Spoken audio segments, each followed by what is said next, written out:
Right then. Hello everybody, and we are back with some more Digimon Super Rumble today. So, essentially, we're going to be grinding for Andromon Rifts again. But you know the drill by now. What's the first thing you should do every single day? Do all your dailies. Well, most of your dailies. So, we've got the event quests. Lovely. So technically, you want to do the dailies that I do, really. You know, the reason why you want to do the dailies that I basically do. Give me a moment. The reason why you want to do what I do in terms of dailies is because it'll save you so much time, and the other quests just aren't worth it. They're really not. You'll spend more time trying to kill a Digimon to farm the XP potion than you would from fighting stuff you can actually beat very easily and progress further than you would get that XP potion. It's that simple. Alright?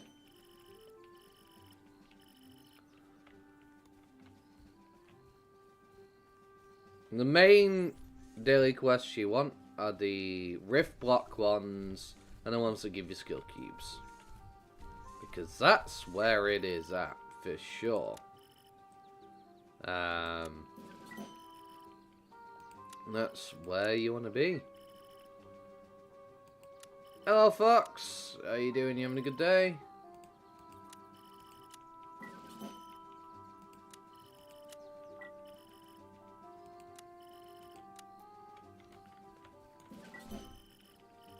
Boom, boom, boom, boom. Get on my daily keys.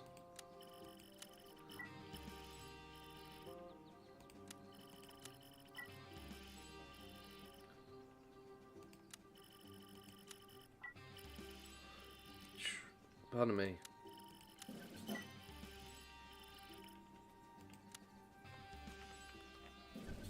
Right. Hang on. What I'm going to do is, before I forget, I'm going to buy the pumpkins now. Might be a good idea. Get the pumpkins. Usual, how about me? Yeah, I'm alright. I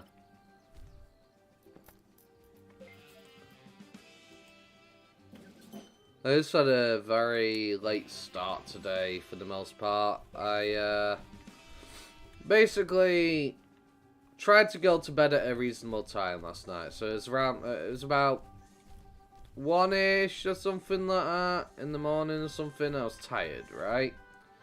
So I'm like, alright, I'm gonna get some sleep. I'm gonna wake up tomorrow. I'm gonna stream.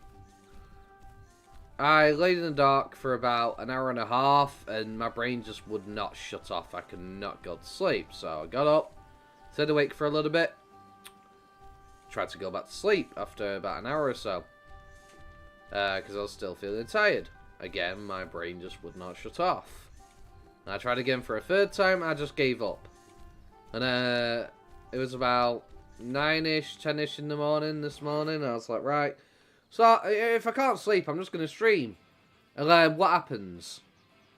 I try and stream, and my body clocks out. After about 40 minutes, it's like, okay, now I'm going to let you sleep. I'm just like, Rrr. So, aside from that, though, yeah, I've had a good sleep and whatnot. Need to get some Super Rumble going, though. We need to get work done. We missed basically 2 days from me not playing and whatnot.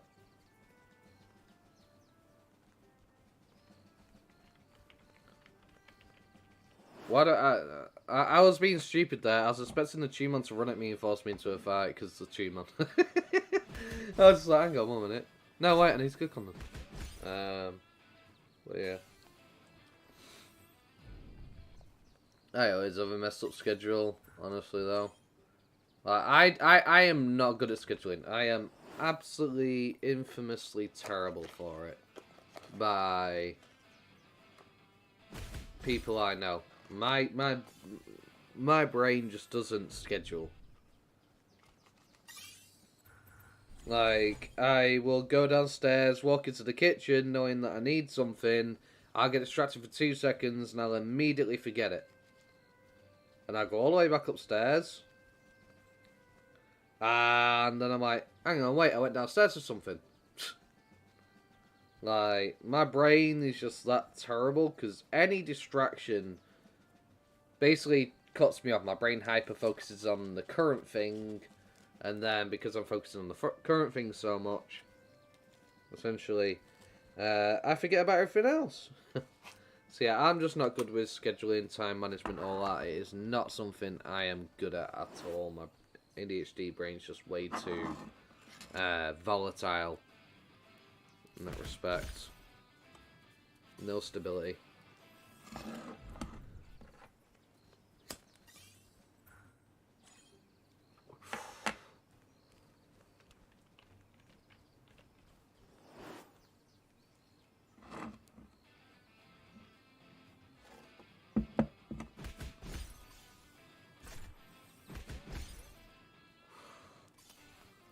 But definitely need to get some good work doing.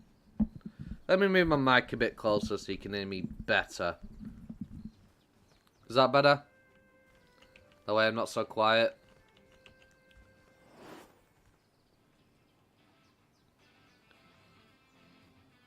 Because I don't know with this microphone with its randomness. I really don't.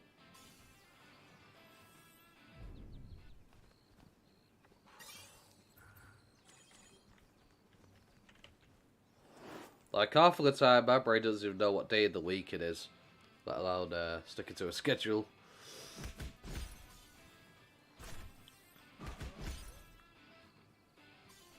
Just that not dysfunctional in that regard. I'm giving my buddy lollipops. My pumpkin lollipops. I wonder, do they do pumpkin spice lollipops in America or something? Wouldn't put it past them. They probably do.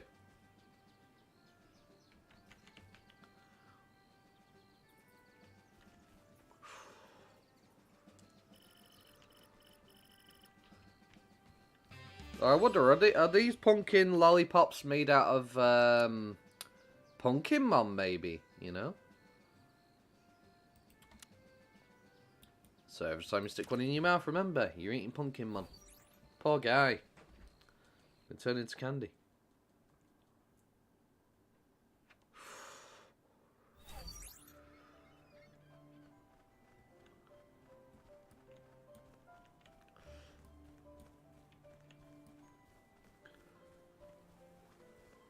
Oh my god. Imagine that for a dark villain arc in the digital world. During a Halloween episode, they're looking around for Pumpkinmon to turn into actual jack-o'-lanterns and things. Turn them into candy and things. Yeah, we're in his head. He's dead. We got him.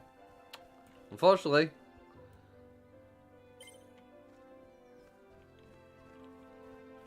We pulled the axe out of his head, chopped it off, and we stick it on our own head.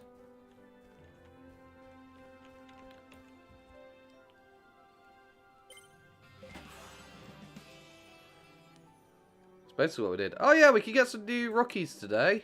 As well. So, I got to Kuramon and I always forget his name. The baby Patamon, the in-training version. Let's see what they become. You know what? We'll pop these as well with their food bar as much as we can.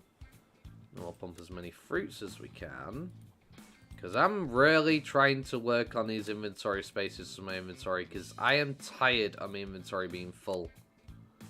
I really am getting tired of it. Right, that'll do. Okay, come on. Give me Hawkmon. 100%. Give me a Hawkmon with 100%. Come on. Another Kunamon.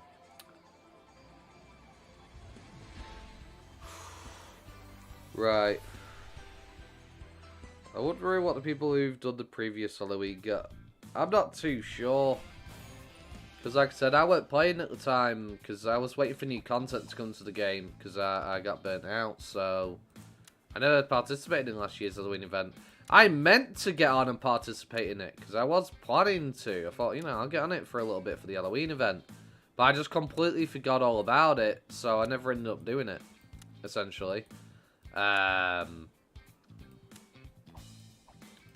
So yeah, that's the thing.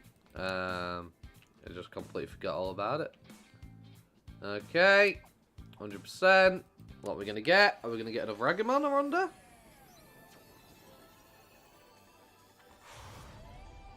We got a Gaburimon, okay. You had a major question today, but can't remember. If you remember, feel free to ask.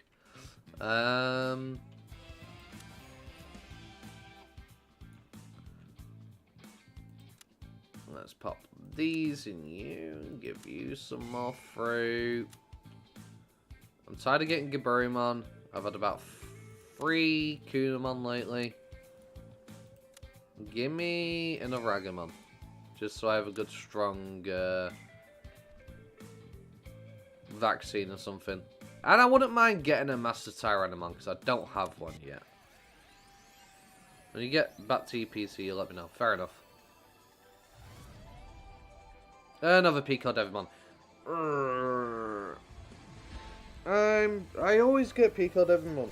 All the time. I've had like so many Pico Devimons. Stop giving me Pico bloody Devimon game. I don't want it. Okay. In you go. In you go. Well. You got a 12% there. Okay. Well.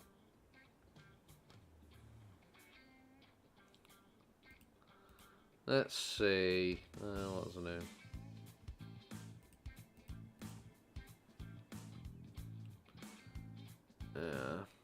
Yeah.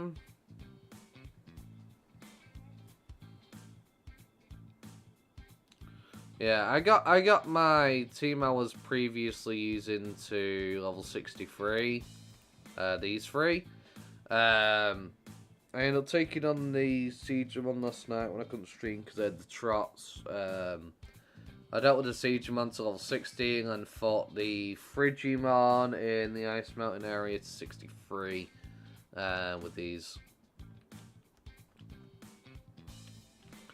Alright. I don't know whether I have enough blue eggs to do 3 of them. But we'll hold off on putting an egg in the basket for now. Just because we're going to go back to the village beginning anyway, naturally, through obviously the dailies and whatnot. So we'll definitely go back to the village beginnings at some point, and I'll check if I have 3 blue eggs. I don't think I do. I think I got 2.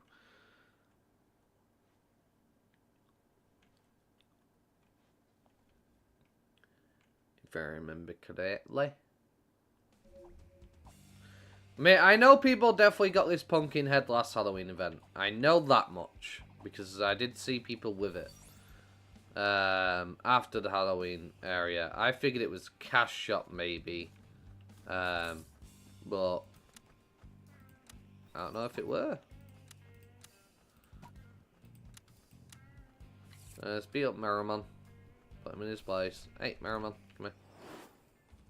Have I managed to... No, I can't get into the raid. I can't. Every single time I try, I can never get into the raid. Because 1, the stupid Digimon buddy players taking up all the freaking raid spots. Which is aggravating as hell. And 2, the channel 1 only thing. It's absolutely infuriating. So I gave up at this point. I've stopped trying. Because I've arrived an hour early. Doesn't matter. Because you'll get some players that will literally sit there in the channel 1 multiple hours earlier. And they'll just sit there all day.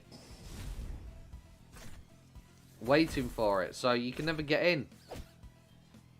So, yeah, I just gave up. It's absolutely freaking stupid. Hopefully, on Thursday, they rectify it. They better flipping rectify it. Because I'm getting angry. At this point, I'm getting angry.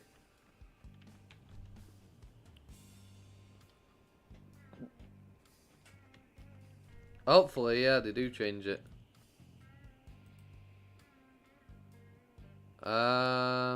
What just happened? Did my game just crash?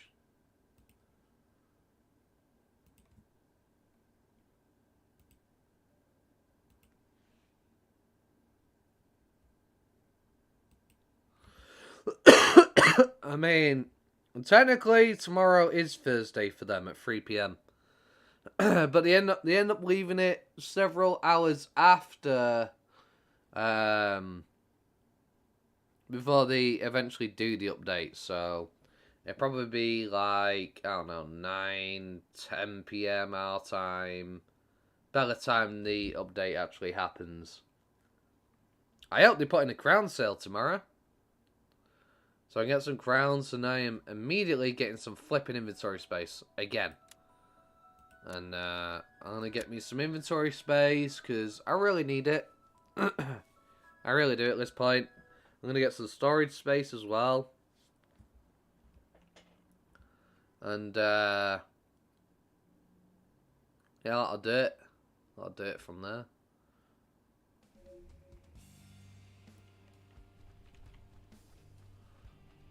I don't know what the hell just happened with that game crash, but is it back up on the stream? Let me have a look. Are we back? We are back. Lovely.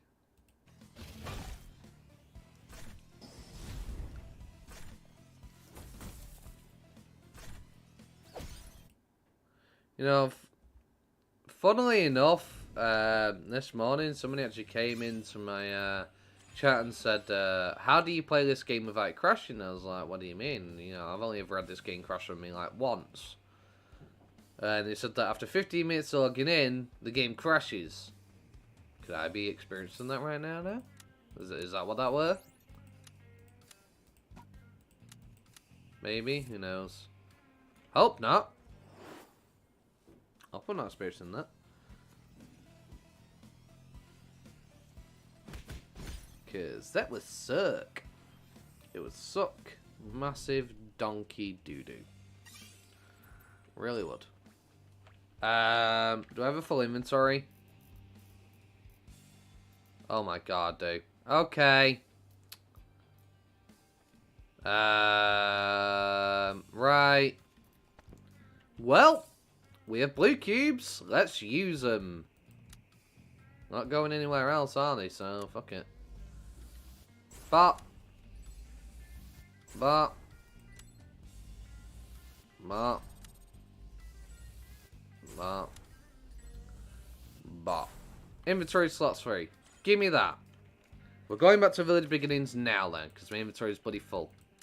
Because I forgot I opened the menu this morning, and I realised I had some on the battle pass, and I've got these stupid 900 XP crappy potions on me, taking up inventory spaces that I don't need.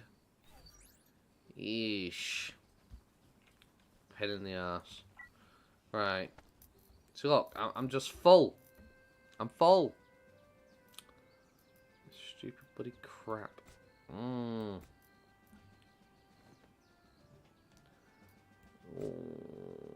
Slot you in there.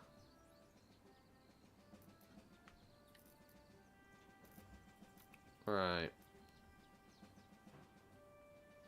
So I'm keeping my Andromon and my Mon stuff, definitely. I'm planning on selling these when I get more of them. Marimon, though, I'm going to sell right now. Just get it out my bloody face, because I'm getting annoyed. Honestly, I need to consume these and get rid of them at some point. But I'm saving them for when I get to the human world. Just for making quests go faster, basically. Do I have any one-day ones? I do, right. I'm using you. Your one day, your 20 of them. Ooh. That's 20 here. Oh, you bagger. That's what I get for saving them for an actual useful time instead of just wasting them. Yeah, I'm selling this Marimon one. I'm keeping the Seedramon and the Frigimon items because essentially those can be put to use through selling on the market. Right, Marimon. How much are people charging for it? I'll charge 3,000. That's not what I meant to do. 4,100. Fuck it. Yeah, we'll go for 4,100. That's so annoying. Or just 4,000. There we go. 48 hours. Bop it. Boom.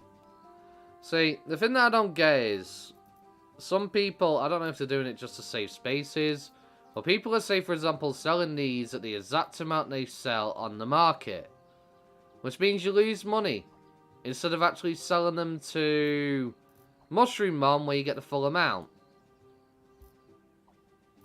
Which is a bit weird, you know? So let's say I put this up for exactly 6,000. Yeah, look, I'm minus 300 already. Now let's go 17 of them. A minus 5,100.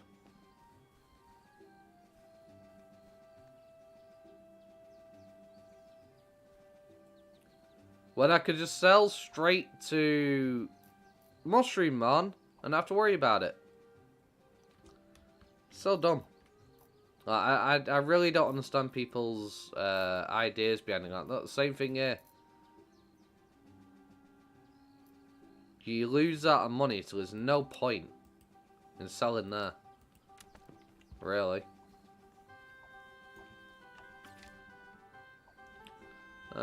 Anyway, where were we?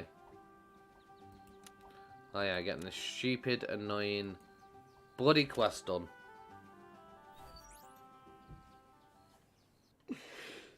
Got interrupted because of bloody crap.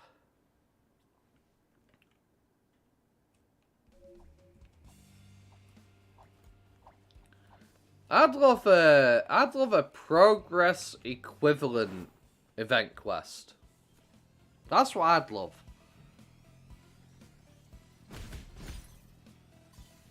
Yes, I know fighting these Candlemon is really easy for me, you know. Piece of cake, very quick, very easy. And it is for everybody. But if I'm at, like, Human World, let me fight stuff that's more my pedigree. You know?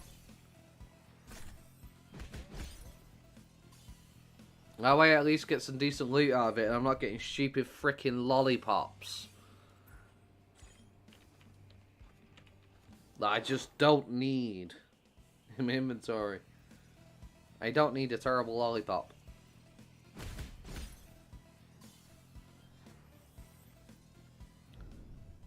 least I get useful food. Just more my pedigree.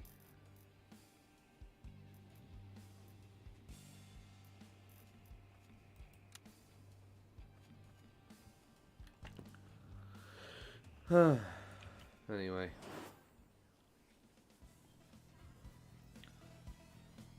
I'm going to do this. I'm going straight to Impmon. I'm adding it in just to get my inventory spaces to not run around and do the rest of my dailies.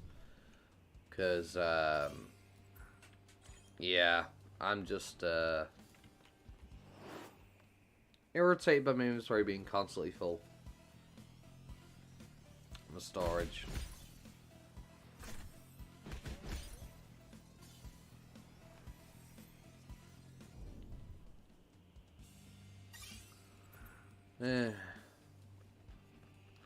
Well, I'm not buying bloody crowns without a sale. I'm not doing it.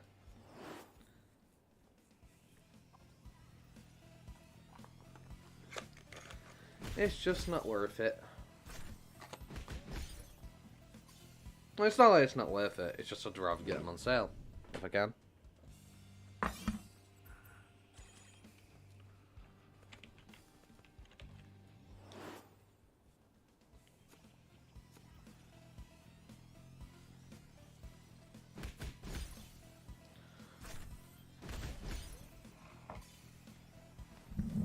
But yeah, at some point I will definitely. When they update the channel system, I'll be doing the raids. I'm getting some footage of it. It's just that I'm not getting up at like 8 o'clock in the morning and sitting there for 4 hours just to get into the bloody raid. I'm not doing it.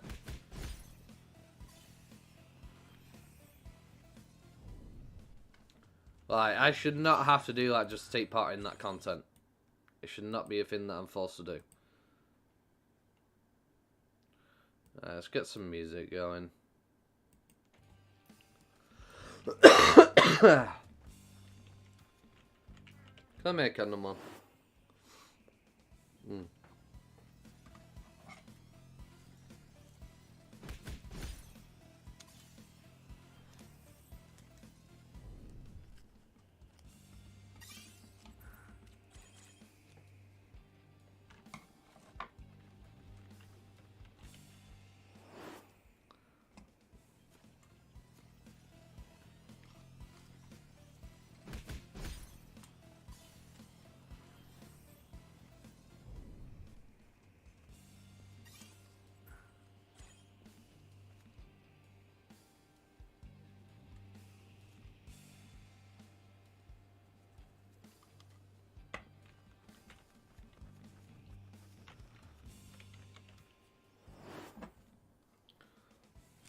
One thing I really want to do is I want to change my Digibaby Island.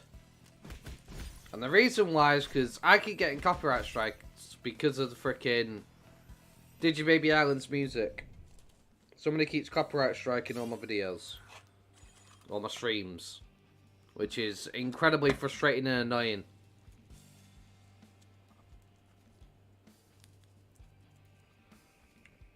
I mean, it's not a claim that actually affects my YouTube channel or anything, but it's still annoying that somebody keeps copyright striking my videos and going, hey, well, this belongs to me. Yep. Somebody keeps copyrighting all my streams when I go to the Digibaby Island, basically.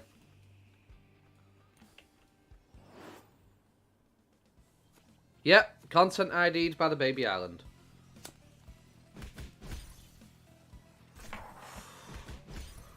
Which is absolutely stupid.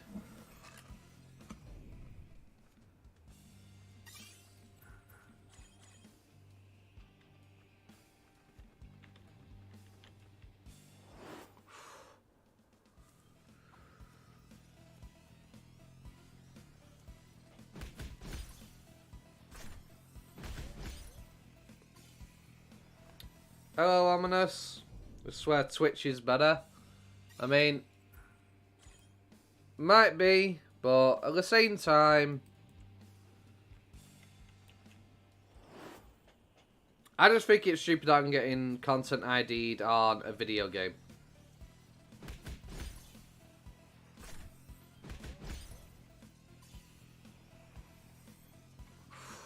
Like, I'm not playing music on my videos, you know?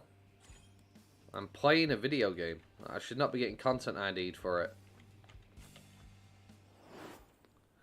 So basically, if my YouTube video ever, you know, I ever hit 1,000 subscribers and my content gets ad revenue and stuff on streams and stuff like that, they get all the money. Because of like a forced, like 10-15 seconds of the video having that in it. Which is the most bogus and ridiculous crap because it is, if I'm streaming for 9 hours and there's like 4 seconds of your music, you shouldn't get to claim all my revenue on my video. I'm sorry, you just shouldn't.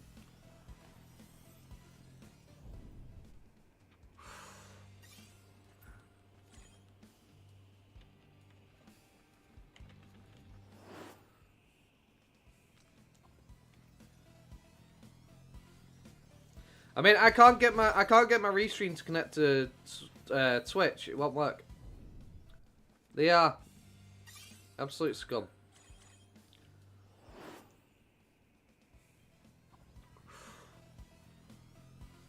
No, it's, I don't know. I don't know what the company is. I'm gonna look into it at some point now. If it's not them, I'm going to actually fight back to a degree. I mean, I can't afford to get into any kind of legal battle, but I'm like, nah, don't belong to them.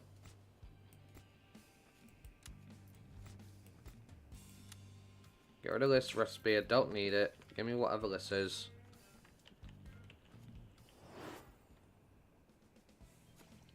I know, right?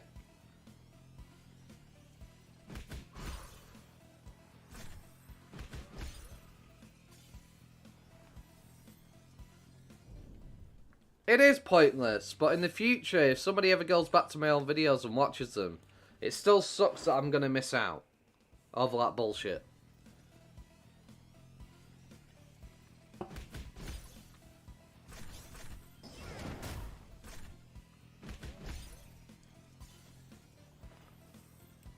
Hey, Scorpion. I mean, right now, the only form of monetization I have on my channel is I have super chats and membership, essentially. Because 500 subs. So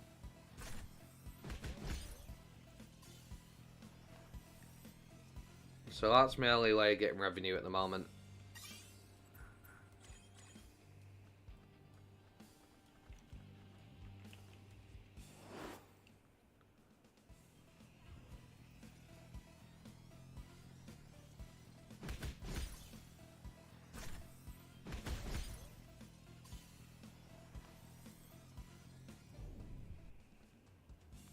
I'm good for the most part.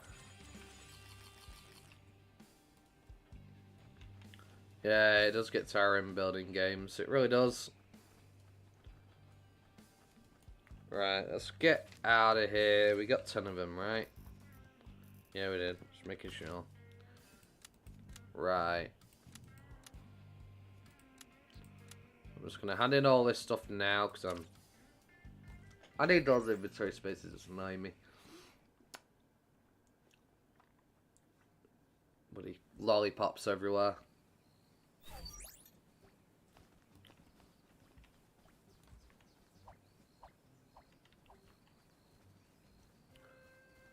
Yeah, they're in the middle of making a game. I'm assuming.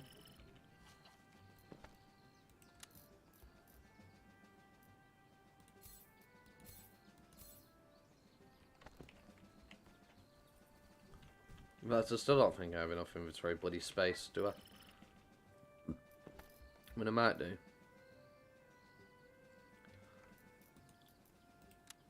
Get rid of these. Now I'll have enough space.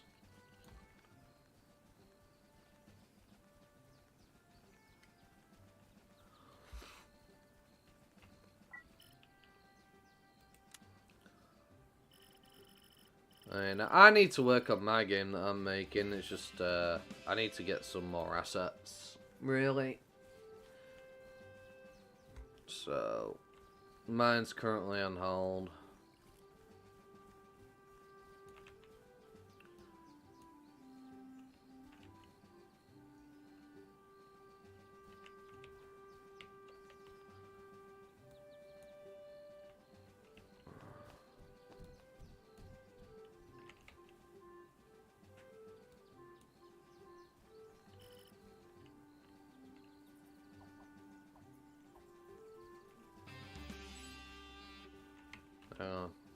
I always forget I have to wait a moment for Yokomon to appear.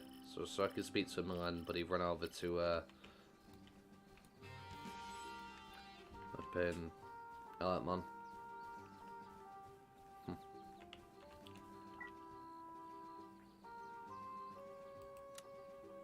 Nice, nice.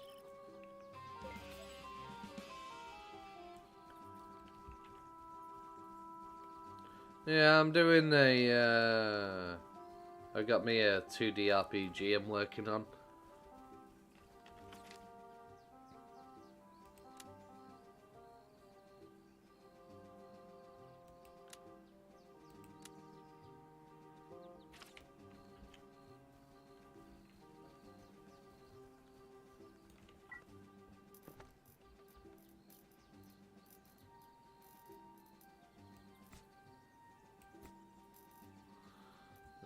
slot that in there. Slot these in there.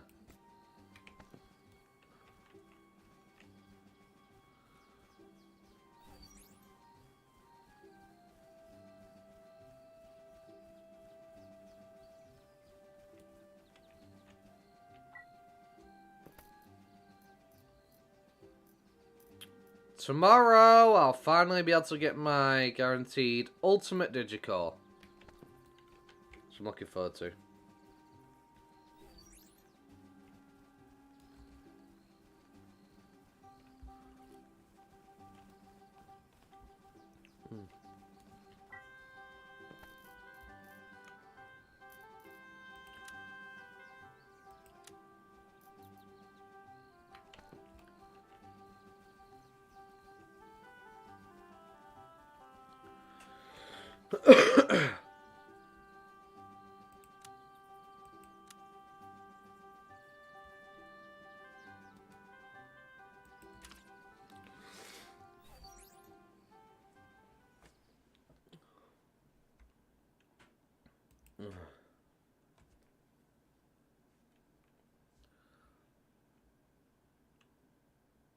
Yeah.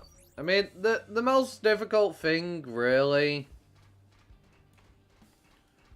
is getting assets for your game. Really, and coding. If you can't do coding, you're severely limited. It depends what kind of game you make, but if you're trying to make like a big open world sort of like thing with lots of different mobs and stuff, it's getting the assets that's the biggest pain in the arse. If you're able to use software that doesn't require coding, that's the only issue.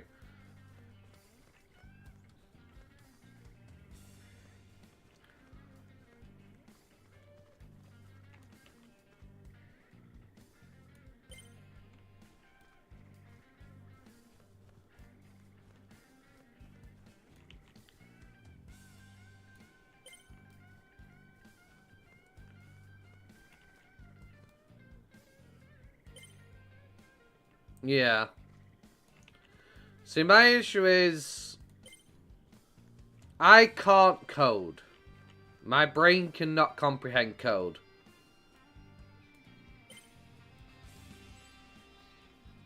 So, for me, I have to use software that allows me to skip the whole coding part. For the most part.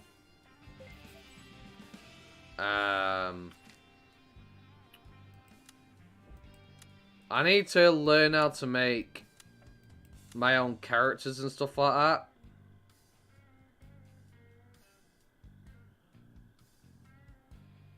Don't need to do is watch. Even so, that's the thing. I've tried watching tutorials on it.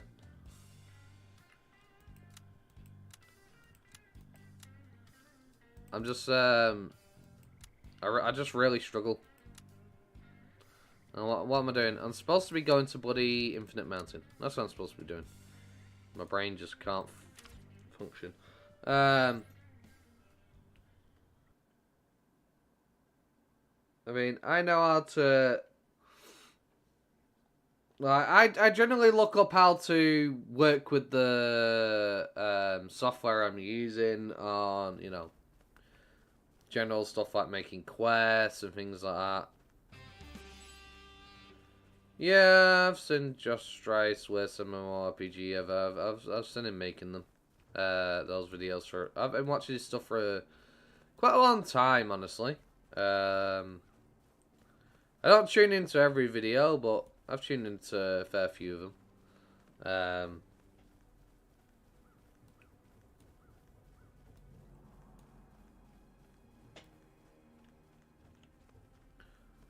Yeah, I know. I saw that one.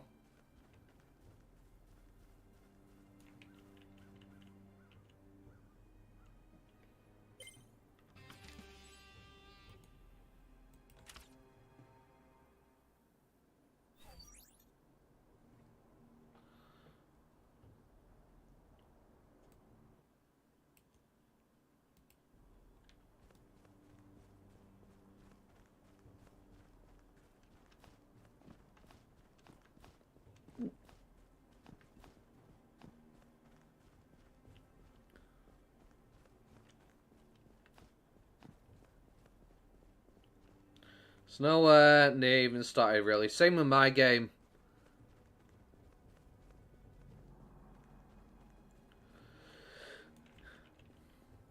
Yeah, I mean, I had several map locations done, several buildings and stuff like that. The problem is because I didn't have enough different NPCs. And while I could have just made a game using the same NPC over and over, you know, for like women and stuff like that. I just feel like that would be incredibly boring when I've only got like 8 to 10 characters, you know? So I want more variety so I can spruce it up a bit and things like that, so that's just me. What's mine about? So I'm not really fully concept mapped it out yet. Mainly right now, color and different, that's a cheat code. Yeah, I know. But I just want more variety because I've not just got humans in my game. I'm going to be having stuff like, you know, beast men and things like that. It's not just pure human. So, for me, it's going to be, you're not some hero of legend. You're not some, you know, trope that we see everywhere. You're the chosen one. You were destined to do it. No, no, no, no. My character's not going to be a destined one. He's going to be just your average everyday guy. He's just living normal life. They're struggling right now, essentially, and he's going to get caught up in a lot of bits of bother, and eventually he's going up on a big adventure, doing lots of quests and things like that. That's the baseline I've got. I've not fully mapped it out. Because, at the most part right now, my most important thing for me on making the game is I want to learn the basic concepts first before I start trying to plan anything major out. Cryptids, is that what the class does? But yeah, essentially I've got beast men in my world, not just humans. So, it's a little bit different because I have to make different beast types. Obviously, you know, a cat man, a dog man, so to speak, you know? Maybe I might want a bear man. You know, a werebear, so to speak, you know?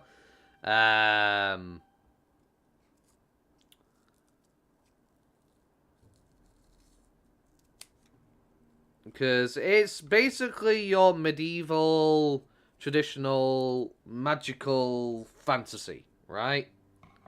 That's the kind of world you know. You get your magic, you got your spellcasters, with different forms of magic. You've got assassin, you know, rogues essentially, those kinds of things. If I do it, you're gonna start as a subhuman, kind of like DS, but DS you are more like the average guy. Yeah. Mine is basically, it starts to me as a normal guy and I get abducted by aliens, go into a ship with like 100 people into a giant circle with doors around. You choose a door and enter it. Nice, nice. Yeah, I mean, find different rooms while on Earth my bro is trying to find me with the government or going rogue or whatever. Ah, yeah. See, my guy's father left because goblins basically occupied the mill in the little village that they're living in. Goblins took it over. The town guard basically refuses to do anything about it because they're currently dealing with some conflict. And basically his family's going poor. They're going hungry. They can't afford to feed themselves properly. They're eating nothing but potatoes. Things like that, because that's how dire things have got. The father's walked out. Not necessarily that he's walked out, but essentially, he borrowed money to feed his family, and obviously he's borrowed from some dangerous people, and he doesn't want any harm to come to his family, so he's essentially gone to go work for him to pay off the debt. It's essentially what's going on, because he can't work at the lumber mill, which is where he works. So the goblin threat. So essentially, at the start, you're going to be dealing with a lot of, you know, working for people, trying to make ends meet at the end of the day. To start off with, and then obviously I'm going to evolve the plot from there. But for now, that's the basic concept I want to work on first.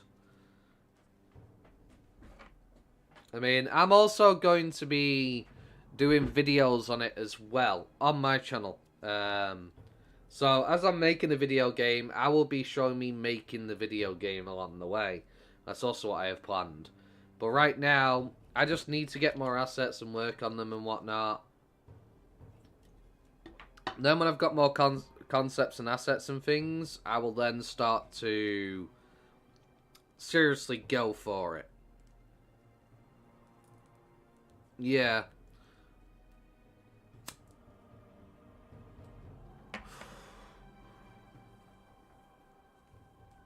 So, I really need to look into how to make my own 2D sprites that fit within the engine I'm using.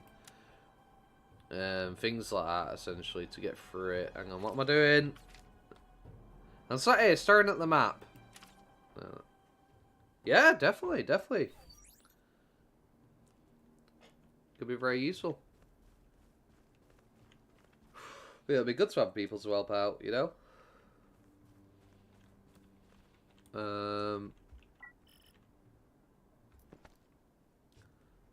I mean, I'll definitely give credit in my game, you know? I mean, technically, in terms of my game, it's pretty much me. You know, right now. You know? I'm happy to get some people to help me out. Mine is on a horror game, but first need to finish some horror entropy mods I left unfinished with Skyrim. Ah, nice.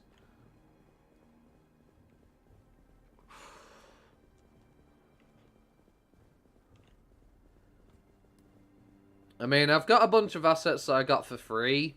They require... some require credit, some don't.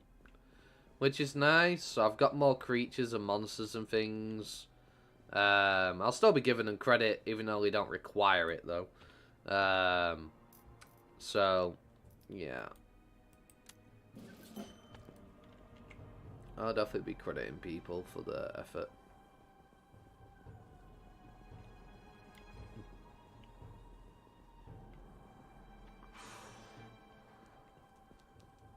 Yeah.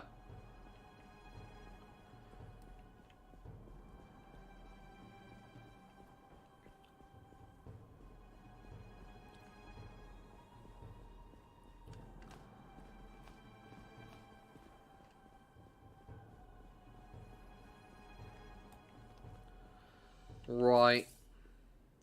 Yes, did you valve you up? No. Wrong thing. Oh well, whatever.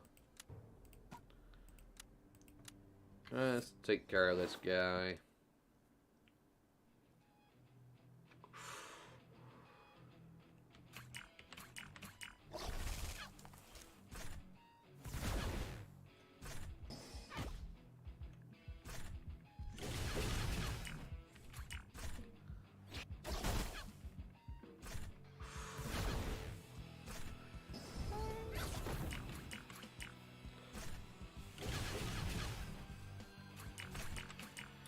I think what I may end up doing, loving all you Montel 46, nice.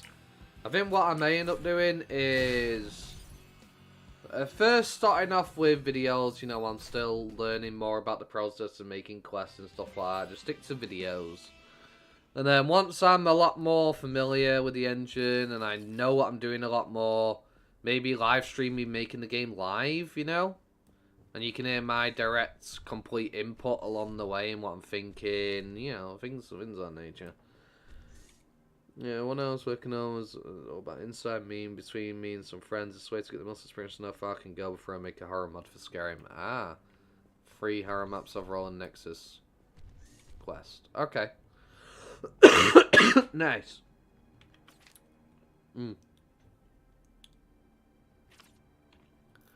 So... let's have a wee little look. Where be?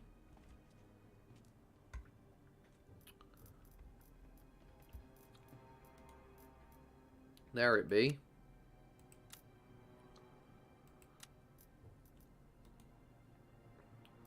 Can I get an ultimate core? That'd be great. Come on. Ah, Parrotmon. Boo.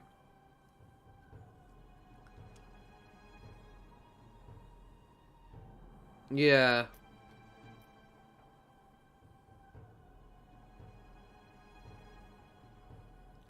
Yeah, I reckon people would. Yeah, definitely.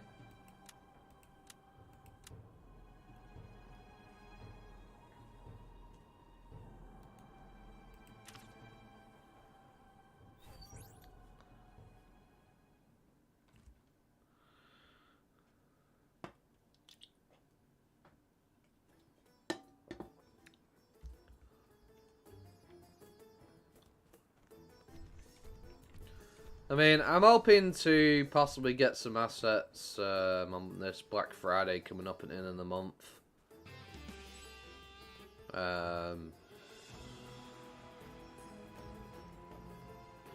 So, you know. Because I don't really need many assets at all. Like, I just need more people. More different face types, head types, hairstyles, things of that nature, mainly. That's what I need. I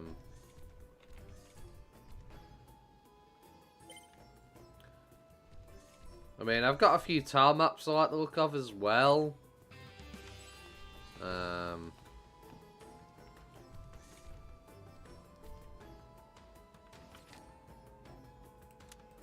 So I wouldn't mind getting some more.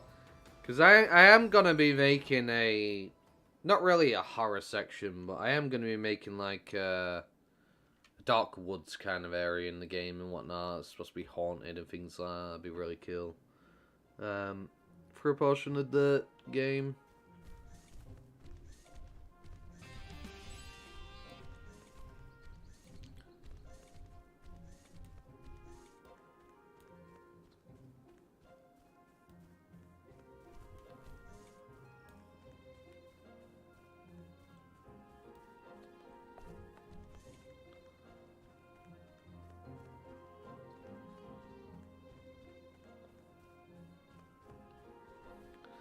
Yeah, but I don't think Unreal Engine works for me because I'm doing a 2D style game.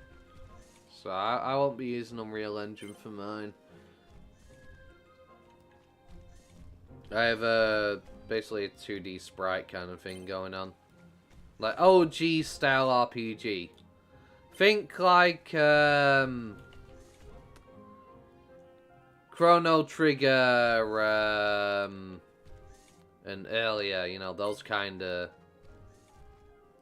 things.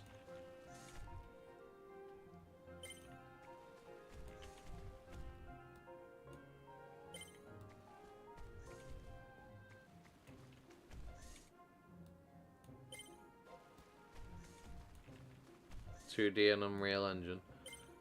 Right.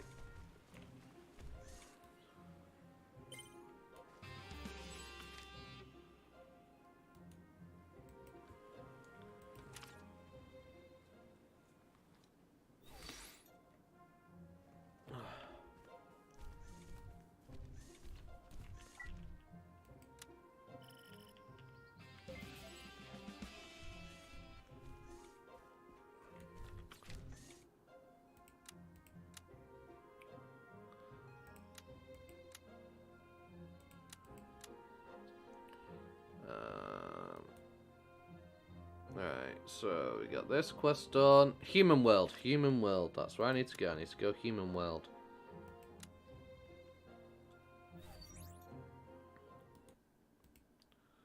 You know what? I'm muting the game music for now. Because whenever I'm on this island that the copyright strike happens. So, you know what? From now on, whenever I go to Digibaby Island, I'm muting my game audio. That way they can't copyright strike me. Oh, got a bit of my music in the video. For like 10 seconds. Because I'm just not dealing with it. Yeah. Because you create, you play, you test, you go back if you mess up, you go back. You try and fix it, you play, you test, you make sure it works, you know, You're essentially playing while you're making the game at the same time, because you're trying your best to make sure everything works. Alright, what was I looking for? I was looking for my level 90s. There you are. Hello. So we have to go human world. Nope, wrong guy. This one. That's what we want.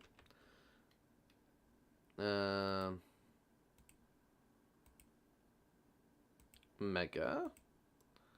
Mega. Lovely. Pop. Pop. Pop. Okay.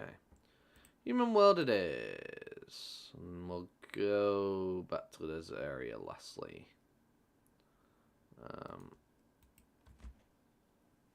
People say Unity is easiest to make games, coding and building, but I disagree.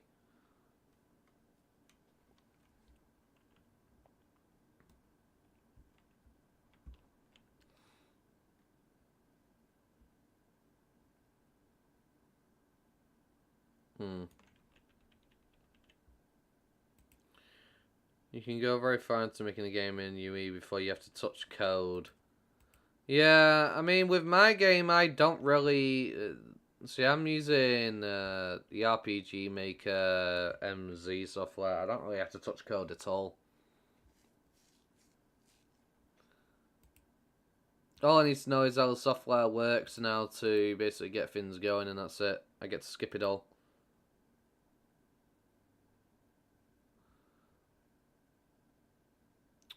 What am I doing? My brain is kind of being slow. Sorry.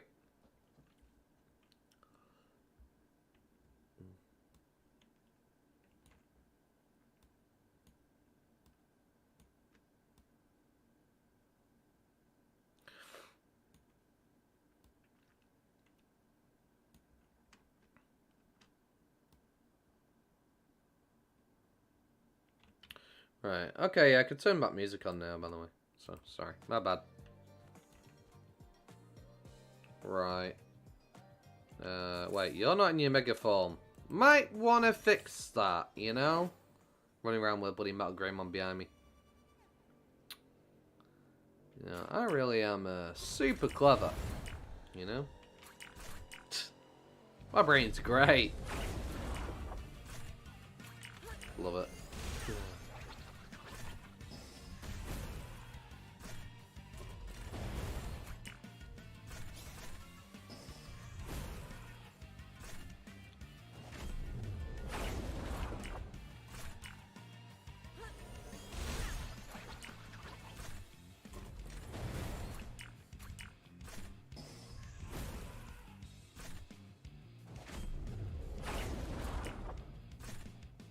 So maintain a mod for Conan Exiles, it was just a branching BP.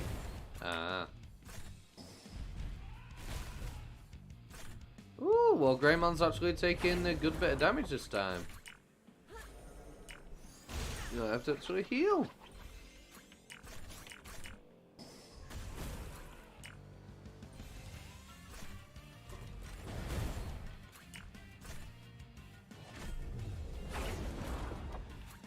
Did something happen? I've never seen Metal Greymon get messed up this much against this guy. Or I've had to use multiple healing items. Take the damage, take that crit, lovely. Take that. Pop through this, boom. Enjoy the Terra Force. Hell yeah. Right.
let's pull out my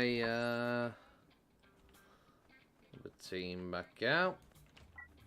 That might be a good idea.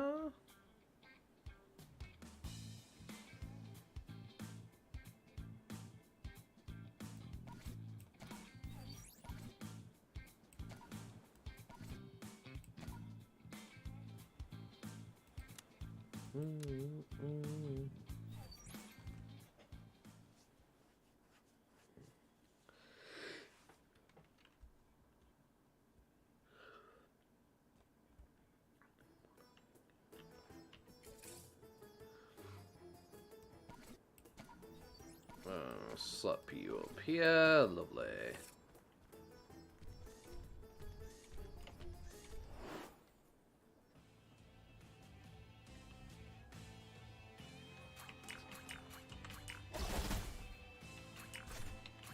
Take up the damage with.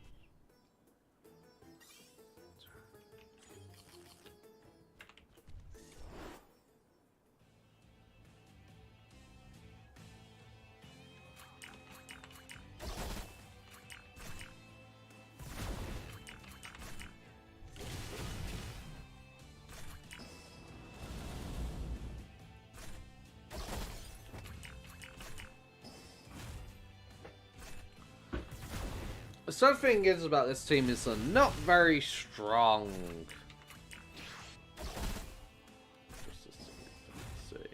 Yeah, that's what it bad. That's what you led anyway.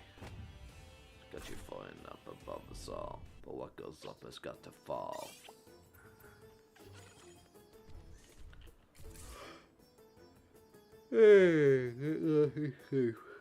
Nice.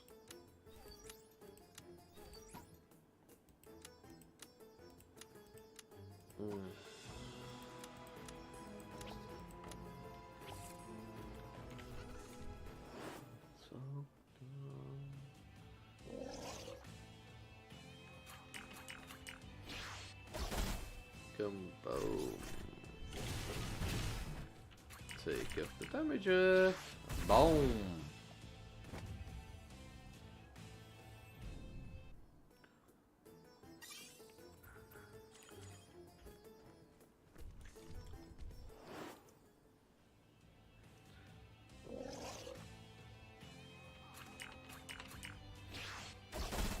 Ooh, it's a crit and it does barely anything.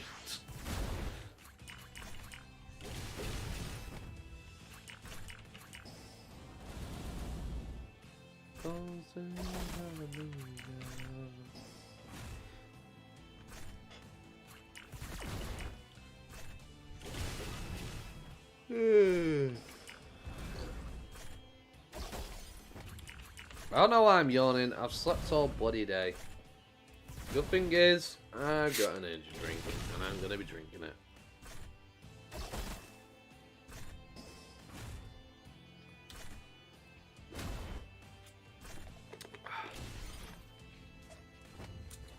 Because I'm not letting tiredness stop me.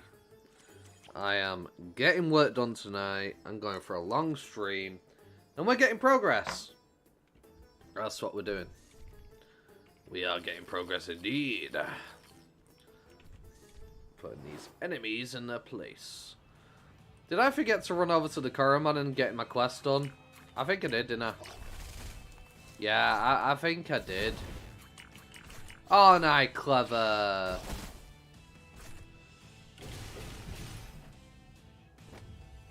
Wait, did I? Brain? Brain? Did you? Did you? Oh, we ended it. Good, my brain actually remembered to do it. But I forgot that I even did it. Love my memory. It's great. I love my brain, you know. Can't remember what I did like a minute ago.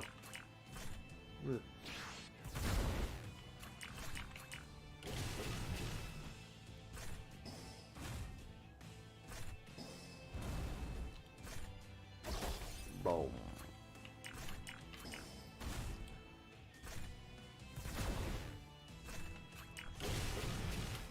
Hey.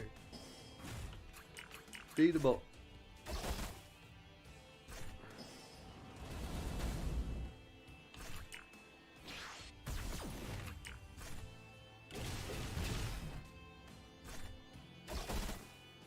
Honestly, I feel like this team is probably going to be a really slow, long grind. Just because of how poorly they're already performing. God, the fact that it takes me literally like all my SP to get through like 3 of these. So, 3-type mons have the added benefit of not being weak to anything, but they're also not great against anything. So, you get neutral against everything, taking neutral back, essentially.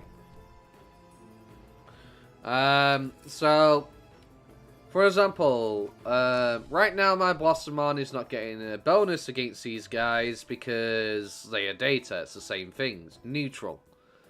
But they're also not taking more damage from these guys because it's neutral. 3-tapping just have that benefit of just always being neutral. So, it can technically fill a spot if you're missing, say... Let's say you got a data team, but you suddenly only got 2 datas at the moment.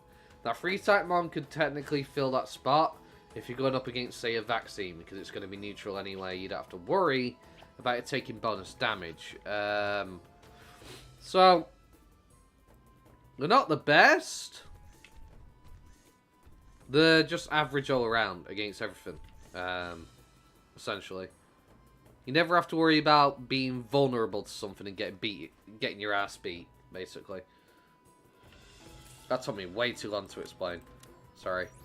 I was struggling to find a way to explain it simply.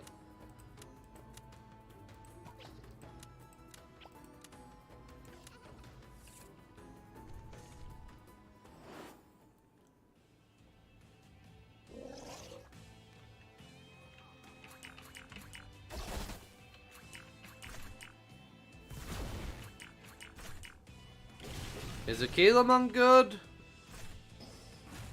Good question.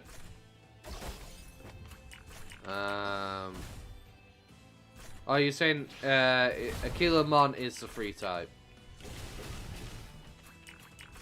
Yeah, it is, because Selfiemon's also a 3-type, if I remember correctly.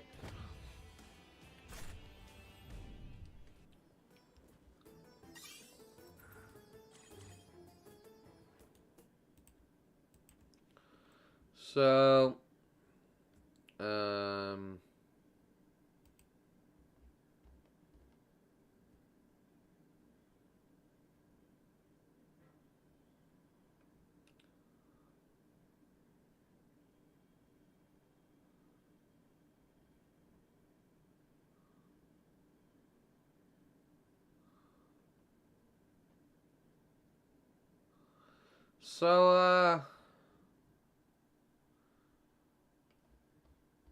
right, okay, yeah. Wow, XVmon is really weak. So Aquilomon is below average. XVmon is terrible. Yeesh. Is there anybody weaker than him? Nimamon, obviously, yeah, I expected that much, yeah. Gessomon's weaker than him. Sorry, I'm just looking at some right now.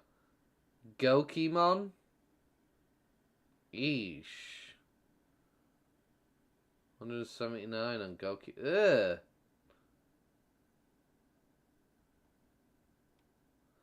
Yeah, I'm shocked, actually. I'm looking at this.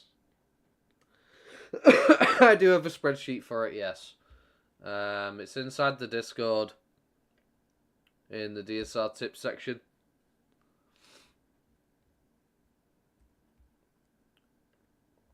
Yeah, because Vmon at level 90 is 402 attack. Which is terrible. There's very few Digimon in the game that can claim as a champion to be less than that.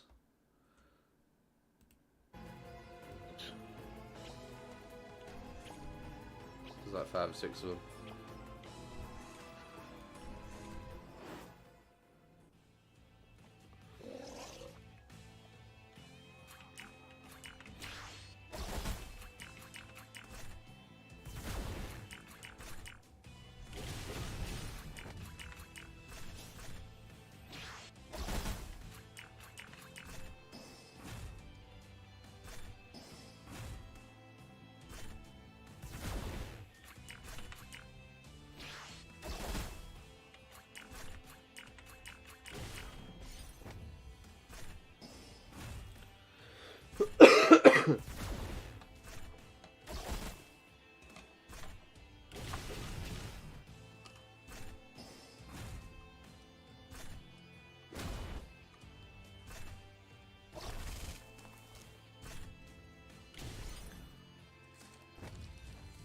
I mean, pretty much all the resources I have access to, everybody has access to in this Discord.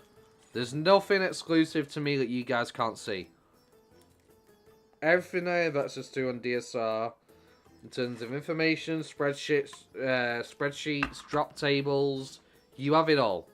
I do not gatekeep any of that information. It's all in the DSR tip section.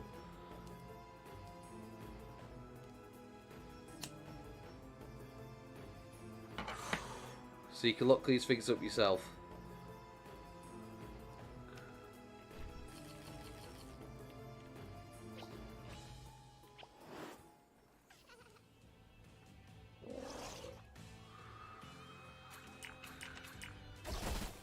XVMO is weak because Daisuke is a Simfakari, right? Okay, okay, hang on, stop. 1 minute. Can we talk about something for a minute? I think it's BS that Daisuke ended up with Kari. It should have been Matt's little brother. Let's be honest. It should have been TK. They were there together in in season 1. And there was always chemistry between the two of them. TK should have definitely ended up with Kari and not Daisuke. Sorry.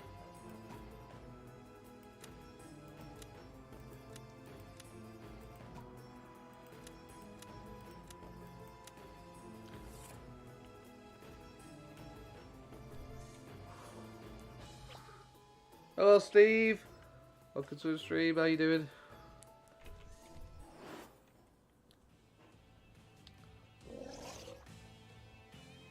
Yeah, there's chemistry between the two of them.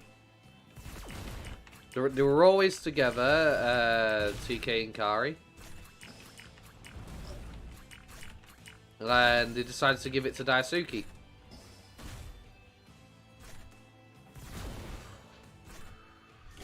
I mean, come on, they even have the partner Digimon. Andromon and Andromon.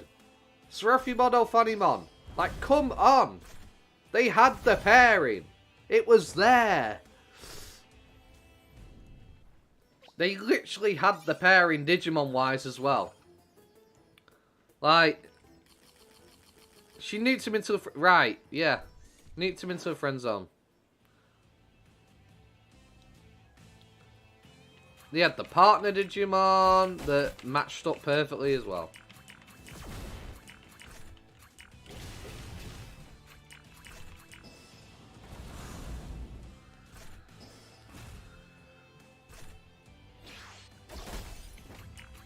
I mean, we know Matt ended up with Sora. Even though Tai wanted her as well. There's that love triangle, but she ends up with Matt. I'm pretty sure he did.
Yeah, same conundrum with Matt. I mean, to be fair though, both of them had an interest in Sora.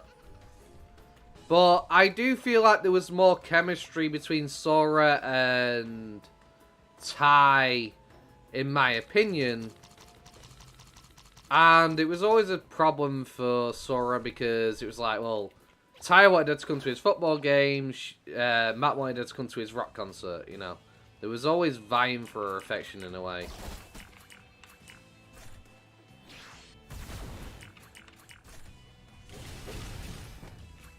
Yeah, but it ended up being Matt with Sora.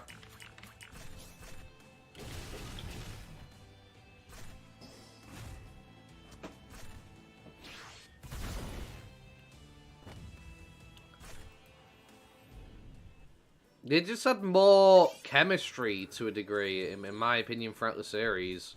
Tai just definitely had basically the Sora bug, essentially. The two of them relied on each other and kind of helped each other more than Matt and Sora ever did, but, you know. The good guy doesn't always get the girl, as we, you know, see how it is, you know.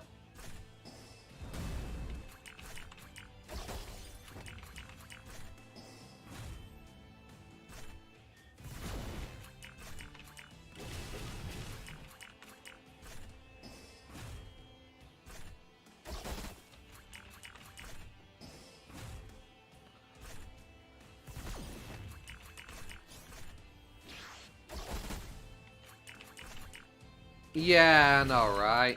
Because the womanizer, he gets the girl, yeah.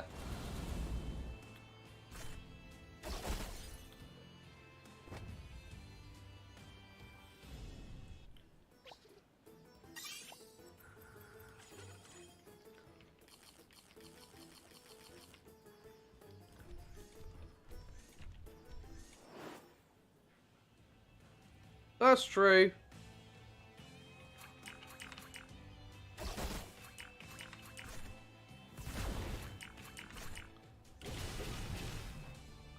Yeah, Daisuke's definitely a contradiction between the writers, because the problem with Season 2 of the Digimon anime was they started Season 2 before Season 1 had even come to a close. So essentially, they're trying to write a sequel for a story that hasn't even finished yet.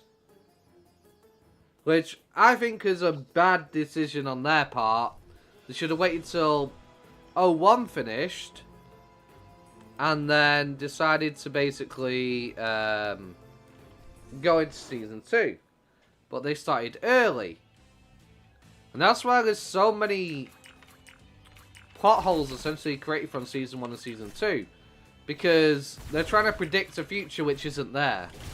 And there was a lot of debate between the writers on the subject.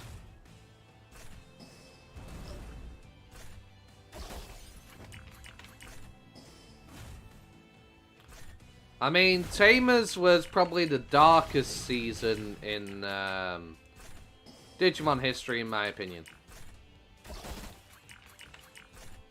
The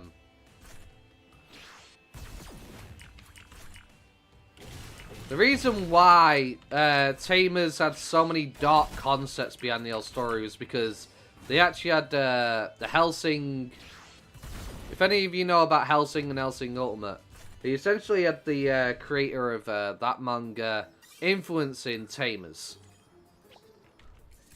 And he loves his Lovecraftian, you know, dark kind of stuff. That's why there's so many dark themes in Tamers.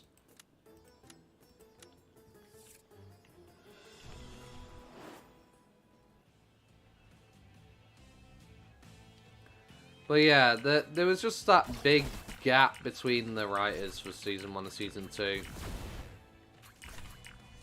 Like, I have a feeling the writers of Season 1 originally intended... I'm pretty sure they intended Matt and... not Matt. TK and Kari to hook up. But then Season 2 writers just went, nah, scratch that, we're giving her a new boyfriend. Because I know there was a lot of debates and disputes and stuff between the writers with Season 1 and Season 2. They were having a lot of arguments in the studio when they were making it.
I mean, Kari wasn't even supposed to be one of the original Digidestined.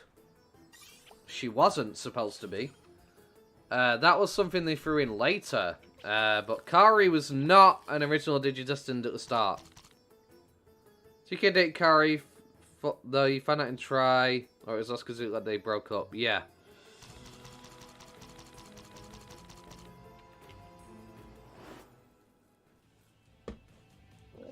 Yeah, Alucard was badass as well, yeah.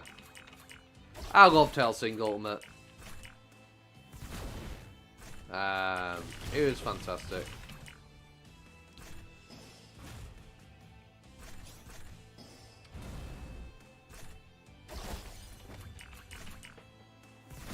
I also liked Team 4 Stars Abridged Hellsing Ultimate. That was funny as hell.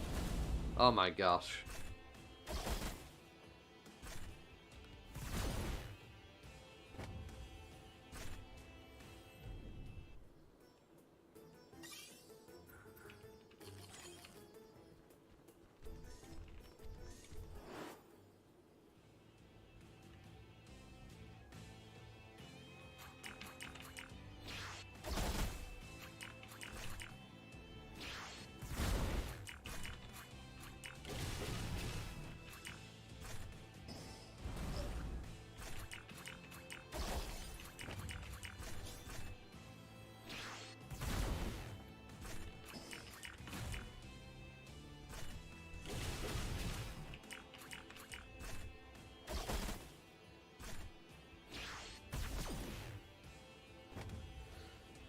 See, Season 2 even had an issue with the Digi-Eggs.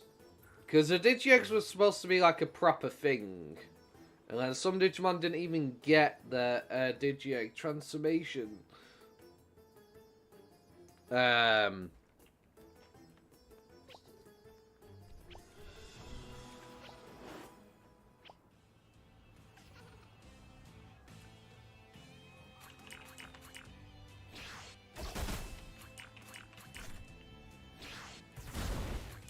I think my biggest issue though when it came to the Season 2 the Digimon anime was let's be honest, TK and Kari, once the Dark Emperor was dealt with, could have basically soloed half of that story. Or duoed, I guess. They could have. They had megas. Once the Dark Emperor was out of the way, they had megas. They could have just easily just slaughtered pretty much every obstacle for the most part for a long time.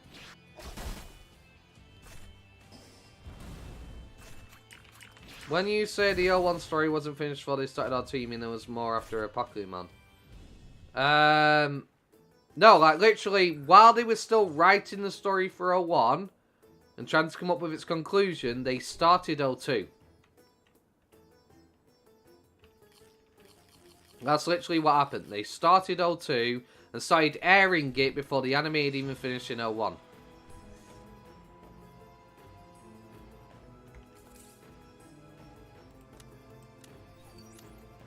They did not wait till Season 1 finished before they started going on with Season 2.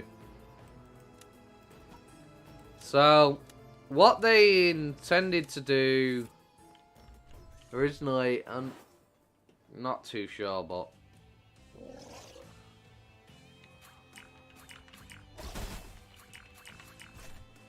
Yeah.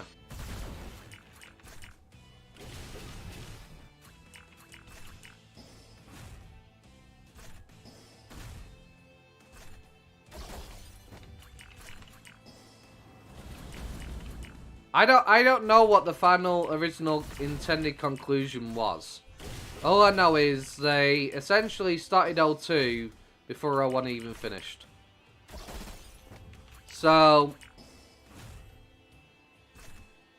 I mean, the reason why we never saw the Dark Ocean arc in O2, despite everybody screaming, we want to see this, was literally because of their disputes. That's why we never got a conclusion to the Dark Ocean arc. Like a proper dive into it. Because they were literally arguing in the studio over it. When they were making it. They were arguing so much. And like, it just got put in the back burner. Because they weren't happy with the direction the story was going. Or something along those lines. I can't quite remember the exact details. But something along those lines.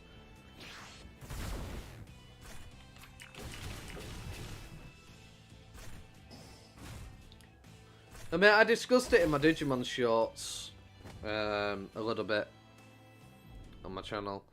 Well, I get it, you know. We want to continue making more Digimon. Completely understandable. But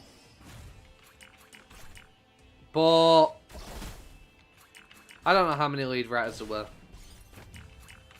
At the same time, what they should have done is let O1 finish what their concept was and let them know, so an O2 could have made an informed decision on where to continue on the story from. You know?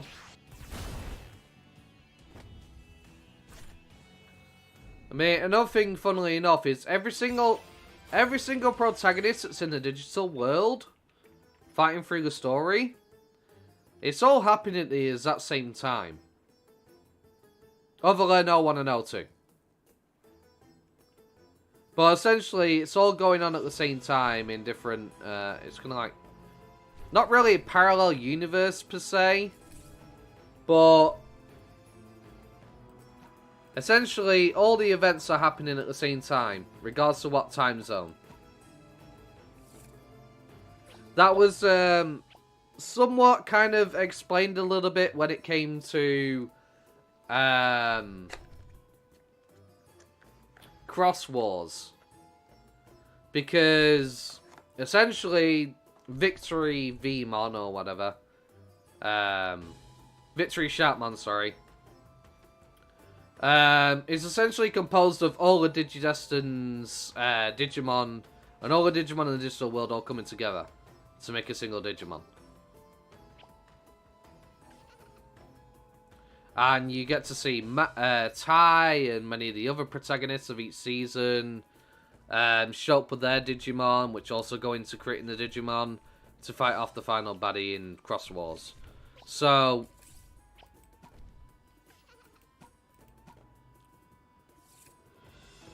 essentially, every plot that's going on in this world is happening simultaneously at one time.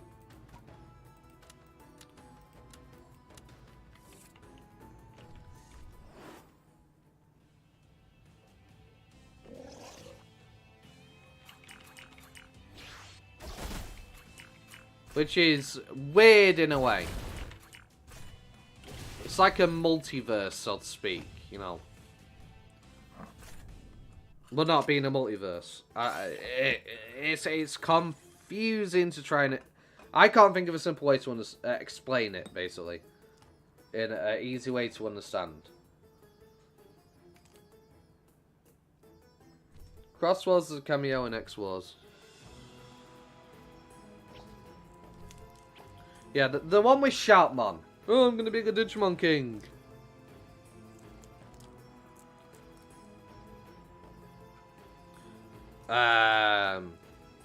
In my opinion,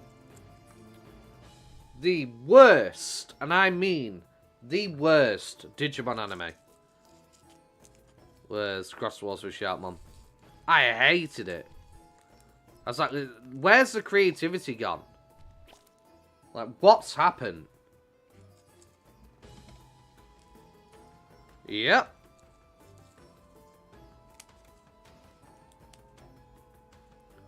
Sharkmon needs more power to basically defeat Big Bad. Brings pretty much every single Digidestined from the past. Takes some of their power, and then you get Victory... Victory Vmon. Well, essentially, Victory Sharkmon, sorry.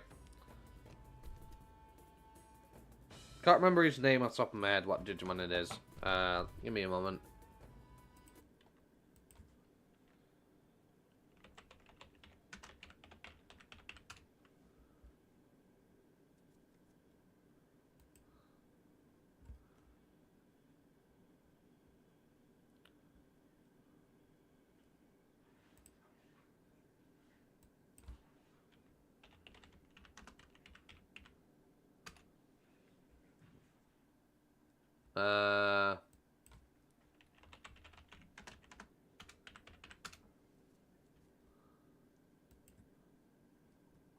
Oh, it's bugging me.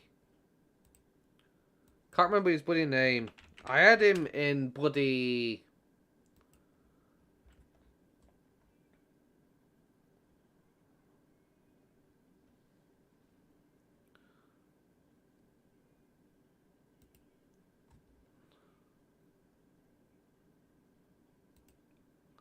Omni Sharkmon, that's it. Omni Sharkmon. Omni Sharkmon. I kept calling him Victory Sharkmon because he's a big V and whatnot. But, Omni Sharkmon basically consists of, like, Omegamon and all the big powerhouses, Imperial Dramon, putting all their power into him to basically fight off the bad guy. If I remember correctly. I know you definitely saw all the original protagonists. You saw Tai with his Digimon and the others at the same time. For like a single episode when they pulled all the power in.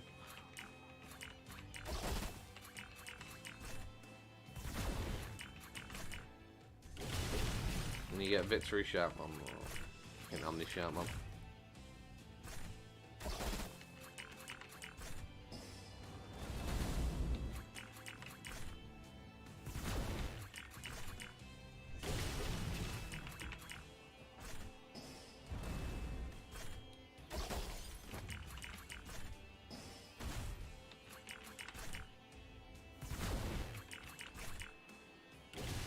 Like, I've only ever watched through that whole season once, and I'm never doing it ever again.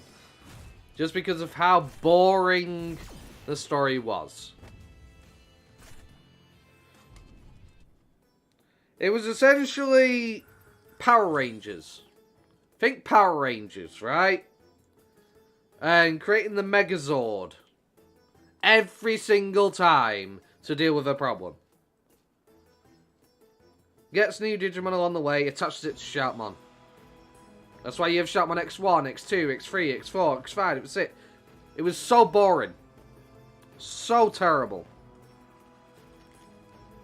Because that was the only real variation you ever got, was X1, X2, X3, X4, X1. And it's just because they had a different Digimon part to him. So whereas you had the other seasons where the Digimon got new Digivolutions naturally, they had cool designs, cool concepts, you had a team of characters that were all putting in weight and working together, you essentially had Power Rangers, Megazord, freaking Sharkmon doing all the work throughout the whole entire season, and you just saw the same transformation again and again until a new part came along, got to be added to him, and then the same transformation again and again until another part comes along, gets added to him, rinse, repeat. It was literally that the whole entire freaking season, and I hated it. I was like, what have you done to the series? No wonder Digimon is falling into the cesspits in terms of the anime, and people are falling out of love for it, when you're doing crap like this. You know?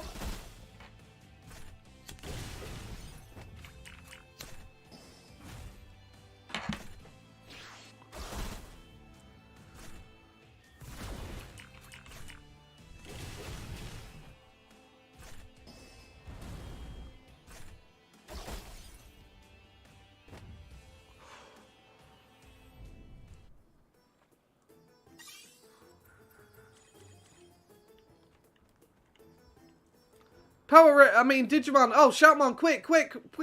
Shoutmon X3. Fucking. Ah.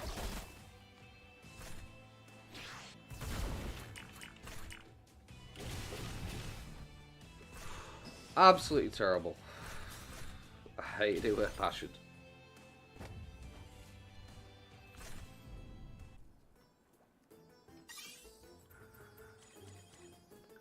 Like, I've never been so annoyed and irritated with watching any anime as I was with that.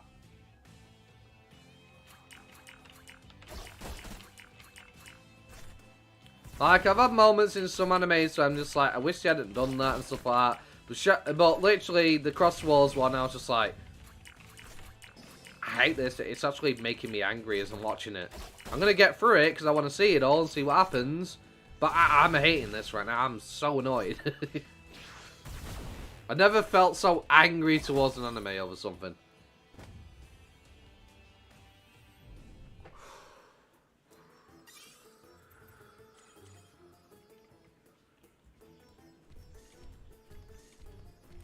It's cray-cray.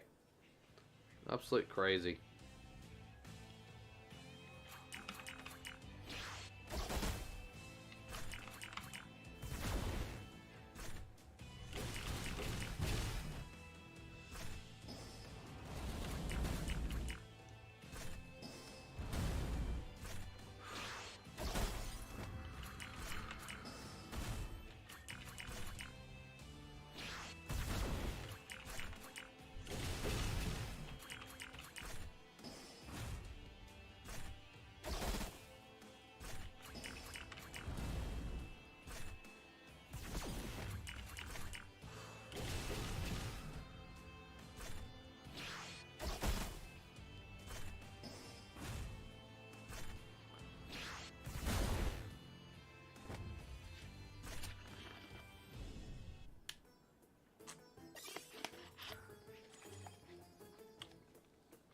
Like, Sharpmon is a pretty cool Digimon. He is. Now, I'm not taking away from Sharpmon for anything like Sharpmon out there. He's a pretty cool Digimon. I like his design. It's nice. It looks cool. But you cannot sit there and say, oh, Sharpmon X1, X2, X3, X4 are literally just the same thing over and over every single time with a new part added to it was amazing storytelling and creative decision. It just wasn't. They could have done so much with him.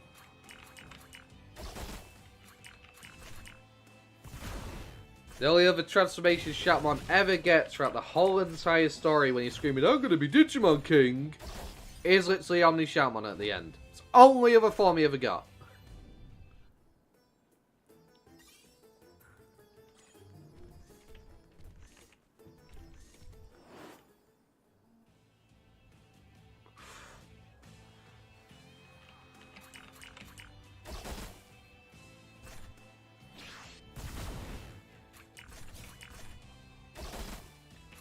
Digimon and Digimon Super Rumble are watching Cross Wars.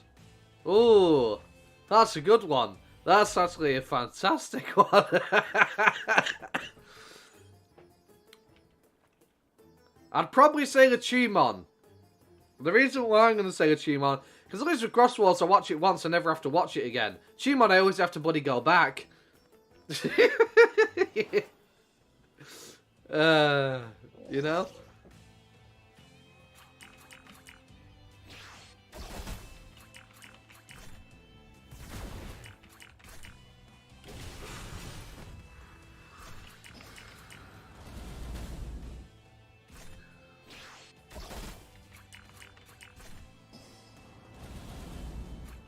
I am never watching the Cross Wars season ever again.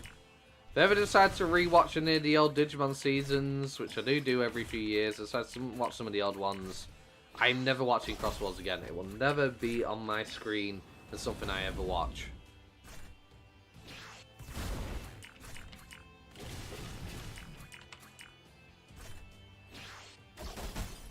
That's how much I detested it.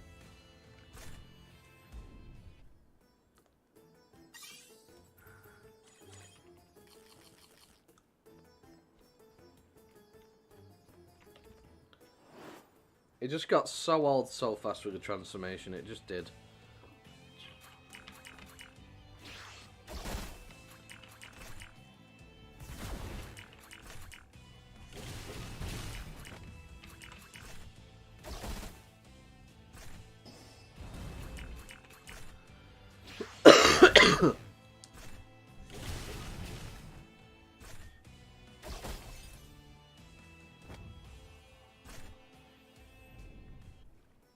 I mean, don't even get me started on the plot.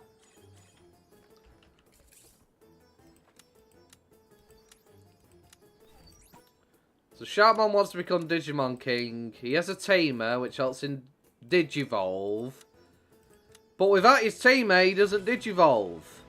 So, if he becomes Digimon King, any Mega would just walk up and slap him. While his tamer isn't there. Dethroned. Gone. I'm sorry, but that's what would happen.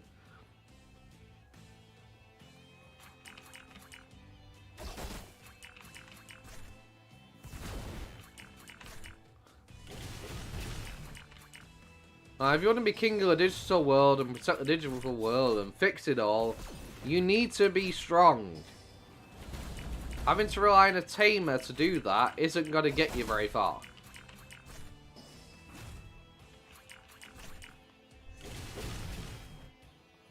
Your tamer's not always going to be around.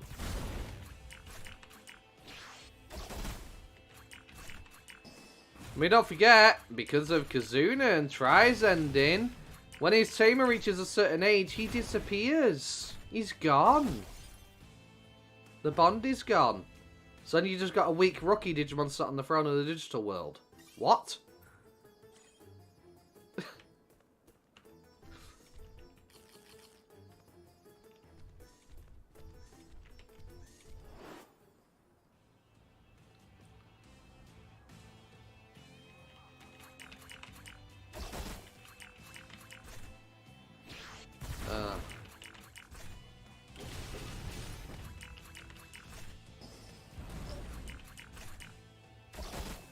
Yeah, if you want to see how much of a terrible crap show it is, and you want to watch it, go ahead. Come back and tell me what you think, but I absolutely detested it. I hated it. I've never been so bored watching any Digimon season.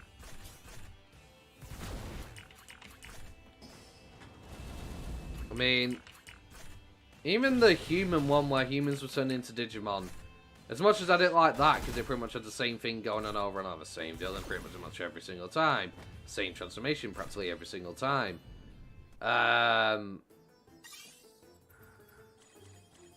It wasn't as bad as Cross was.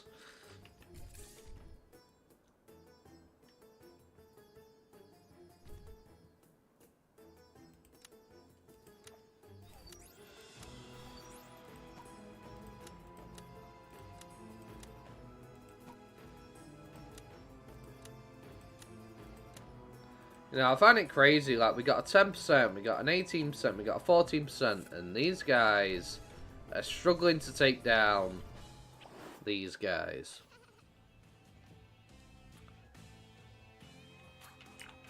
Sheesh. So yeah, it's going to be a very long grind for this team. I'm not looking forward to it. They can only just barely take care of these three with one hit each now. Does anyone know when English release is happening? Nope. It may happen in the future, but it's not on their immediate to-do list. It's a Korean MMO. We'll get an English release once they're busy working on the game and actually making it a great game. Then they'll think about probably doing it and focusing on maybe English translation or making a global release. Right now, it's not in the immediate future. It's not happening. Probably waiting a few years. I reckon maybe when they're done with all of Season 1 in terms of following the anime, then they might consider a global release. But I don't think they're doing it anytime soon. Because we're now up to the Venom Ismon arc. And we just finished that, so... Next will be the Dark Masters and whatnot, so you'll be waiting a bit.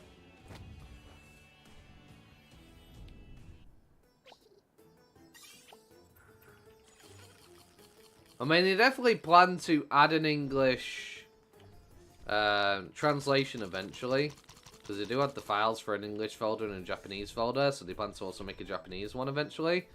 But right now, that is not on their immediate to-do list.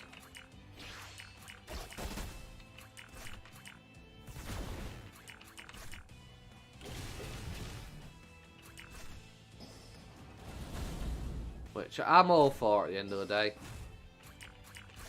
I'd rather them work on the game, make it a great game, then give us the English version. Rather than releasing it, and everything being slowed down to a crawl because of then having to do translations for every single language while programming the game. And making new content, maps and things.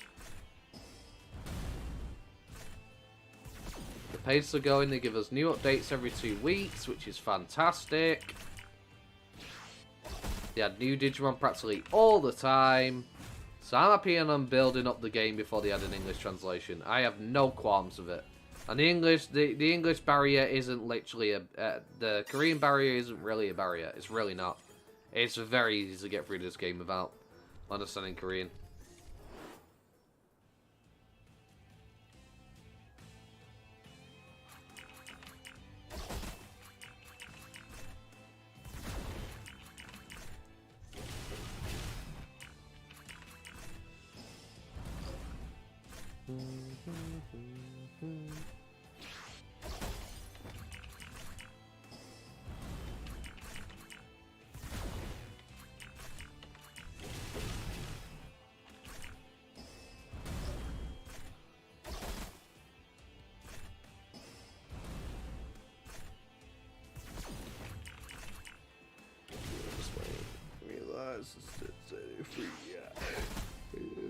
Part of me. Now you become a part of me. You'll always be my fear.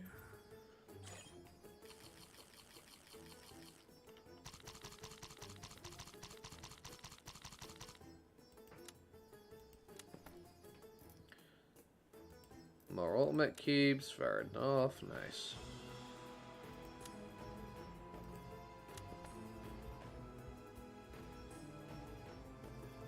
Get another green egg. Oh, I'll get that later.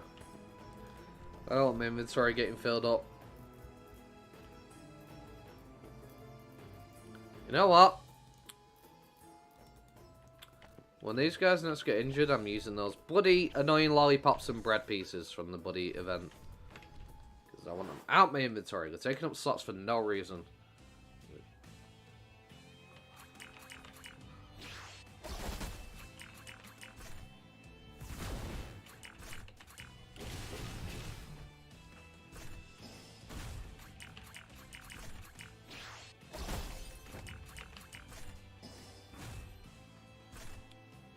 Do it.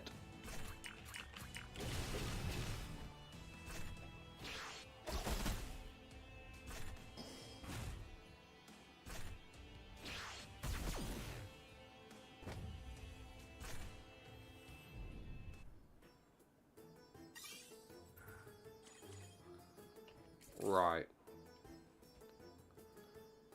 There it is.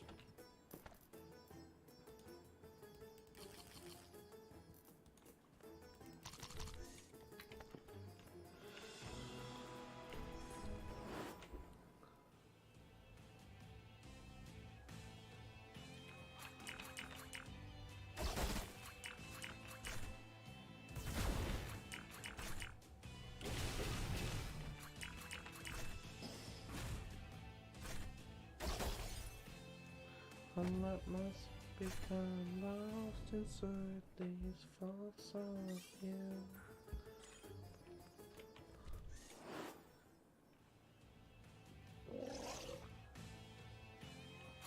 Do it. Bring them down. Come on. Oh yeah. Take off the damage off.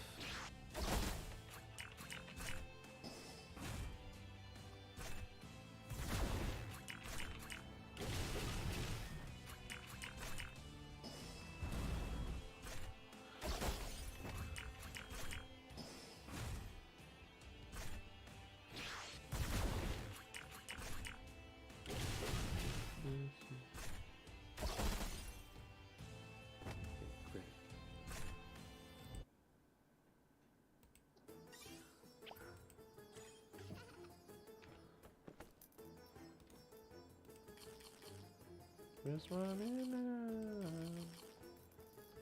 There we go. Give me those slots back. Boom.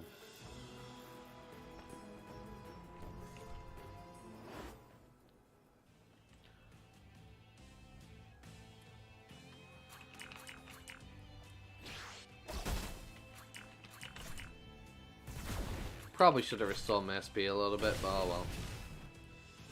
It'll do.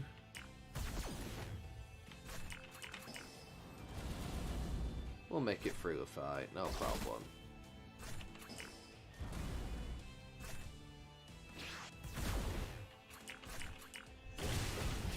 Yeah, take it. Left, right, left, right. Good night. Boom, boom, boom, boom.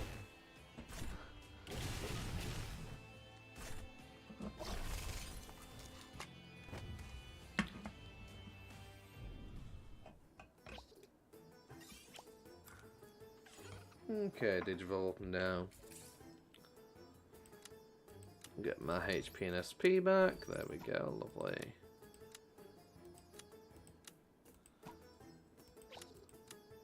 Love is running out.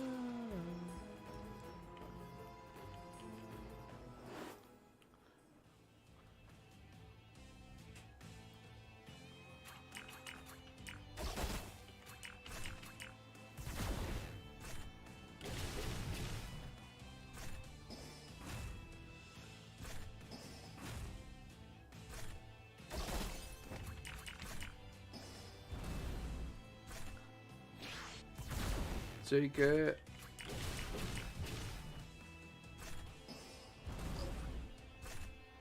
Take up the damage.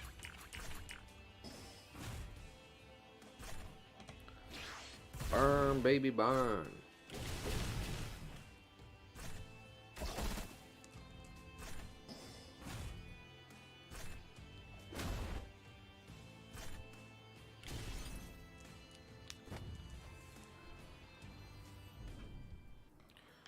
Yeah. Lovely. Come here, you. We're not done yet.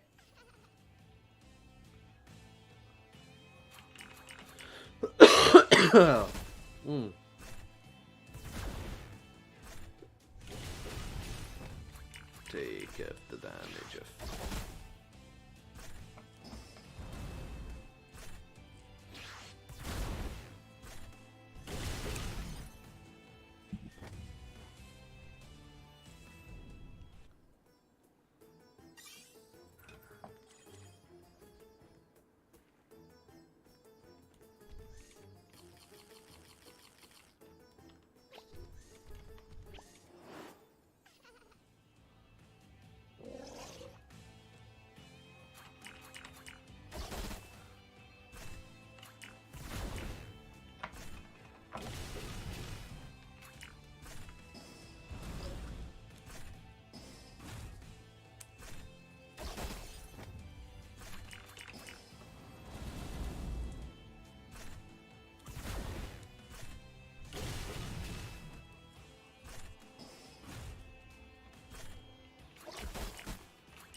And the whole message after the tone. Kinda cool.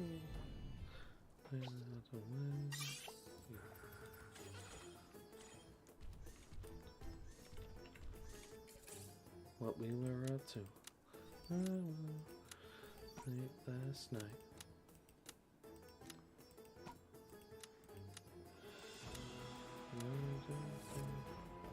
Feel me in some fall.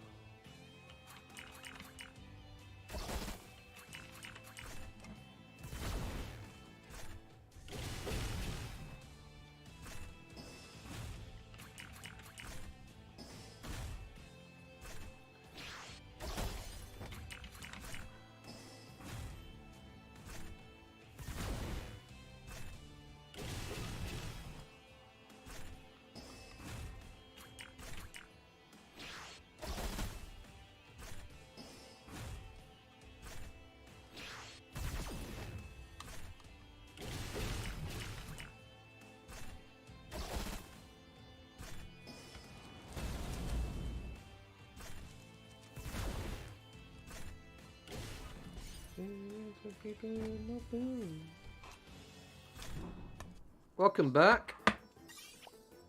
What did you have for dinner?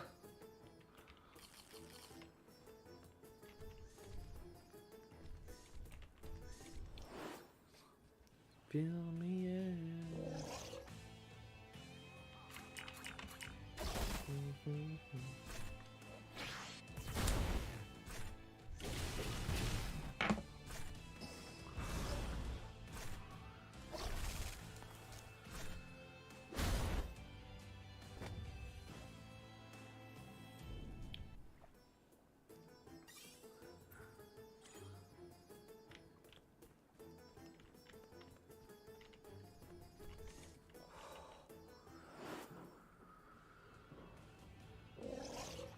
Toby, so love my character got a captured soul. Bro, why not just log me out? These catches completely random. Yes, they are. Sometimes you can be fine for an hour, 2 hours. Sometimes you might be good for 30 minutes. It's random. It's annoying.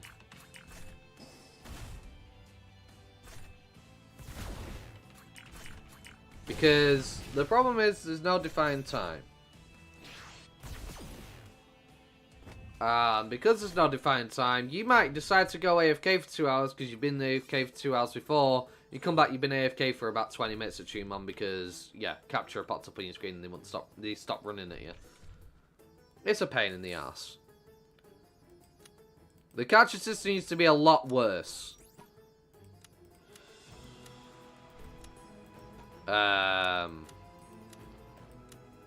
Like sometimes just for me pressing buttons too quick, it'll pop up on my screen.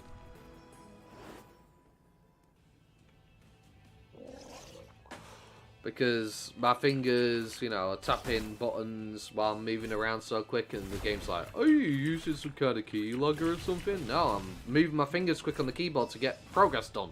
Damn it. But they removed that, thankfully.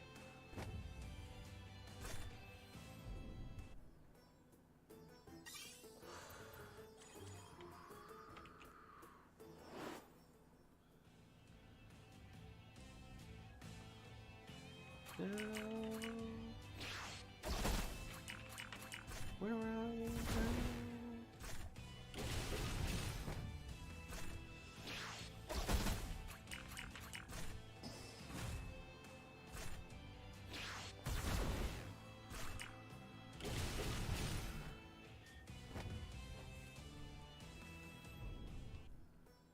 Okay, Steve, take it easy, have a good one. Thanks for tuning in. See you next time.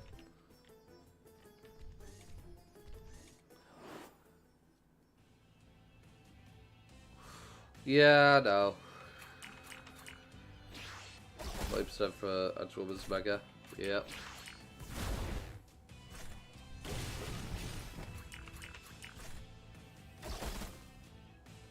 See, I think All Force Digimon's going to require a lot more.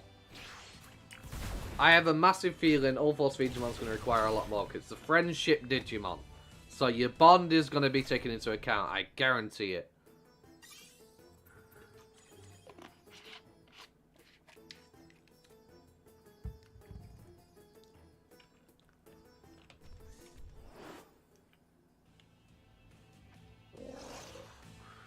Yeah, it sucks.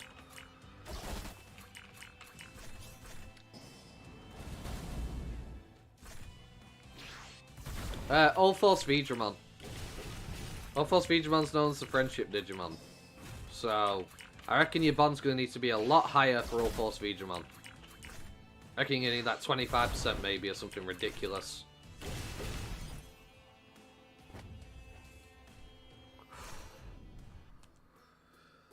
So, I'm not looking forward to that, I'll tell you that much.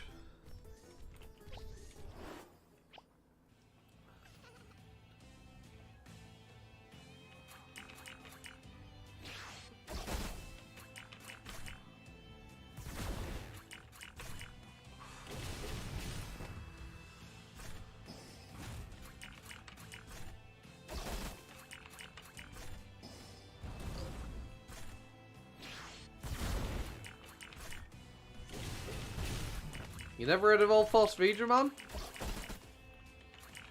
It's the other Digivolution that Vmon gets. So you've got the X-Vmon line, which merges together and becomes... So, Vmon actually has 3 forms. You've got machinedramon, which is, you know, the Miracle Digimon. You've got Imperialdramon, and his Paladin mode, of course. And you've got All-Force Vdramon, which is based on having a very strong bond with your tamer to achieve.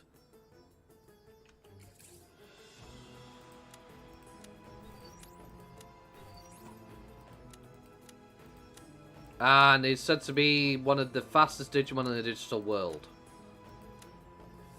So his speed stat is going to be crazy. Like, he even outspeeds Kentaurus Man, one of the Royal Knights. That's how quick he is.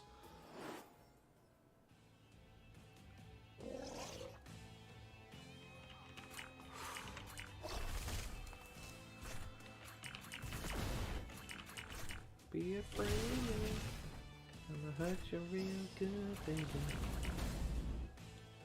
Yeah.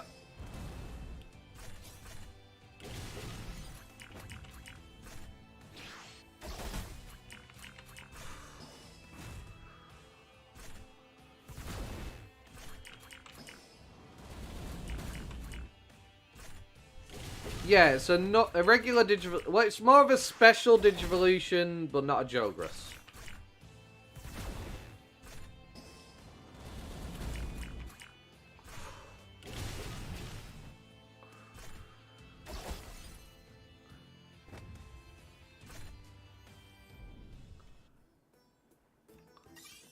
Entertainment that you thought I was soft and sweet. Switch it off your feet.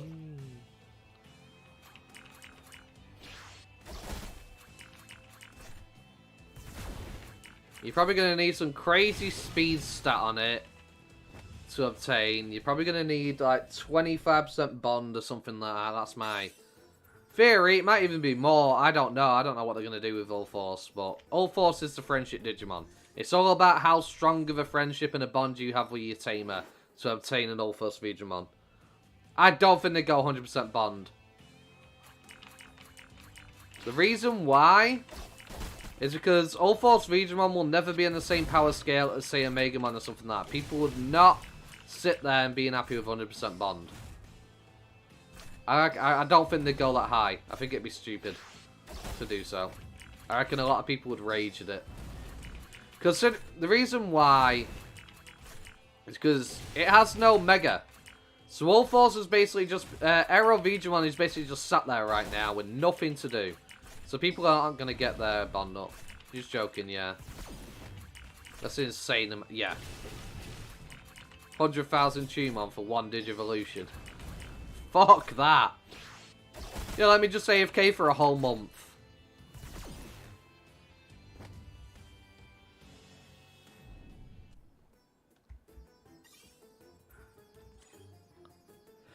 You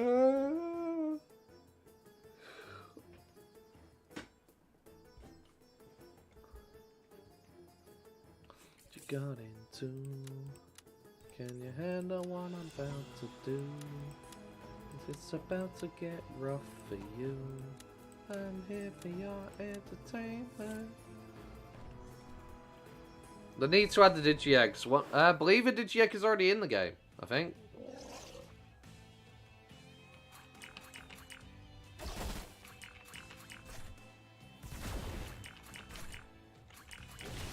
I think Flame Dramon's in the game.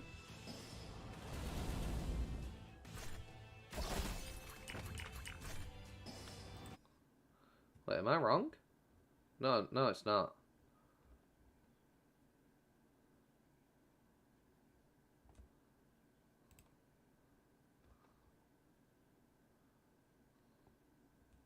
No, it's not in the game.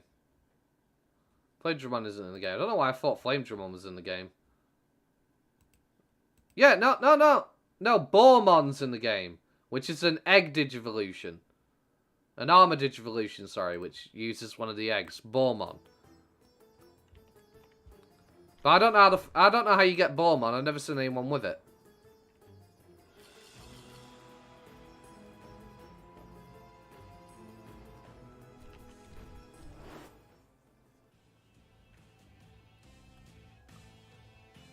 No, Bormon, not Balmon. Bormon is an armor Digivolution.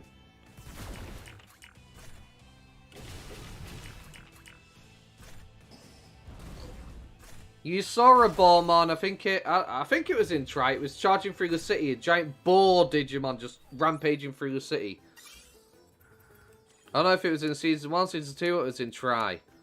But I know there was definitely a Bormon that was rampaging through the city.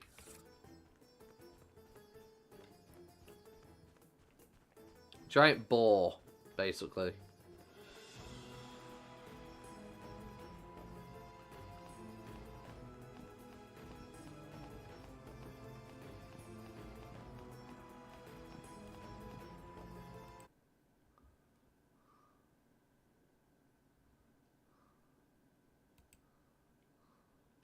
I don't think you can actually obtain Bormon, though.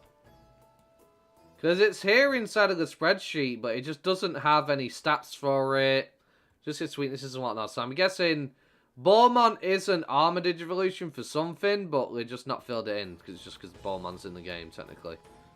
Maybe. I don't know.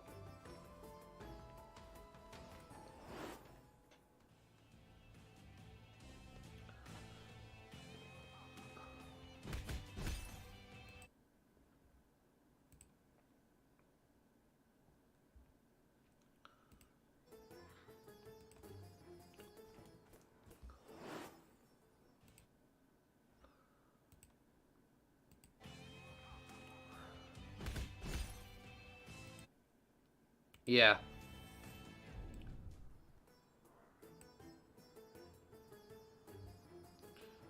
That's a point. Who becomes Bormon?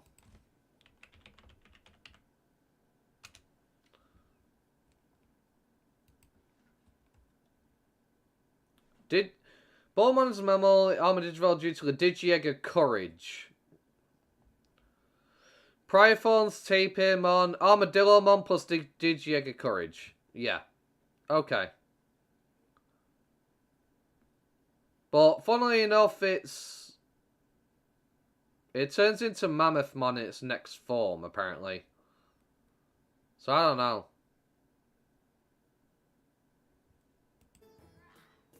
Yeah, you can fight him later on. Yeah, you fight him in the human world, but...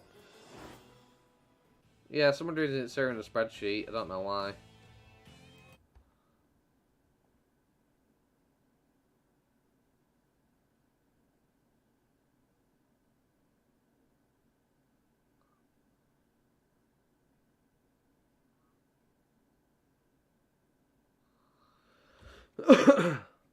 Yes, Bormon's champion that develops on Tapirmon, but Tapirmon ain't in the game yet, so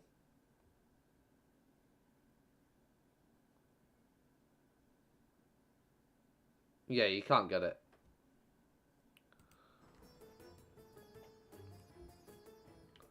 So no Armadillomon, no Tapirmon, ergo it's not available right now.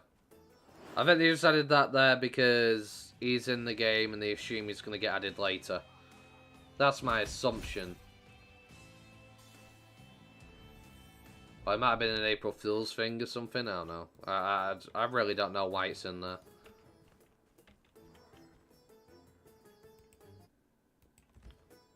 Remember when I used to feel sad?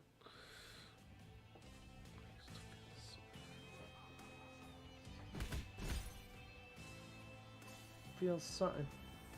No, I'm just cold inside. Yeah. We might get Armadillomon eventually.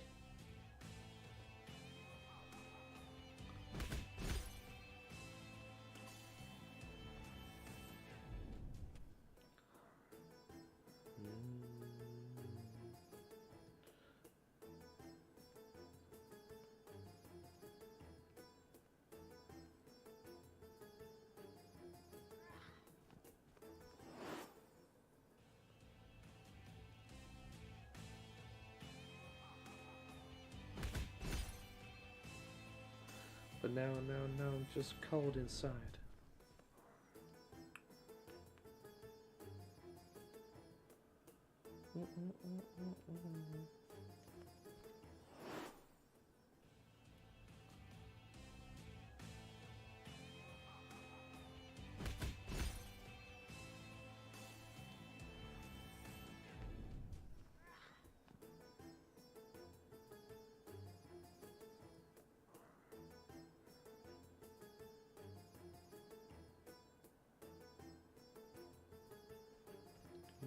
care about me anymore. Andromon would be cool, but that'd be a long way away. How do you wanna break my heart into pieces on your floor?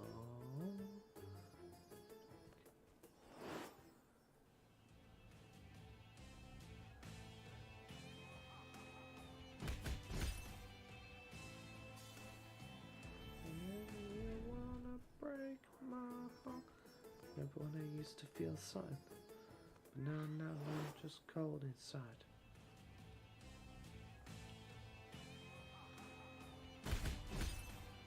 He is an armored Digivolution, I'm pretty sure, Machinedramon.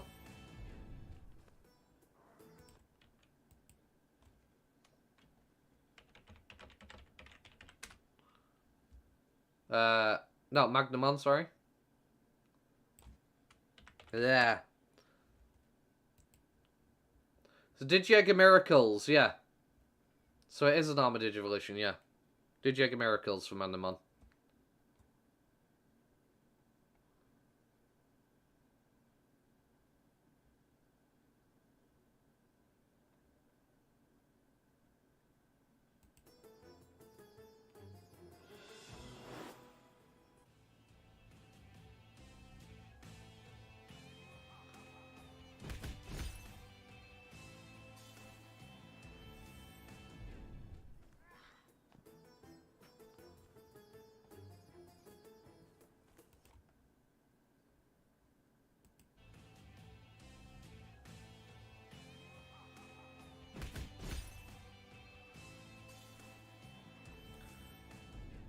They had at least 50% of the quantity of Digimons. We'll have a ton to collect and use. I mean, to be fair, we already still have a ton to collect and use. But yeah, definitely. I'd love to see him, like, full on, like, go hard on the number of Digimons in the game. I mean, hell, we got Neo Vandemon, which is unexpected, you know. I don't really see that too often. So, they're definitely going out there with a lot of Digivolutions.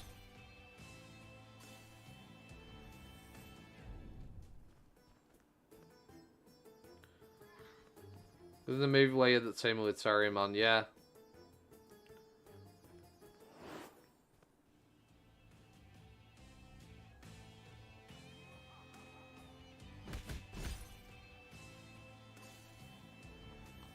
I mean, let's be honest, Magnamon just has straight hacks. His powers are straight hacks.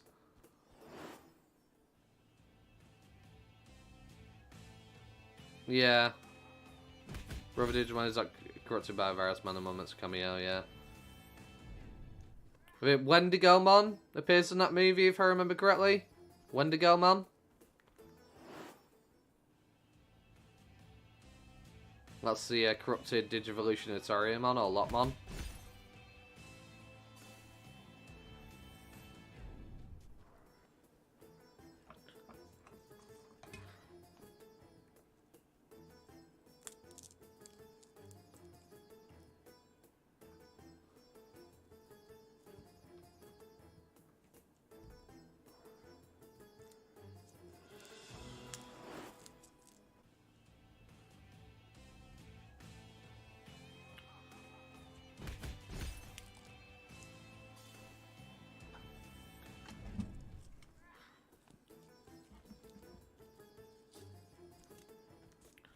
Speaking of Wendigomon, flipping... I need to finish my Digimon Survive playthrough at some point. That, I completely forgot about that. It's been left on the back burner. But, yeah. That game was fantastic, but incredibly dark. I mean, it's fucking Tamer literally just got eaten alive by Wendigomon. He literally just ate him and killed him. Like, it was wild. Yeah, I love Digimon Survive. I need to finish that at some point. Definitely. Because I've still got to get through the game and do all the alternate endings as well. So who knows, maybe I might revive that series at some point.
So let's try and find a VN type of game.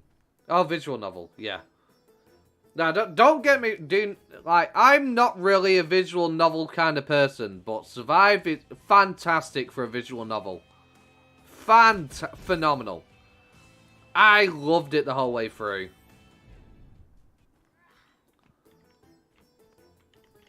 Like, I'm not a visual novel kind of guy, but that game, it was fire. Not what you traditionally expect for a Digimon game, but... Woo! Yeah, I loved it. It really did give like emotional.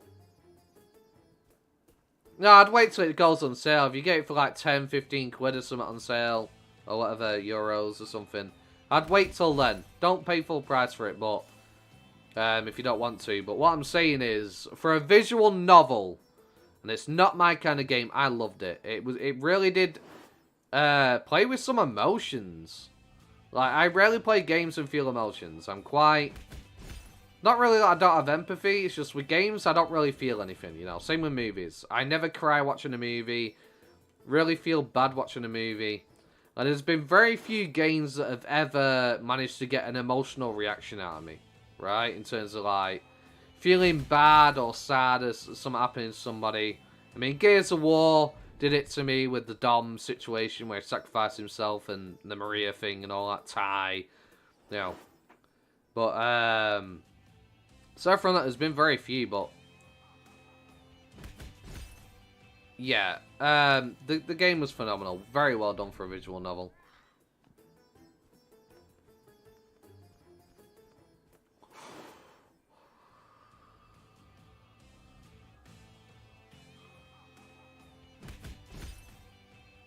Every time I hear about VN games, it's enter a dating sim. I mean, you can romance somebody if you want to, but it's not like a proper dating sim. It's just more so... Yes, I think you can romance. I don't know if you can. No, you do have to work on your relationship with them. You have to basically manage their relationship with you to a degree. It's not dating necessarily. It's more so, if you don't treat them well enough, they will, you know, make the right choices, they will go off the deep end and something dark will happen to them. They'll die, they won't listen to you, they'll remember something you said, and then something will result as a consequence. So it's not dating, it's more maintaining a good relationship with everybody, realizing they're panicking and helping resolve the situation to help them stay of straight mind for the sense of not falling into the darkness and the scare and fear of it all. So it's not relationship-wise, really. But you do sort of get like a relationship bar to try and fill to a degree. But you don't actually fall in love with them and start dating them.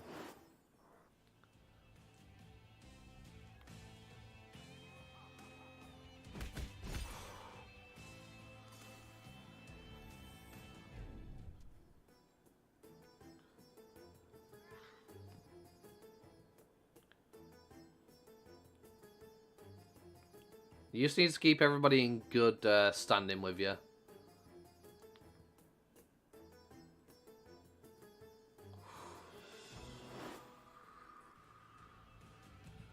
But like, everybody has their own different personalities, so you have to make the right choice, essentially, when responding to certain situations. After freaking out too much, you might have to tell one person, hey, cut it out, stop doing that, you know, be brutal with them.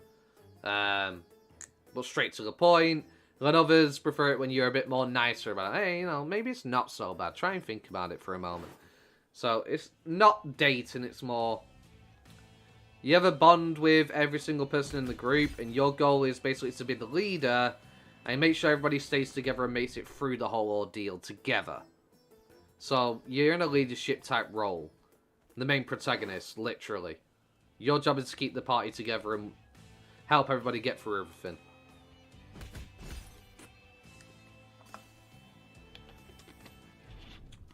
You have to pay 500k to get your crafting up. Why?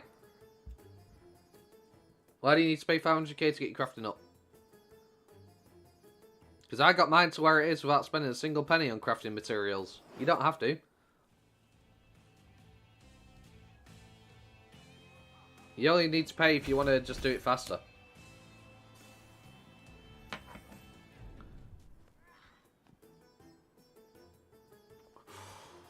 Oh, for the crafting thing. Right, yeah, okay, I get you now.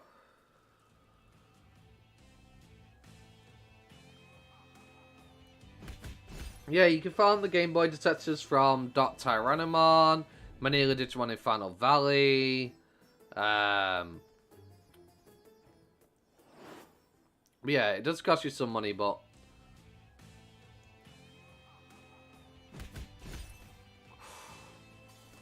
you craft the Game Boy detector into a better detector, I think, don't you? Okay, let me have a look.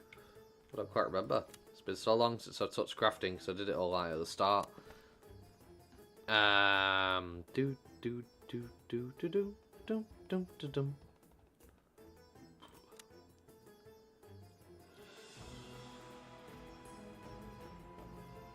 Oh, you turn the Game Boy detector into this, right?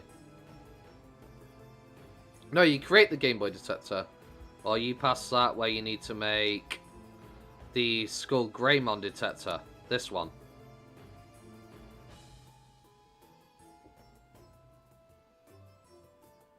Yeah, honestly,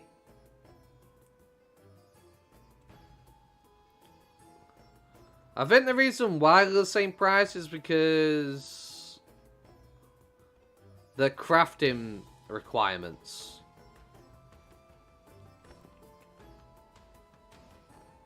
That's probably why. Because people need it for crafting, so people are going to put the price up.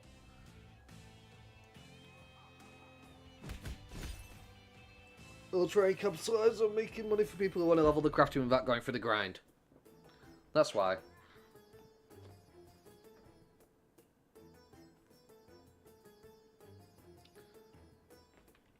No! I was confused about what it turns into. So, if I wanted to, say for example, make this, you need it to craft into the Skull Greymon detector. So you get 2 of these USBs, 1 of these, you craft it into a Skull Greymon detector. That's basically how it works.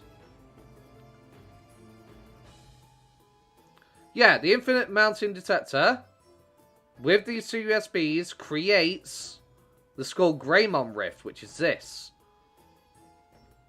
So that's probably why. It's needed for crafting to level your crafting up, and on top of that, made Skull Greymon Rift detector. That's probably why it's so pricey. Because Skull Greymon Rift also unlocks, obviously, Titamon.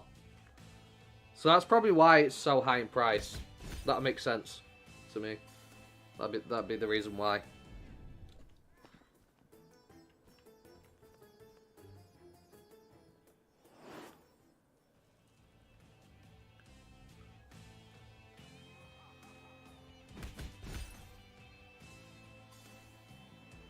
See, I'm tempted to craft mine into Skull Greymon Rift detectors, but I'm keeping mine just in case the Digivolution gets attached to the Rift.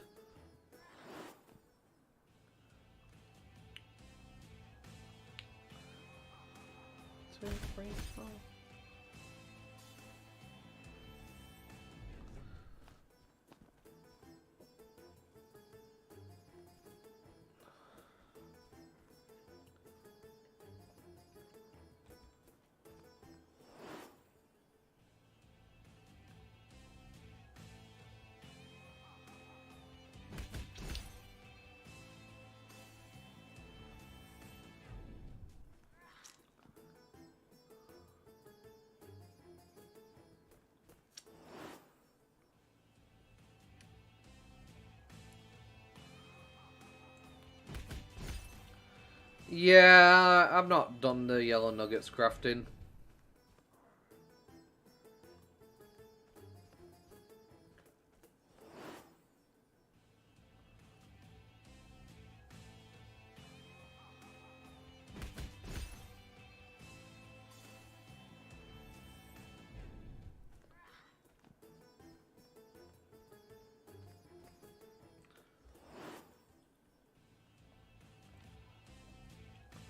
I don't know where you farm yellow nuggets. I've never found a place to farm them yet. So, I don't know where you farm those. I don't even know where I got mine from. I don't know whether I got mine from a quest or something. Well, the thing is, it makes it non-tradable, so I can't use them to craft anyway. So...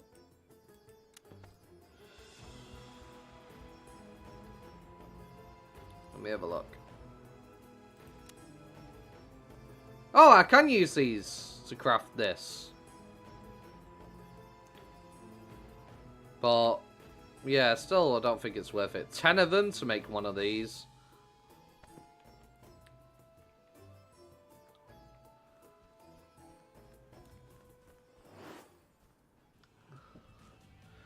I mean, I saved all my USBs while I was going through the story for the sake of the crafting menu. When I went through the game. I saved all my USBs and all of my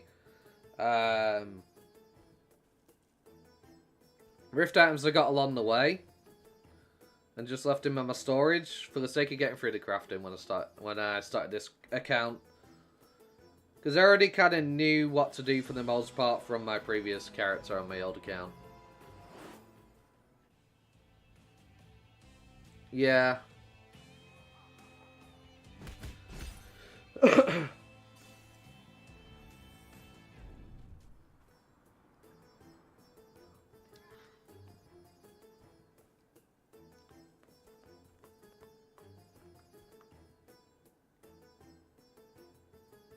Hello, Robert. How you doing?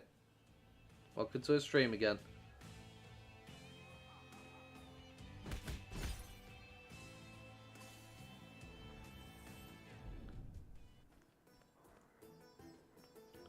We're so close to being full of EVP. Hurry up.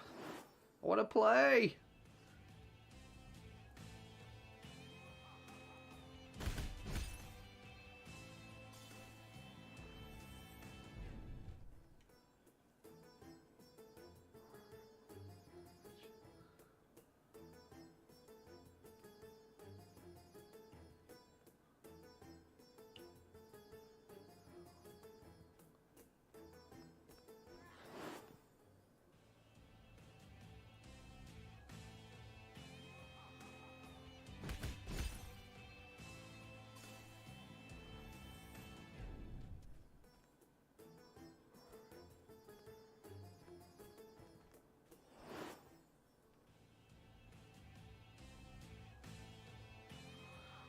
What was the requirement for that infinite dungeon in Gear Savannah?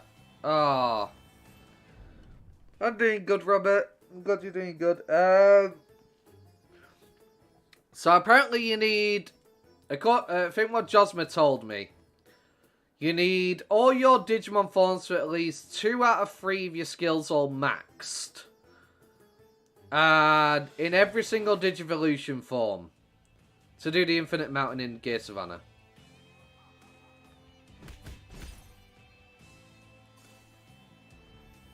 If I remember correctly, that's what he told me.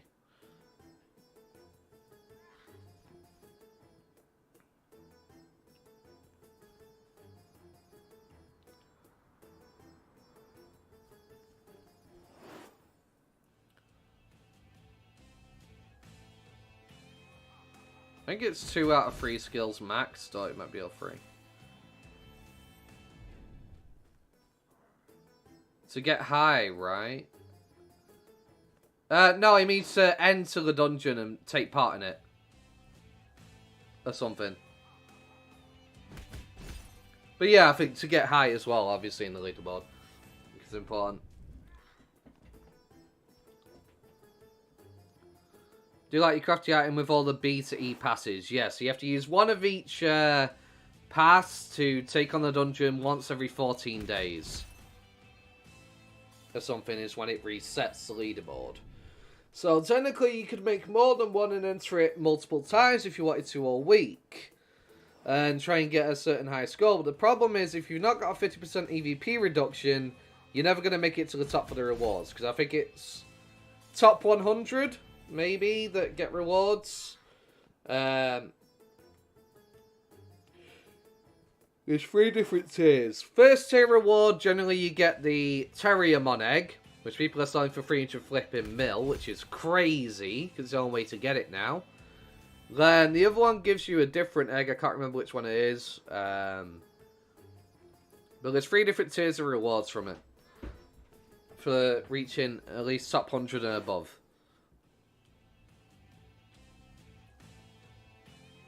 Whereas I think there should be 4 tiers of rewards for it. I feel like even if you don't make it to the top 100, you should still get something for it. Maybe some skill cubes. Maybe a green or blue egg, you know, just something. Yeah, this dungeon is a gauntlet. It's a gauntlet. So your goal is to go as far into the dungeon and deep as you can into the dungeon that you can get.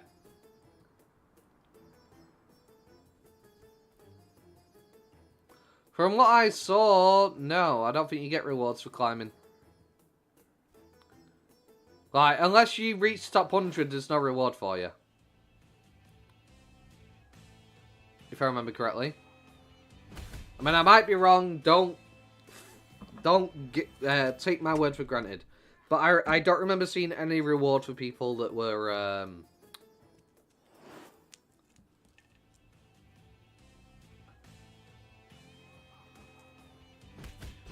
pretty sure you need to be in top 100 for a reward. Because I remember mentioning that to Josmer on his video that he made. I don't know. I can't remember what the rewards were specifically.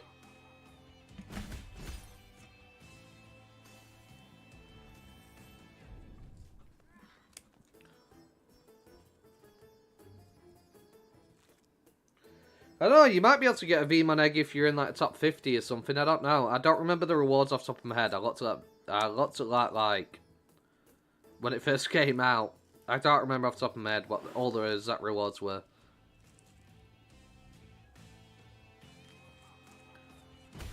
But it's definitely something for more late game, end game players to compete in.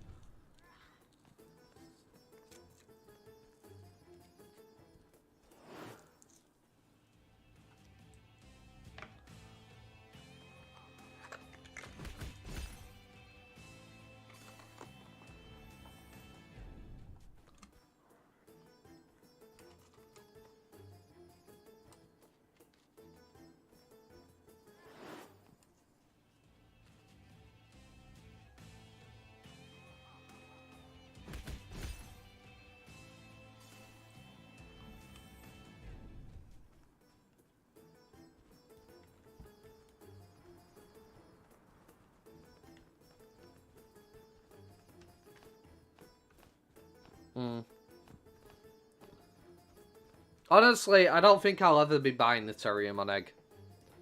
I will never get that egg. Like, I'm not forking out 300 mil for an egg that I have no interest in. Because Terriermon's Digivolution line, I don't care for Galgamon. I just don't.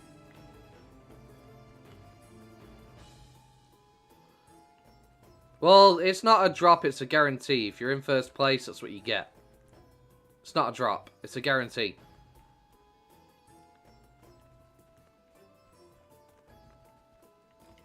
Assuming it's in that week's rewards, I'm guessing. I don't know if it resets every 2 weeks.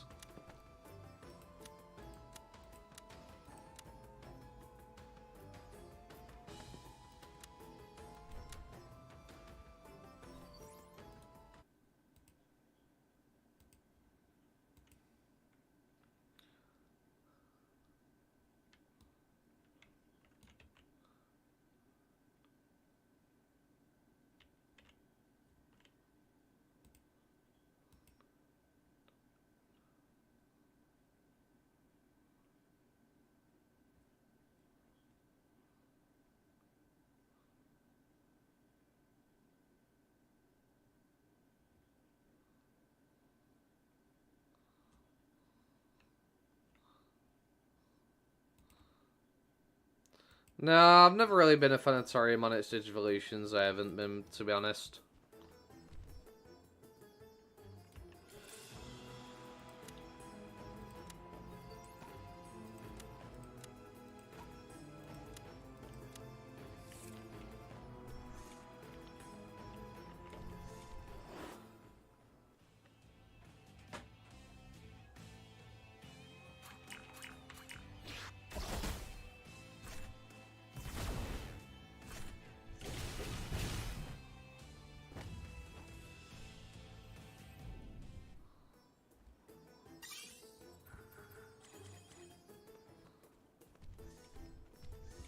Your Wagurumon just instantaneously killed himself over Devimon.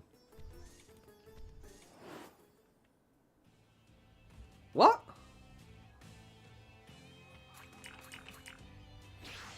Oh, yeah, yeah.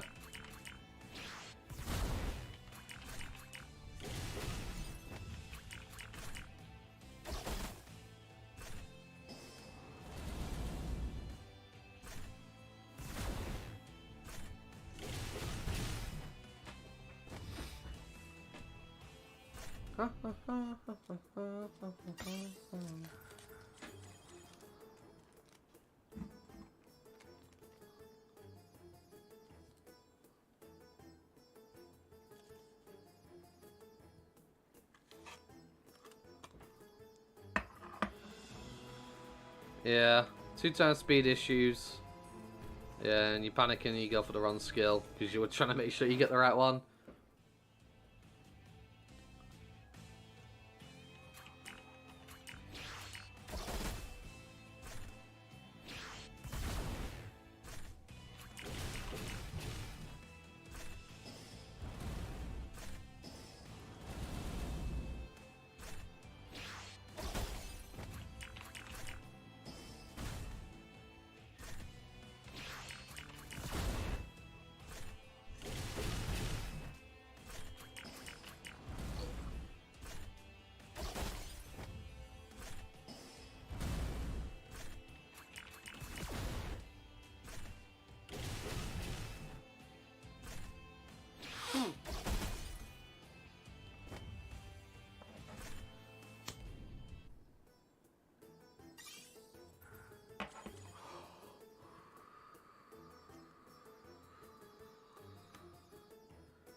Well, Greymon competing with Wagurumon's turn, that make up your mind.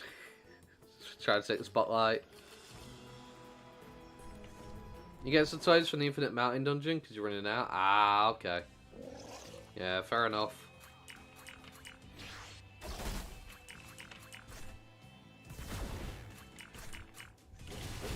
I can't wait to get to the point where I'm just straight up farming blue eggs and nothing else. Once all this grind is over and I can finally start grinding the late game spots and stuff, I'm going hard. I'm getting me a bunch of blue eggs. Going for that Violet Elk, come on, damn it.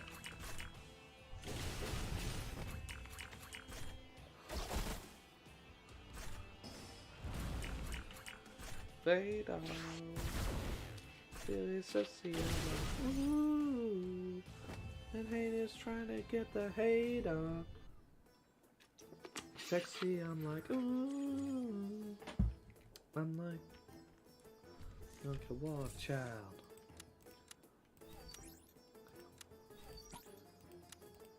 I'm like.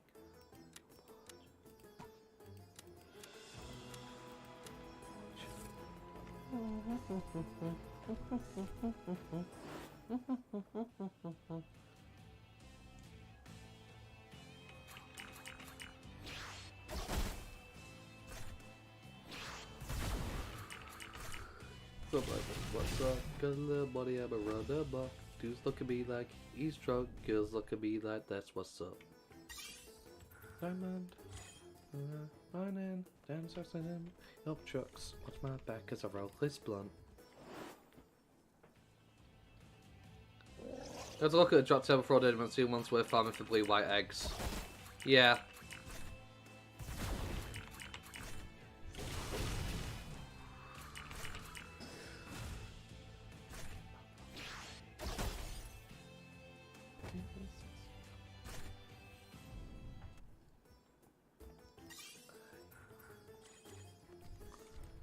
I'm going to go now. Bye. Have the rest of a good stream. Thank you, Scorpion. Take it easy. Have a wonderful night. Appreciate you stopping by.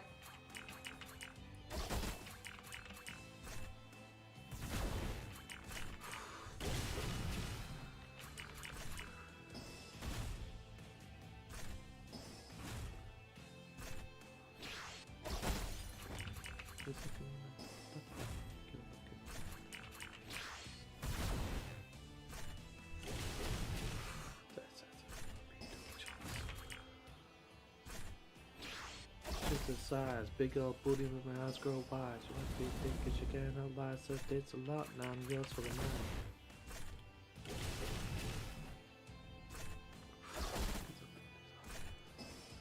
Funny money.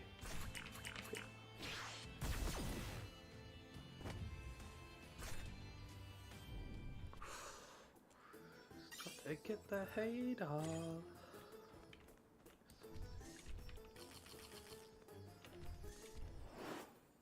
Party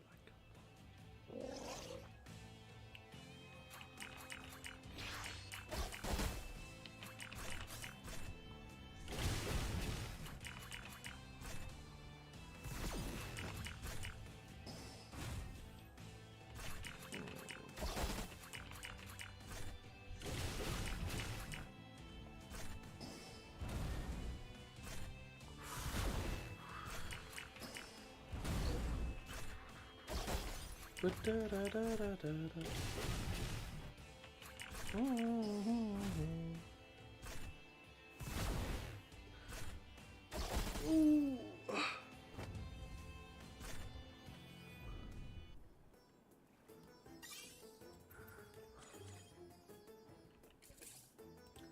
Up and down we go.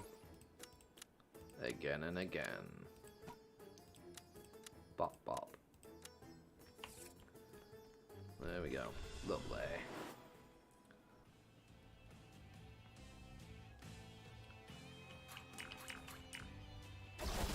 Take it. Take up the damage.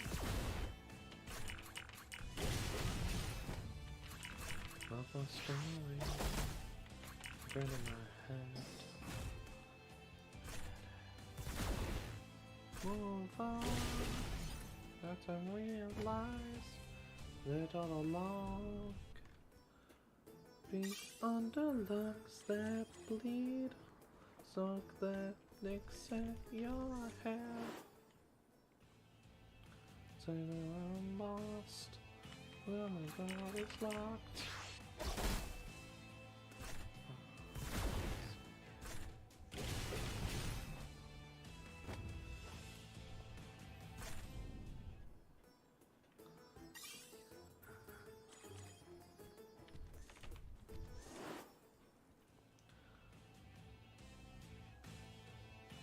The grind be real.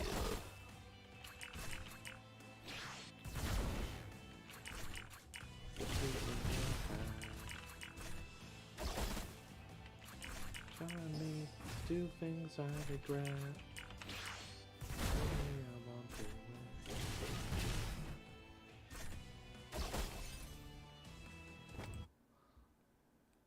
Well, he's pinging me.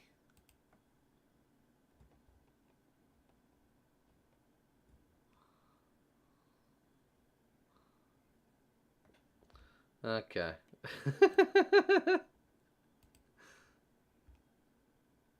Okay.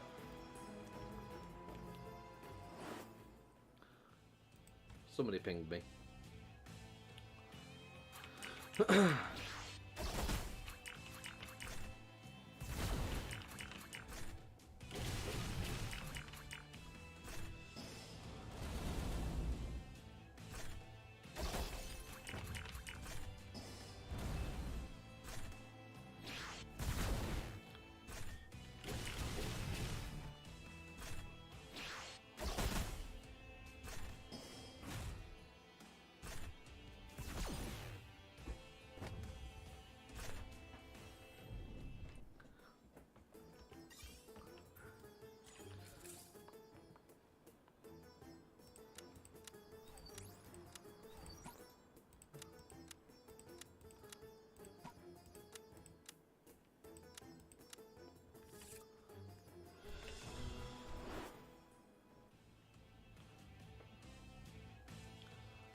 Bum bum.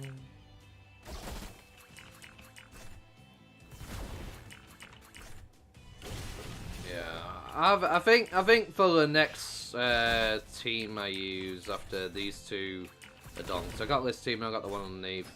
I'm going for a strong team just for a faster grind, a lot more of a fun time. my throat. This wasn't wanna be the nameless, the faceless, the godless, the baseless, but the voice of the faithless. To sever all my suffering. So 10 seconds from panic. Let's go there. 10 seconds from panic again.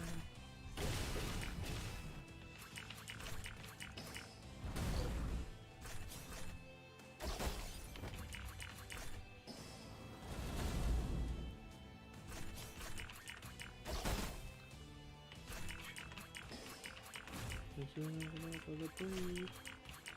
That's around my throat.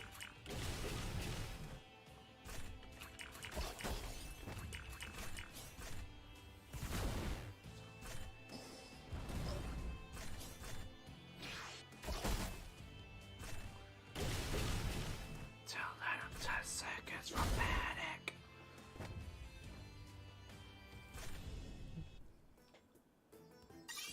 Let's do it.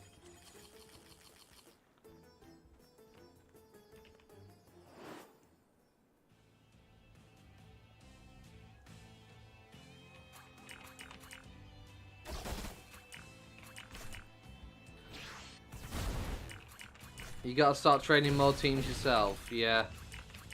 You need to get placement for one amount of EVP, yeah. It's always good to have a backup line if your mon ever goes down in battle and you're struggling. So, good idea.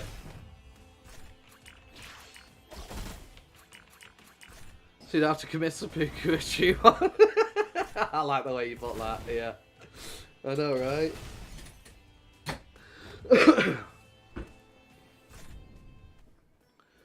Nothing could help me live through this. Me of my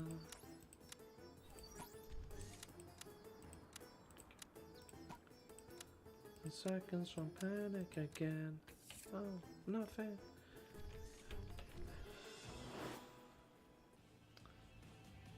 You've all vaccine, yeah. You need to get some data and virus for sure for the human world. You really do.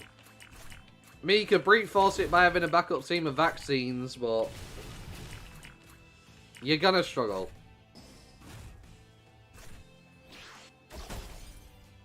Do a Pixie on some others to train, yeah. Get yourself a data team, get yourself a virus team. Get those cut up to your level. Get those in your back pocket for the human world.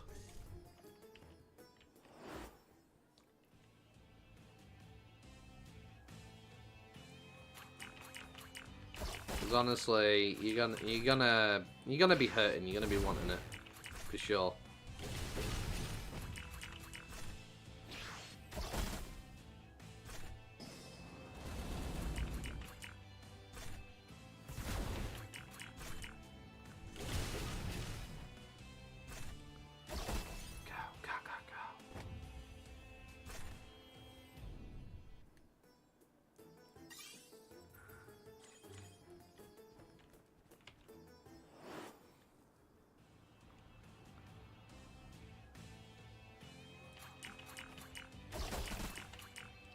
Yeah, there is, honestly, yeah.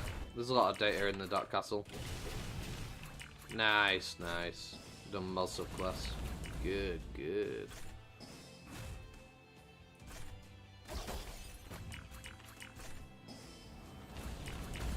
Yeah, I'm up to the Cherrymon, Ogremon section in terms of subquests for that area.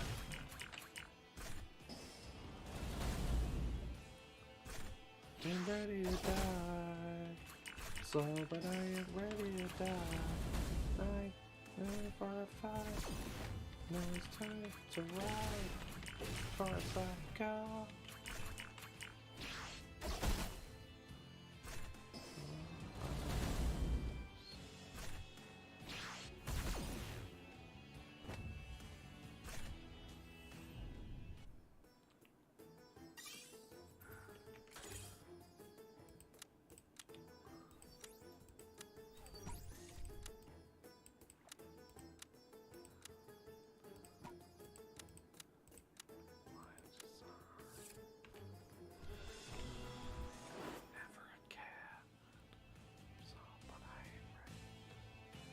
Killing me slow, but I ain't ready to die.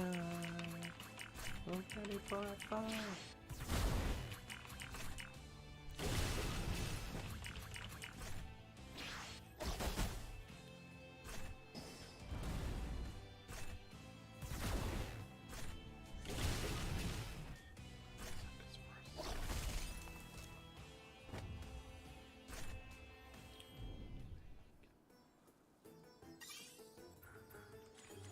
Boom.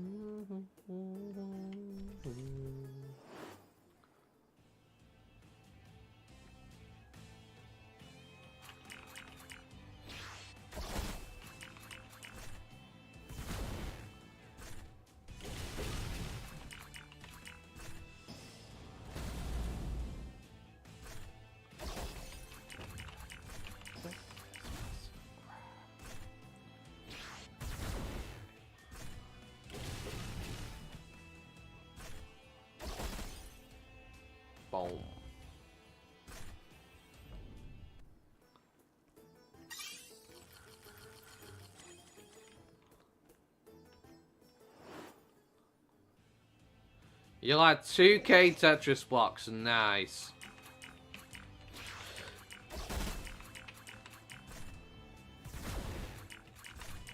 Just put them to use only on the Digimons that you know you're definitely going to use in the human world.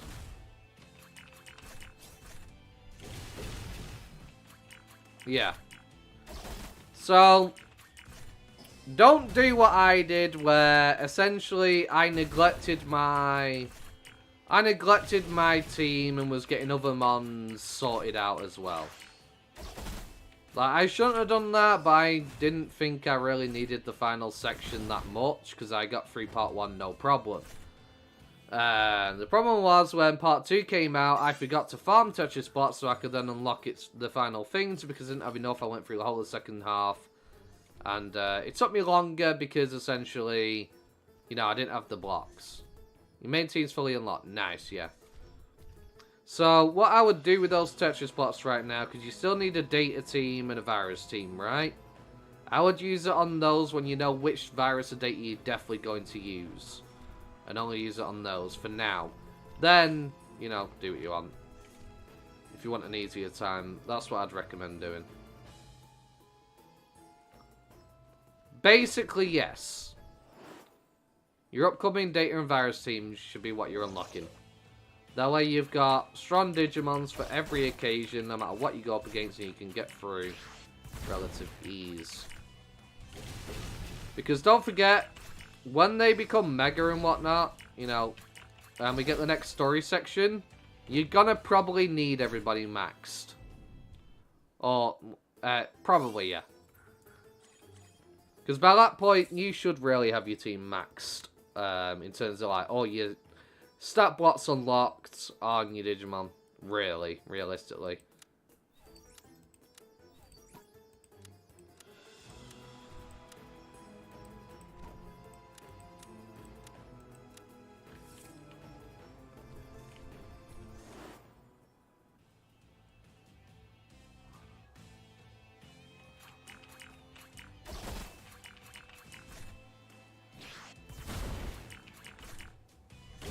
Blue Meramon, Lady Devimon, and Vandemon? Yeah. Max them. Get all their blocks unlocked. Get as many strength blocks as you can in there. And you're going to be breezing through any data that dares cross your path and threaten your vaccines. You're going to be slapping them about. Because the Death Meramon fight is a hard fight in the human world. But if you have viruses, it's not that bad at all. Especially if you got on, like, a really strong stage. But if you go up against Blue Meramon with your vaccines, you might lose. Because I know a lot of people get to Death Meramon and then get murked. Not sure about the third one. The way I look at it, look at Vandemon, he has a Mega. So you therefore get a virus Mega out of it. Lady Devimon sadly does not have a Mega. Blue Meramon doesn't have a Mega either at the moment, I don't think. So, the issue you're going to have is you're going to need Megas for the second half of the story.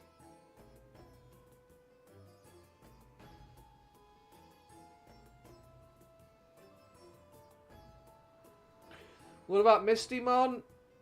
I don't think... Does Mistymon ever Mega yet? I don't think so.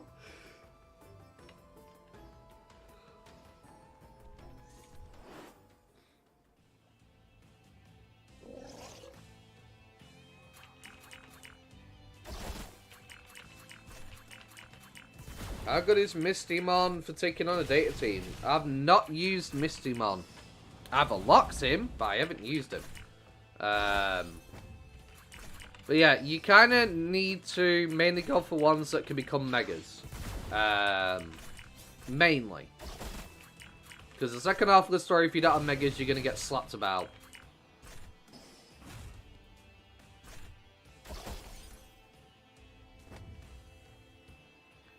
Yeah, he's Virus, yeah. I thought you just meant, what about for fighting data teams? That's what I thought you meant by the question.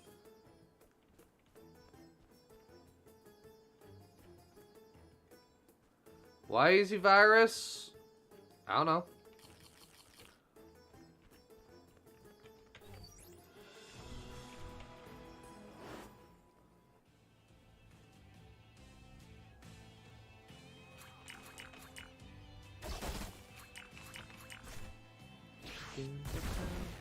Come down, and down, boy, you're on the ground.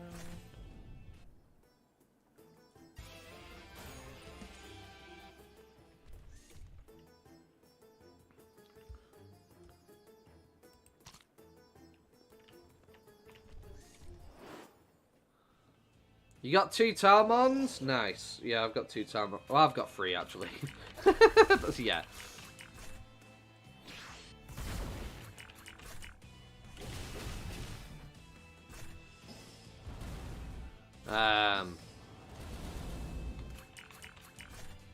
That'll be one of you. That could be a very good data mega. Because even if you do get Kazuamon, which you don't want, it's only a little bit weaker than Sakuyamon. So definitely a great data mega.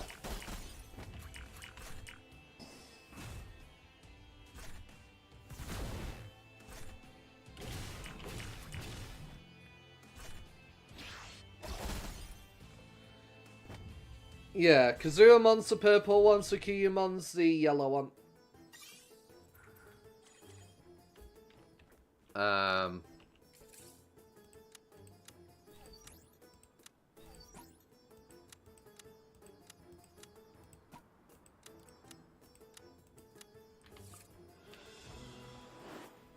I mean, I'm hoping one of my Talmons does become Tsukuyamon.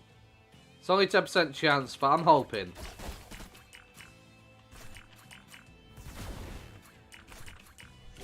Two Kazuamon and 1 Rosemon. There you go. Do you have a Gabamon? Wait, no, wait. You've got Garurumon. You got a Metal Garurumon. That's Data. Your Garurumon's going to become Data when it becomes Metal Garurumon. So, you could technically have 1 Kazuamon, 1 Rosemon, and Metal Garurumon.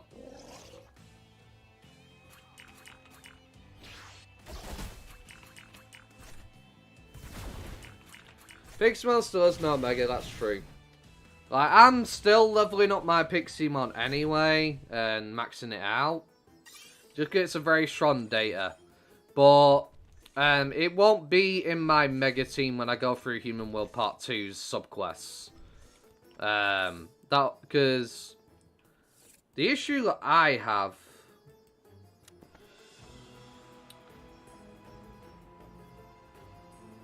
Honestly, for me... I mean, technically I also have this, which will become Kazuamon.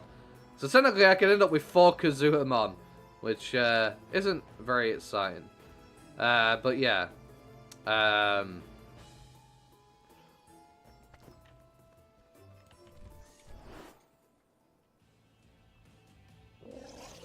mean, the good thing is about Human World Part 2 is I could just use my current datas for the subclass, right?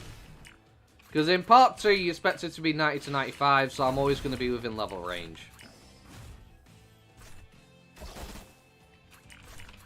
Yeah. Rosemon is great. Rosemon's a good... Essentially, yeah, that's the sad thing. Kazurumon, if you don't get Tsukiyamon, yeah, it's a pain, honestly. I mean, you got Rosemon and Metal Grumon, you just need one Mon which can become a Data Mega, so possibly your Talmon.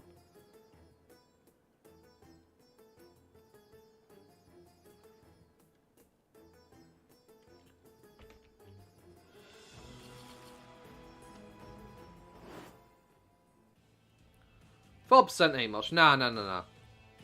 You could get that in, you know, if you go AFK for maybe, like, 4 hours a day, probably get that in 2 days. No way I'm getting 10%.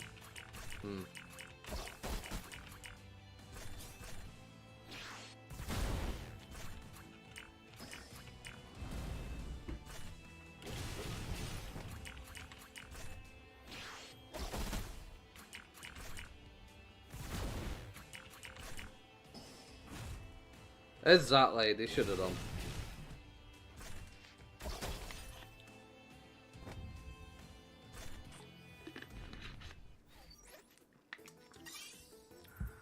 I have no idea what they were thinking, I really don't.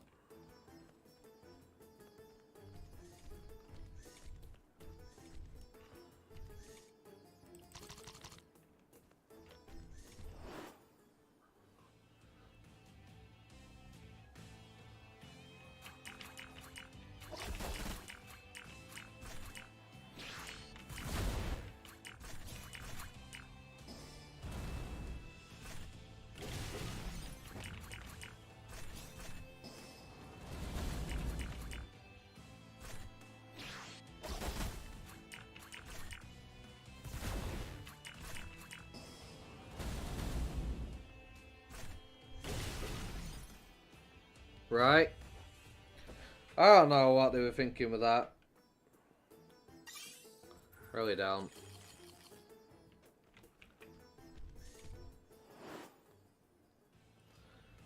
Yeah, the skills are different. They're different element types, I'm pretty sure.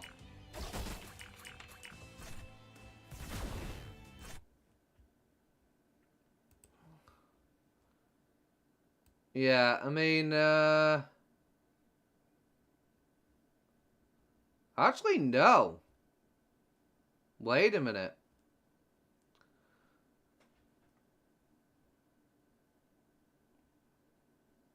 Tsukiyamon and Kazurumon are both darkness and light.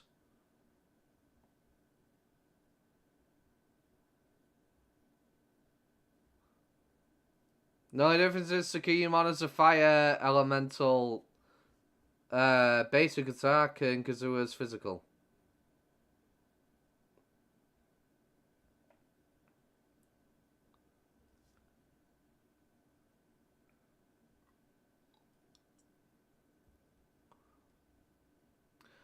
But Tsukiyamon seems to have a ranged light skill that increases defense, and Kazurumon just has a single defense increase for itself, from what I'm reading here.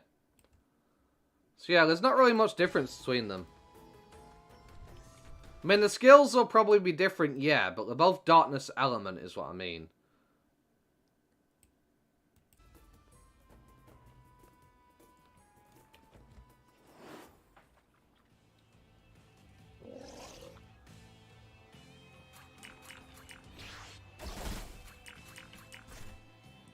Kazurumon only has a singular attack for its dark skill, whereas Tsukiyamon has multiple. So in a way,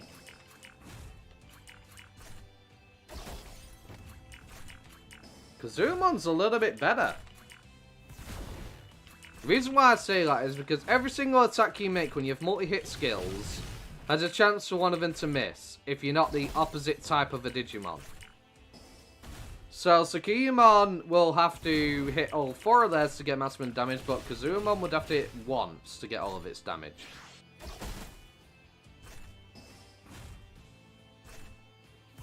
Ergo meaning you're pretty much getting the guaranteed damage as long as you hit. Whereas Tsukiyamon has a chance to hit and not deal all the damage it should. I mean, you lose 10 in terms of speed and you lose 18 in terms of attack strength.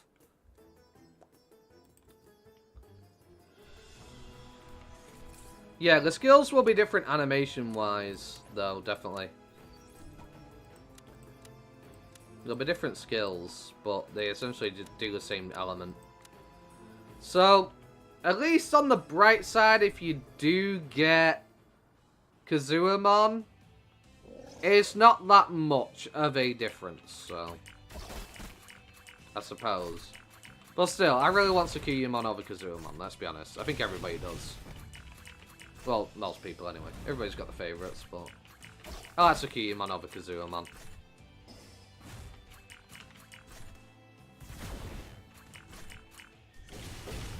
The difference that Tsukiyamon and Kazuamon have, though, is their element type for damage to take. So, for example, Tsukiyamon reflects fire damage, whereas Kazuamon has a chance to evade darkness damage through its element. But Kazuamon is weak to light element, and Tsukiyamon is weak to dark element.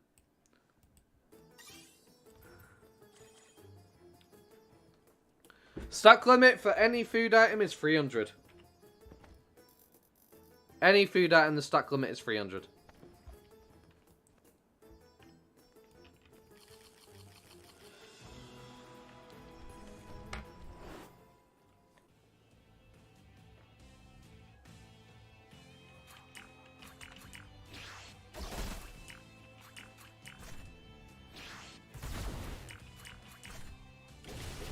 Oh, you on about the stack of the crates? I think it's over 100.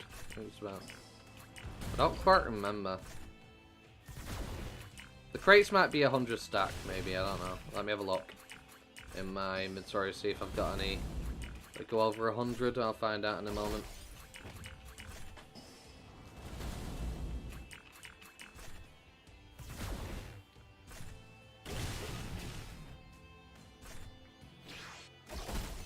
Take it. So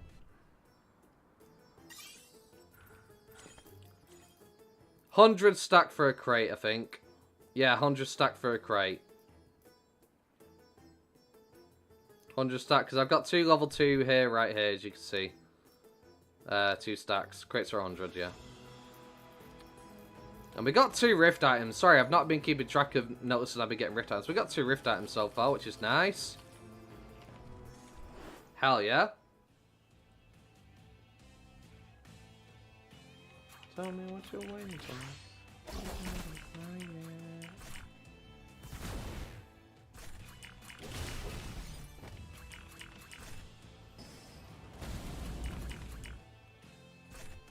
No, I don't want to make separate crates for health food and SP food, because that means more stacks of inventory. That's another inventory slot, no. You want more SP food, but not more health food. I mean, technically, you can just sell your food if you don't need more of it. Get some money for it. That's technically something you can do, so...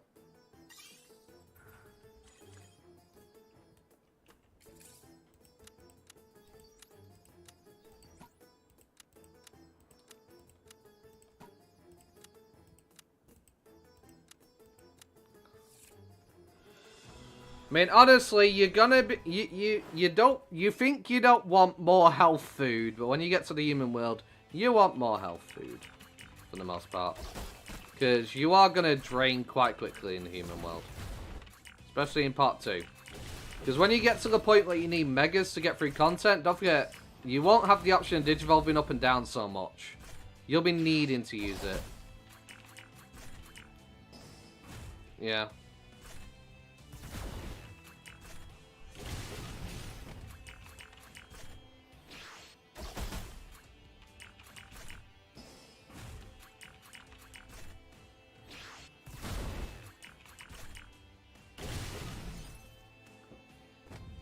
Like, right now you might not want more health food. When you get to Demon World, you'll be glad you got crates that give you food as well.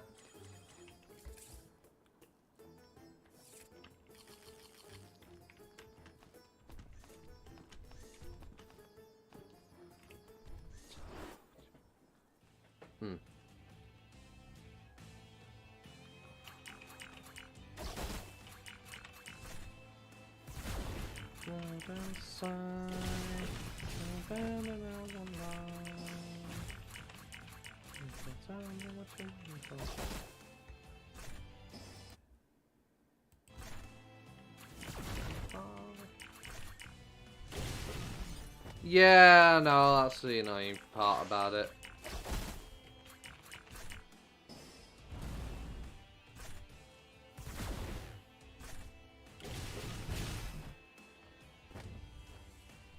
Probably just buy lollipops. I mean, yeah, you can do.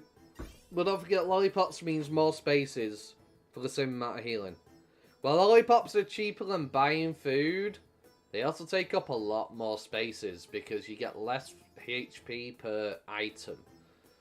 So, let's say 5 lollipops is the equivalent of eating 1 burger. That's just an example, it's not exact maths, but let's just say, for example, that 1 burger will be 1 item in a single stack. Whereas the lollipops, you would need 5 lollipops for 1 burger worth of HP. So it will fill up more slots that way. So bear that in mind. That's a trade-off you make. Because when I went through part 1 of the story, I had lollipops and things like that.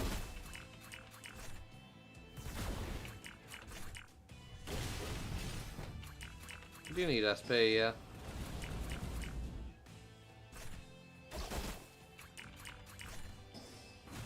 Not forget, some sleep soundly in your bed tonight. The judgment falls upon you at first sight. From the hand of God, and the darkness side, and the vengeful war. Look inside and see what you're becoming.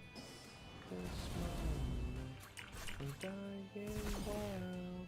What have you become?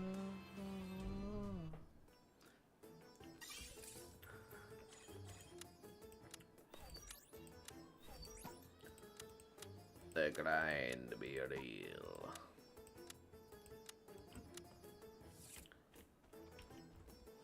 Yeah.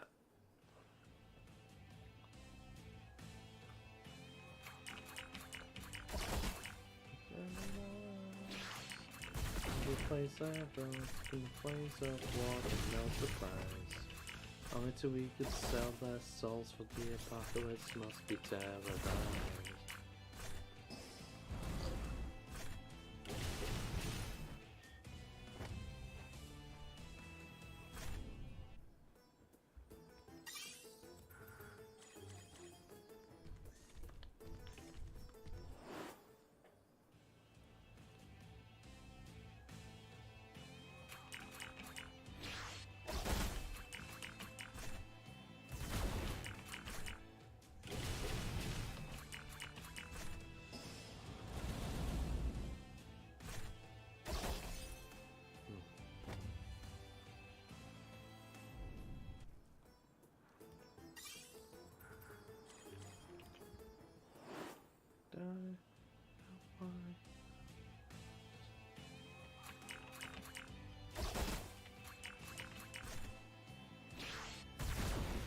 When you die, you know why. You cannot be saved with all the world asleep. Die, you know why.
Ah, I should have got my SP back, and there we go, we got 3 of them. Of course I should have done that. No, I've got enough, actually. I should be able to get through this. Yeah, no problem.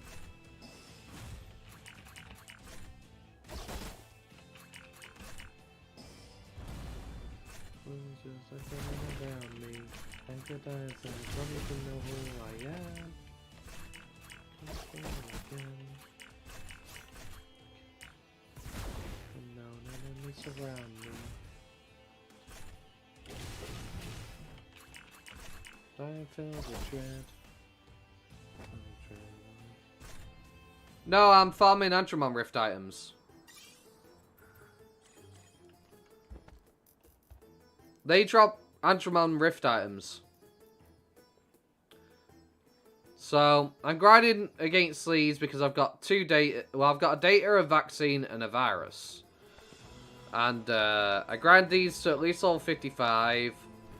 And then depending on my team composition, if I have more vaccines, I go here to the Waspmon. If I don't, I go straight to the Digimon over here.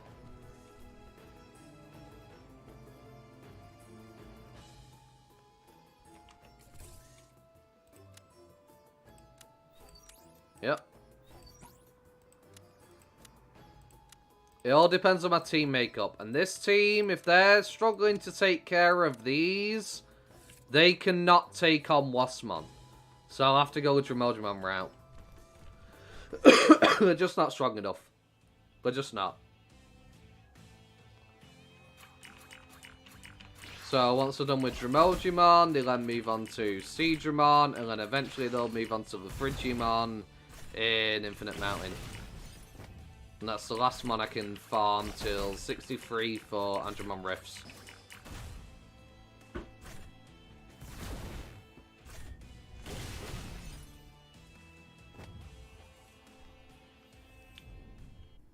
So it's all planned out, basically.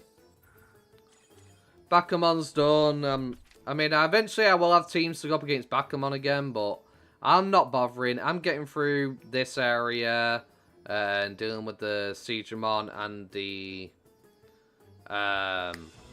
Frigimon till 63, and then, you know, I'm moving to Shumon once all my teams are done. And I can't get Andromon Rifts here anymore. Even in Janeku Kami.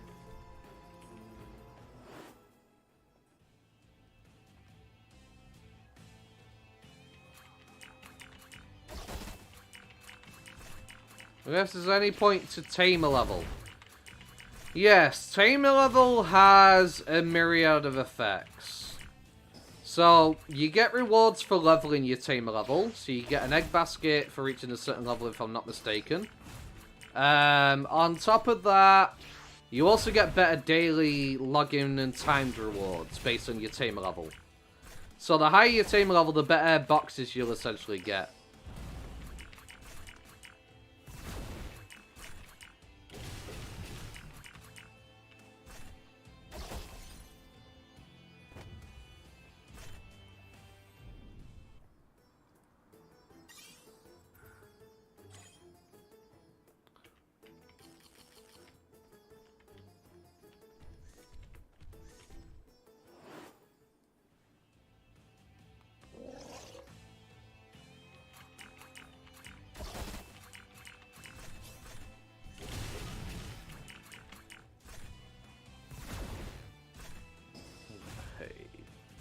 It isn't in your blood, not a part of what you're made.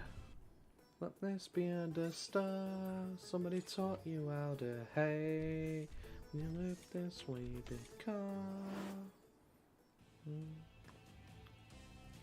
Yep. The boxes you get from your daily login rewards and the time reward that gives you free food every day. You get better boxes based on your same level.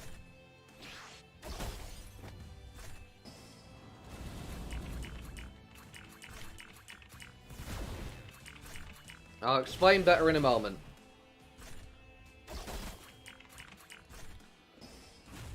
Let me get through this fight first. Right.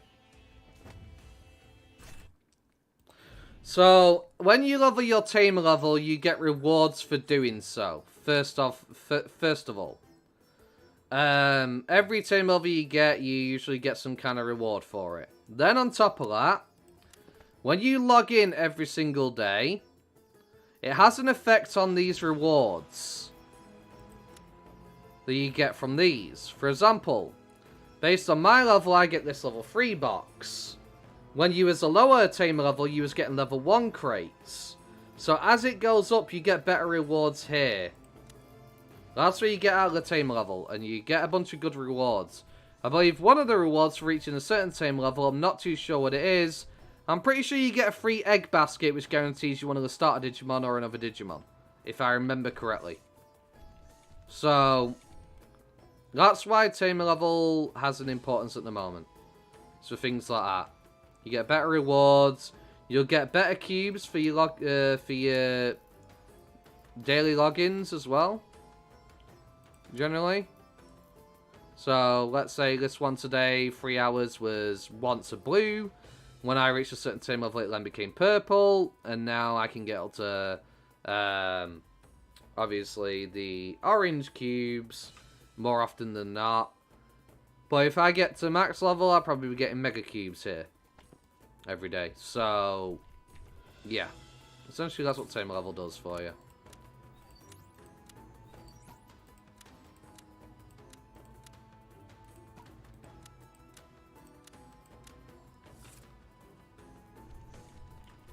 You might not have noticed when you've been going through the game, but a lot of the times when you're getting a tamer level increase, you always get an item in your inventory pretty much every level. You always get something from it.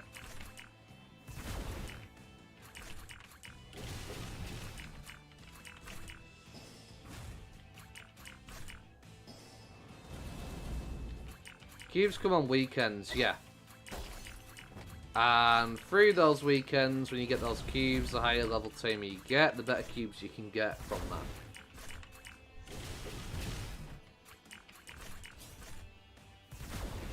Yeah, that's how you get tamer levels. It's from quests. Quests is the only way you level your tamer level. It's nothing to do with the amount of Digimon you have, how many Digimon you hatch. It's literally...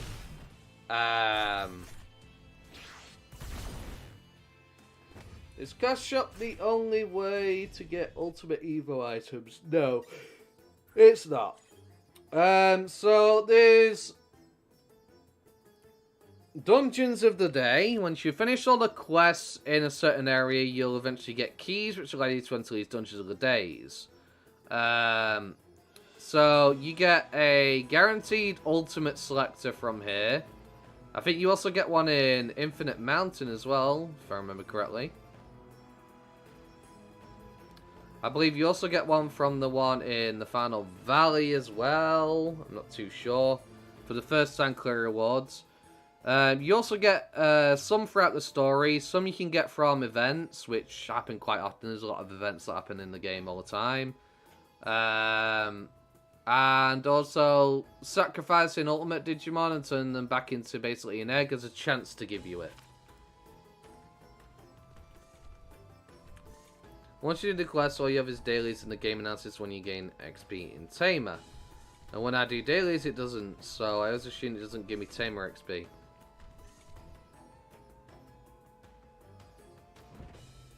Yeah, literally, it's just literally the main quest and the sub-quest which level your Tamer level.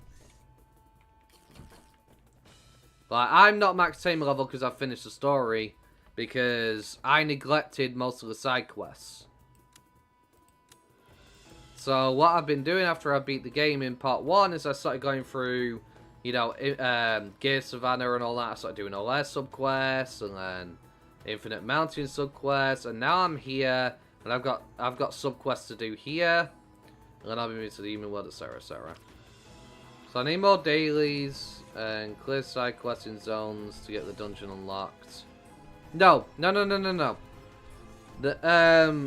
So, main quests, you need to finish all the main quests. Subquests have nothing to do with these dungeons. It's all the main quests in an area to start getting the keys for the area. So, that will be your yellow question marks, not your green or blue. That's where you get the keys from. And every single day when you log in, once you finish an area and done all the main quests, you'll get a key for that area. Every single day is a daily quest thing for free when you walk up to the board.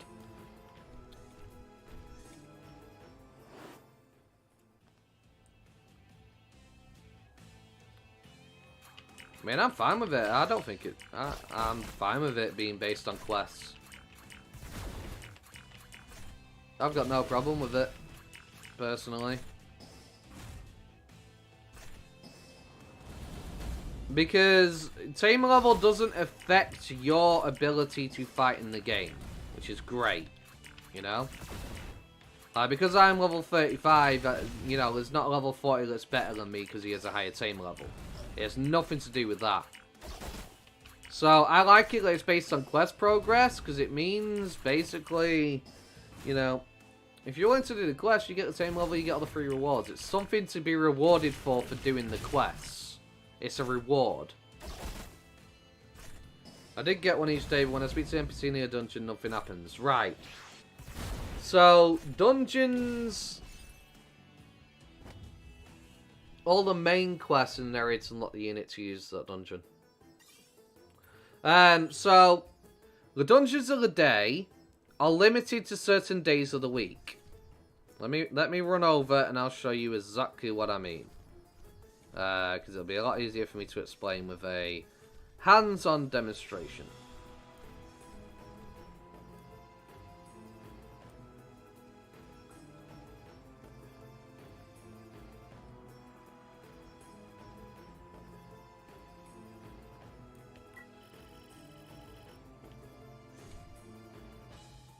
Nah, dailies give you skill cubes and things. That's the incentive for it in your Tetris blocks. But anyway. So, as we can see here, these are the days of the week that the dungeon is available. If it's lit up blue, that means it's available on that day. Monday, Tuesday, Wednesday, Thursday, Friday, Saturday, and Sunday. So this dungeon is open on Tuesdays, Thursdays, and Saturdays. So basically, unless it's one of these days, even if I put this key in, I can't enter. It needs to be one of these days. But one thing you also need to bear in mind is depending on... oh, I've just lost track. I just lost track. 1 second. The thing you need to bear in mind is, for these dungeons, even if it's Tuesday for me, if it is not Tuesday in Korea, I still can't enter the if it's not Tuesday in Korea, I can't enter this dungeon. Because we're on different time zones. Unless you're from Korea, I guess. So, I'm from the UK. So, for me, at 4 PM UK time, the day will be one day over for me, personally. Or 3 PM now, because of daylight saving time.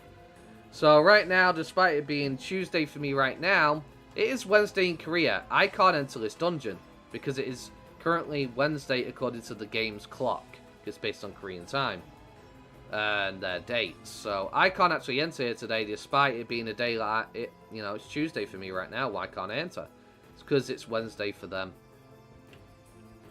Sorry. The mob dailies don't give you Tetris. No, they give you XP potions. They're a waste of time. They're a waste of time.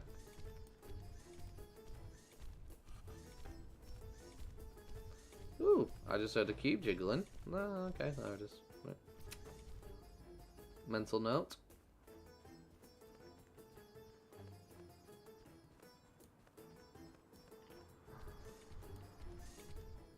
Right, yeah, I think we'll digivolve up and down for our next fight. We're about to be hitting 56.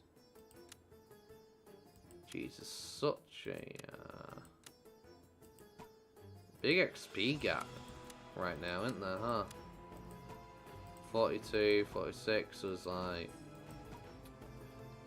6k difference, 5k. That's a pain in the butt.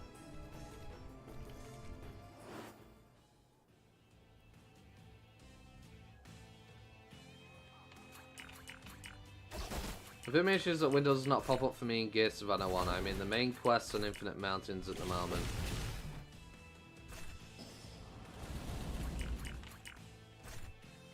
So every dungeon has its own different date it's open. And you need to speak to Patamon. Hang on. Yeah, Gear Savannah, yeah, you need to speak to Patamon, who's all the way over here, to get it to open.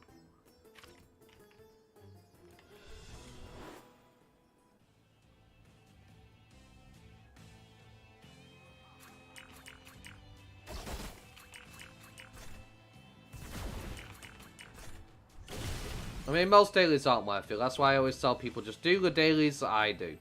Get your Tetris blocks, your free skill cubes, they're worth it. Spending time and killing all the daily mobs to get their XP potion, you can basically go to better spots and get more XP faster than you'll get that XP potion. Like, when you're first starting off, sure, there might be an incentive to potentially take on those Shellmons when you're leveling your new Digimon and whatnot. While you're going through the story and whatnot, but once you reach a certain point, the Shellmons become so minute in experience, there's no point in ever going to them. Except for leveling rookies to 15 to get champion. It's just not really worth the time investment. The SP potion you get just is never worth it. You may as well just go to a higher level grinding spot and use a higher level to essentially grind that mon up faster.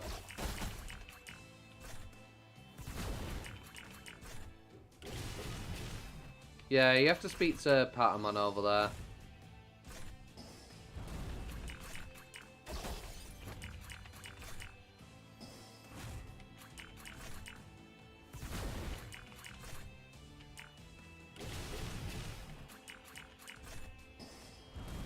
The thing is, there are 2 dungeons in the Gear Savannah, so bear in mind, it's not the one in the center in the mountain. That is a completely different dungeon. You cannot do that till you beat the game, essentially, and you get all the different keys for every area. So, because you need to craft the key to enter it. So, if you, say for example, go to the Gear Savannah, let me show you real quick. Make sure it's this one you go to. Ignore this. You cannot enter this till you beat the game. This is just completely off limits to you. So don't think this is a dungeon you can enter. It's this one over here at the right near the shop and the fast travel point. This is the one you want.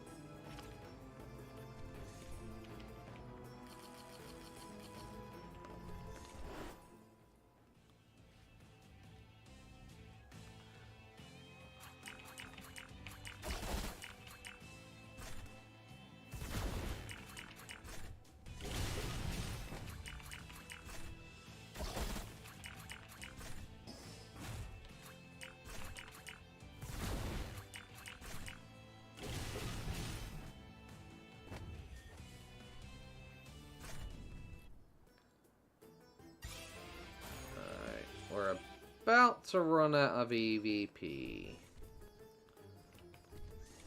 Unfortunately.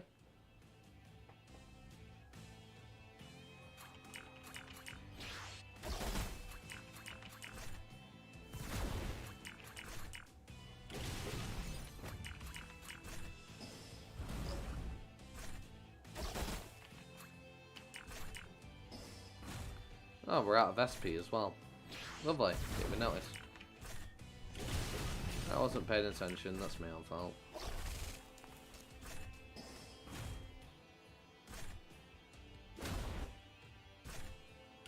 Beat them up.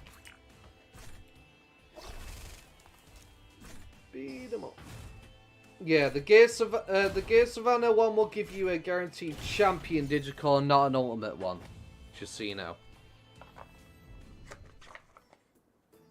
So the Patamon dungeon will only give you a champion ultimate core. Well, a champion guaranteed Digicore. Brain, work, please. Crying out loud.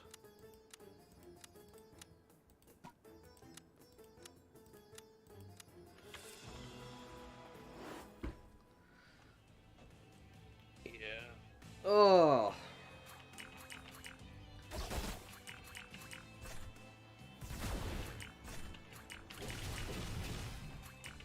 You used to actually be able to do the dailies faster.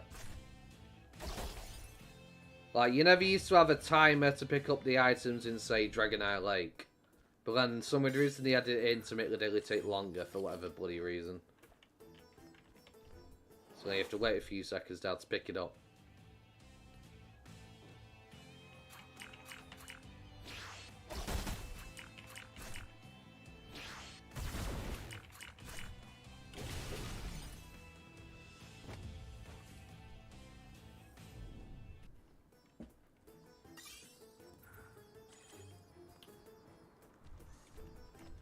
Hello, Monochromon.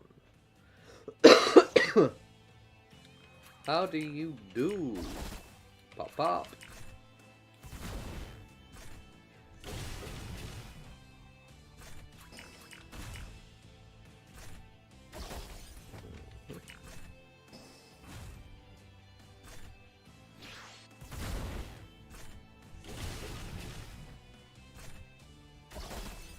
Boom.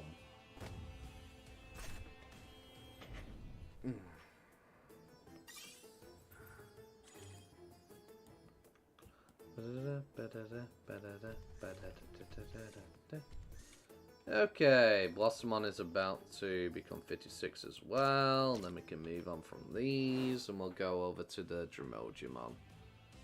Because sadly, they can't handle it. They're not strong enough. Boo.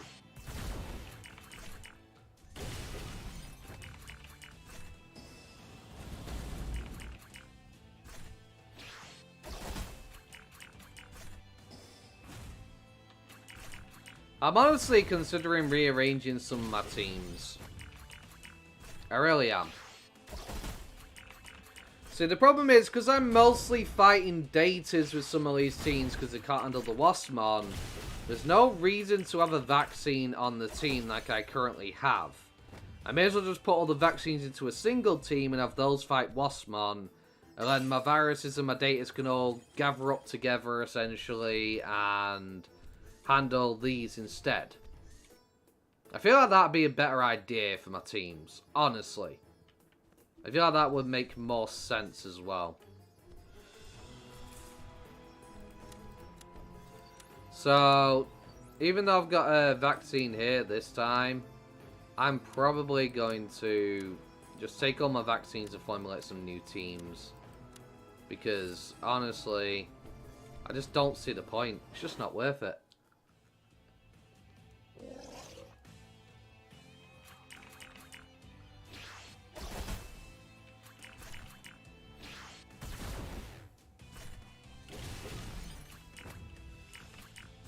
Because 3 vaccines can handle the Waspmon.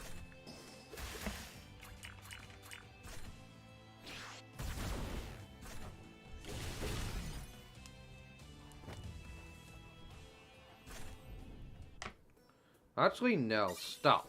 Stop, stop, stop, stop, stop. We're gonna stop. And, yeah, I'm gonna do something else. So, one moment. I'm taking out my, I'm taking Monzamon out right now. Actually.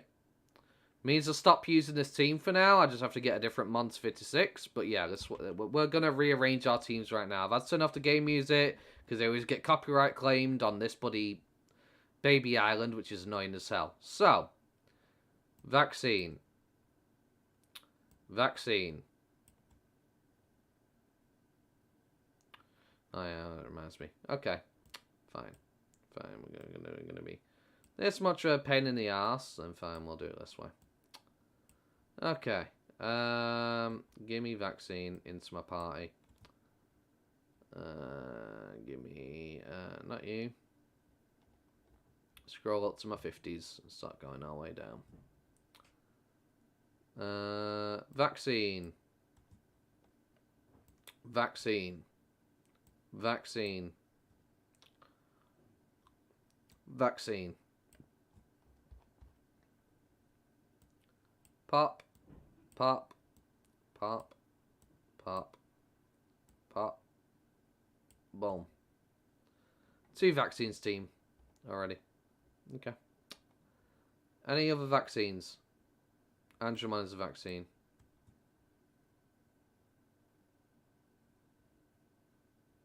So 60 doesn't count. That's a vaccine. I'm gonna keep that team. That team's fine. They're a beefy team. They can definitely handle things. So I'm fine leaving them the way they are. Essentially with these three, they're fine. Plus level 55. But yeah. Okay. Andromon. So let's see. 1, 2, 3, 4, 5, 6. There we go. 2 lovely vaccine teams. Right. The problem is...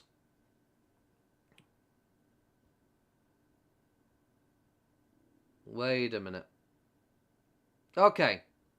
So, Monzemon, because I don't have any other vaccines, is on his own now, technically. So, he'll just stick with this team for now. But yeah, essentially, teams are going to get rearranged at the end of this, so... That's what we shall do. So, for now, Monzemon will stay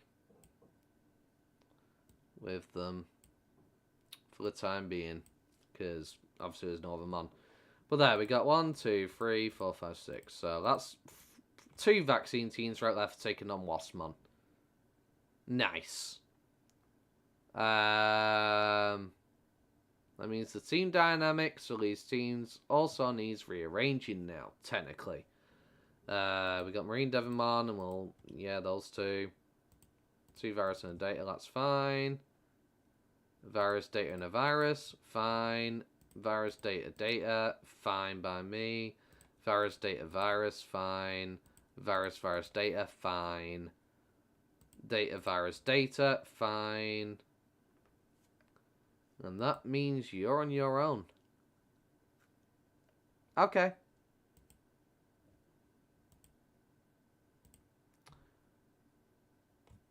Yeah. I mean, I already got a medium on here, and I've already got Sakiyam on anyway, but... let's see. So, stat-wise... Sorry, Meteormon, you're on your own. Because I just don't care about Meteormon. I just don't. I really don't give a damn. I've got so many flipping Gotsamons, and I'm getting so sick of flipping seeing them everywhere. And they have no Mega. So, yeah, no, screw that. No. That's fine. That's completely fine. So, yeah. Those teams will work wonders. I'm fine with that. I am fine with that. Okay. I'm also going to go back to the Village of Beginnings real quick, though. Because, yeah. Now I could turn the game volume back on, because now I don't have to worry about being copyright claimed, because there's no longer that music playing. Good. So stupid that I have to do this. So flipping stupid. Right, inventory management real quick. 10k USB goes with 10k USB. You go with you. You go into this stack. There we go. Inventory's looking a lot better now.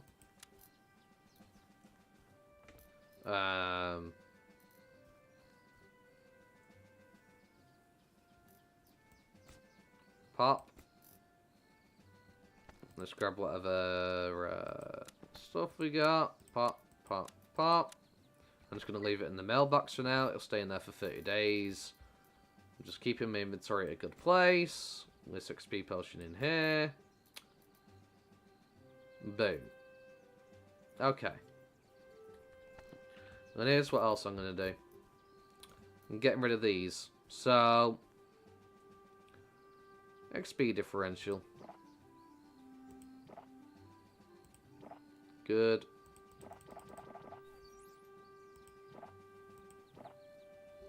There we go. Another slot taken back. Boom. Oh, Parrotmon. About to make yourself a salad. Did this piece of vegetable Vegemon just give me 5 Ogremon cores as a reward for a task? I guess he did. About to make a salad. As soon as I can't sell this on the market and I have no interest in awakening a Parrotmon. Goodbye, Parrotmon. There we go. Get rid of this. Don't need it. I'm not really going to be stacking 1000s of those, am I? Much better. Sorted. Let's go see if anything's sold on the market real quick before we get back to the grind. We get back to it. Nothing sold so far. Okay, fair enough.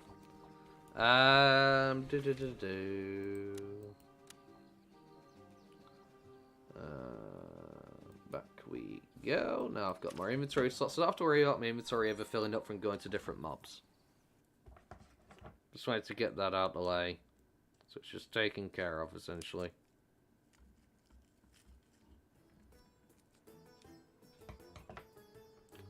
Right. It's not your turn yet. Still these 3. I need to fight a few more fights and then run out of EVP and they're done. But yeah. As I say, my teams have just all been rearranged. And the best thing is, all I had to do was take out the vaccines and it was sorted. So. The Woodmons need a nerf, yep. I know, right? They need nerfing into the ground.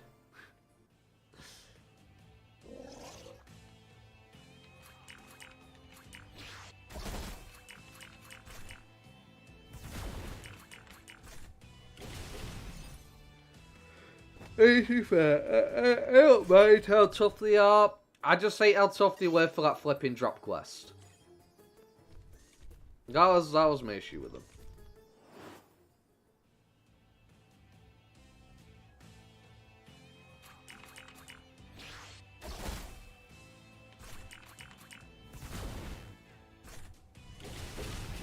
But yeah, this team is really weak. Like, we're really struggling with these Digimon right now. Oh dear. Are we? Yeah, we're gonna get.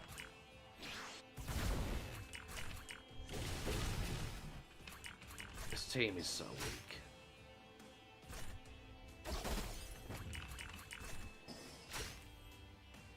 Full vaccine team level 80, 78, 70 versus 76, not able to kill one Woodmon. Damn.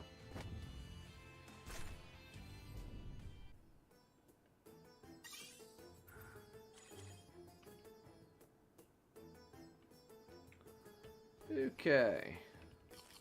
Digimon got really messed up right there.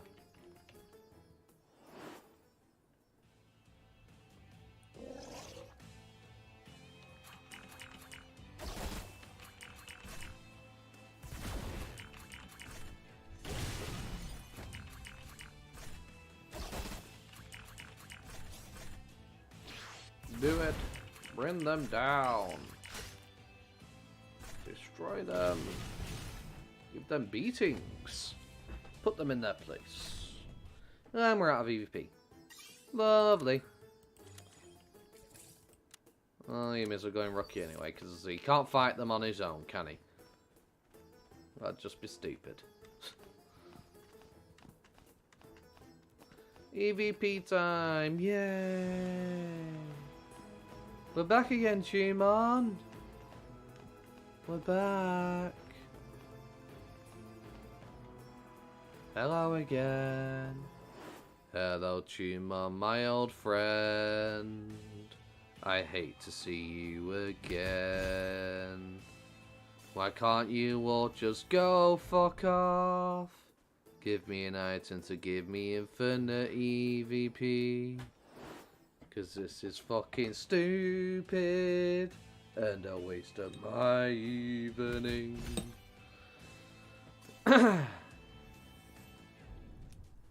Yeah.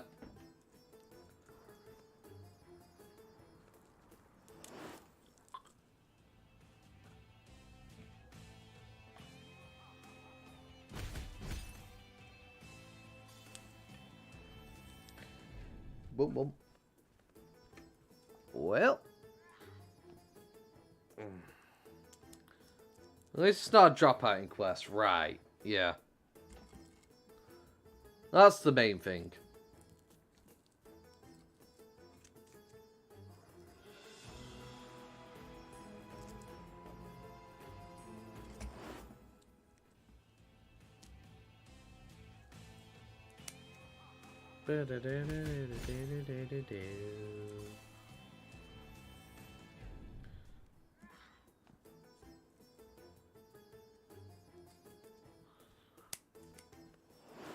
Honestly, part of me is actually considering demutating that Blossomon I got and just getting my Lilamon.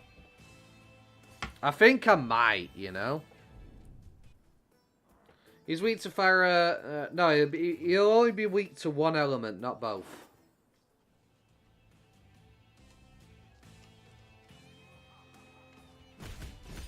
He might be strong against wind or something and weak against fire. I don't remember what Woodmon's weak or strong against. I don't remember. Woodmon. So, Woody boy. Big ol' Woody is... evasion against earth, fire, impossible to evade. So, fire is his weakness. Fire element. Oh yeah, Garudamon's great for dealing with Woodmons. Garudamon's definitely great for it.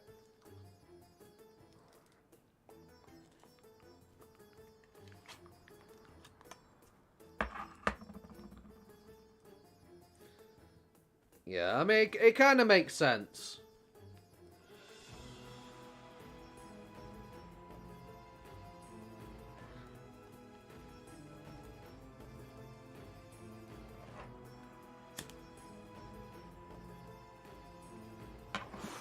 I mean, he is a flipping tree, let's be honest.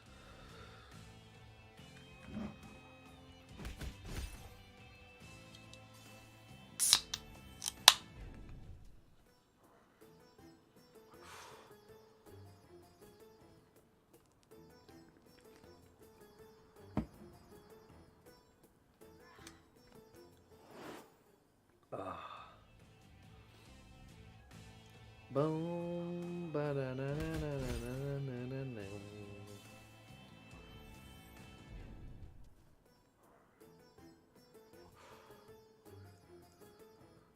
I really want me a Kuwagamon. I want to get me a Kuwagamon, then get me an Akuamon, and then when Grand Kuwagamon eventually comes to the game, get me a Grand Kuwagamon. Metal Greymon is blasting, you have an explosive bast. Yeah, well...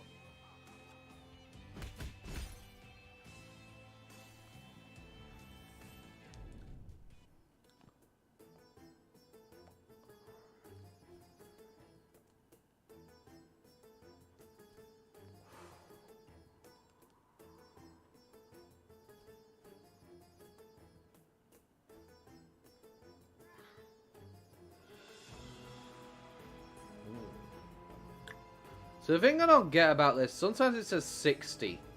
So I think they extended the champion cap to 60. Because it used to stop at 50, but now apparently they can go up to 60 as a champion. Because I found it weird that my champions could go past level 50 odd. So champions have a max limit of 60. But yet rookies stop at 50. No, I think rookies can go to 60. Rookie mutants, I mean. Mutants. The rookie mutants can go to 60.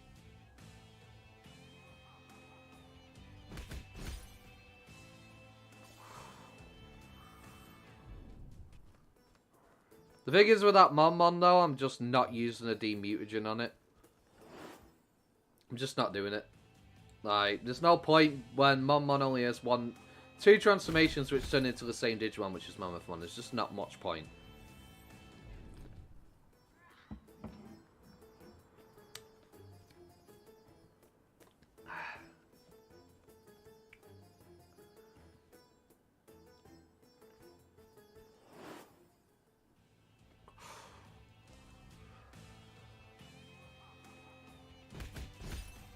Right, I think what I'm gonna do.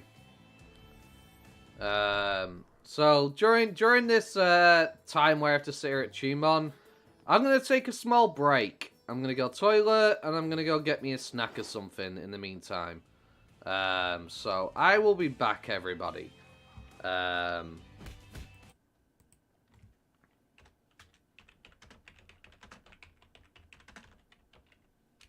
yeah, I'll be back, everyone. So I will see you all in about, I guess, 20, 30 minutes or something.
Okay, everyone, I'm back. Sorry about that.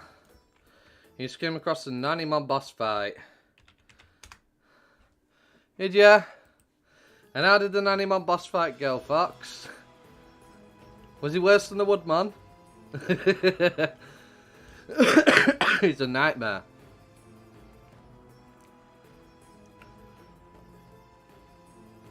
If you need my help getting through the fight, just let me know and I'll party up with you and I'll bring my mons along and yeah, we'll kick their ass. If you need it.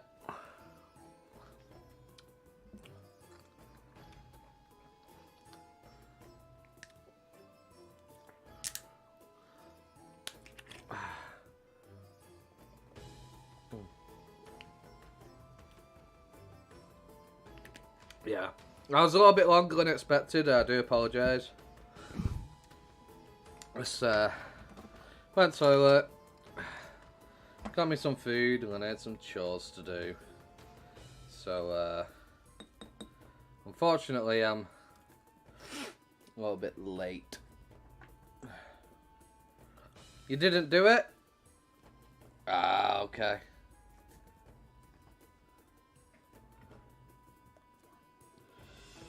Didn't want to lose XP.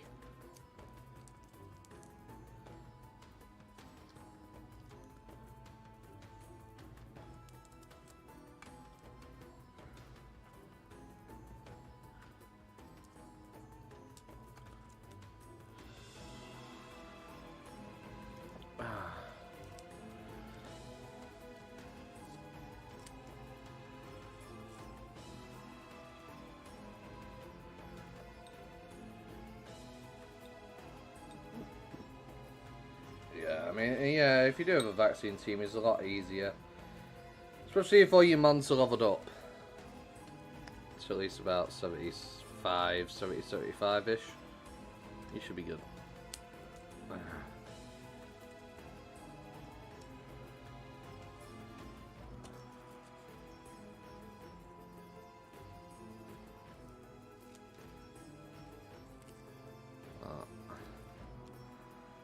If you need help, just let me know. Why did I run over to... Oh, well, I've just done that now. I just did that. I slightly turned into champion form like a dum-dum. Oh, well. Alright, volume mixer. I'm going to turn off my volume because we're going back to Digibaby. Oh, it's not open yet. Ah, what is this? Okay. Sure it is, Scorpion just had the wrong team. I'm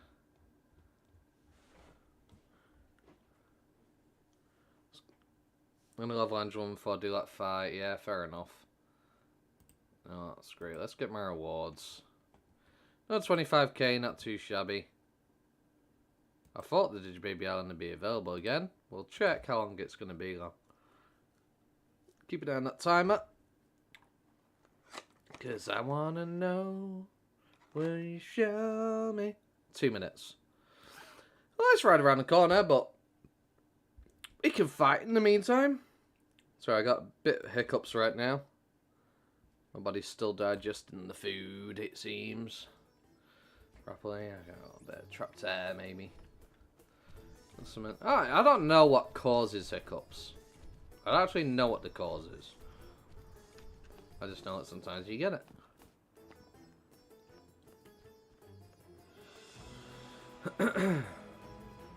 Right. Digimon is time. Bum bum bum. Kick their ass.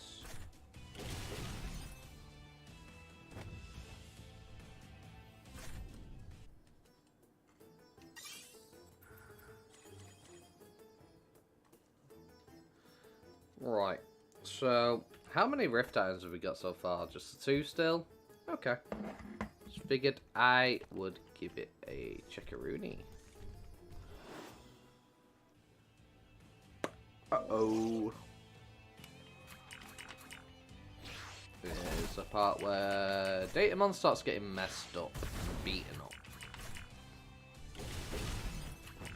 Oh, we're actually one-shotting them. Hey! Well, combo shotting them. You know what I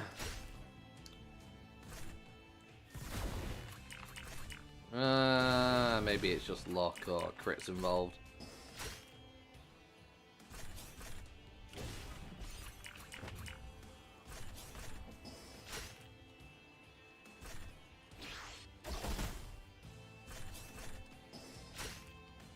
Oh, fuck.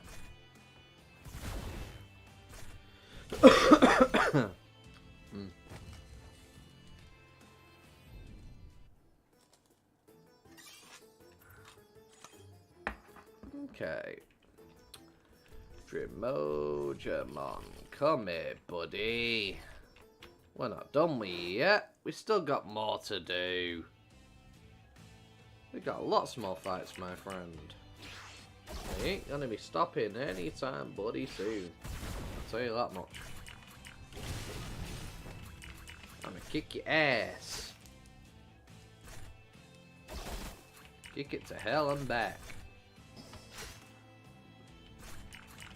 I'm considering something.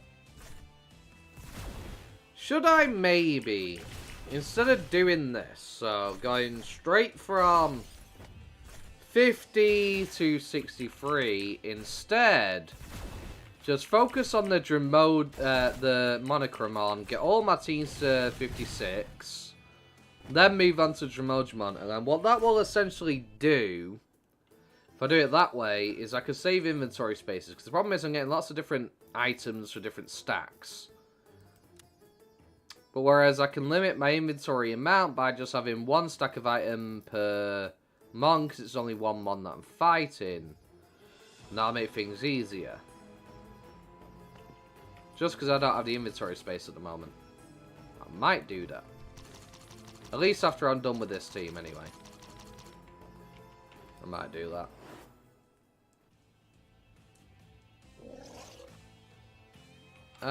Yep. At least to my knowledge.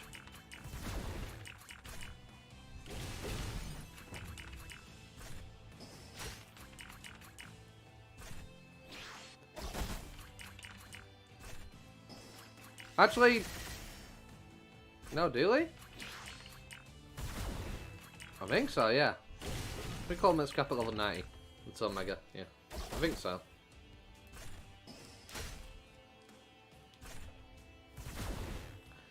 I mean, I'll be honest, I never really tested it. I never really tested to see whether I could go past level 90 with an ultimate. So, I've no idea ever since the level cap got extended.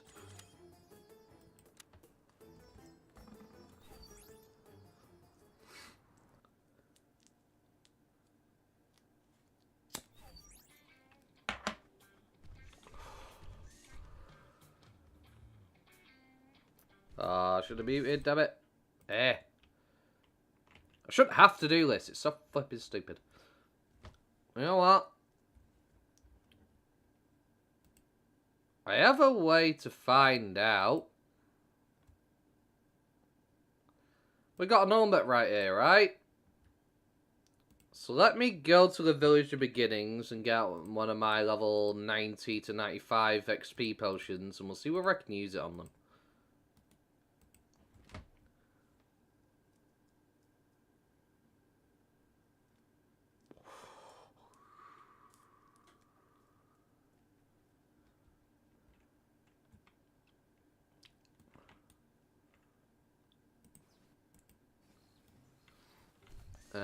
Let's see.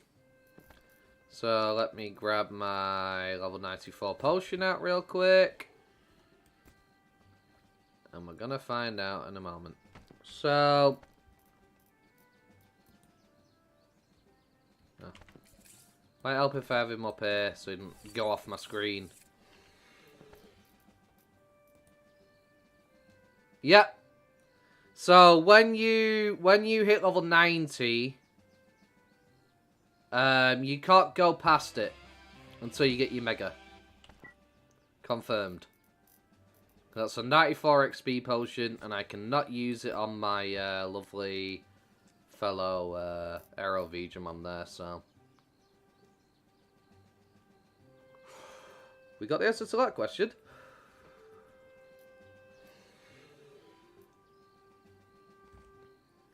Oh, yeah. It is a lot.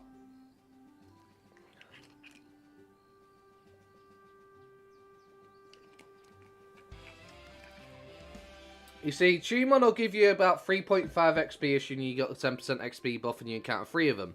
And then when you move on to Lemonmon, I believe it's about 4.5 to 5k XP per fight if you get 3 of them. If I'm not mistaken.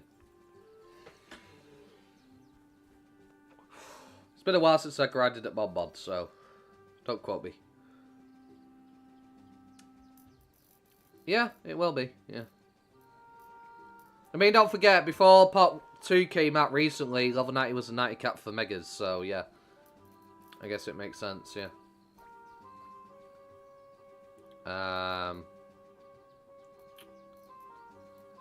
Honestly.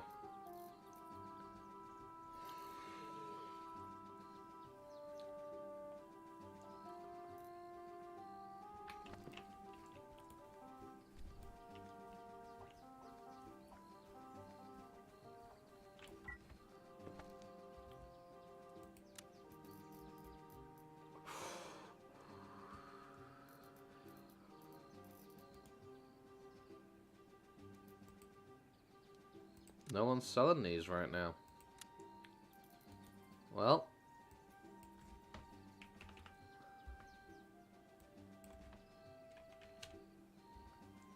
Let's get a quick 29k, why not? What about these? Someone's selling them for about 900. I'll put mine at 800 and then 35 of them for now. Just get some of the stacks out of my inventory and... Oh, I've already maxed my slots. Okay, never mind.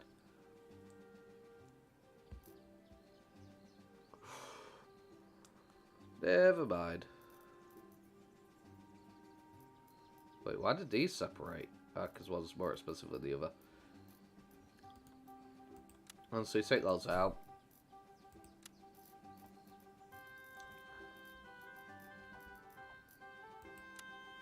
Then we'll put these up for about 800. I'm still getting profit on them regardless, 170. So, yep, it's worth it. At least 40 per one, so... it's fine by me. I should make sure this is 48 hours. I don't think I did that with the other one, did I? No, I didn't. Oh well. Just get some stacks out of my inventory for now. And I still need to give an egg to Bancho today, so we'll do that and get our free leaf currency. Why not? Hello, Bancho Leomon. How do you do? I have an egg for you. Ha! Isn't it great? Yes, give me. Thank you.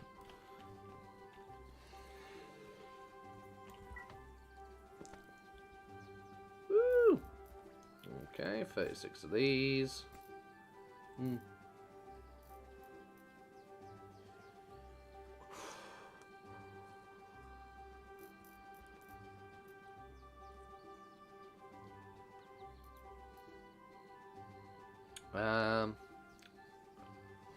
Yeah, I need another blue egg for my Digibaby Island.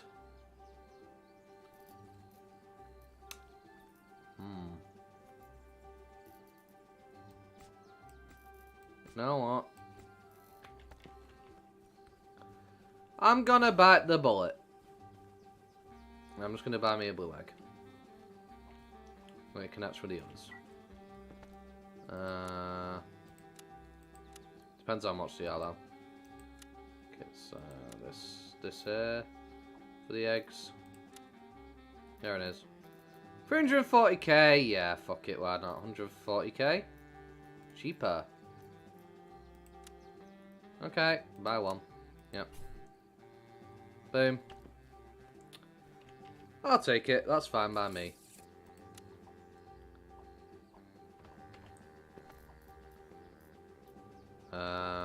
Mailbox.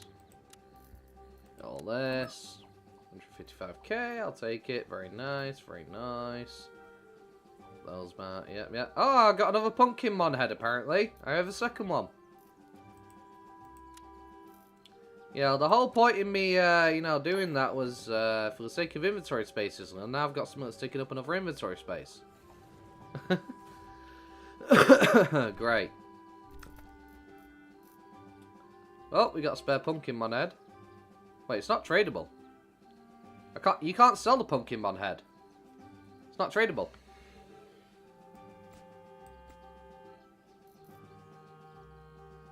The hell? Weird.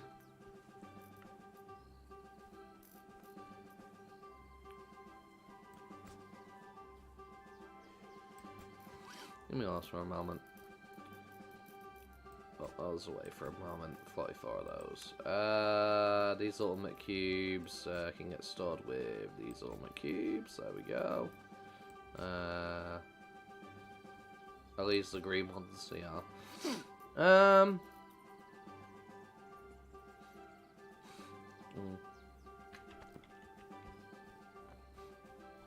I got 2 apparently. I don't know why I got 2, but I did.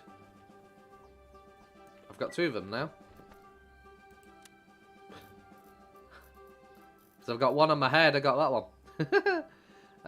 So anyway, how much was I selling the other ones for?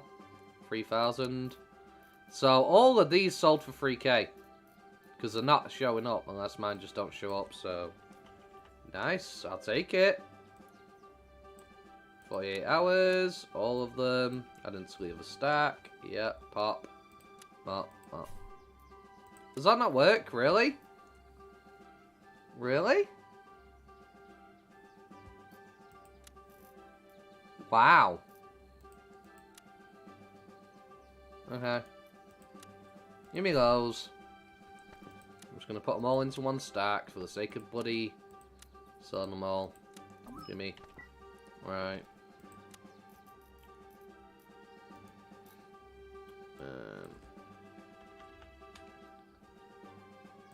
I'll put 47 in there. Yeah. Alright, boom.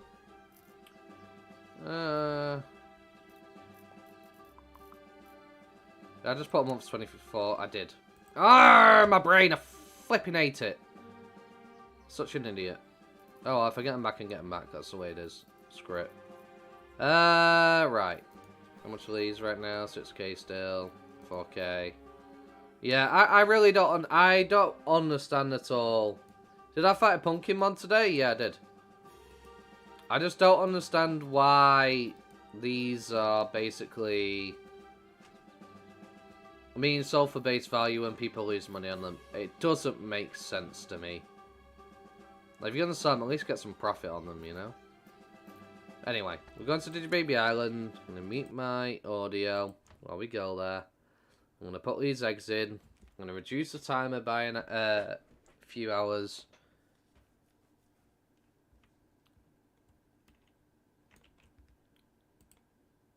Pop. Bop. Bop.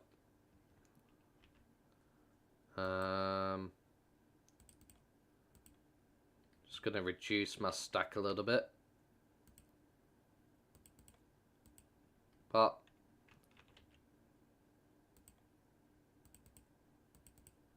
Bop. There we go.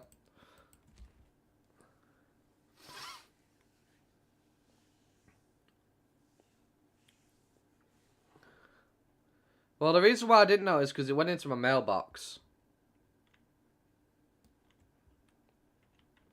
You got a walkie-talkie from the spider Digimon in front of the Dark Castle. Yeah. Nice. The Dokugamon. Right. Inventory spaces. We got more. Good. More storage spaces. Good. That's what we need. For now.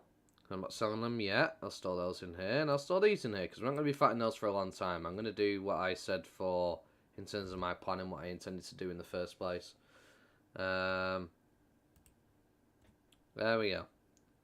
We got inventory spaces back. Good.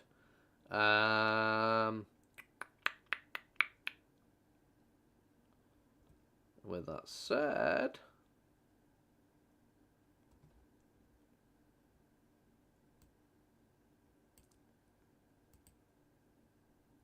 Ah, more inventory spaces. Nice. Let's see, I might have to start selling some of these green eggs, honestly. At some point, because I just got too many. I'm gonna be honest, I got too many and I don't drain them fast enough. I get more than I actually give, end up using, so... Yeah. I'm keeping the Impmon and the Doramon things, because those are hard to come by. In fact, you can't really get them, so... I mean, you can if you sacrifice rookies, you can get lucky, but you know what I mean. Yeah. What's going on in my inventory? Make sure I'm happy with everything. Okay, I can put my sound back on. I should have done that. Maybe at 30 candies you get another one? Maybe, I don't know. I just find it weird that I got another one when I've already got one. See, is that same? Yeah, see, is that same, so... I don't know.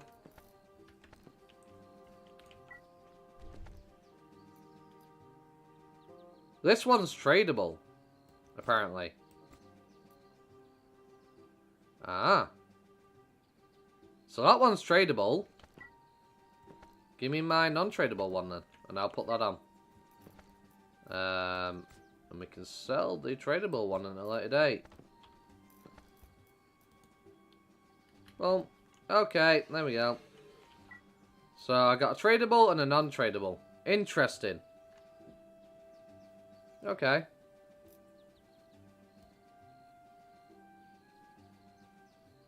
Nice. Like it. Boom. Hell yeah. Right, we got another open slot. So... what should I put in here then?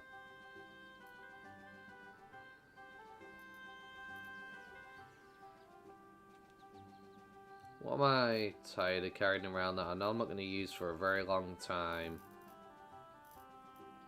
And then there's so many items in here that I just don't want on me right now.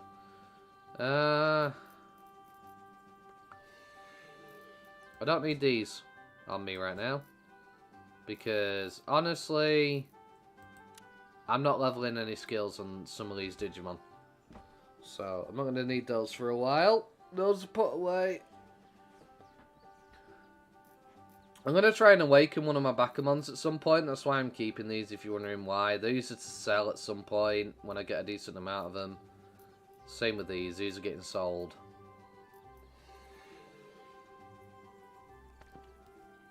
You got it? 90 down? Nice. Right. I need to get back to the grind. No more detours.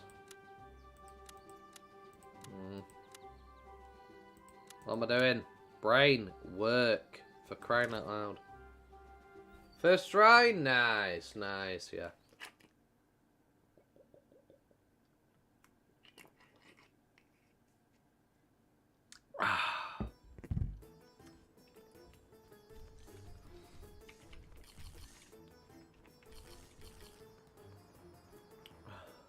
Banana, banana, banana. Yeah. You know what? I'm just going to show you how much of a folly it is for this team to try and take on these Waspmon if we get 3 of them. Right, we got 2 of them. But essentially, look how little we do. This is what, like, my vaccine does fine. But the amount they deal to my Blossomon, if I got 3 of them, the O-Focus Blossomon, it's going down. That's the problem.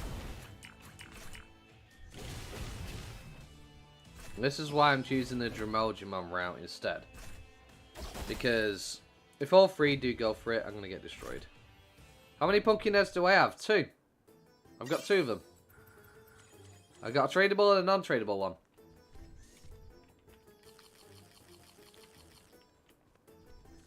And honestly, I might actually just stick to the Waspmon, because I do get the crafting materials, which do sell for a good amount. I'll risk it for the biscuit. You know what? Screw it. Yeah, we'll fight some Waspmon for a bit. If I have to end up healing, then I have to end up healing. That's just how it is.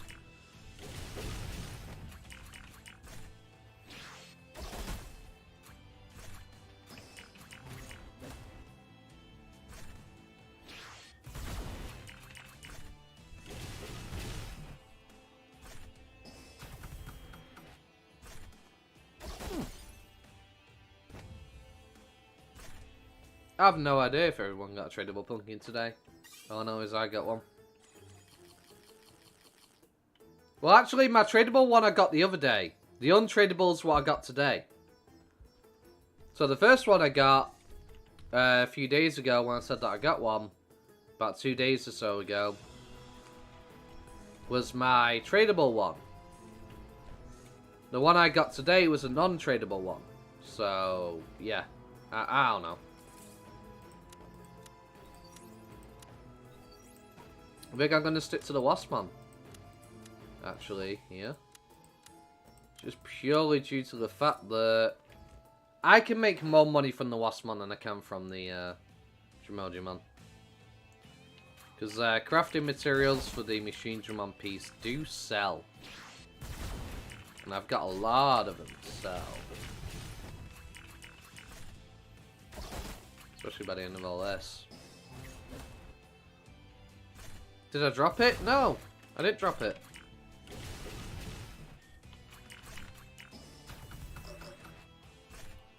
What do you mean you don't get it? Right.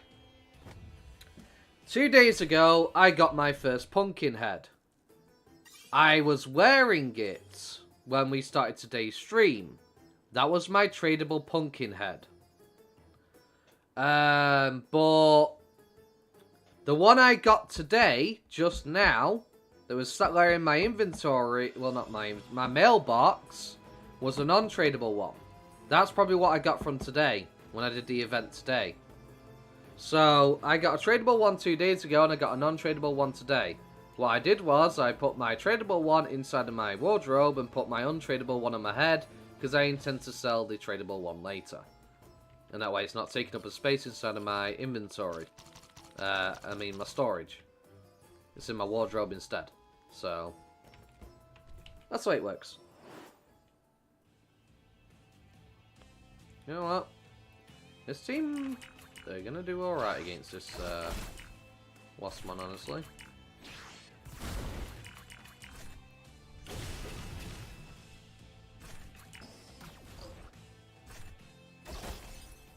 I just have to make sure I definitely heal Blossomon if it gets hit, if I run into 3 of them. Or it's going to die.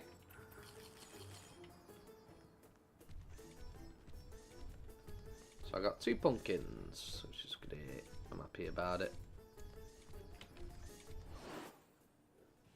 Well, yeah, if I get a third, I get a third. Hell yeah. You know?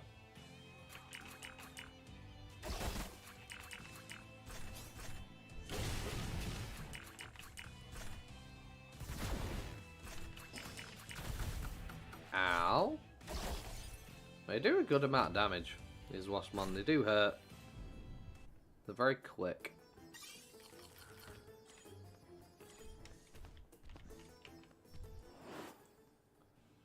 My last team couldn't handle it at all. Yet my last team had no issue defeating everything else. But this team that was struggling with the Monochromon is somehow now taking on Waspmon. I'm like, what? I don't get it.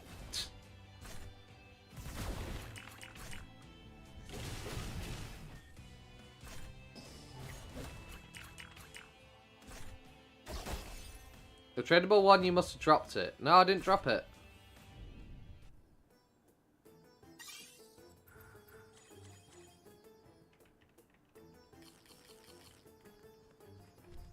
I never got rid of it. I just put it on my head.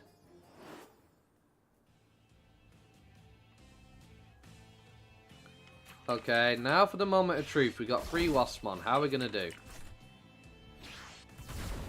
Okay, good, good. We didn't KO. This is the important one. We just need to not bully my Blossomon.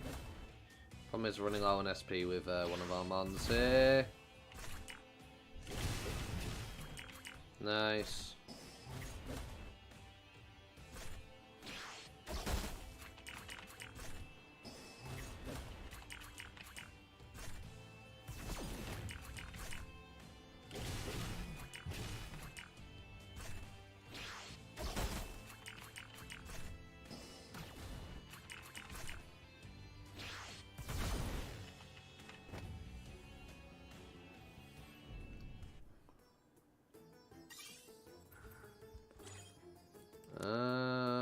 Achievements. Where's the achievement? I never saw no achievement pop up on the screen where it did the rift today.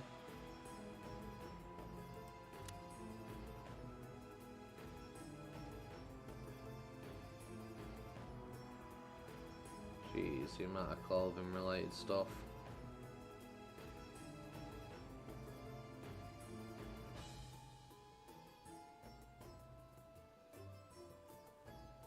Yeesh. It's a lot of clothing related stuff. I don't think that's anything to do with the Halloween event. Don't think that is either. That's not it. That's food related.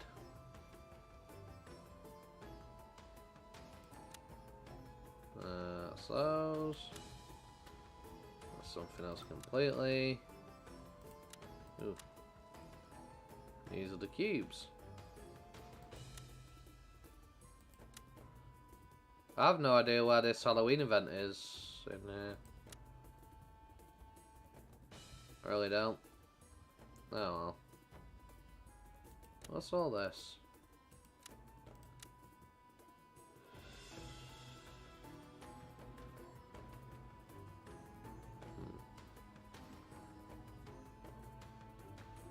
Well, I picked up a flaming sword inside the castle and dropped a recipe from the Sukamon. Guess it was on the drop table. Wow, I didn't realise my Digimon went down to 43 HP. That was a close one, eh?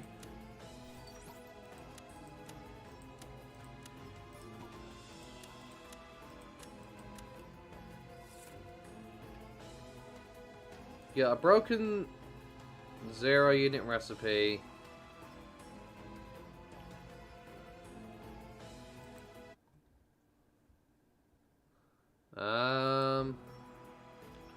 Do I have the broken 0-unit recipe?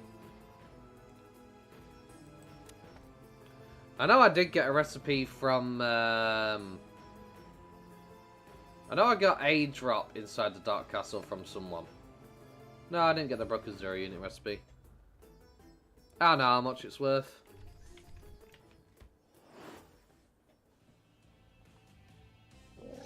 Ah.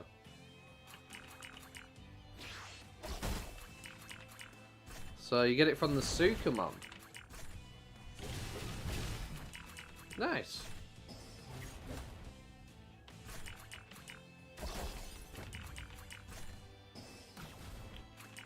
But this team might be able to handle these Blossomon after all. But we're okay. Yeah, I just need to make sure I heal Blossomon though. He gets battered. So I'll be able to grind up to 59 against these. I like it. I'm glad. And so I think it's Monzamon that's carrying the team really against it though. Yeah, Datamon's doing good damage, so not necessarily. No one's selling it? Ah. I have no idea what it's worth.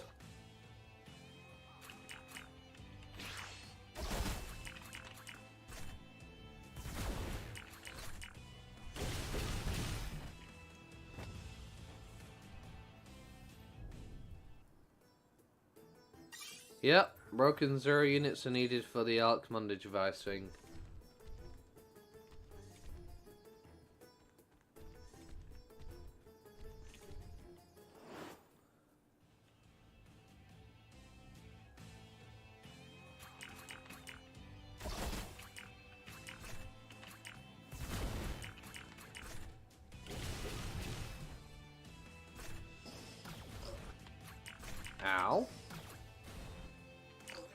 Oh, Blossomon's in trouble.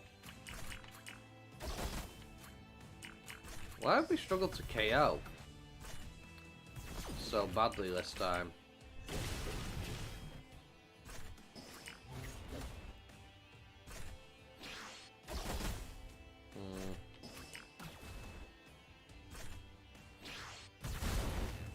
Oh, nice, that crit. Heal up Blossomon so they don't go down.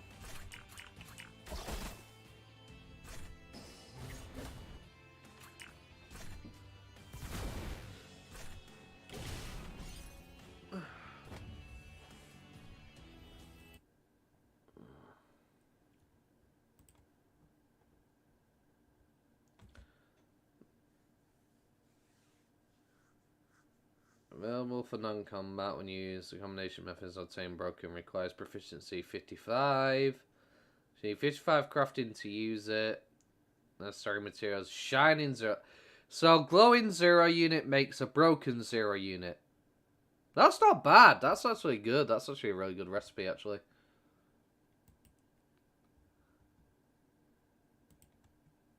That's actually really good.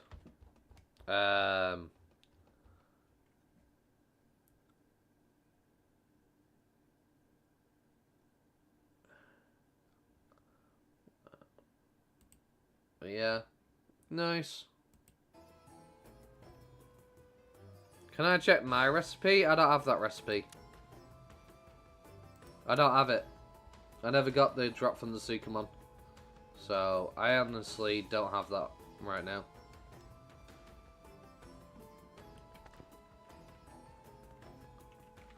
See, one thing I intend to do in the future, once I'm at the late game point, is I do intend to go to all the mons that drop crafting recipes and get them.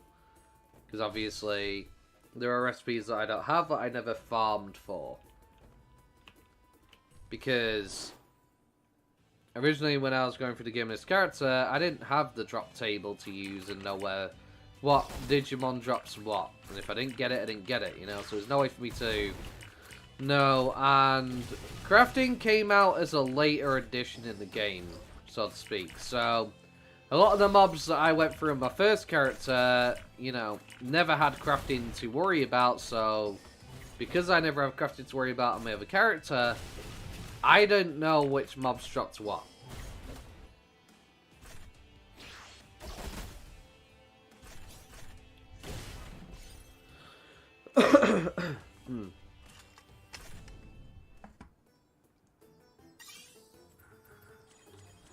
The broken 0 unit is what allows you to change the stat on a blue circle in the Digivice and the one next to it. To the right. So, your normal 0 unit can be used to essentially change a red circle to blue, if I remember correctly off the top of my head. The broken 0 unit allows you to change one blue dot and the one to its right. Oh, we're in trouble. I'm going to lose. We don't have SP right now.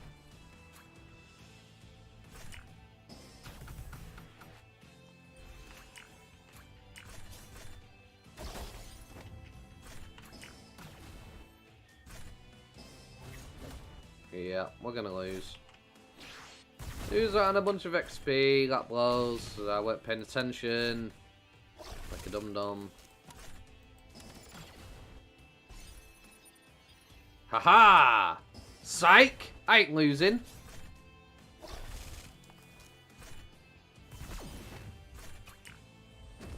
Ha!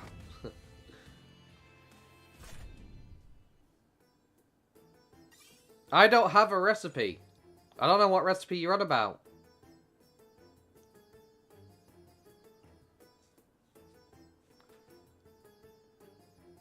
I don't have that recipe. So I don't know which one you're on about. I don't have the same one.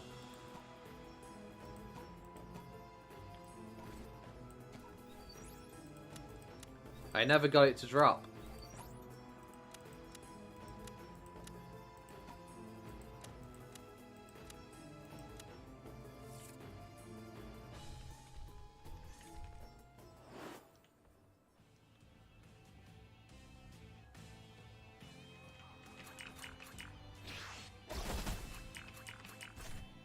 No! The red zero thing isn't the zero unit.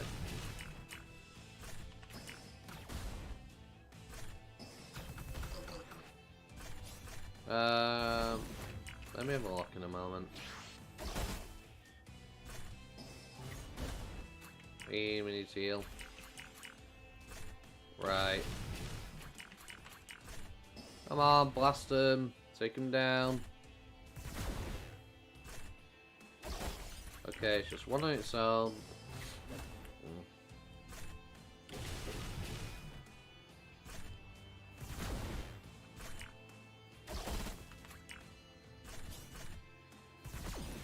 Nice. Andromon jumps in the queue. Okay, let me have a look. I'm pretty sure I don't have it. Hang on, wait. No, that's the... This thing is the key to enter the infinite dungeon. That's what this is.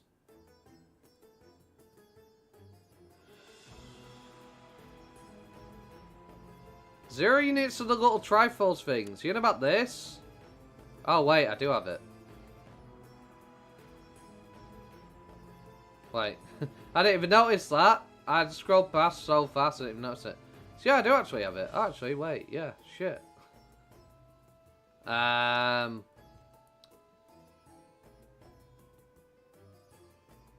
yours... Hang on, wait. Wait a minute. Combination method broker zero... Ah, yeah, so yeah, you do have it. Yeah, no, you're right, you're right. That's my bad. I wasn't paying attention. It's because generally I never look at what's up here. Because I'm always just looking for... You know, Evolutor if I ever decide to look in here generally, or I'm trying to show something off to people. I generally tend to just completely skip over this because I don't make these, I don't make these, I have no interest. I've done all that.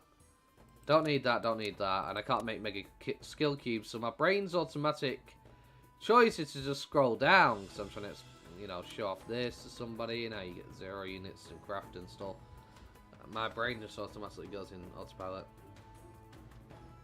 So that means I have tons of it.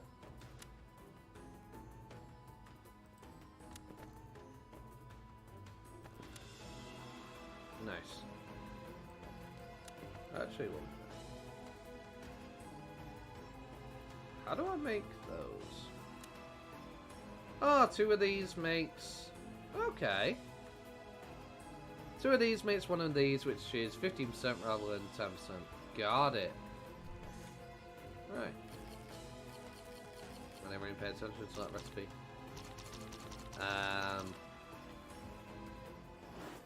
So I did drop it at some point. Yeah, I just didn't realise.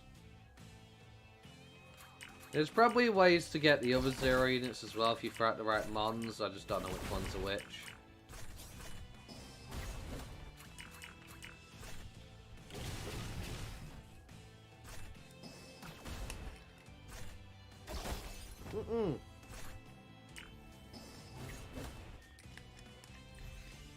Oh, that was close. I was taking a drink, and he went really well, really quick. Did they crit him or something? Like, what just really messed him up and lowered his health that much?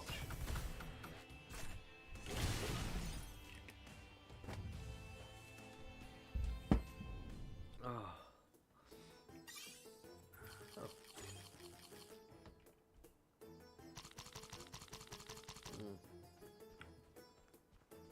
You know what? Honestly, you should be in front. Because you are the vaccine. So, therefore, you would take less damage. Problem is now I need to try and figure out who's... well, you're going first. Right, okay. I need X for you this time.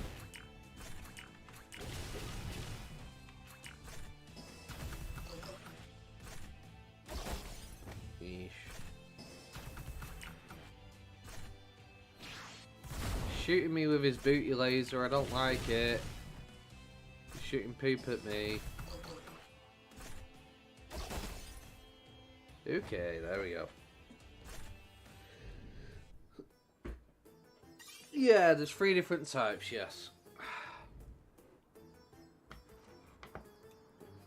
So, essentially, What do you call it?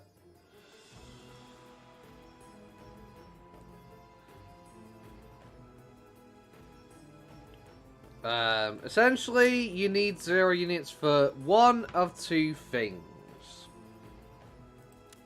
So, the first thing for the 0 units, obviously, is to modify your stats. The second thing you need the 0 units for is your Evolutor. You need one of each to roll on the 10% chance. So, it costs 50k each flipping time, which is stupid. It's a 10% chance, but it is what it is. Oh, effing T-Rex, you're sitting in this area in DMO.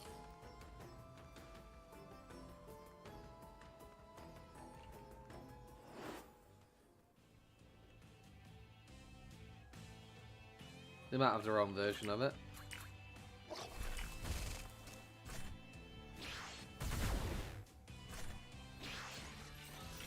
And I went for the wrong skill like a dumbass. Yeesh.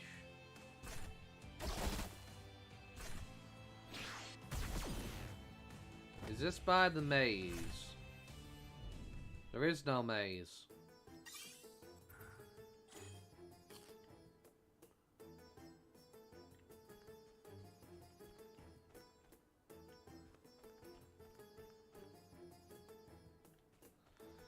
I mean, kind of. I mean, the pyramid's over here, where Andromon, you know, was during the story. But it's not really that much of a maze, really. It's very easy to maneuver around and get through. There's no hidden walls or any crap like that in DMO to confuse you. No walk-through walls or anything.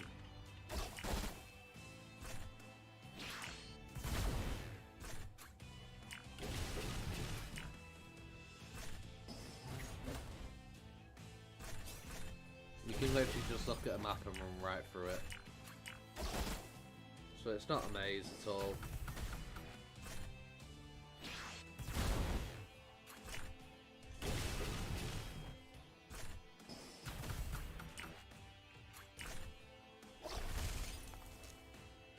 Yeah, I know, I've been there.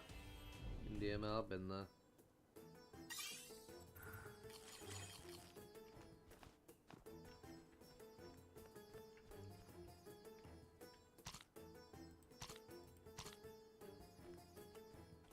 Hello there. Oh, Waspmon, could you do me a favour? Die.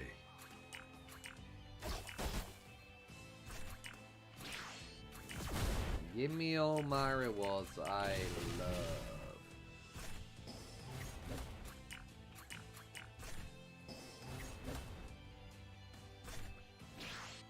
Yes, good, good. Do it.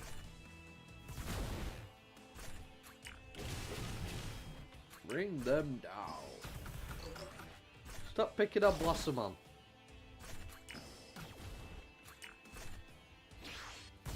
How dare you? So you made Monzamon upset now.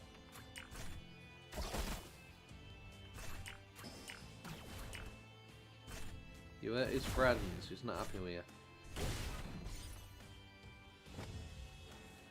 Yeah, it's unfortunate, yeah. I know, I saw it in the Discord, I saw it.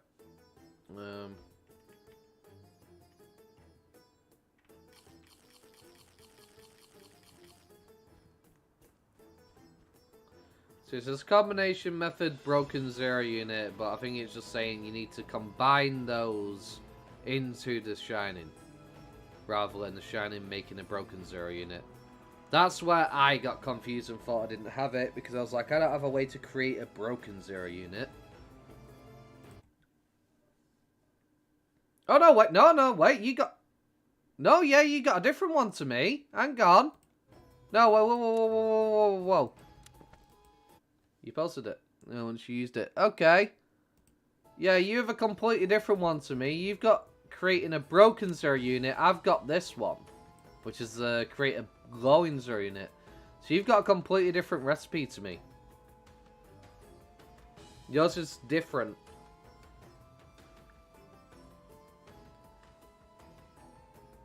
So, essentially, yeah, you've got the other 0 unit that I can't get.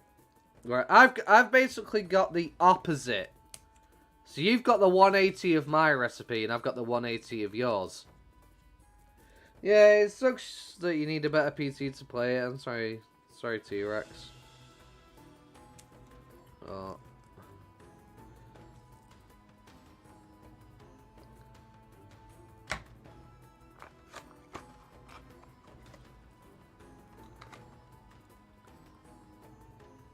This is, rough. Okay. So, I need to essentially farm Sukumon to get that recipe now. So, I want to be able to make a glowing 0 unit turn into a broken one. Because honestly, the broken unit is better than the glowing in my opinion. Because glowing just essentially allows you to random roll, essentially, with your Mon, I think, if I remember correctly. I'm pretty sure. Let me have a look, let me have a look.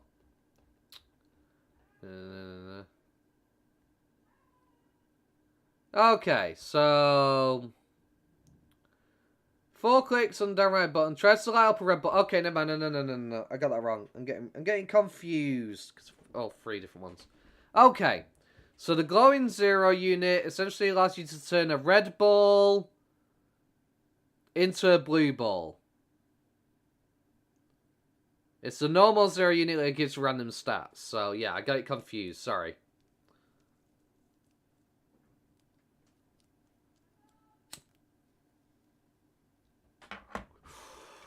Potentially.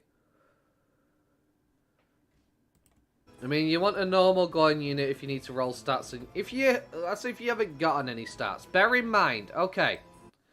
Any stats you get from the Digibaby Island, this affects them. If you do 1 click, it allows you to roll random stats on a Digimon that hasn't gotten any. If you do 2 clicks, it unfortunately gives random stats to a Digimon that already has random stats. So bear in mind, you could completely nuke your Digimon if you do that by mistake. Pyromon does sell that, yeah. So I think it was progress based. I don't think Pyromon used to sell it to you because I think I remember having a similar issue in the past. Right. If you go to the top of my DSR guides and tips underneath the baby food guide, it'll tell you how the Elecmon works. It'll tell you what 0 units do what, how many times to click when you're using Elecmon. So, bear that in mind.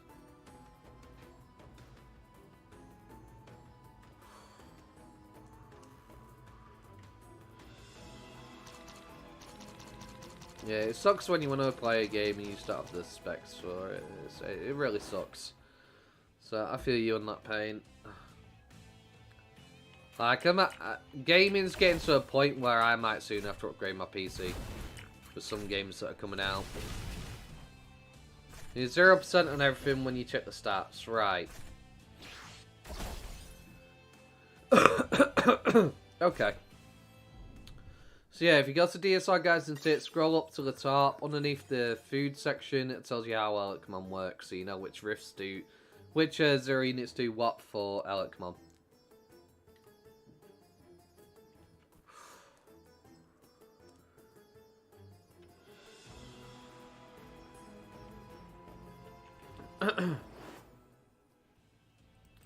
So 1 click if your Digimon has never gotten any stats, yes. 1 click on the Digivice, on the right, the down right button. So the bottom right, basically.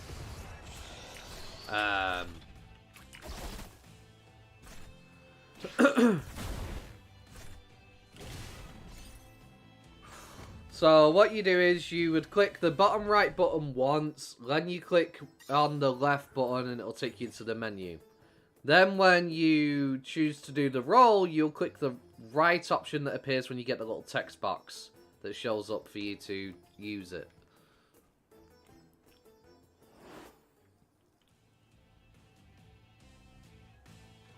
Yeah, if you accidentally click more than once, by mistake or something, if you exit the menu and go back in, so leave out command's text and go back in, it'll reset so you can press the buttons again.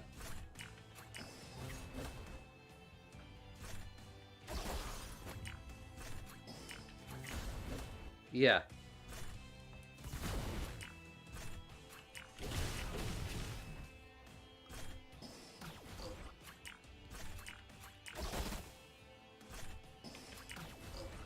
Oh dear, Blossommon's in trouble. I just healed the Andromon. Oh my god, I misclicked. I fat fingered it. Don't go for Blossomon, please. Ah, oh, good. We're okay.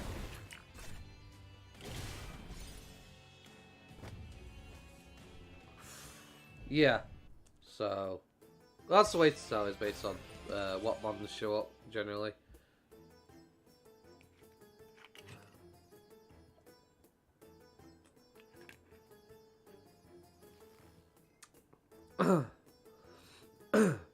Lilymon only, yeah, so... Lilymon and Holy Andromon came from the guaranteed rookie. So, normal 0 unit, if you're rolling random stats. Broken 0 unit allows you to change your balls' stats that they give. So if all your balls are lit up blue, for example, after the random roll, you can change the one, whichever blue ball you highlight will tell you what stat it gives, and it'll also show you the stat on the right of it.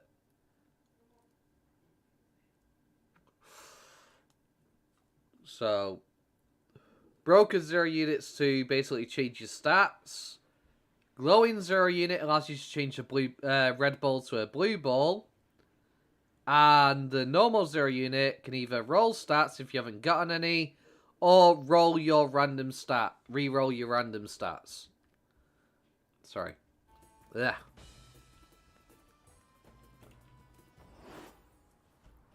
It's, it is what it is. Did I just forget to heal? No, I didn't. Thank goodness. Woo!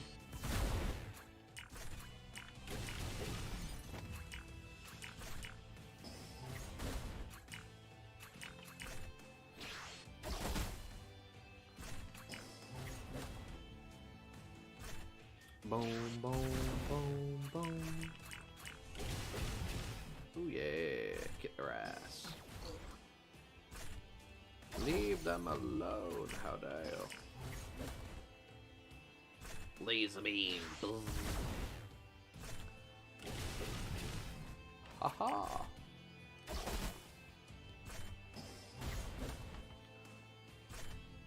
Poor Holy Andromon.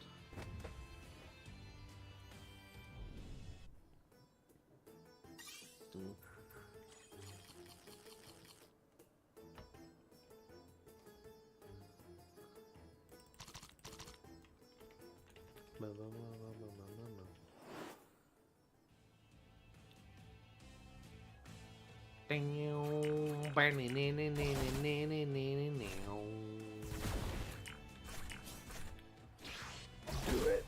Bring them down. Good. Good.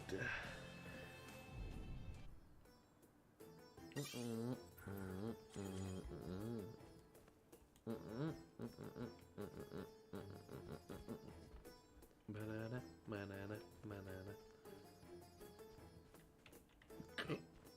On me.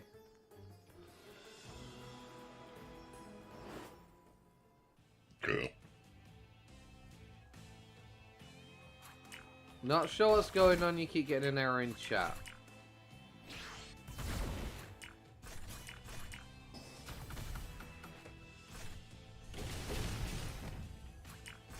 Huh?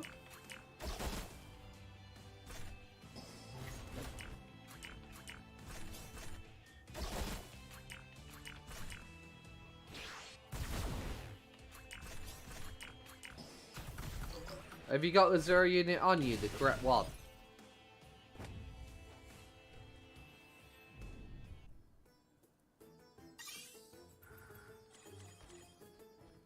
Have you got the correct 0 unit on you, the normal one?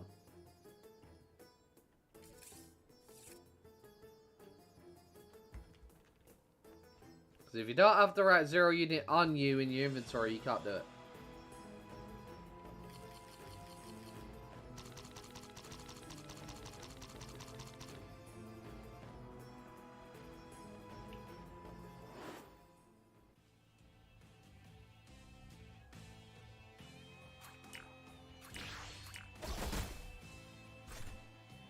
YouTube is giving you errors.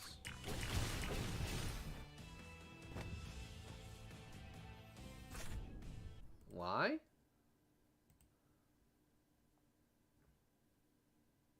You did it? Nice.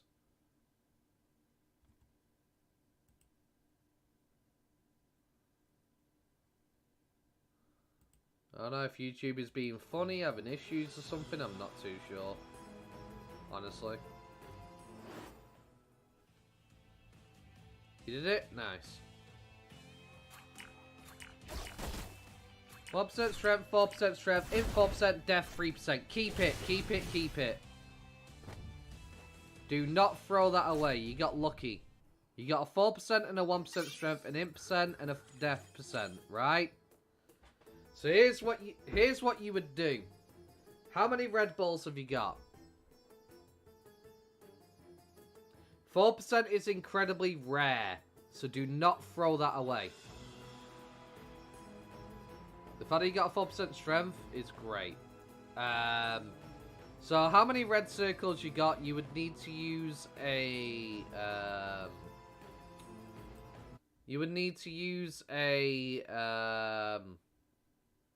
glowing 0 unit to turn those blue. See what you get out of that. And then just pay attention when you use your broken 0 units to modify your stats. So, you can get rid of the int and defense if you want to. So, if you hover over the int ball, it'll also change your defense at the same time. 4% is max, yes. Definitely. It's the maximum you can get in a single ball. Which is fantastic.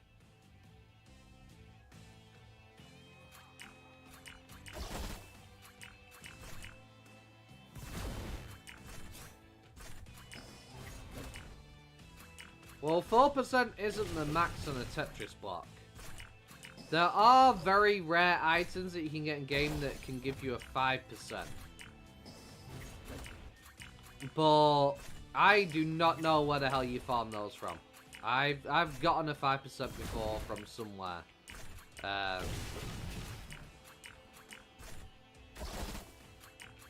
But you can get a 5% on a stat, which is crazy.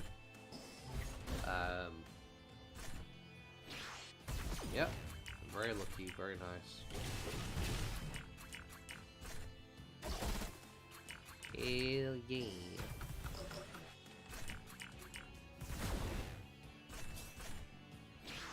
Pop it. So I have to go for the roll option now to double. No. No.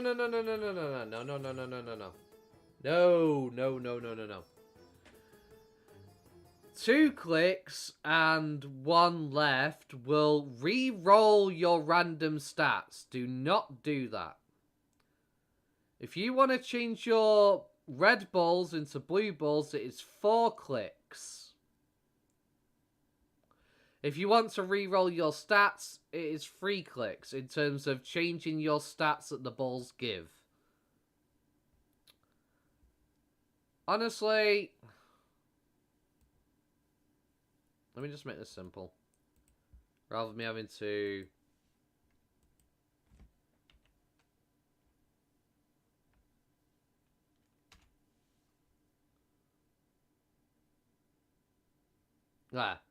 There you go. It's in my Discord at the top of the DSR tips and tricks section. But that'll be easier for you. Yeah, I don't know what YouTube is on, if it's giving you errors. I don't know. I really don't. Well, yeah. Essentially, that's how it works. I don't know how the hell that's going to appear in the YouTube live stream chat. Well, yeah.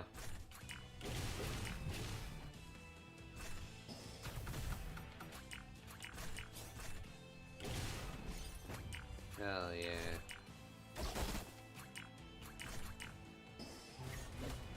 Selectable and delectable. That's what it is. Wunderbar. It's wunderbar. This hypothesis of the lovely things is great. It's wunderbar.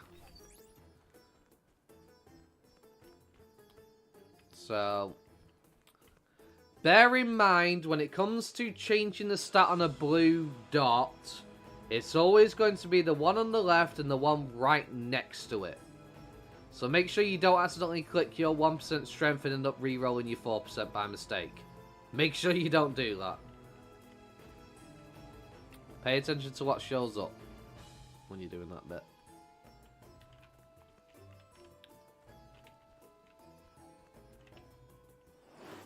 It may take you a few tries to get your red ball to blue. It's not guaranteed. It's a chance-based thing. But once it's blue, it will never turn back red. Unless you decide to actually completely re-roll your Digimon by clicking the one or clicking the second option, which is 2 clicks by mistake.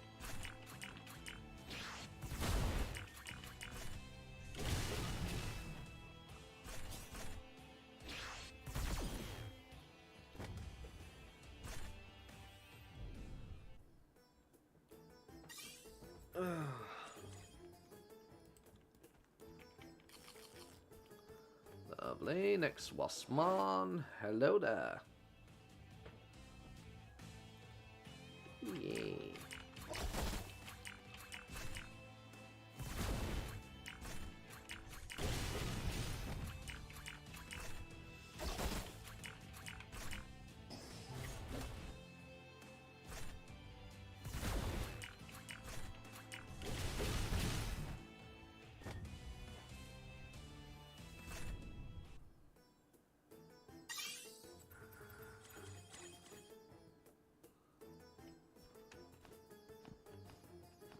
Nice, nice. All blue, there you go. Now that's how you unlock the potentially your Digimon.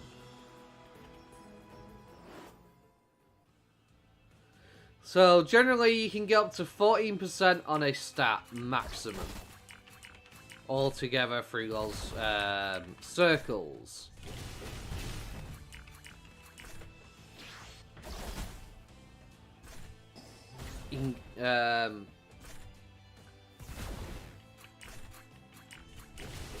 You got max SP, defense, another strength 1%. Okay. So, when it comes to choosing which stats to re-roll, I would highlight the SP and defense. So, if you highlight the SP one, it will include the defense to the right of it. It should tell you when you do so. And probably get the red ults and the other Digimons to blue too, yeah. That's essentially how you unlock the hidden potential of your Digimons. Outside of the Tetris blocks, of course.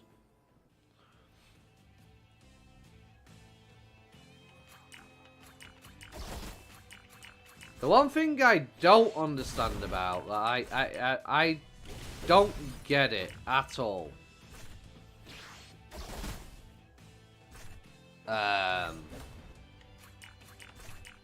For Digimon, I'll show in a minute.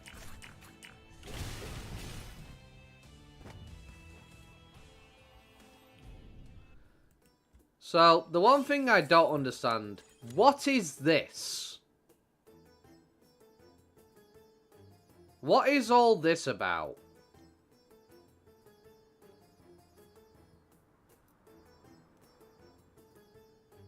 Like, I'm seeing all this, but I just don't understand what it's supposed to be.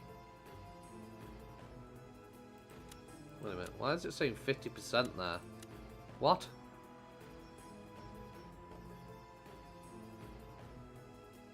Like, I've no idea what this section does. Is it for PvP? I've seen PvP in the text, that's all I see. Is that something to do with PvP, so PvP is separate from this?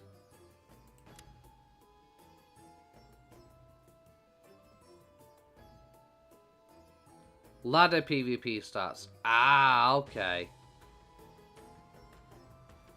So, does that also apply off this as well? Or is this off your base stats completely?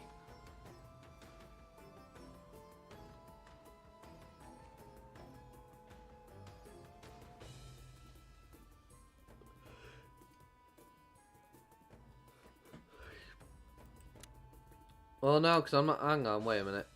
No, that's a few... So, yeah, this doesn't apply to your Digimon at all, I take it. This is just completely different.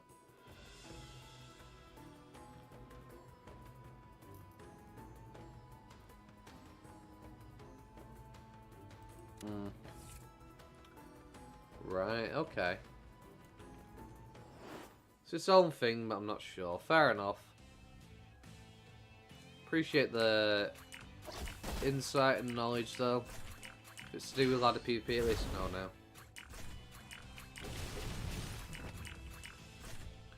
Hey, I'm not really interested in PvP, I'm going to be honest. I don't really care for it. I'm not really a PvPer in a sense. I mean, I do like my PvP games, don't get me wrong, but I will never PvP on a game where money can get you an advantage. I will never do it. Even if there's a limit to what the paid win to get and I can catch up to him, I'll never participate if it's a paid system that can get you advantages in it.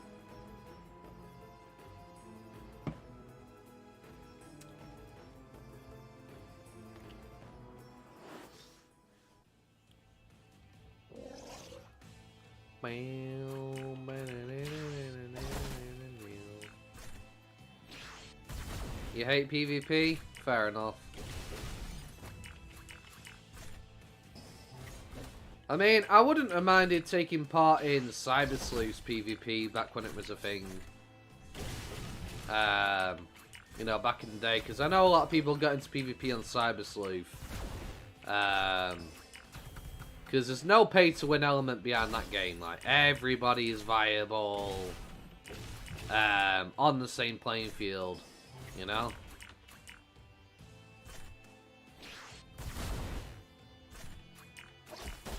There's always going to be stronger monsters than others, but nobody has to ever pay for it.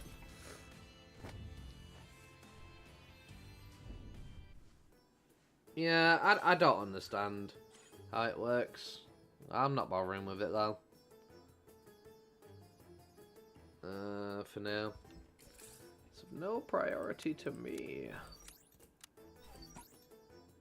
Well,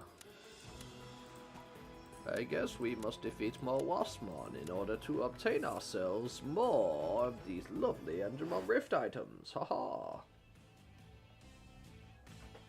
It is time.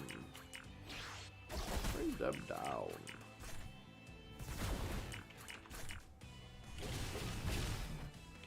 Damn it, you had one job! One job, Nanimon! You let down the digital world.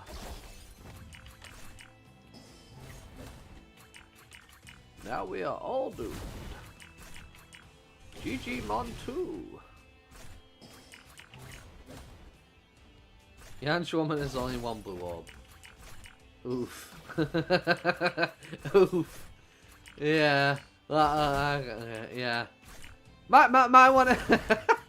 Honestly, what... Okay, so it's only got one blue orb.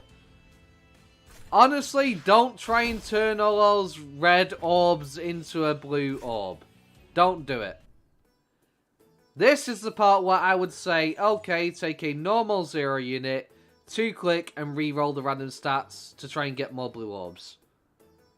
Because that way, you're bound to get more and consume less than you would trying to turn every single red ball into a blue ball.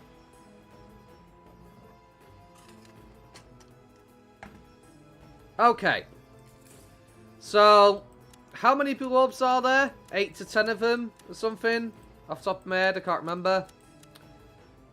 You're not guaranteed to turn a red orb into a blue orb. You could consume 4 of your glowing 0 units and not get a single blue orb. Right? So, let alone trying to do all of them. You're just going to burn through so many glowing 0 units, it's not worth it. So I would 2-click on the bottom right, and then re-roll. Try and get maybe 3 or 4.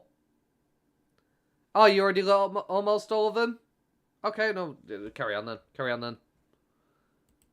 If you only failed once, if you're getting lucky, you're on that lucky, keep going with the lucky streak. But sometimes I've literally burned through about 10 glowing just to get 2 blue to light up from the red. Like, I burned through glowing before. It was not fun. In fact, I think I did it when I was explaining Elkmon in my YouTube video, where I kept trying to change the stat blue and it just wasn't happening. When I was trying to showcase it off, when I was trying to do my guide, it was just being a pain.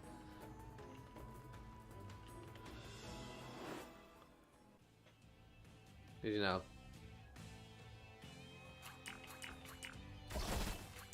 Yeah, you've been lucky. Fair enough.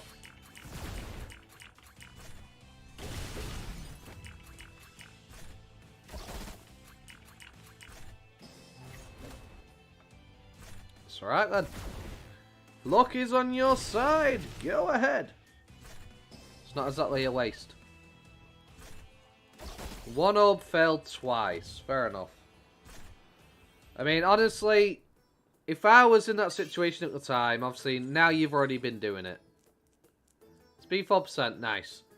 You've already been doing it, but if I would have been in that situation that said one blue orb and the rest of them were red, I would have done the normal 0 unit.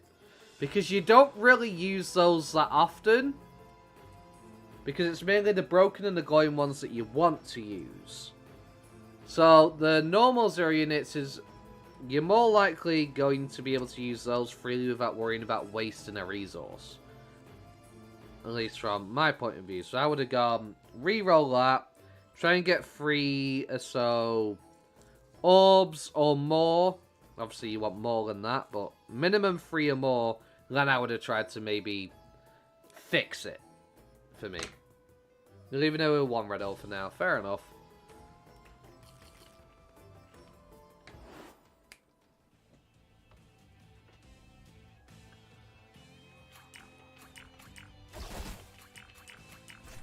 But yeah, most people try and get... obviously, if you're at the late game point like I am, you know. Obviously, I'm not fully there, but... The people at a late game will try and get their strength to 14% and then their speed to, say, 8% or something along those lines. Because it's a lot easier. However, if you get a 12%, then you're lucky, you don't really need to worry about much. You could try and roll for that strength to get to 14 and then boom, you're good, you know? But generally, for mons that didn't start off with 12%, people will try and get 14% strength because it's the most strength you can get through it. Which is nice, you know?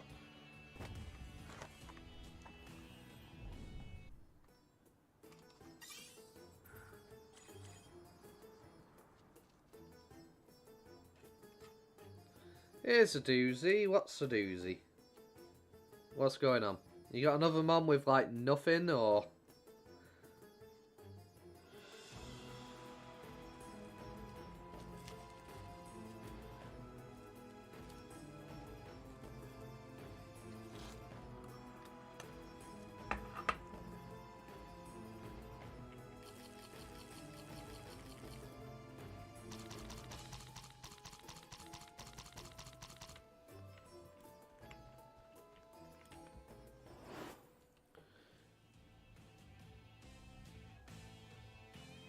What's your Lilymon got?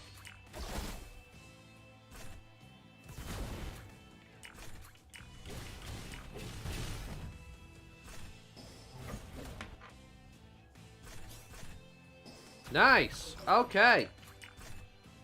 So, essentially, get those other 2 orbs lit up. Then I would reroll the defense and into strength if you can. The 3+2. And try and get the rest into strength. 7. Oh, okay. Well, still, yeah. You've already got 3+4+4. So, essentially, you've got 11% speed right now. So, I'd just try and turn the rest of your orbs into strength and try and get it as high as you can. Up to 12 or 14%. That's what I would do.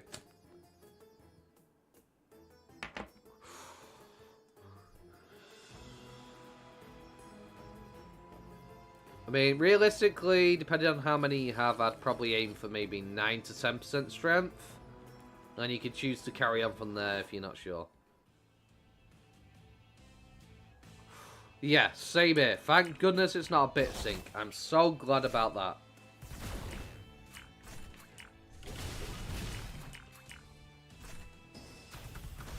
Because that would have sucked. If this was also a bit sync. There's enough bit syncs in this game already. But there, nobody wants to do that.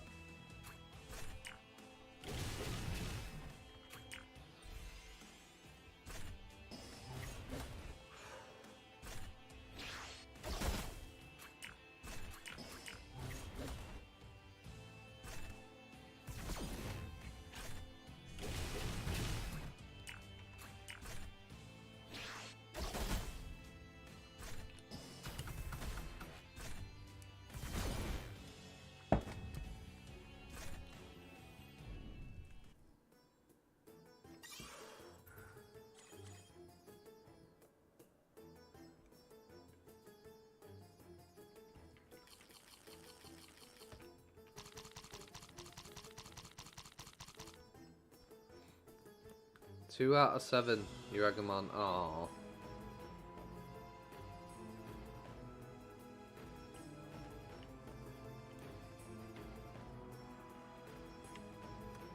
Poor guy.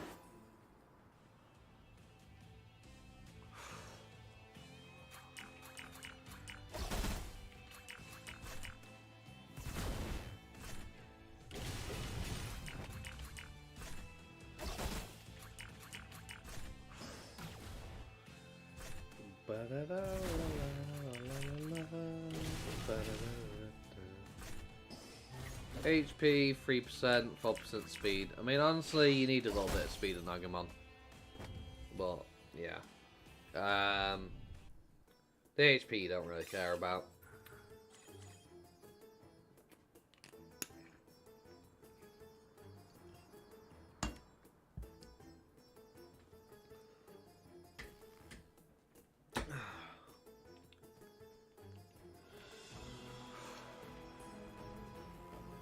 Right, hello there. Waspmon. Time for more of you to die. I need more. Must have more. Hey. Leave my Blossomon alone. Blossomon said no. Crit you back.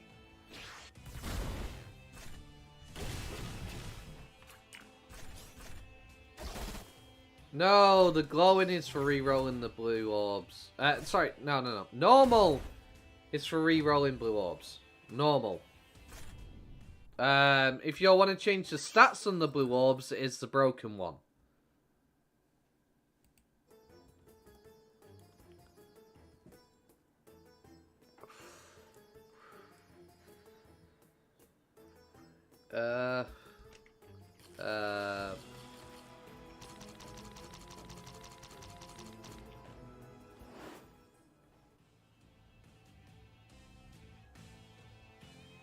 Change the stats. Changing the stats of the blue orbs that you currently have into a different stat is the broken one.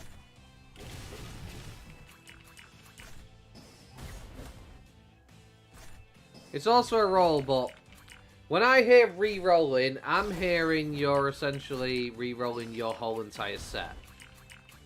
I know it's also a roll, but it's just confusing. It's confusing. Yeah. So manipulating the stats into something else. I'm calling it manipulation for now. Stat manipulation. You want stat manipulation, broken 0 unit. You want to re-roll all your stats completely, normal 0 unit. That just makes it easier for my brain.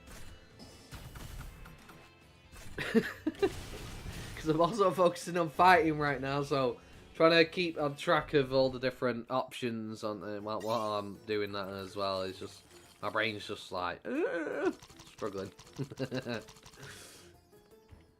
So many miscommunicating words. Too many of the same. For different functions.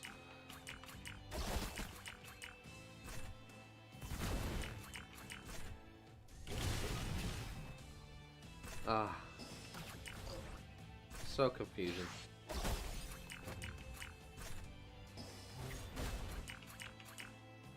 Yeah.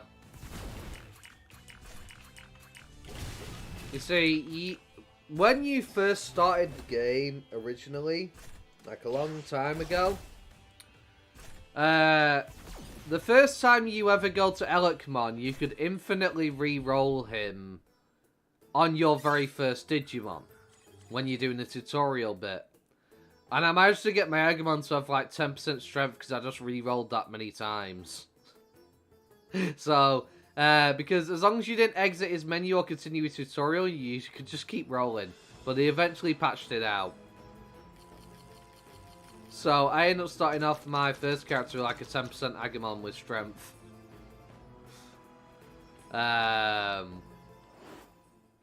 Yeah. Because as long as I didn't continue the tutorial, I could essentially infinitely just keep doing it. It was funny.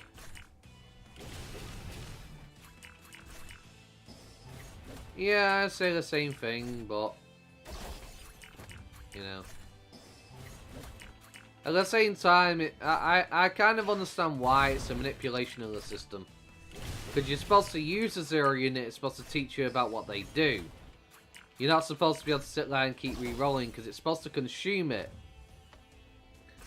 And basically, you know, to teach you that, you know, once you do this function, it consumes it. That's the point of the tutorial. But because I realised I could keep doing it, I kept doing it. As long as I didn't carry on. I stumbled across it by mistake.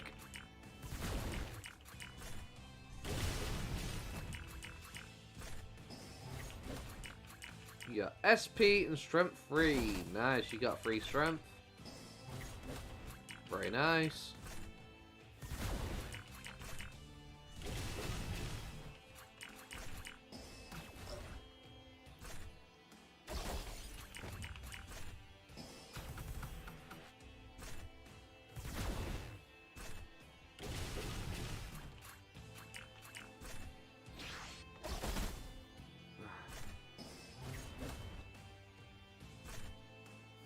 Boom.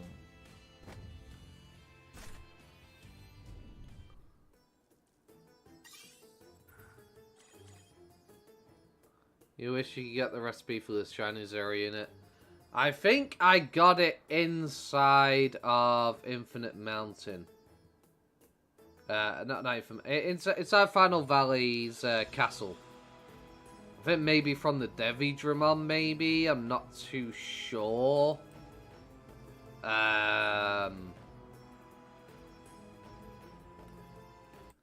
might be wrong on that one. I don't remember. It's been so long. I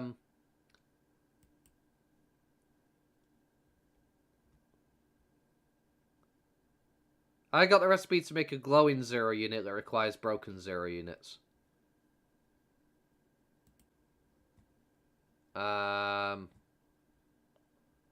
Wait. No, I didn't get it from there then. Oh, yeah, no, yeah, I did. No. Vegemon drops something. So Vegemon drops a recipe. Sukamon drops a recipe.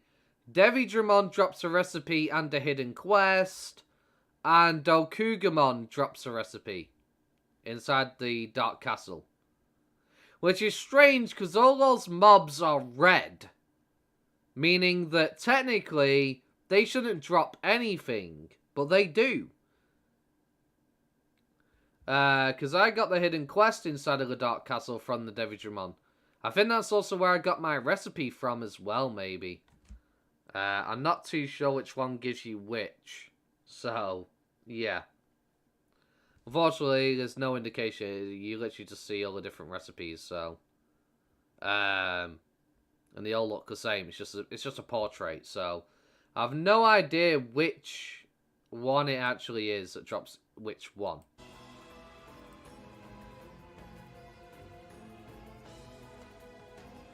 Yeah, so it's a cheeky one. It's a cheeky recipe.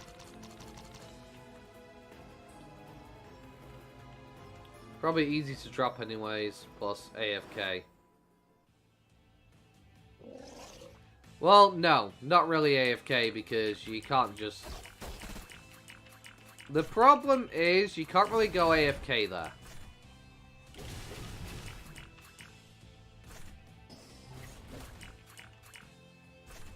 The reason why is because you just get so many mobs bombarding you, and they will bring you down.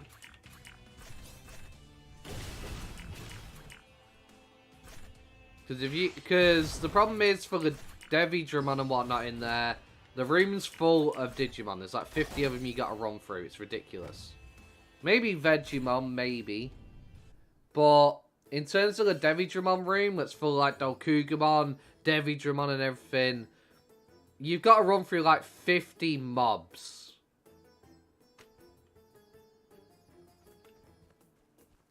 And you don't get much time to heal between fights. I had an Andromon, a Magnangemon, and my Metal Greymon.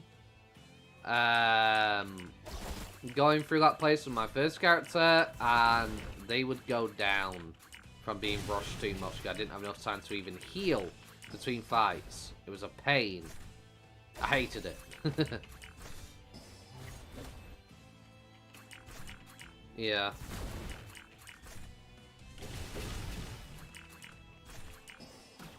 Utter chaos, it really is.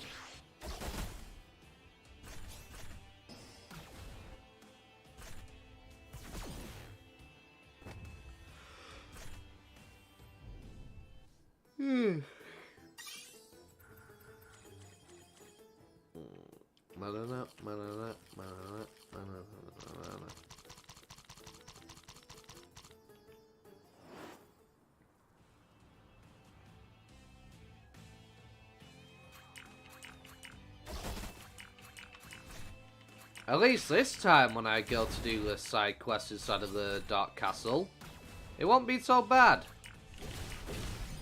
Because all my Digimon are now level 90 when I go there. To run through that place, so... Essentially, I could just, you know, have a much easier time. Just slaughter them.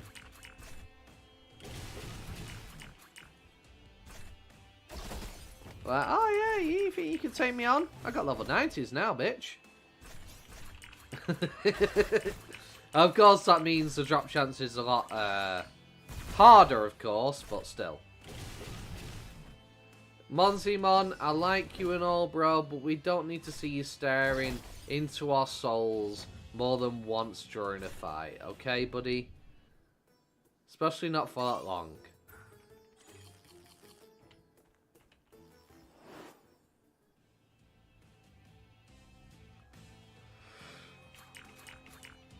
Ugh. It's crazy.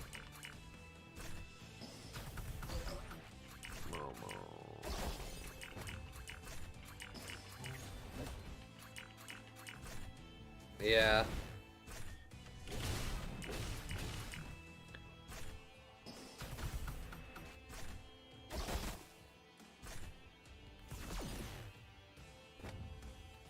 It's like, hello there, I see you, I stare into your soul. Fear me.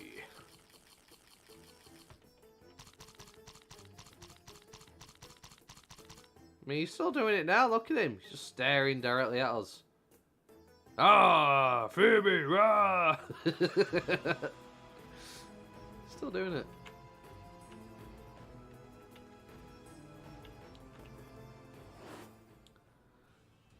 Yeah, Neo Demon's staring into our souls, right? Now Mon's up to it.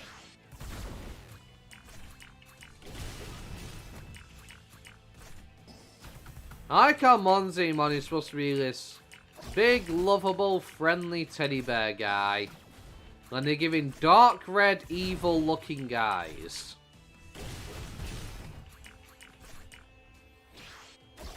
You know?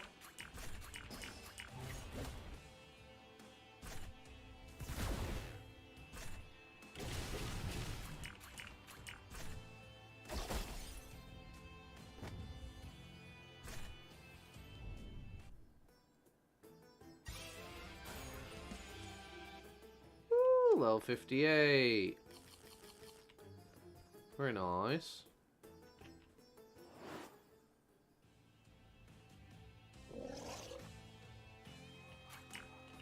Which Digimon do you think need a polygon rework?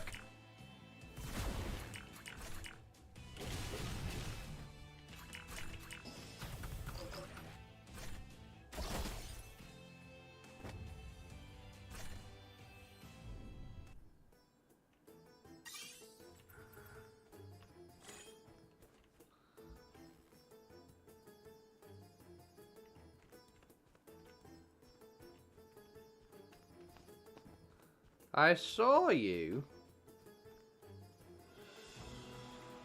I could have sworn I just saw. Yeah, I did see you. I saw you as I went into the fight. I was like, oh, he's gone now. I was like, did I see him? I was like, yeah, I could have sworn I saw him. It says happy level Mega Burymon's 15, so I could evolve him and got disgusted, got the Roachmon. Oh, no. No. Oh, man.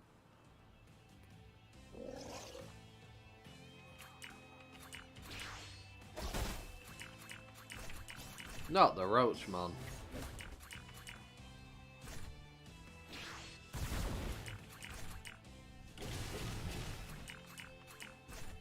Yeah.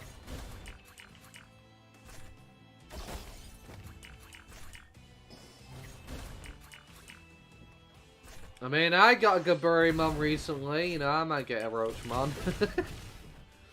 Uh-huh.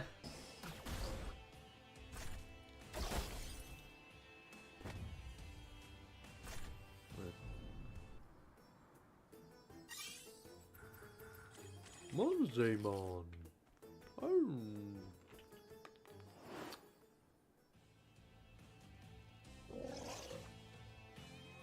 10% it comes when you least expect it, right? Yeah, if I get Sakuyamon from that bloody Renamon, Talmon, I mean, I'm gonna be so happy, bro. I'd be super happy.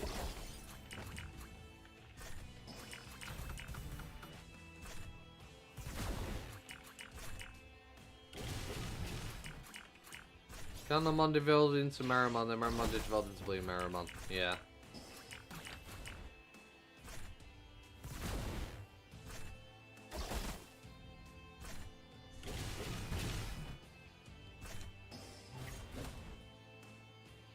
Do it. Boom. Knock him out. Lovely. Pardon me. I apologise.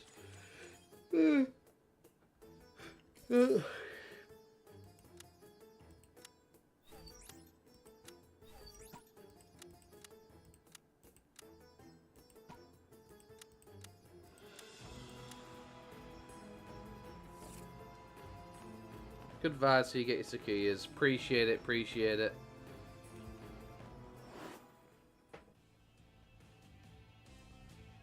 Oh yeah, you'll get one eventually, I'm sure. I mean, I've got, what, 4 Talmon right now? I've got the silver Renamon, essentially. Domon, whatever the frick it's called. I don't really know what the silver Talmon's called. I don't keep track.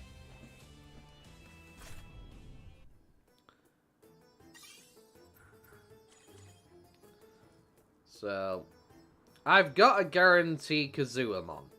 Pretty much. I just hope I get the Sakuyamon. You know?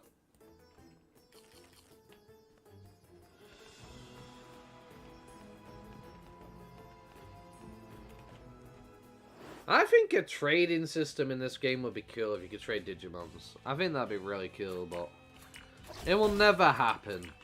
Sadly.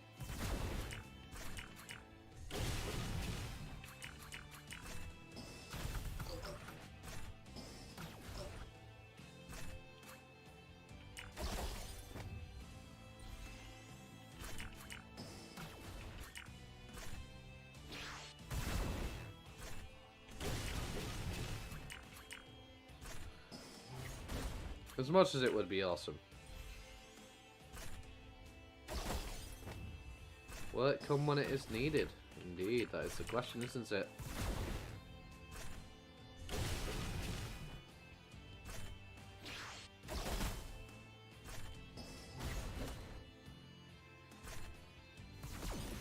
I mean, technically, if I decide to get enough Evolus and try and Digivolve all my Talmon, I kind of have a 40% chance of getting one, because I got 4 of them. But I'm not wasting that many Evolus. I'm not. I'll be honest.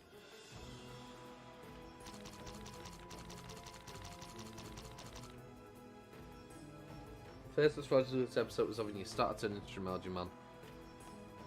Yeah, I've still not got me a Digimon. I've had about 5 Legurumon at this point. It's crazy.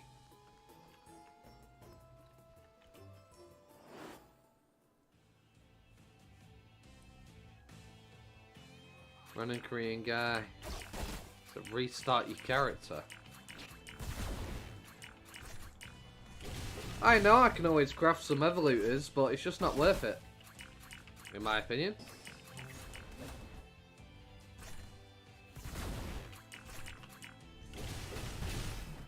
You see, I'm currently on a dry streak for Evolutors. I'm on a dry streak of 20-odd 0 units on Evolutors right now. So I give up on it. I give up trying to craft them. I'm on a dry streak of 20. So basically, I've spent so much money trying to make an Evolutor, and I've not gotten it. So it's basically a mill down the drain. And no Evolutor to show for it. So that's why I can't be bothered to even try and craft them. Because that's the type of RNG luck I get with 10%. It's ridiculous.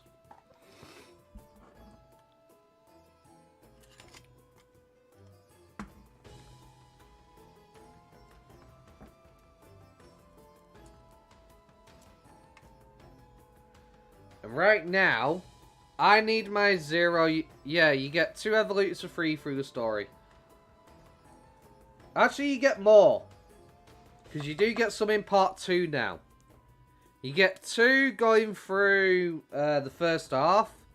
And then you get, I think, 1 or 2 more while going through the second part.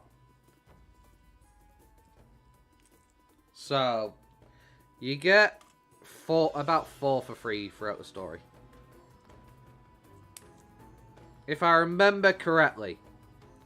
It's either 4, 5, or 3. One of the 2. Throughout part 1 and part 2.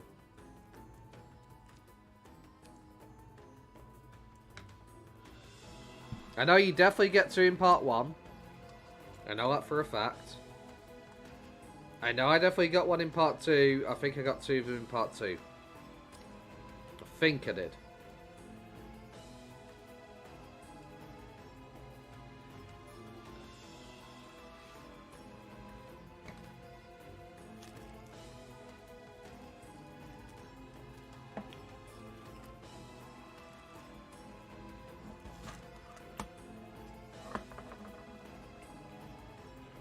Right now I need my 0 units because I'm trying to basically sort out a bunch of my Digimon and make them really strong for the late game farm. So right now my 0 units are occupied, so I'm not creating any more Evolutors for now. It's not happening. Right now I'm on 0 unit duty for the sake of maximizing my Digimon strength for the late game farm. That's where all of it's going. You do, but don't you need a full team of Megas to make it in part 2? Yes, you do.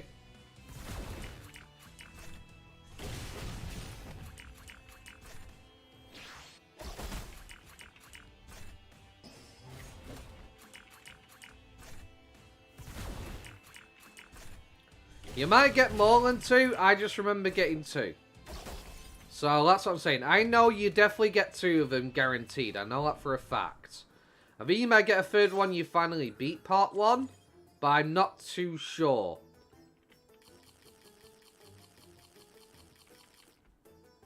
I just don't remember. It's been so long since I did part 1. It's been like since November last year. So it's basically been a full year. See, I got an Evolutor for free because there was a server rollback. So I got an Evolutor for free, and I also got another Evolutor through a code at the time. So I ended up having 4 Evolutors. Sadly, the one I got for the reroll, where I lost an Andromon, I ended up getting the Mutant Garurumon. Yeah, the major rollback that happened, yeah. So, unfortunately, mine not going down the drain.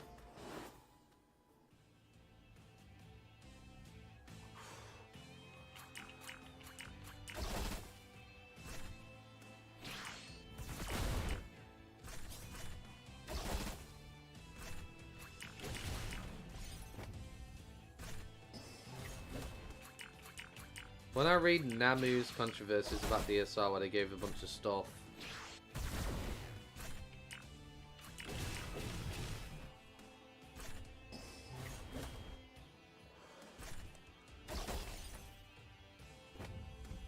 Oh yeah.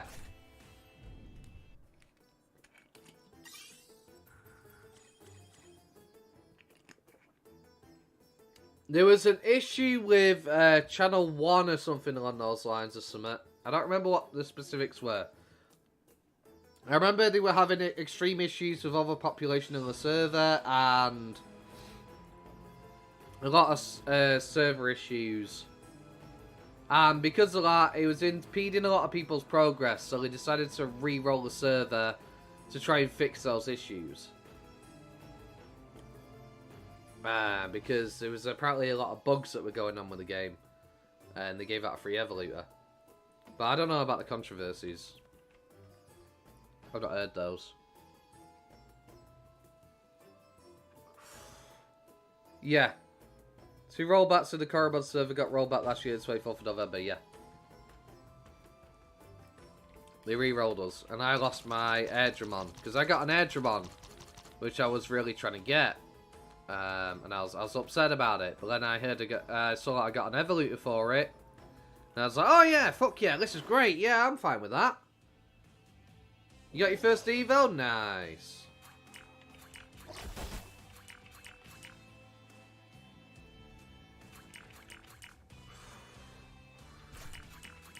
That was weird. Digimon just stood still for a moment without doing anything.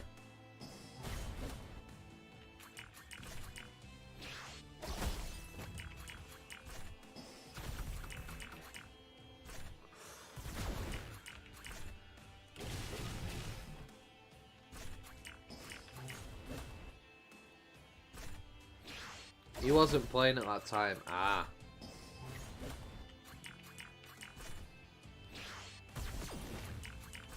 But yeah, they essentially gave everybody an Evolutor for the trouble.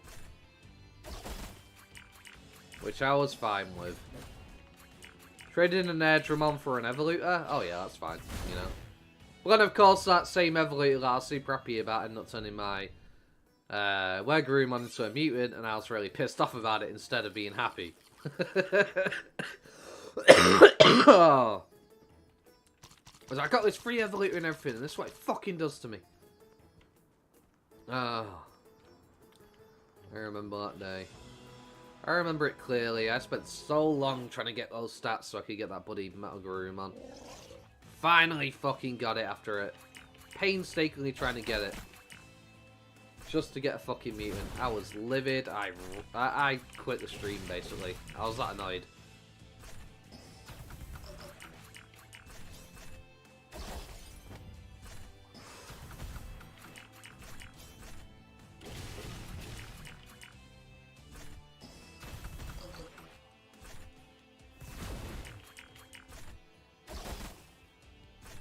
Yeah, they gave quite a lot out, honestly.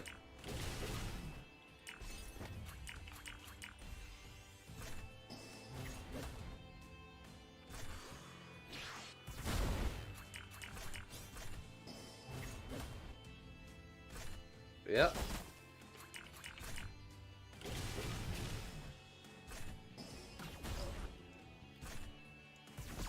I mean, at the same time, though, I understand that a lot of people got that stuff for free. But some people actually lost a lot of progress and things like that. A lot of people had used Evolutors and lost out on what they'd achieved. So, at the same time, while yes, some people did get stuff for free, at the same time, I feel like that's fair. Giving people a free Evolutor back in exchange was pretty fair, in my opinion. If people are going to lose hours upon hours, like a full day's worth of progress and stuff like that, that they've worked hard in, I understand them getting stuff. The problem is, it's impossible to determine, essentially, every single person and what they had gotten during that time. There's too many players, for a start. Who'd made progress, who hadn't. That wasn't part of the file. The file was actually rolled back in to to like a day before. So, essentially, there was no data on what everybody had achieved. It was just literally, okay, we're going back to a previous server state. And that's what they did. They went to a server state at a certain time. So, yeah.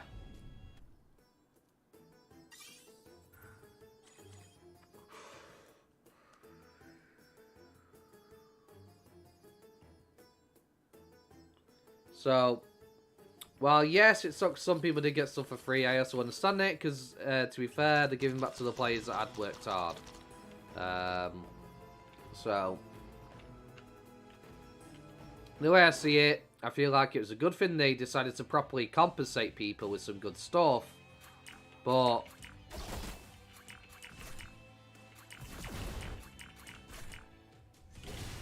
apparently blame users for the problem because the servers got overloaded.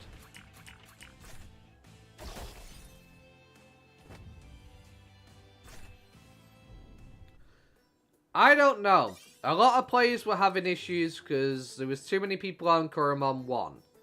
Many people couldn't even get into Koromon 1. I think they disabled one of the servers temporarily for a certain amount of time because there was a big issue.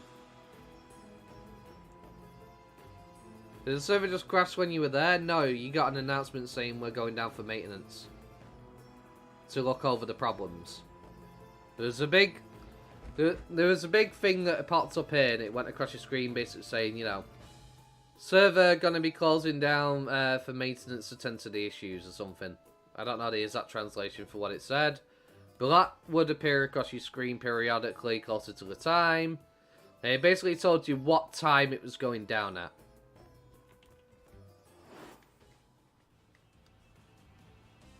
But apparently they actually completely stopped one of the servers from being accessed. Like, they completely closed the server down because it was having issues. So one of the servers became unavailable for several days. Or something like that. I don't remember specifically.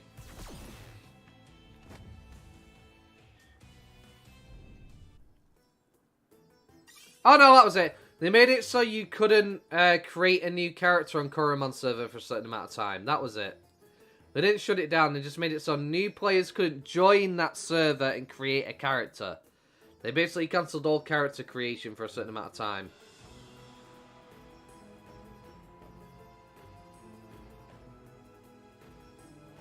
That was it. I remember now. I remember specifically that's what it was. So, essentially, there were too many people trying to make characters on the Coromon server. So, it was overloading the server because the server was full and there were too many people fluxing in and trying to create characters. So, they cancelled character creation. So, people who already had characters could play, but if you wanted to create a new character, during that time, you could not create one. They would not let you do it. That's what they did.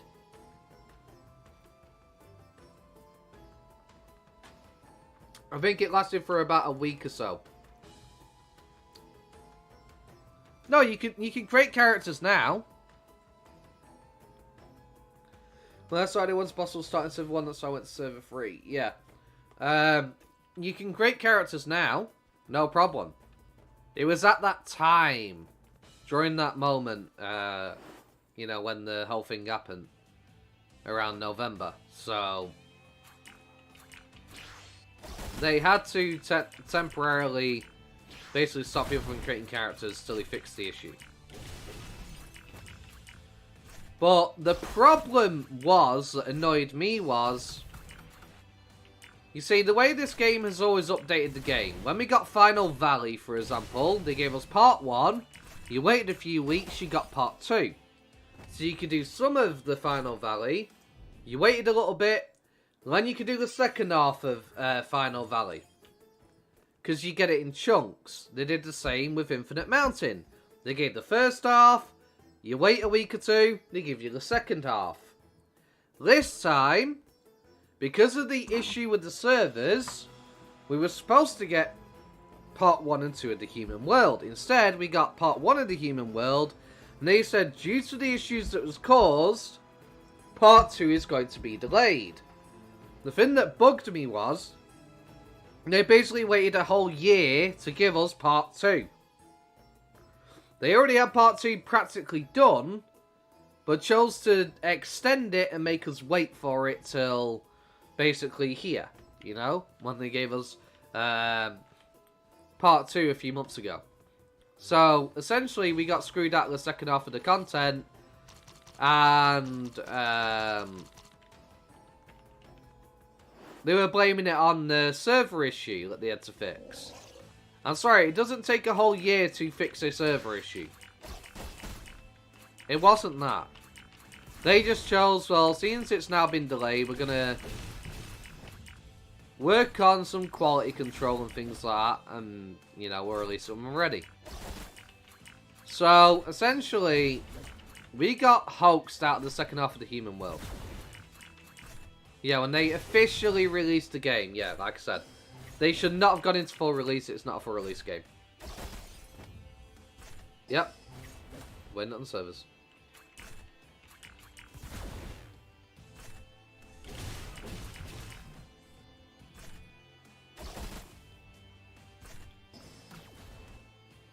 You see, a lot of players were complaining about it so much, they actually changed the patch notes and edited the information out.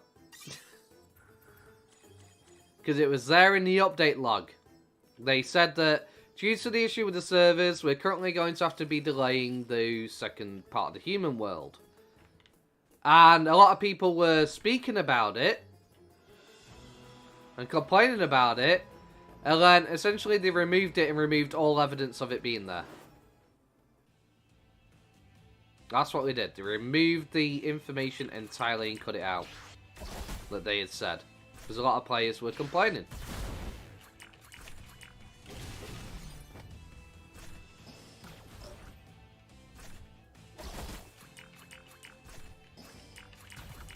How long will we have to wait for the Dark Lord Saga? So, originally, the game would take 6 to 8 months till you got the next story beat, basically.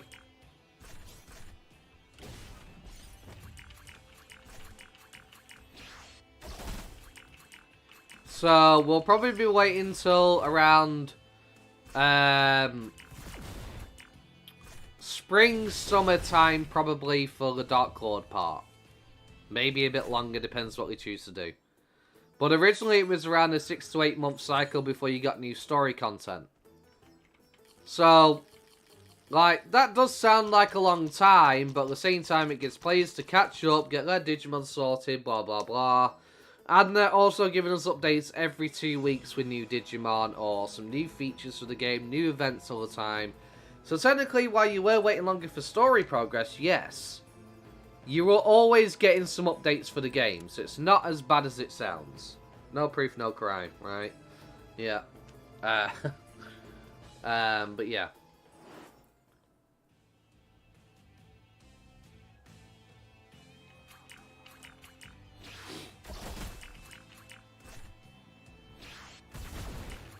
But yeah, we should have had the human world a long time ago. Around the start of the year. We shouldn't have had to wait till around September time to get it.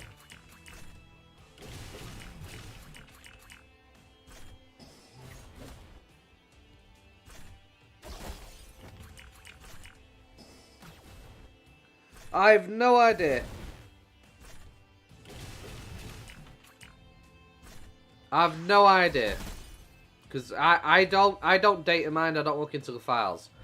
All I know is people are complaining because, generally, as I already stated, the game would come in 2 pieces. You'd get the new story content, you'd wait a week or 2, they give you the second half. That's what they'd always done in the past, to my understanding. But they chose not to this time. Because they were fixing the server errors. I understand things being delayed for maybe a month because they had to fix the server issues and stuff like that. But we did not have to wait practically almost a year to get it. Let's be honest, we shouldn't have done.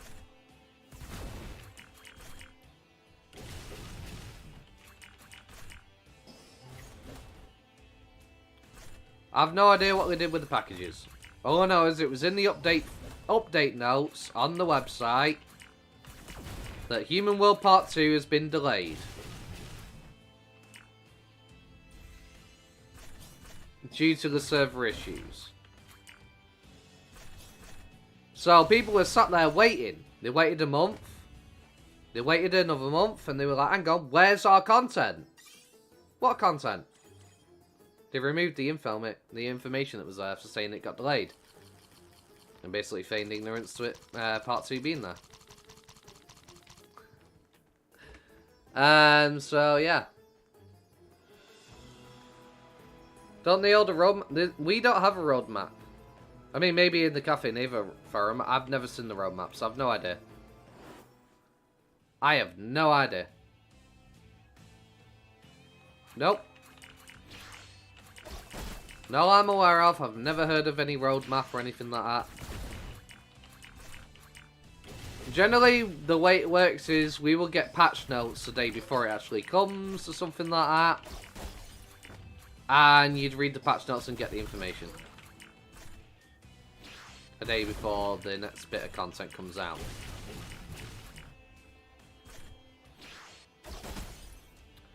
So, you see, I remember specifically, because I was complaining about it throughout, like, most of last year before I took the big break. I was like, where's our story content? Because I kept going on about it. Every single time I streamed or whatnot, and people brought up, you know, how far are we and whatnot, I would mention it. Because you can't just put information out there and then pretend it doesn't exist. Not in my world. That's not how it works. Once it goes on the internet, and you've said it to people, the information is there. You can't just say it and pretend it doesn't exist. And erase all traces of it. Because the people that saw it will remember and realise what you've done.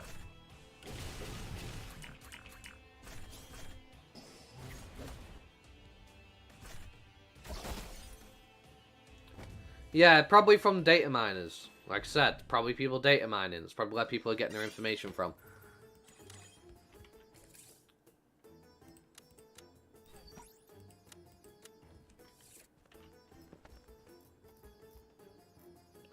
Because that's how people always figure out future updates. They look at the game files, and they find out bits of information, and then they leak it.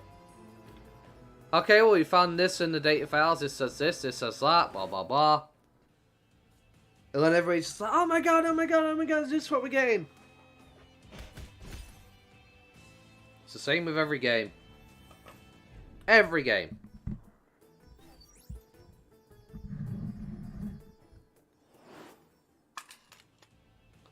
But yeah, I've never seen a roadmap for the game. Never seen one.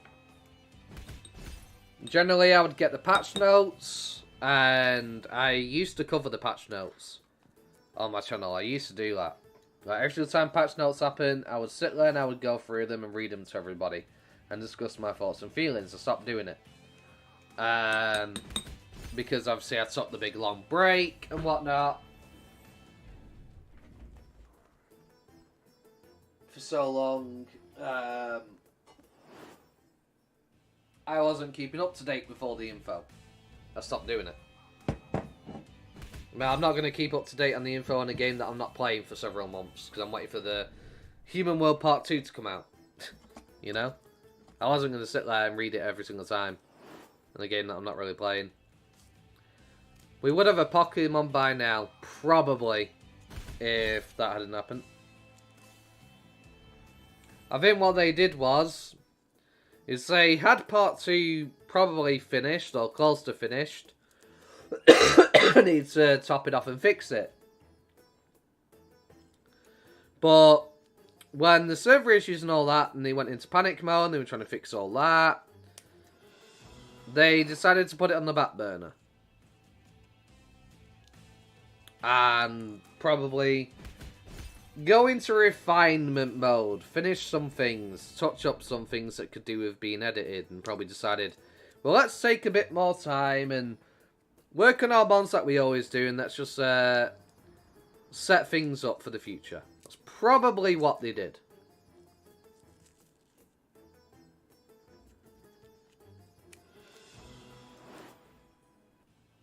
Well, of course, you know, people are data mining the pack files.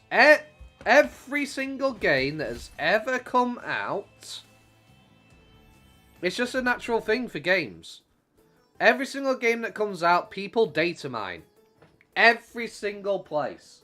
Every single game you can think of that is online, people data mine it.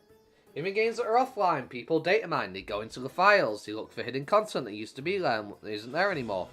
Skyrim had tons of people data mining. It's how we got Cutting Room Floor DLC. In terms of the, you know, mods and stuff like that. People restoring old content. Every single game you can think of gets data mined by somebody. Whether it's illegal, against terms of service, there will be players that will do it, unfortunately. Yeah.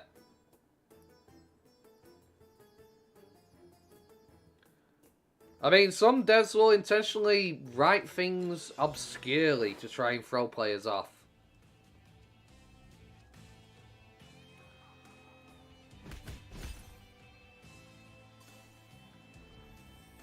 Or use code words, so to speak, for some things. Are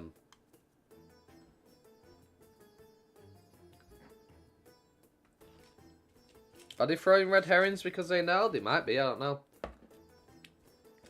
I don't think they are. I think that's just too much resource and money wasted. Essentially, focusing on trying to throw people off. I think more so we're just doing their thing and trying to focus on getting new Digimon out and whatnot. But people are trying to find any information they can. They'll probably be using code words and things like that to try and describe things or make it obscure as possible. But I don't think they're throwing red herrings in there so much as we might think. Yeah, that's not a red herring, that's future content. That's not a red herring. They're planning on adding War Greymon to the game. They've got him programmed because they already had War Greymon. They've already got War Greymon in the game, so they made Black War Greymon to go with him. But the thing is, there's no Black Agumon in the game yet, so they're probably planning some event around it to give us a Black Agumon. I know. I know. I have a Skull Greymon too, sitting there waiting. I know. I know the pain. But it's not a red herring. That it's actually going to be coming to the game. They've already got it sorted. They're just probably planning for its release. At some point. Like, they probably have a roadmap. It's just not available to the public.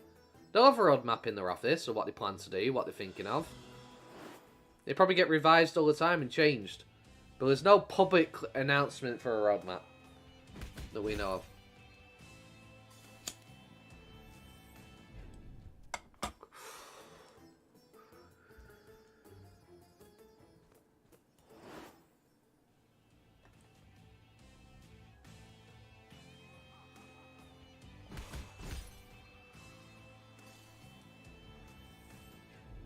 I mean, hell, when I make my video game, people will probably data mine my video game or something. Who knows? People will probably data mine my video game. The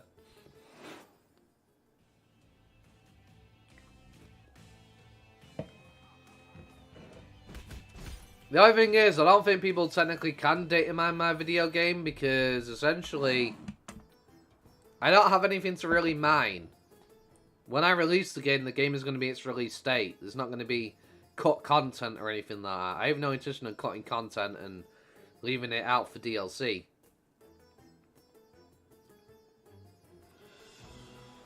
I'm giving people a full game.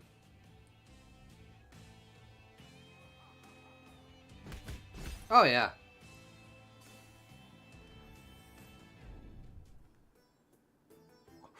I mean, when I release my game, it's going to be in its finished state. I'm not paywalling off content for the sake of, you know, charging people extra money or anything along those lines. Like, I'm giving you a full-fledged game. You're getting a full-fledged game. I'm not cutting anything out. Will I make some DLC for my game in the future? Depends how popular my game is. If people love my game enough and want some more content, maybe. But I have no plans to cut content for the sake of making DLC, essentially.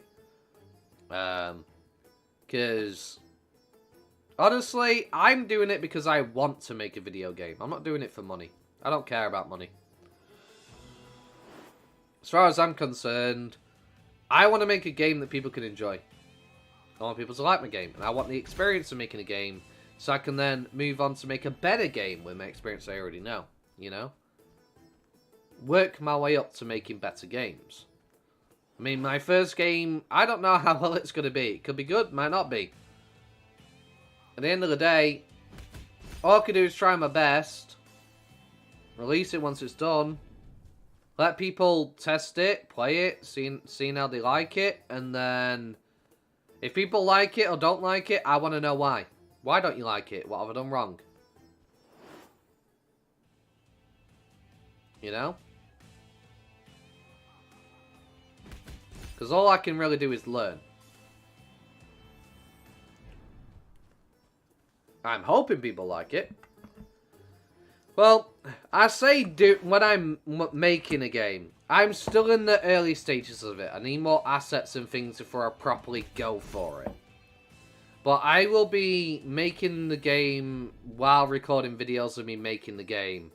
So, basically, when I've got more assets and stuff to work with, and I decide to properly go for it, I'm going to be making a 2D medieval fantasy RPG, magic and stuff like that.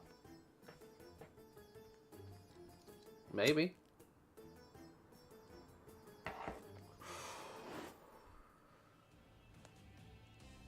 But right now, my game is essentially on the back burner.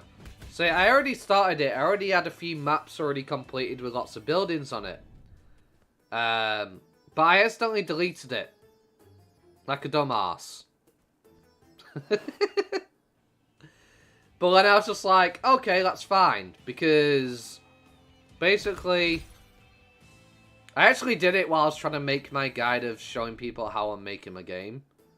Like, you know, my first episode. I did it accidentally while recording. So, okay, that's fine. Let's start from scratch, then we can start from scratch with it. Fuck it.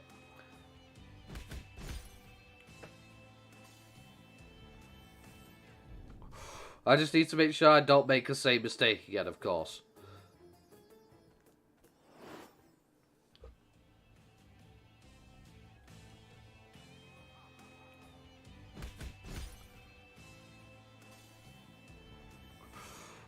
But yeah, I will be doing videos, I'll be making a game. It's just right now, until I get more stuff, I'm not really going for it at the moment. I'm looking for that DSR alpha footage. Ah.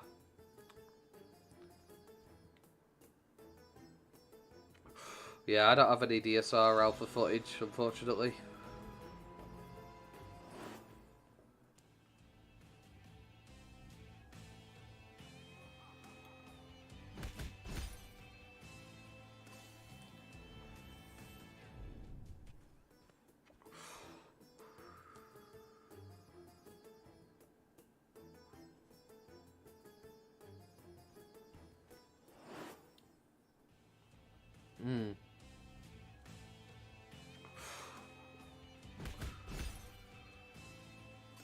I only know what I've heard from other players, especially when it comes to alpha footage.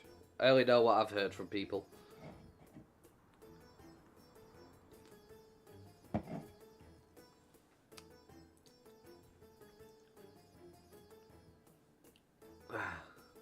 The clickbait about DSR got... yeah.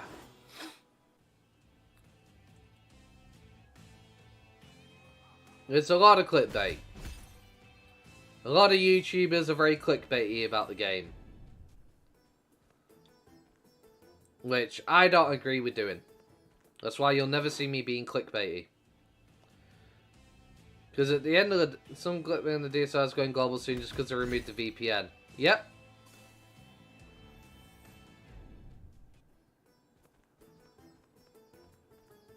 You know why? Clicks and views. It's all about the clicks and views. They know people want this game to go global, who've seen it and want to play it, but it's not out yet. Somebody's going to make a video on it, and it's going to get people interested, they're going to go and click.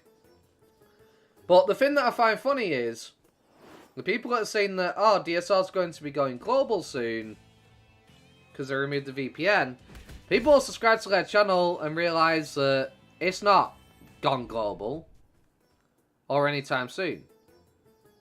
Yeah, 10k views. How many video views do my videos get? Classic YouTube, right? So I'm here covering the game day in, day out. Well, obviously I took a break for a while.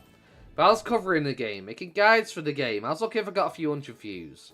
Some dude who doesn't even cover the game and play the game comes on and goes, oh yeah, DSR's going global.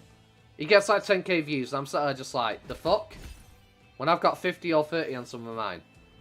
Like, how the fuck does that work? You know? That's YouTube for you.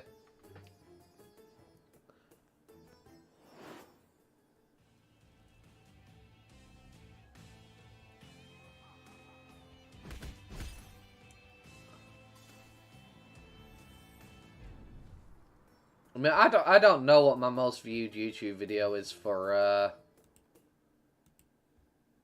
Digimon Super Rumble. I think it might be my 1 to 90 guide, maybe, or something. I don't know.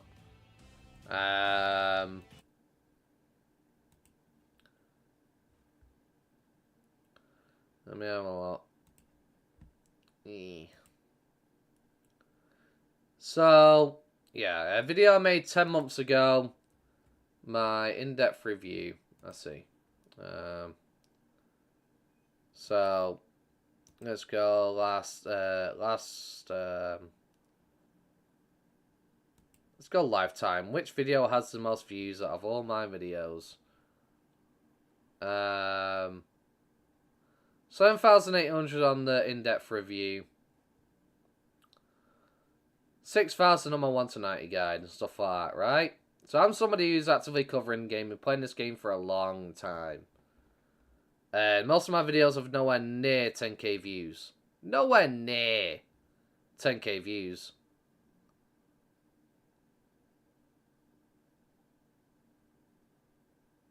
There's a there's a trailer for DMO Evolutions, I know.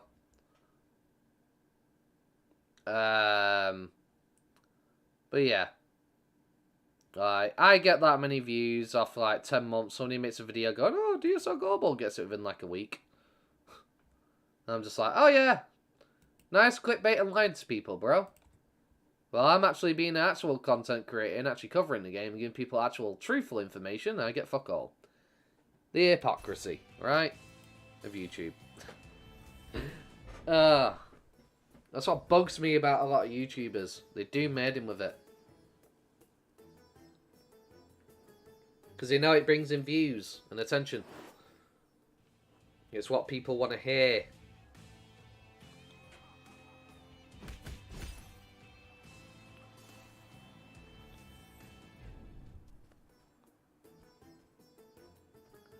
Which I feel is, unfair. Because it's not only wasting viewers' time, but it's also spreading misinformation about the game.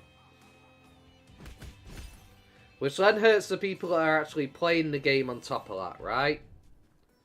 So the people that are actually playing the game and trying to get people to join and experience it in its current state are then going to get ignored because somebody's going out there going, oh, what if we're going to be having DSR going global soon? And people are just like, yeah, fuck that guy, I'll just wait. And I never get any attention.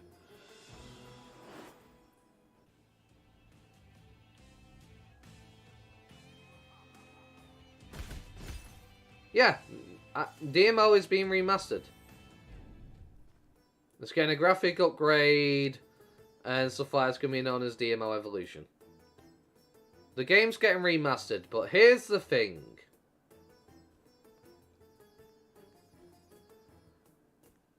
They can remaster the game, they can make it as pretty as they like. They can make it prettier than this game.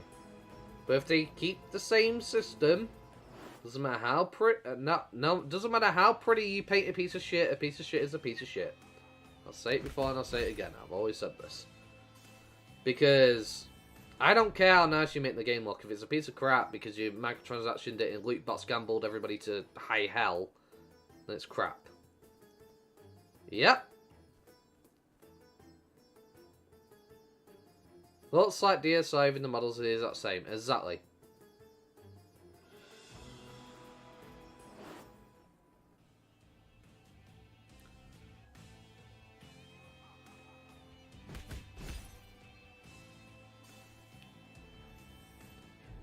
Exactly.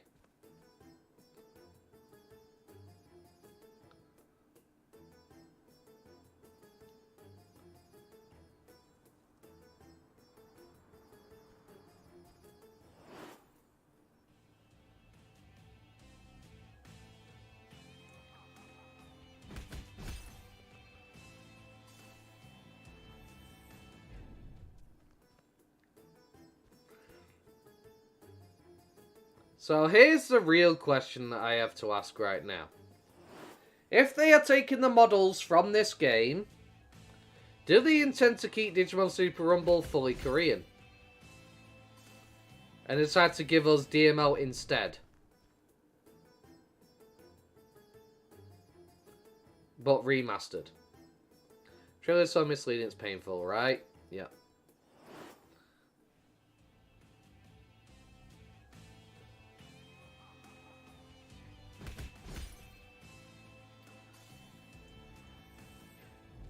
So what's going to come first? The global release of this game or DMO Remastered? That's the question. Are we even going to get this as a global release? They might keep it just a pure Korean MMO. And just give us English translations.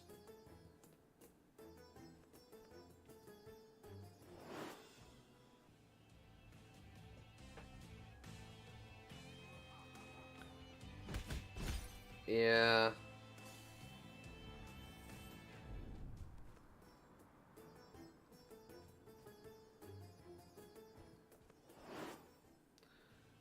Trying to find the DSR alpha, the law DMO, because I started to think that was not DSR. Well, I actually heard from people who've been playing through the alpha, it was like this.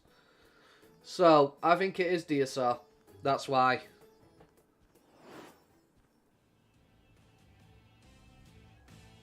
Oh, no, yeah.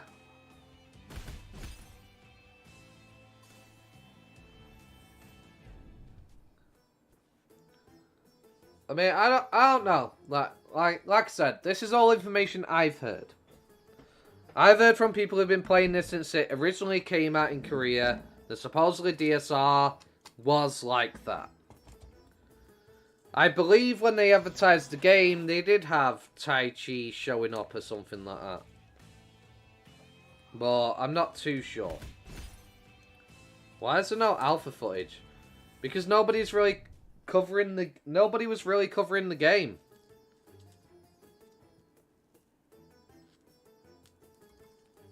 Don't forget.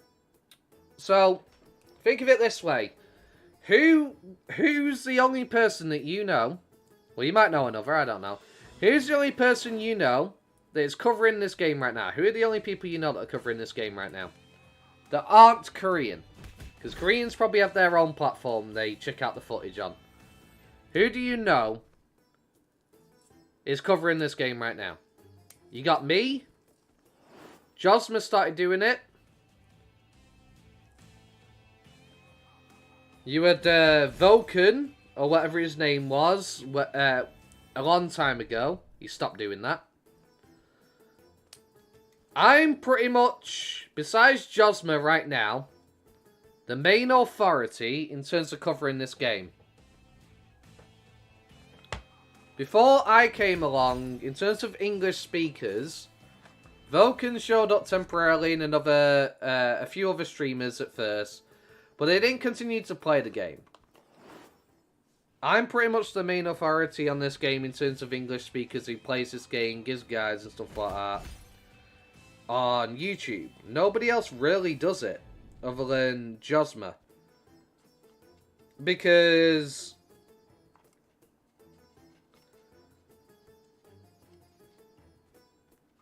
I was pretty much the one that was deciding to make all these guides for people. I'm the one that decided to do it because there weren't any guides. That's why I started doing it. Because I saw there weren't guides on this game. There's barely any information on this game. That's why I started covering it. Shooting projects with dividends while you have Digimon and the other megas in the game files. Maybe. But these are models that are going to the DMO evolution. So I think the alpha footage, the guy was playing with an Ultra.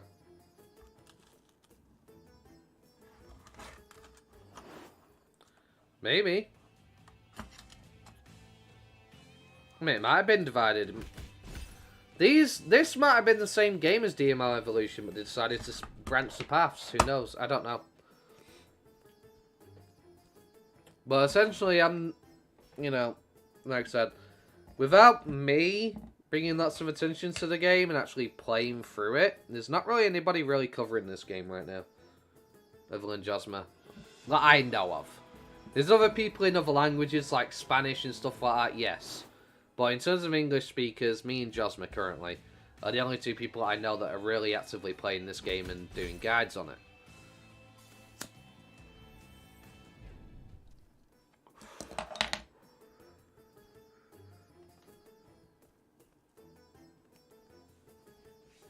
So, before you had me, probably the alpha footage you're probably looking for is either not on YouTube or it's in a completely different language. So it's hard for you to search up because you don't type in that language specifically. Maybe.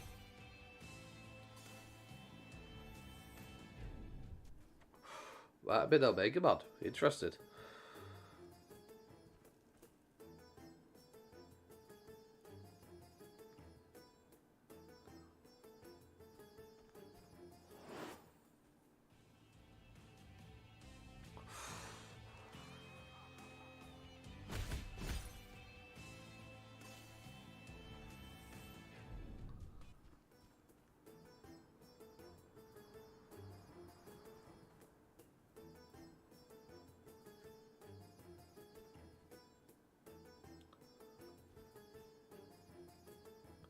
I mean, I think Omega Nyx played one the game a long time ago.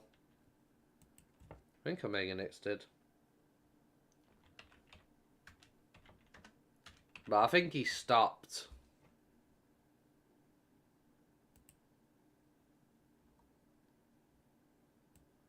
Something like that. A Mega Nits or something. YouTube doesn't let us search for modest newest videos. Interesting.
Okay, let's have a look at the closed beta.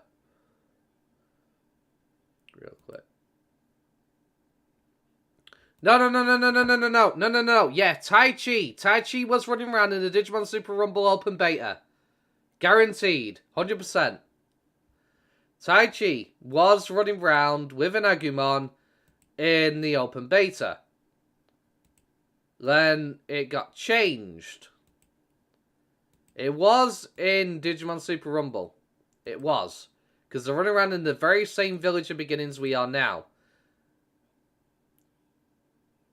It's just the village of beginnings looks a little bit different. Because it was obviously the beta build.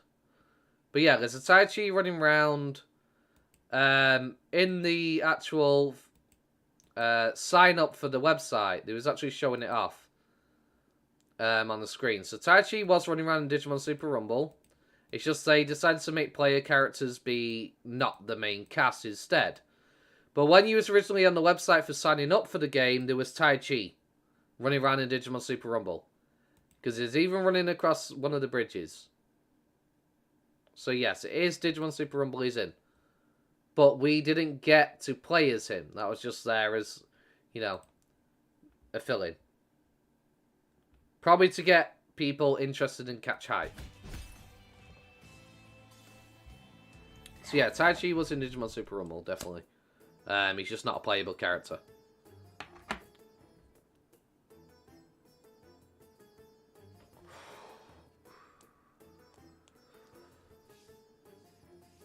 So yeah. Because that was a video from 2021. The MMO bite was... Because I remember watching his trailer. And that made me want to try it. But then I found out I didn't have a Korean phone number and I couldn't play it.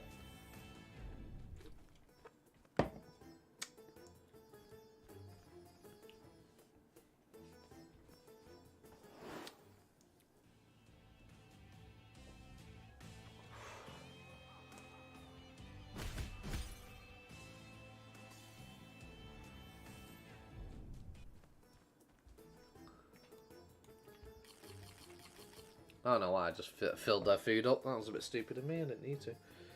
But yeah. Ugh. This one is different though. Ah. Interesting.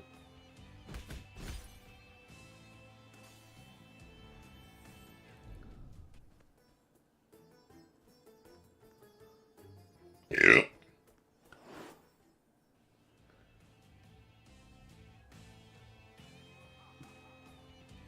If I want to play it for us, that's alright. Play what?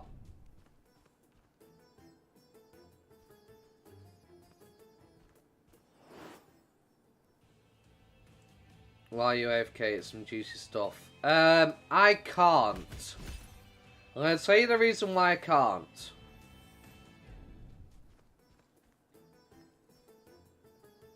The trailer for DSR. I can't play it for you while I'm on stream, because technically I'm streaming somebody else's content. I can't actually do that. I'm pretty sure I'd get copyrighted by YouTube or something, so I can't. But it wasn't necessarily the trailer, it was on their home page.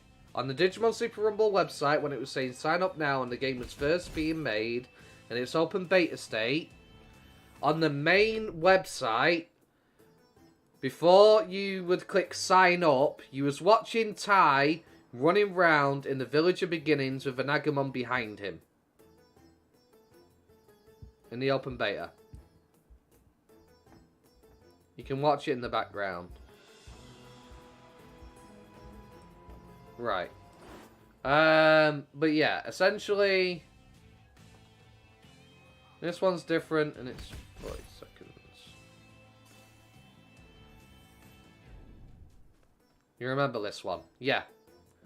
Fair enough. Look at the changes. So I don't actually see your link for the video. I mean, if you want to post the link in my Discord, maybe, or something, because I don't think I'm getting it on YouTube. I don't think it's appearing in my thing if you're posting it in there. The link is non-clickable. Fair enough. Yeah. Well, then I'll check it out, because I'm curious myself. As I'm not too sure about, while I'm streaming, looking at somebody else's content. I don't think I'm allowed to do that on YouTube. So, but I would definitely be interested to see the, appreciate it.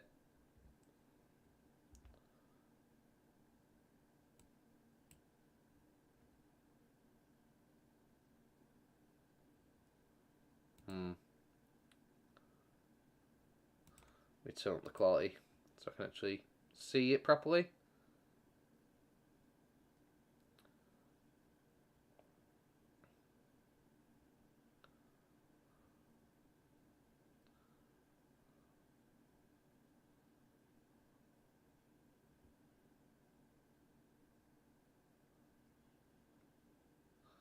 Oh, this game. This isn't Digimon Super Rumble at the end. This is a completely different game.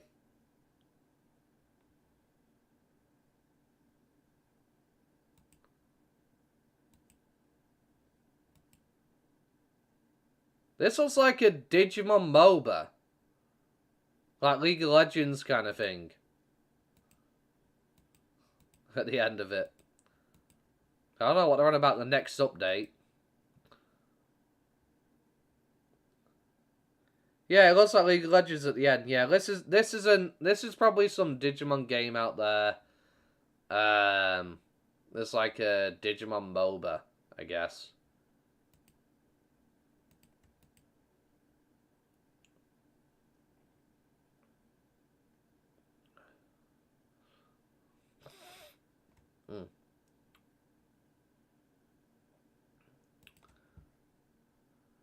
But yeah, interesting.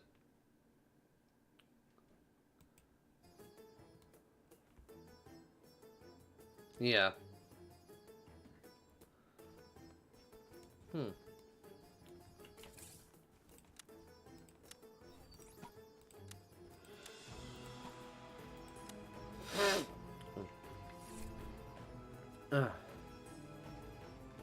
Bit of a stuffy nose. Not fun. There's also in the site of DSR also. Ah. You got signing, yeah. See, the one that I found was, let me get it for a moment. Actually, I need to pay attention to the fight I'm going to lose. What am I doing? Okay, give me a moment. So...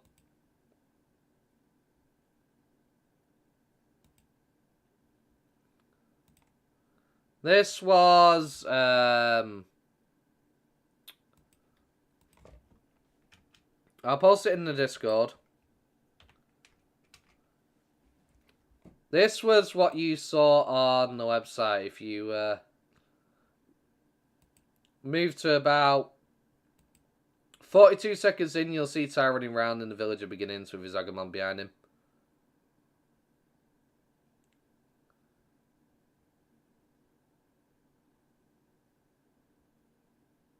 Yeah, I'm still streaming.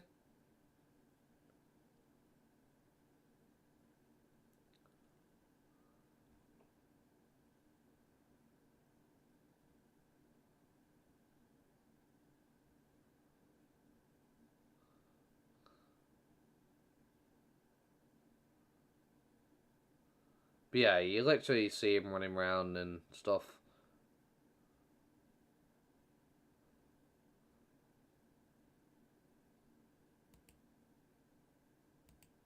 And then obviously it shows the trailer that we just watched. And then for some reason it has the other fight bit at the end.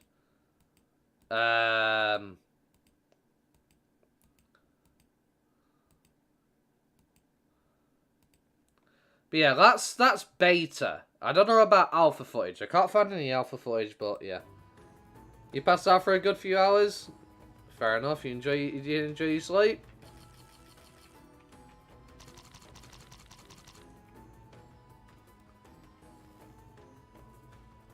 Yeah. I recognise the music that's from DMO. Yeah, the music might be. But, yeah, it's definitely Digimon Super Rumble. Not DMO. 7 AM when I went to sleep. It's a good sleep. Nice. Wait, how long have I even been streaming for? Actually, you make a point. 7 hours. Okay. Okay. Stream for 7 hours. Fair enough. I'm glad you had a good sleep. Yeah, 7 hours, damn. The time just flies by. I don't even realise how long it's passed. I'm just there grinding away, putting in work. Next thing I know, 7 hours have gone by. Ah, footage with Tai Chi with an Omega Man. That might be DMO. Probably. That's how you know you're a gamer, right? When you I just play a game for about an hour or something, and it's next day, and you're just like, where did all the time go? What happened?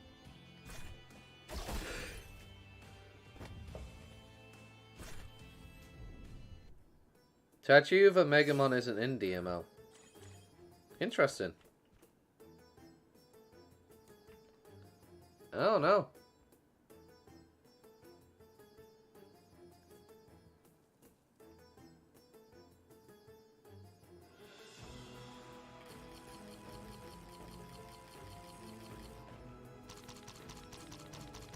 Must have been worth it.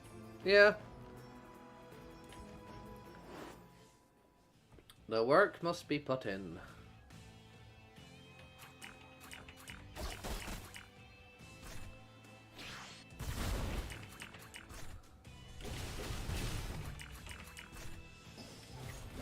Boom. Take him down. I love it. Fight. Good. Ooh, it's a crit.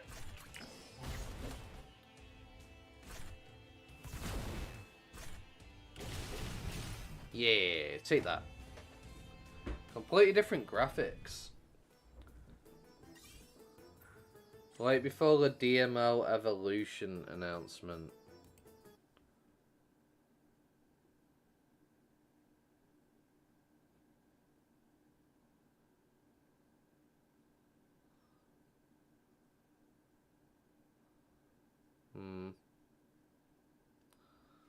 Alright, okay.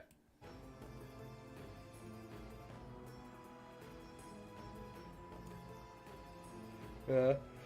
Anyway, DMO Evolution does inevitably come out with an open beta or alpha, or whatever the hell it is. If somebody gets news of it, let me know, and I'll try and sign up for it, and we'll give it a go. And, I'll give the game a look. And see whether I think it's worth playing or not, and I'll give my feedback. Maybe it was DMO Evolution in the works while people were hyping themselves for DSR, maybe.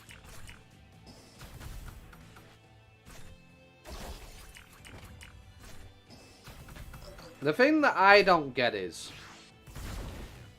that doesn't make sense to me. Why are they splitting?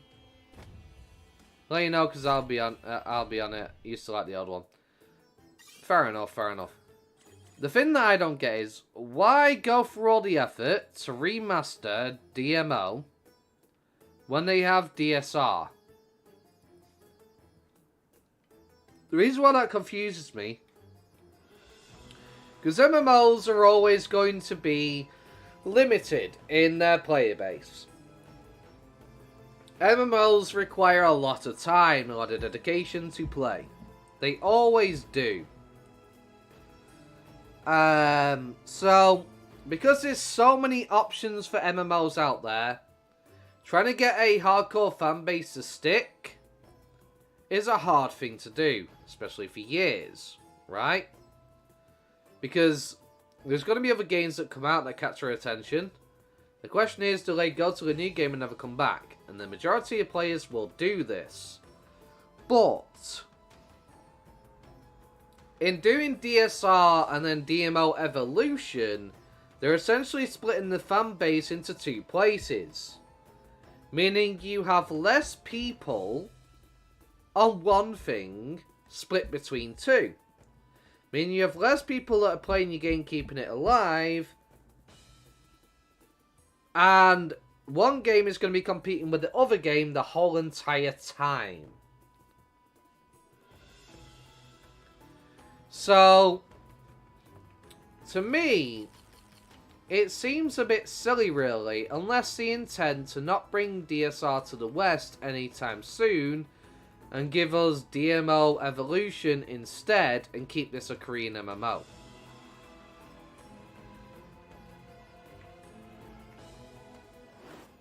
That'd make more sense. I know it's laughing, but it'd make more sense.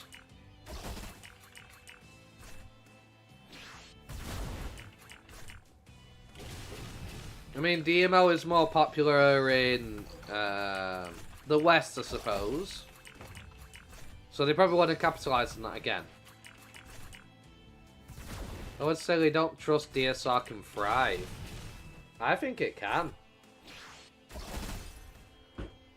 If they... See, the problem is, it's not that DSR can't thrive. That's not trusting in their own abilities to make a good game. That's what that is. I'll tell you why. Your game will thrive if you do things right. If you please your players. You don't make it too ridiculous. You don't fuck them over and disrespect them every step of the turn. That's how MMOs thrive, when they respect their player base. They respect the people playing, and they do their best to appease that player base. Without obviously letting themselves get into railroading into doing everything that the player base wants.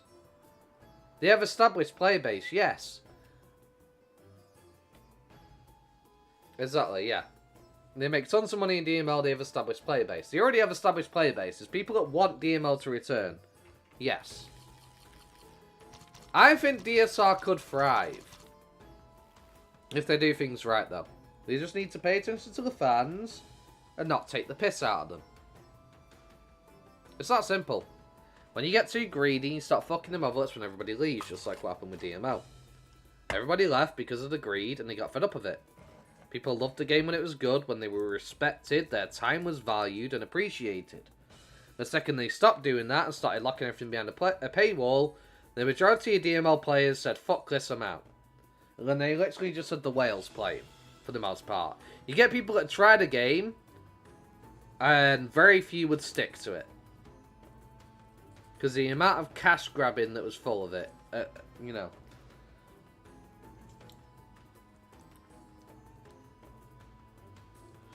I do too. I would love to see it, yeah. So, all they have to really do here is respect their player base. And basically appease them. Now, the problem is, there are tons of different fans, and tons of different fans want different things for the game. Give me this, give me that, blah, blah, blah, blah, blah. It's finding a balance between giving in to your players, but being respectful of your players. Because you don't want to give in to your players and let them ruin your vision for your game, true. But you also want to respect your players to a point where it's like, okay, a lot of players are upset about this, and it's a big majority, I should change it. I should fix what a lot of players are upset about. Because if this many players are upset about it, more players who come to the game are also going to be upset about it. It's like a domino effect. And eventually, people, when you keep doing that to people, they'll eventually reach that final straw that breaks the camel's back and people leave. Like, they keep doing this, they keep doing this wrong, they keep ruining it. I can't do it anymore, I'm gone. So, if you're able to push a long-term player away, and dissatisfy a long-term player and make them feel like their time isn't worth it, your chances of encroaching a new player to stick around for as long as them massively drops. Because a lot of players that come to these MMOs are casual, they just want to try it, see what it's like for a little bit and then go. Your long-term players that choose to stick around and keep playing are the players you need to pay attention to. Because there's a reason they've stuck around, and you want to keep them around. They're not going to just disappear over some small thing. There's going to be a point they get pushed away if you keep making the wrong choices. But generally, a long-term player is going to value their time they've spent and want to stay. I put a lot of time into this. I don't want to see it go to waste. I don't want my time wasted here after all this time I've spent and the fun I've had in this game. I want it to be good again. It's a very simple formula that most MMOs just don't realise. And that's why a lot of MMOs fail. Because they don't please the player base. They don't pay attention to the long-term players who stick around and love to carry on. They disregard them and make them feel like their voice isn't heard, and then the players just get enough and they leave. You're going back in time, you must find this video. Back to the future! You know, I must go back in time and find it so I can tell the future about this. But yeah, I'd love to see it as well. I'd love to see this game in the West. Because I reckon it could go. They are greedy and just want profit. And that's where a lot of MMOs go wrong. That's where a lot of MMOs die after a year or two. They're gone. Because they get so greedy.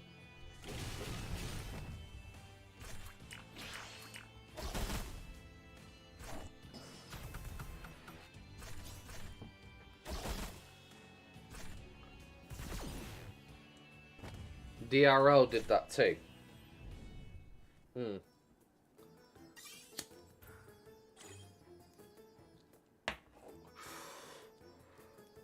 mean, I'd love to make an MMO. I know I wouldn't be able to make an MMO. I'm not even going to try and make an MMO. I couldn't do that. I don't know coding for the first part, but if I ever made a game, I'd want something I'm proud of, you know?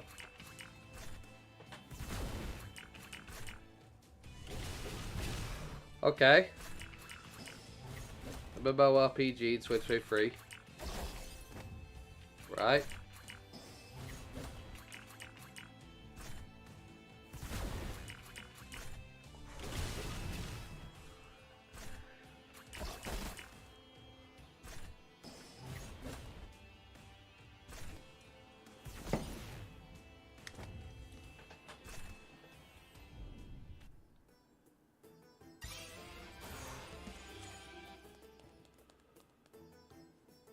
So you started playing May this year. Okay, nice.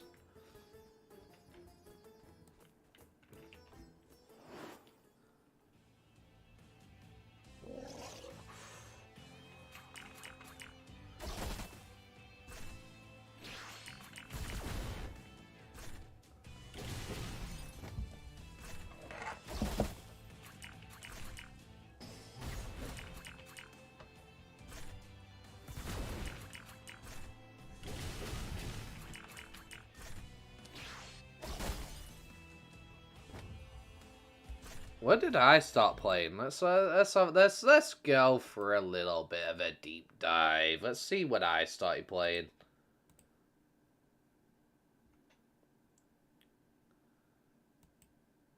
It was a bitch to get the eggs, I have to say. Yeah, it really was. So, let's see. What I essentially need to do is I need to go to do this. When was the first time I made a video on this game? It's going to be a long search. Took me like a minute or two, possibly. Got thousands of videos to scroll through. 50 per page. It's a lot. I'm still not even met. But I do like that better. Fair enough, fair enough.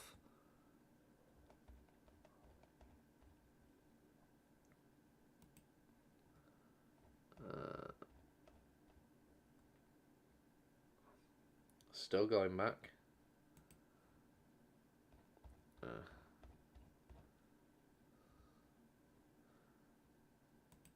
continue.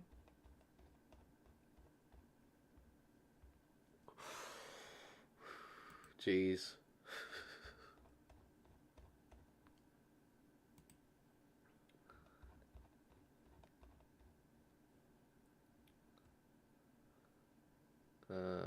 Now we're in 2022 territory, and I'm still got videos going.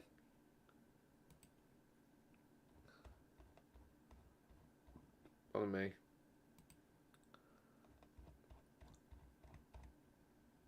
Okay, we're back in season 1 now, finally. Da, da, da.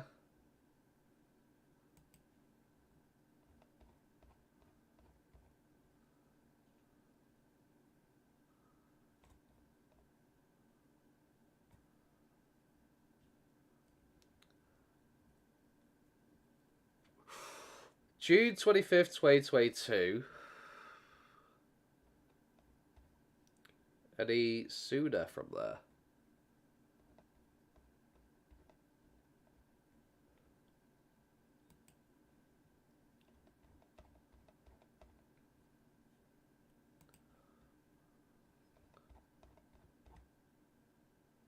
Okay, so in June of 2022 I started playing this game.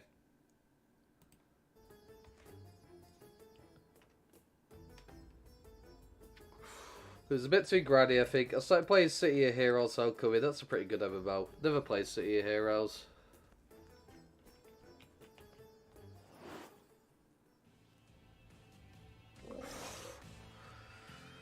Don't even know what it is.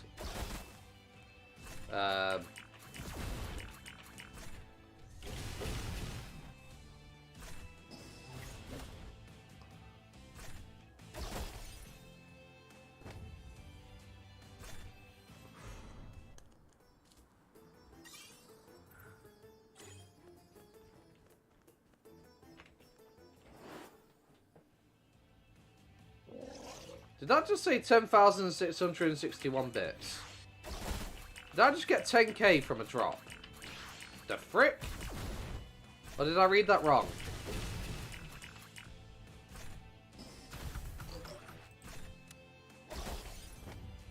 Oh, I don't have the information written anymore, do I? Oh, no. Yeah, I got 10k flipping bits from that fight. Damn. Got 10k bit drop.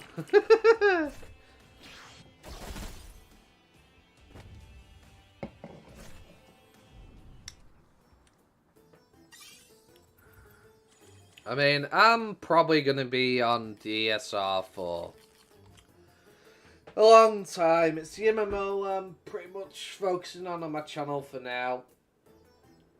For a good long time. Who knows, maybe someday I may quit. Who knows, but for the most part, I'm gonna keep making content on DSR and things like that.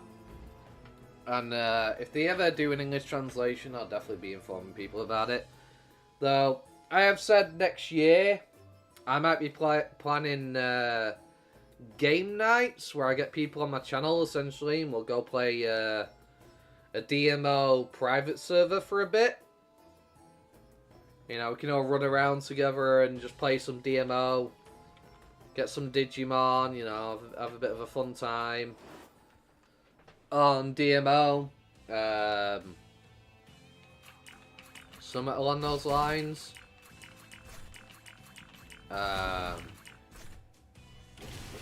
For a bit. So that'll be something I'll start doing in 2024. That's not right now. But I think that'd be pretty fun idea to do. Just have you know, game nights where we get a bunch of viewers on. You know, I'll start streaming. We'll get a bunch of viewers. We'll get people to download the private server that I've played. Really didn't like how you couldn't make your own character though. Yeah. That was a sucky thing. I would have liked to have had my own protagonist. I mean, it was cool, yeah, you could play as the original Tamers, you know, fill your fantasy a little bit, like you was Ty or something. But when they pretty much made it so every single character was like a limited time thing and all that crap, where you can only be Ty for 30 days for a certain... no. They had timed ones, which lasted for a certain amount of days you could be a Tamer, and you could buy a permanent Tamer. And each Tamer had its own boosts. And I like the idea, but I would have liked to have been able to create my own person, basically.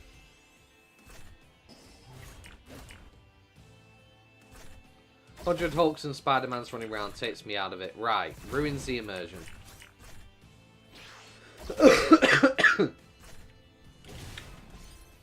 That's the thing, yeah. But yeah, essentially I'll get a bunch of people to download it. I'll give people download links to the private server on my Discord or something like that. Well, actually, I don't think I can. I think I'll have to direct you to their their Discord, essentially. So you can get the game. You guys have to create your account and whatnot. And I'll create I'll create a character and I'll sit around and I'll wait for everybody to sign up and then, yeah, essentially we'll run around together, kill them. Do I like superhero animals? No, superheroes aren't really my kind of thing, honestly. I have nothing against them. I've just never really been a superhero kind of guy. I'm not really into, like, the Marvel that much. So I like Marvel. Well, I used to like Marvel movies, not so much in today's current day. But I used to like the old, like, Thor movies and stuff like that, you know. Iron Man, you know, back when that was, like, a thing. For what they've done to Marvel now. But yeah, I used to like Marvel and whatnot and similar superhero movies.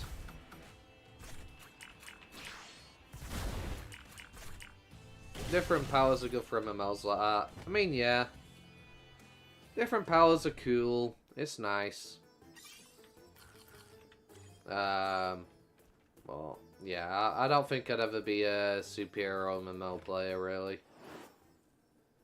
I once tried one a long time ago. Can't remember what it were. It came onto Xbox. One of the MMOs, but they had like all that bloody pay to win garbage in it. You could pay for priority in queues and all sorts to get into servers and all that crap. I was just like, yeah, fuck this.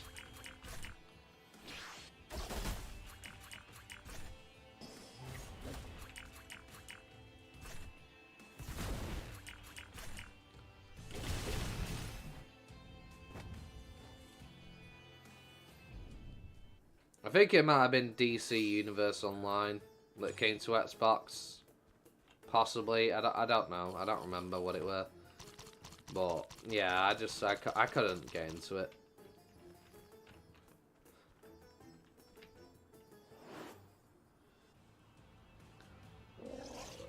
I love my Digimon MMOs. Electric powers of teleportation. Nice. I love my Digimon MMOs. I played Pokemon MMOs as well. I played a few Pokemon MMOs that people have made. I had a blast on those. Those were a load of fun as well. Played World of Warcraft for the longest time. Played RuneScape. So I do like my MMO games. I've never played Temtem. Never played it, but I've heard it's really good.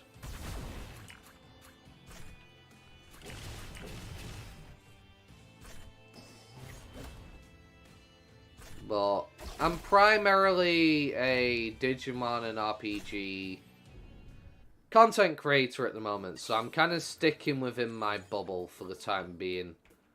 I mean, I did Pokemon Colosseum. It's still being uploaded as we speak, you know.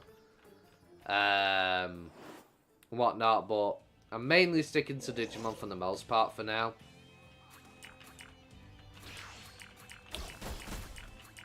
Yeah, I checked out Temtem a long time ago.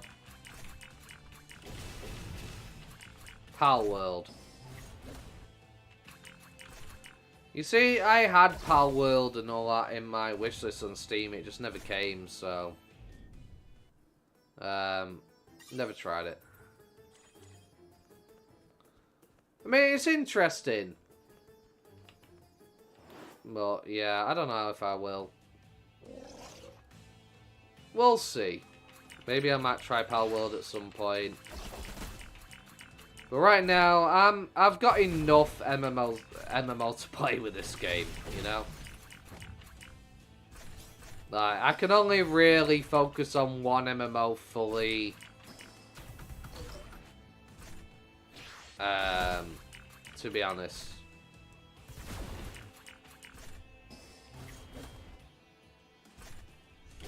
Yeah, appreciate it. But yeah, for the most part, I can only really handle one Pokemon, Digimon MMO right now. I mean, it'll be fun doing the, you know, stream nights where I play with viewers and stuff like that. But it's going to be limited in scope. It's not going to be like Digimon Super Rumble where I play it every single day, near enough for the most part. It's going to be more of a, you know, possibly every few days thing where I'll go on DMO and we'll get a bunch of people and run around together and do stuff for a bit of fun.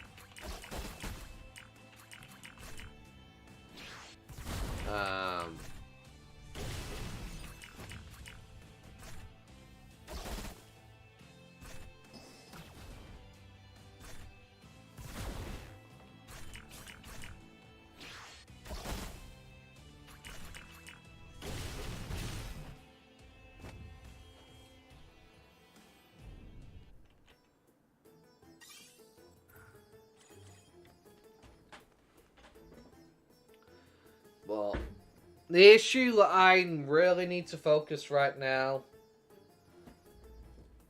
I'll let you know, it became the Asmongold of Digimon. Who, me? Oh, become the Asmongold of Digimon. I don't know about that. I don't think I'll ever be as successful as Asmongold. I don't think that will happen. There's a lot more Digimon content creators out there that are much more prolific than I am. I mean, I'm small time, let's be honest. But essentially, I'm going to be playing DSR for a long time. There may be times where I take several months break from it, or something like that. Then I'll probably supplement something. It's not that I doubt myself. It's just more so, I've been on YouTube for 10 years. I've been on YouTube for 10 years, right? And I used to have a lot more videos on my channel. I used to.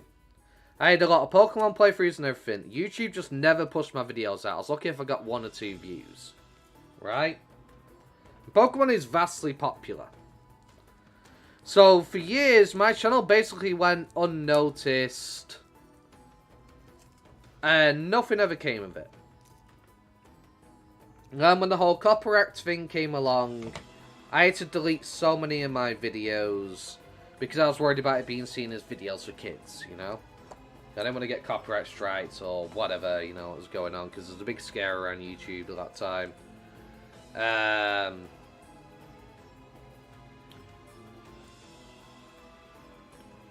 But then, I finally started to get somewhere when Skyrim Remastered came out. Tired of looking, can't find it, that's unfortunate. Yours was the first Digimon video I saw on there. Nice, nice. It's just the thing with Digimon is a niche game, right? It's a niche market. There's not many people into Digimon games. So that's why I don't think I would ever get the same. That World of Warcraft is vastly popular. So Asmongold obviously had a lot of people interested. So there's more people. It's because of impressions. The more impressions equals more exposure. Yeah. I don't know how many impressions I get, really. I don't know how good I am with impressions. People who are into it love it, exactly. So, that's why I'm saying I'll never be as big as Asmongold, because if I'm focused on Digimon, I don't think it's going to get the same level of growth.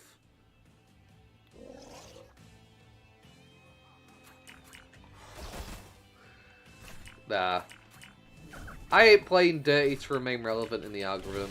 I ain't doing that. I'm not clickbaiting people and stuff like that. That's not me. I'm here for people to come and enjoy themselves. I want people to just come in, have a chat, have a chill, and enjoy themselves. That's what I want to do. I want to entertain people. I'm not going to start clickbaiting and ruin it for everybody and going, oh yeah, come check this out. This is what's happening. And everybody comes and watches the video and sees like crap.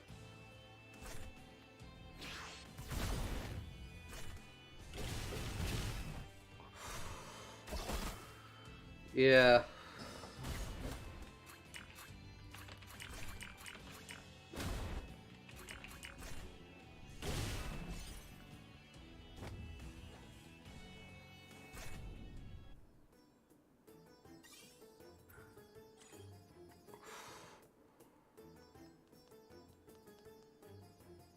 I'm not even going to try clickbait. I don't want to clickbait.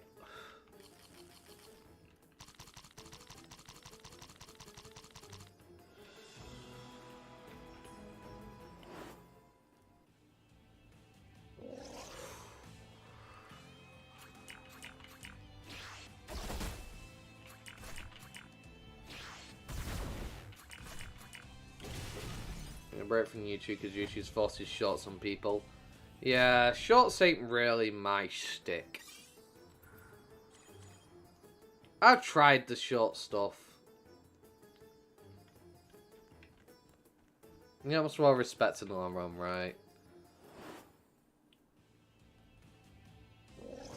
I mean, I only started to get growth when I started covering this game, really. I mean, I got growth when Skyrim Remastered came out, but then my PC broke. I didn't have a PC for years and whatnot. But this game is what got me growth and kind of got me a bit of spotlight on YouTube, really. And because of that, I've been able to thrive, so to speak, and people have kept coming back, which I'm grateful for. Yeah. As soon as I look at the chart, please subscribe, I don't sub. Fair enough, yeah.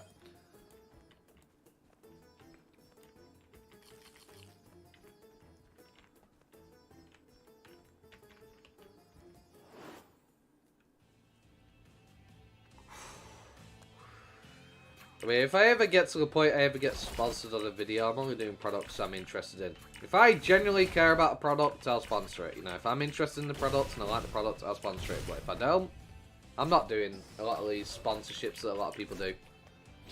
You will never, I'm telling you this right now, you will never see Raid Shadow Legends on my channel. I promise you that. That's never happening.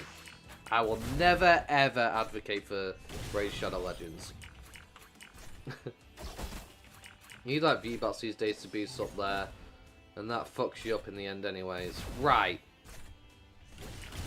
And I don't bother with bots. I'm not gonna. I'll tell you what. This would be my stipulation. If I ever did a Raid Shadow Legends video, let me be honest. And I guarantee you, I will be honest about the game. They wouldn't let me. They wouldn't let me. So it ain't gonna happen. You let me be honest about your game? Sure. I'll sponsor your game. I'll tell people the truth about the game and how it's a cash grab, pay to win piece of crap. I'll tell the world about how it reels you in, makes you think that you're getting somewhere, and then stops you with a wall where you need to spend thousands upon thousands of dollars. And then, yeah, I'll sponsor your video. Yeah, I'll tell people that. Let me be honest, and I'll put it on my channel. I'll tell people the truth, and guarantee you they won't accept it. Yeah. So that's the thing. Genuine people that will ask because of personality. Right.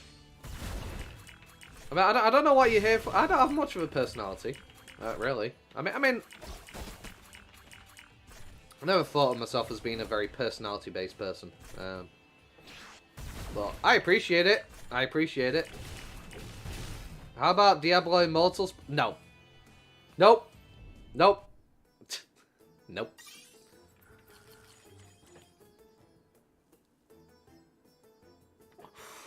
Definitely not. I heard about the shit that was going on with Diablo Immortal. Oh, yeah. See, I hate microtransaction and loot box crap. I hate it. I hate loot boxes. So, if a game is riddled with loot boxes, I don't want anything to do with it. I'm not going to advocate and say, oh yeah, play this game, it's a great game, because it's just not. If I can pay to play your game, then I get your full game, and it's a good game, it's a good game. But if I have to spend fucking 10, 20k to make it a good game, so I can enjoy myself, it's not a good game. It's a bank transaction.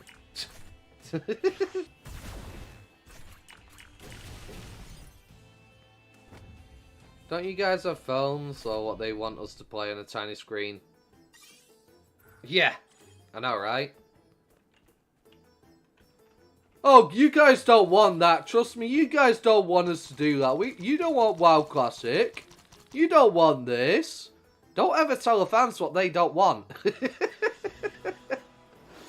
Don't ever tell people when people are asking about stuff. You don't want this. Trust me. Oh, trust me, I do. That's why everybody's been screaming about it for years. We want the old stuff back, not whatever new crap you intend to do. We want the old Classic back. You know. And then they gave WoW Classic, and then they like allow people to basically pay the way through. The games are made for the fans of it, right?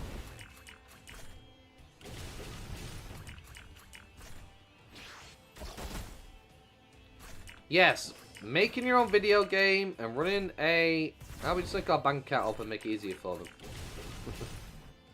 Right?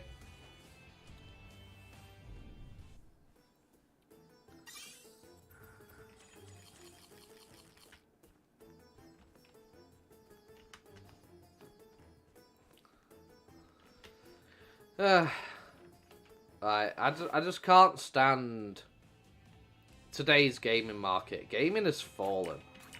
If it's all this new technology to make all these great games, and it's full of soulless shills, people bending the knee to freaking corporations who are shareholders and all this crap, and trying to make a quick buck. And days of passion and caring about the games they make is gone.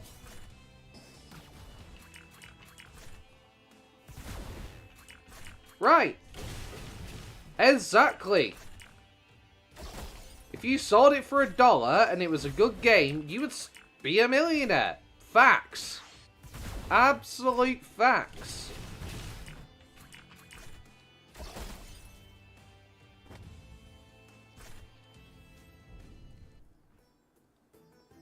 Yep, rinse and repeat. Too scared to try new things. Too scared to be creative.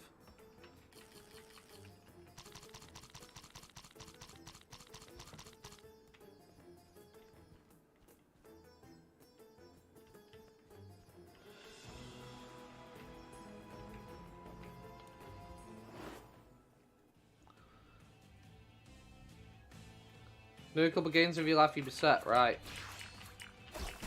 See, I used to have this discussion with one of my best friends whenever he was around, you know, when I was talking about, you know, one day I want to make my own video game. He's like, oh yeah, you want to make your own video games? Like, yeah, I definitely want to make my own video game someday.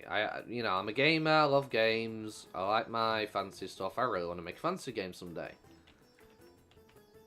And I've always said to him, you know, when he's like, well, so what would you charge people for it? I'd charge little.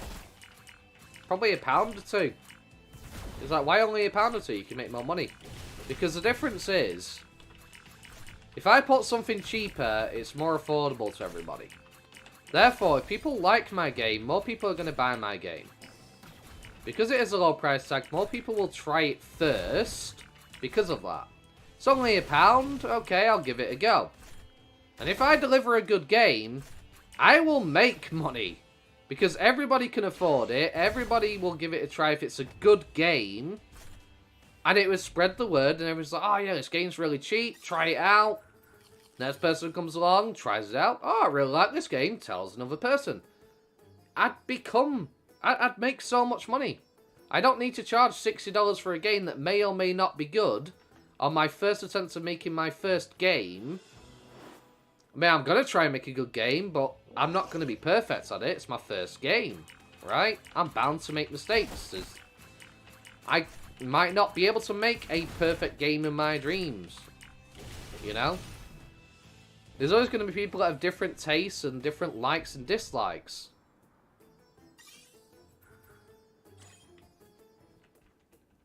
You know, I'm just going to put my heart into it and make what I want to play it back in the day. Put it out for a couple of bucks, maybe 15 at most.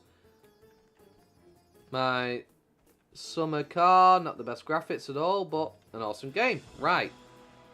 And that's how you get word out there, right?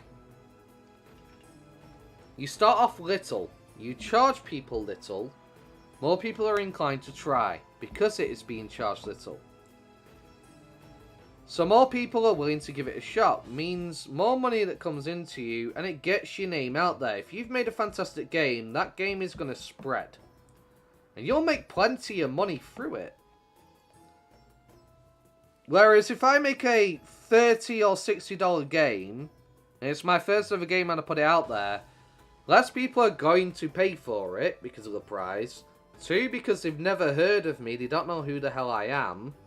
And 3, they don't want to take the gamble of whether it's going to be a good game or not.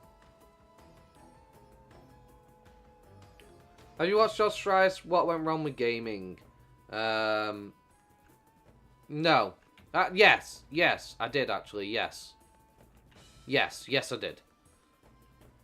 It's when Street War games are bad and predatory. Right, because everyone saw one company doing it well, and then everybody went, let's do the same thing. That's why this microtransaction gambling loot box hell that we're in now. I used to write jobs on the board, but no one would take the job out of fear. Right. I work on Fallout and Skyrim and said that no one wants to take responsibility for their own work. Right.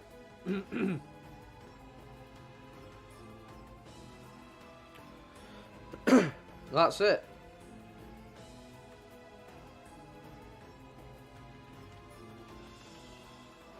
Is that thinking how they can milk the players now that they have a big interest in gaming compared to the 90s? Right.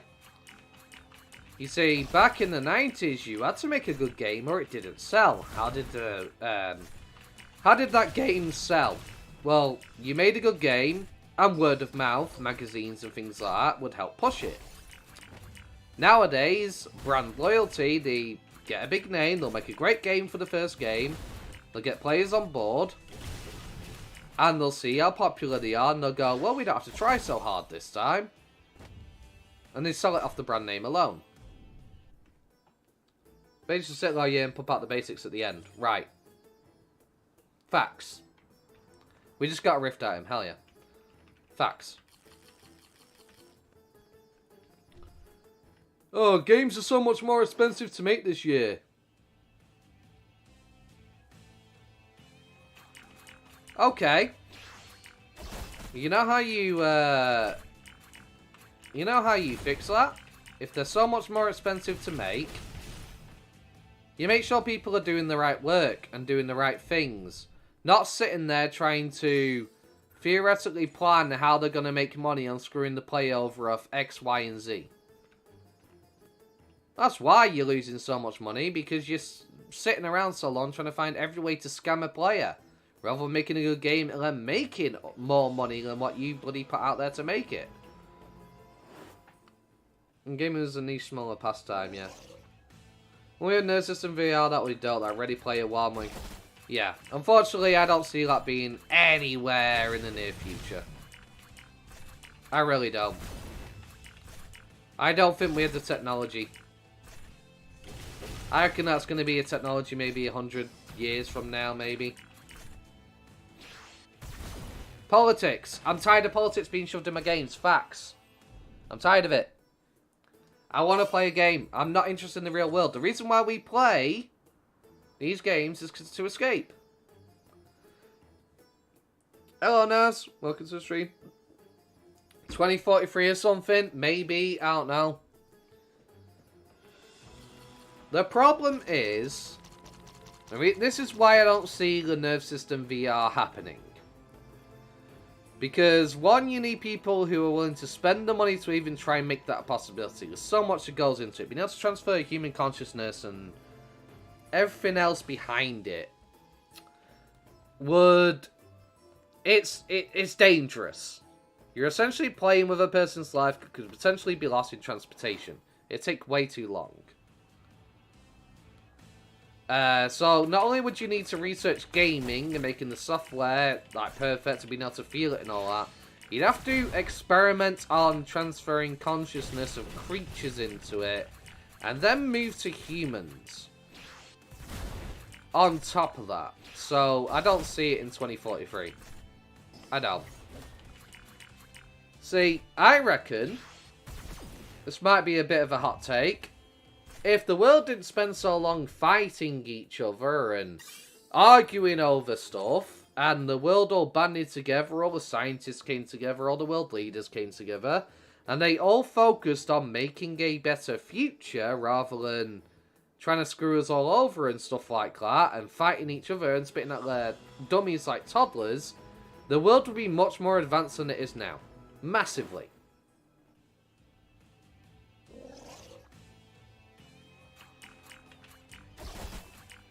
The world would be so much more advanced now.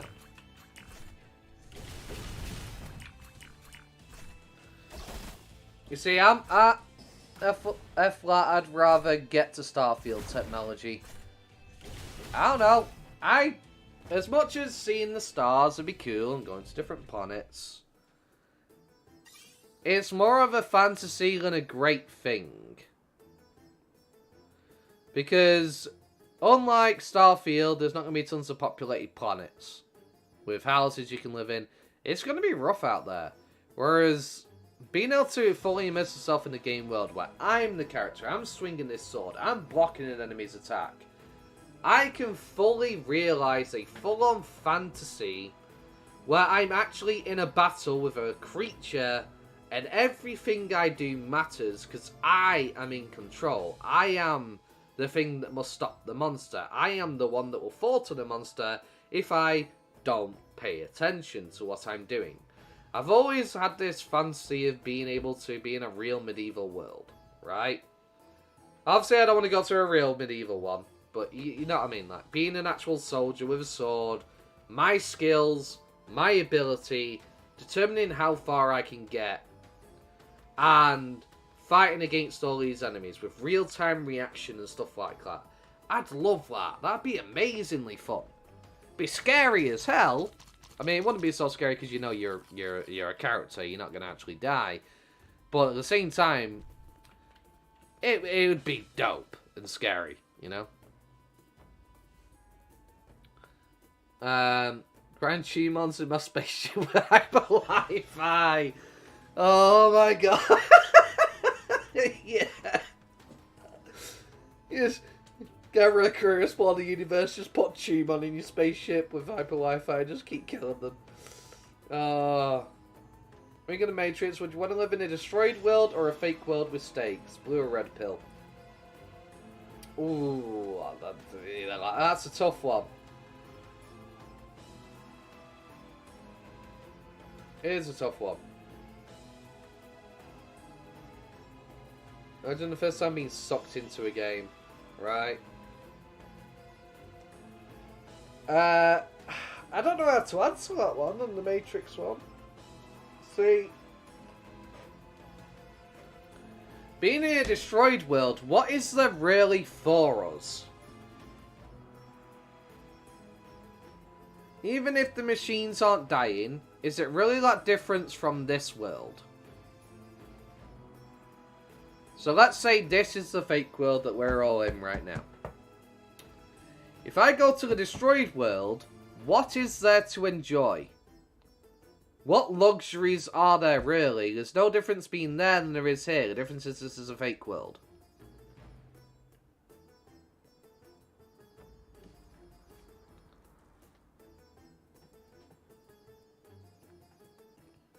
I mean, what do I get here? I get a comfy chair. I have a comfy bed. There's nature. There's animals. I can go for a walk. I can go play a video game. What can I do in the destroyed world? Sit around on a hard surface. Listen to whatever, I don't know, crap version of music they have. Fight machines. And die. Okay. Like, the problem is, regardless of whether you're in the fake world or this world, it doesn't really matter, in my opinion. White goo supplement soup, right. Aerosol the raid, essentially not be able to breathe from the pollution. Yeah, right. Honestly, as much as I hate to say it, this is a better life than the destroyed world.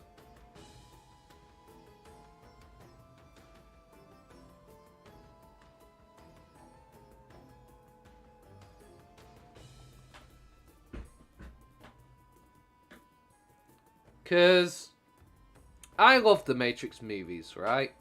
I do love the Matrix movies. Very brilliant, well done movies.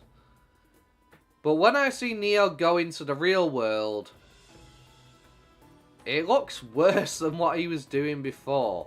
The only difference is, you know, before he had agents trying to kill him. But, like, in general speaking, there was more to do in that fake world than there was ever in the real world.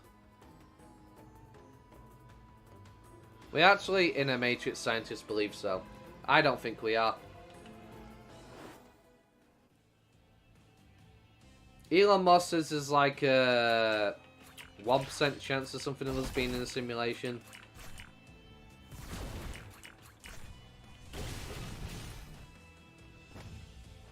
Or something along those lines. But the problem for me being in a Matrix is too much complexity.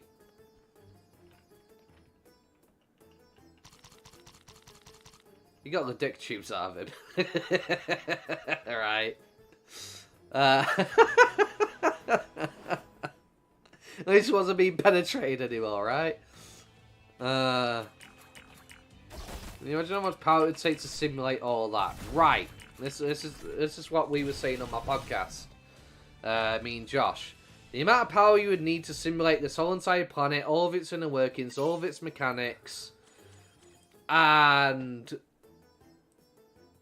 the amount of items in the world. Think about this for a moment. Every molecule is technically a asset, right? Just like when you create a game. Every part of that game world is made up of assets. A grain of sand is an asset. Think about how many grains of sand there are in the whole entire universe. The amount of space you would need for all these assets, all of our atoms and molecules that make us, counts as an item. So the amount of items in this universe is technically unmeasurable. We don't actually have a number to count it, probably. In the English language or any other language, I don't think we actually have a name for the number. It'd be impossible to have enough complexity for all these different items, like gazillion, octomillion, whatever, I don't bloody know. Of all these different items in one computer system, all acting independently, having their own function, all these combinations that you could do with these items to make different... It's just way too much for a simulation.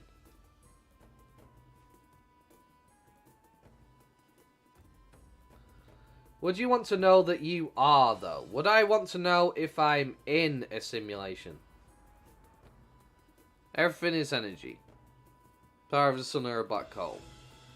Someone I found interested that everything was perfect, nothing would exist, it was a freak accident, and that matter survived over antimatter, so no one is perfect.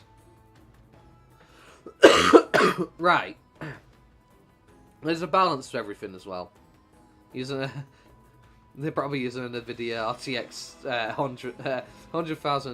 10,090.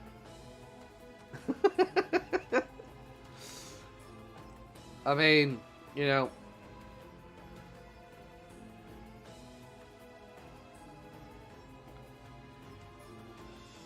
I don't...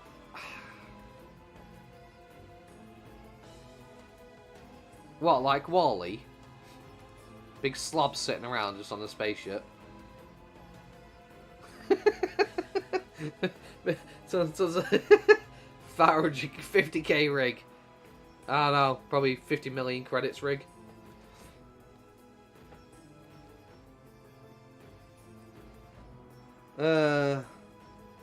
No, we are the Nintendo 64, right?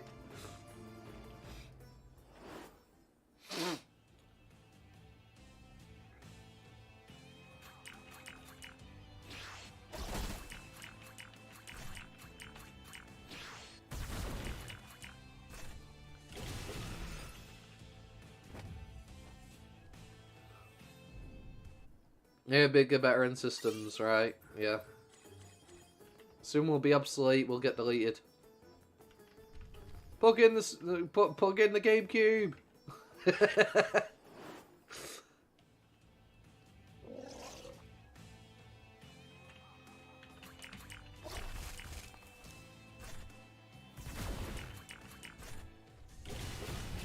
you go into the Matrix theory, you'll come across the glitches in the Matrix conversation. Yeah. Glitches in the Matrix, things that shouldn't be.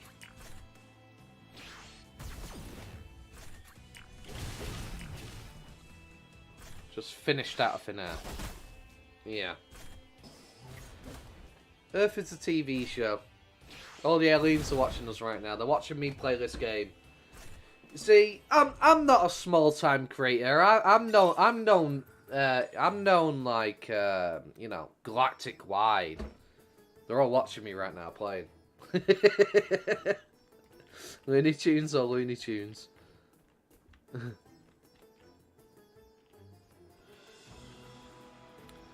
Yeah.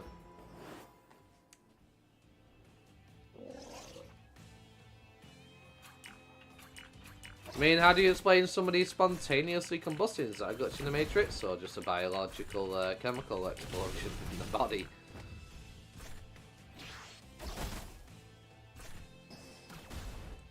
See, I feel like we're not in a Matrix, and people are just obsessed with the romanticizing of the idea of being in one, and wanting it to be real. So they look at anything that looks odd that they can't explain and go, oh, that's Matrix. That's the Matrix. Oh, sorry, girls, it's a Matrix. You know? Things like that. Someone spelled Coke on the keyboard. Imagine all of us are great because someone spelled coke on the keyboard.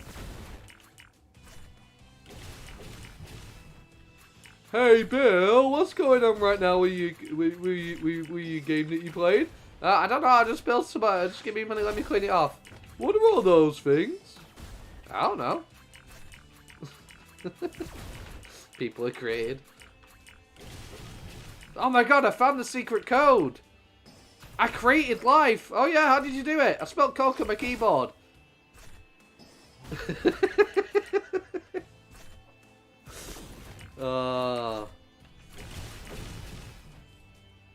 Just accidentally solved an equation they were trying to perfect, but somehow managed it through coke.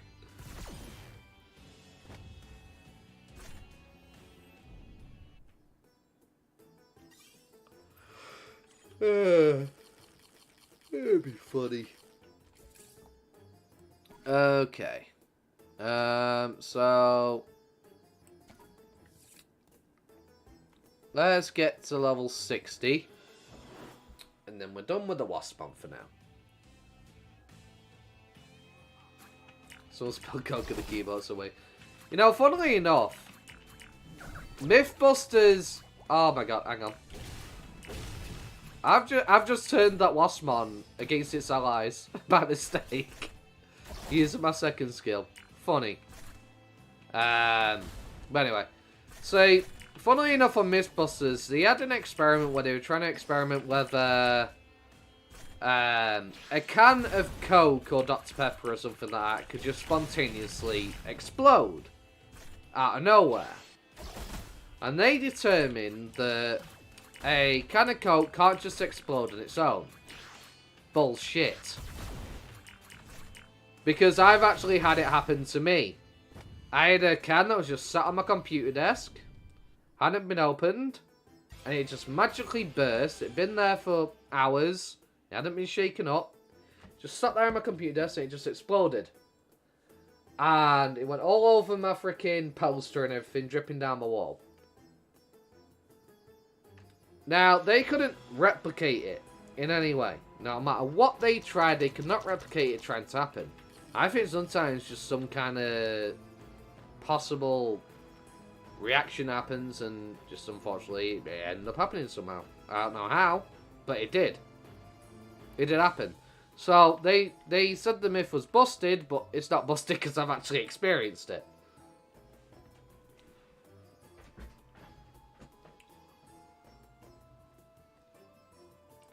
The creator needs to create more wifeable women than scarce around here, man. Right? Was it too cold and it instantly froze? That I don't know what happened to it. It was just sat here on my computer desk. I hadn't opened it yet. I was saving it for later when I drunk my other can. And I was sat here gaming. It just went. Just poof. Splattered everywhere. Can burst. It's like, what the fuck? How the fuck does that happen?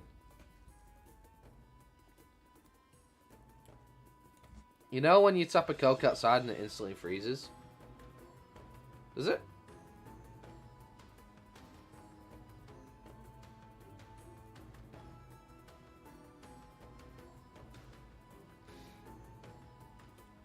Maybe not, maybe not. Maybe, I don't know. Did you know they used to actually put Coke in Coke? That's where it got its name. Coca-Cola used to actually put cocaine in their cola. That's how it got the name Coke. Coca-Cola. It used to actually contain Coke.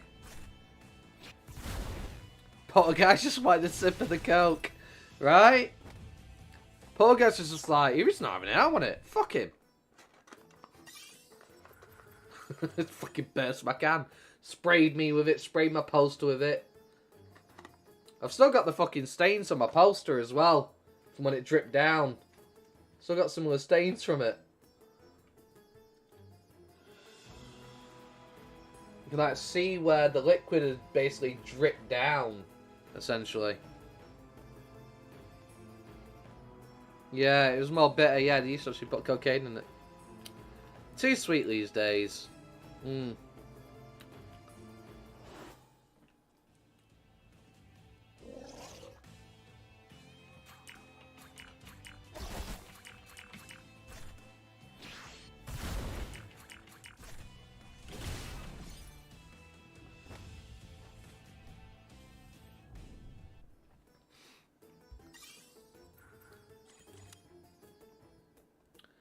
Right, let me...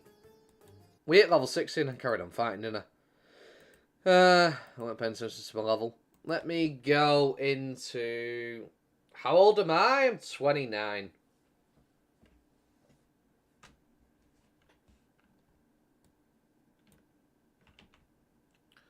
I have to now mute my game whenever I go here, so I don't get copyright claimed. 34? Nice, nice. Yeah. You know, I feel old. I feel older than I am. I get, you know, I have an aching body. I wake up and my back's sore. Like, you know, like I feel older than I am. You know.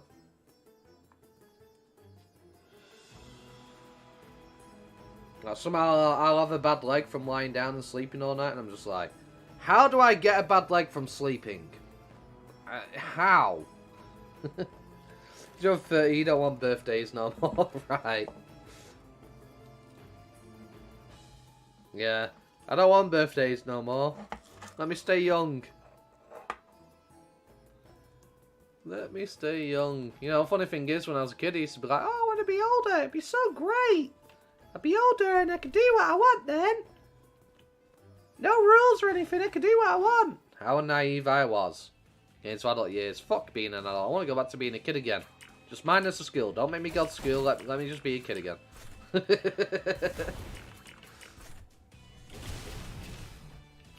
Yeah.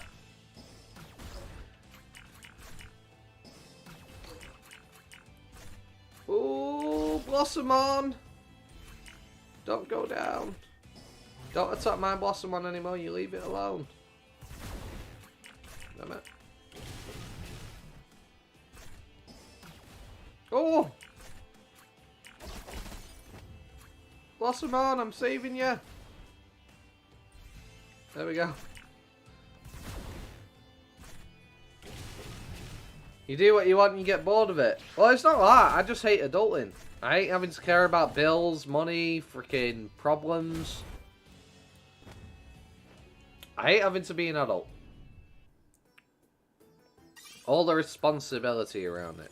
I just hate it. Beer, whiskey, vodka, and rainy or moody days.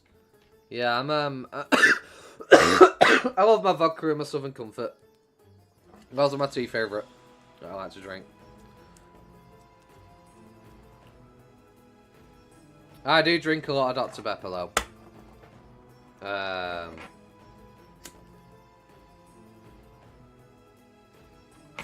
Imagine having a kid on top of that and a wife. I mean, that's what I've always wanted. Well, not really a wife. I don't want to get married. I never want to get married. But at the end of the day, you know, I figured by this point in life, you know, I'd have found someone I could spend my life with and maybe start a family with by this point. But my life has not gone that way. They say it's just full of women who give up over the smallest, tiniest inconvenience.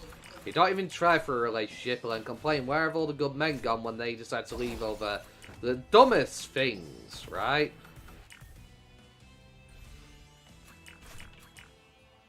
It's like, they don't even try to stick around in a relationship or try for one.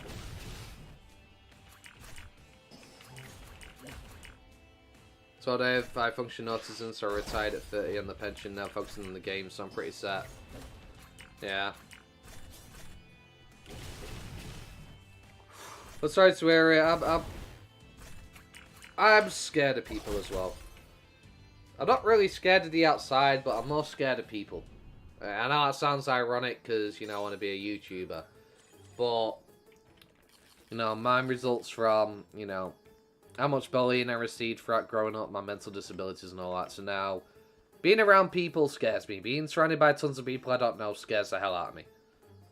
Because I don't know who I can trust. My best friend tried to kill me, so I have major trust issues with that, you know. If I can't trust my best friend, you know, everybody else is basically, well, one of my best friends.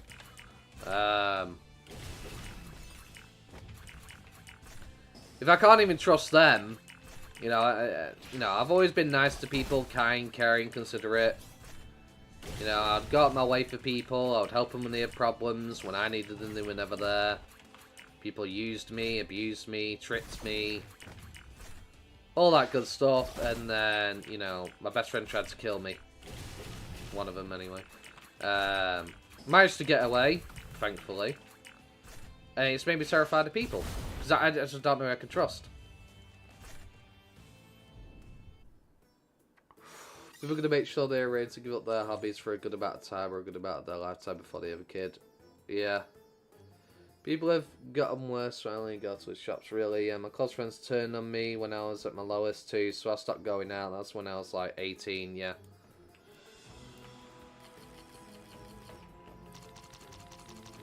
It sucks. People are horrible. They really are. What happened? Right. So, we used to be really tight, you know. We used to hang out a lot and stuff like that. And, we kind of drifted apart. He moved away, so we didn't really see each other often. And, he didn't really come around anymore because he didn't live around my area. So we stopped seeing each other for a long time, and I was dating this chick, and this chick was cheating on me with someone that was friends with someone I knew in high school. Because, you know, I had two best friends, you know. So I told him, he told her. And this girl basically, you know, asked me to come out drinking with her because she knew the guy she was cheating on me with and fucking us both about. And essentially, you know, I'd been dumped for this guy, but she was fucking me about, telling me she loves me, she's gonna come back, you know, manipulation shit. So I go out drinking with you know, one of my best friends who, you know, I saw quite often. And this girl from high school, and we're out at out drinking and whatnot, and I bumped into his ex that he split up with about 5 or so years ago. All I did was say hi to her, how you doing, you know, just making general conversation, because I'll get along with pretty much anybody. Like, whatever business I'm between them, I'm between them. I don't care, it's not my business. So, I just said, hey, how you doing? That was the only conversation I had with her all night. But because his ex was best friends with a girl from high school, one of her best friends, she invited her into a group photo. Now, bear in mind, I'm on the opposite side of the photo from her. I'm nowhere near her.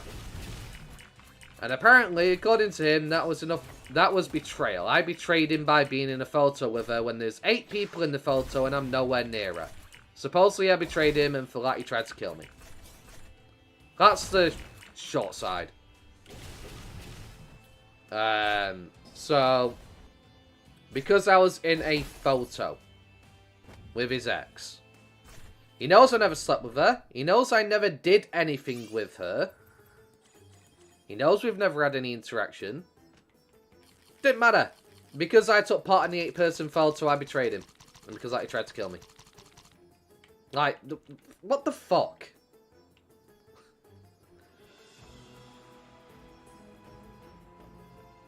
So, basically, he stopped talking to me for years. I kept reaching out, asking him how he was.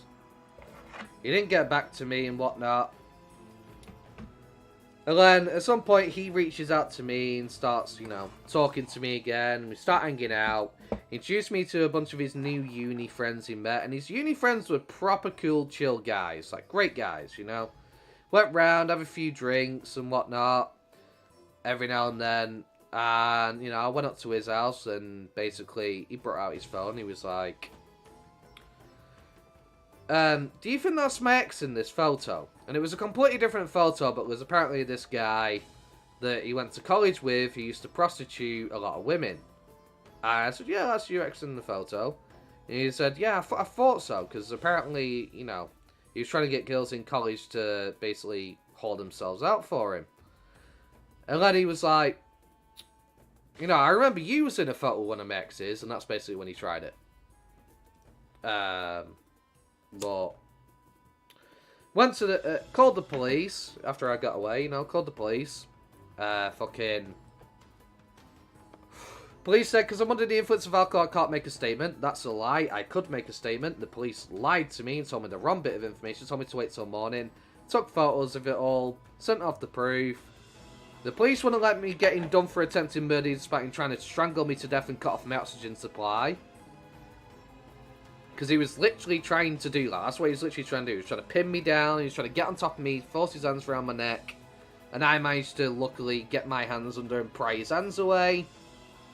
And I rolled over. He tried to pin my arm down under his knee. I rolled over onto my stomach. So my back was facing him. And he ended up trying to grab me from behind. I managed to get him to trip on the couch. And that's how I managed to get him to let go. Because his automatic response was, when he started falling, let go. To support himself. Natural human reaction. As you do when you fall, your body reacts. And luckily, because of that, I managed to get away. But yeah, the police basically would only let me get him done for assault, and even then did nothing about it. Despite the proof and all that. Didn't do anything about it. He basically got community discharge. We have to do a bunch of community work instead of going to prison. Stupid. But anyway. Let me have a look. Let me catch up on this chat. I apologise because I was just talking. Let's see, what have I missed? Because unfortunately it's not letting me scroll up on the restream. Okay.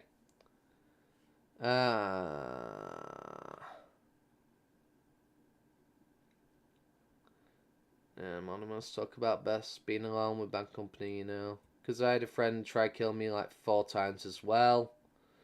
Yeah, it taught me a lot because of my autism. I was too nice and trusting, and people prey on the weak, definitely. He is swear to Lord, it's always other women this traumatic shit happens. The girl was with me for 4.5 years and found out she was with my mate the whole time, just waiting to turn 18 to leave for him. Since he was like 24, she just wanted my money. She was half a year old, all my friends helped them. Some people are wired different. Talk about insecure only shit. He was pimping A. Wow, that's fucked. Okay. Caught up with the chat. Right. Yeah. But yeah, police basically did nothing. Gave him community discharge. Despite him pleading guilty to it. He pled guilty. He pled guilty to it. And yeah, nothing happened from it.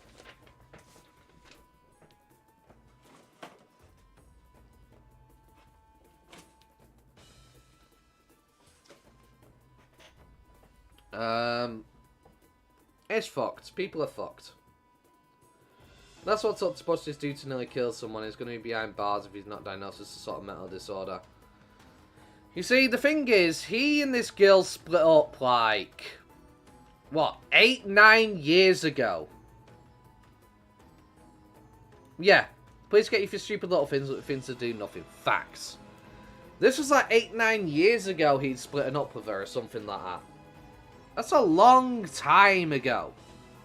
And he's that upset over a photo that happened like a year before he tried to kill me. Like, seriously?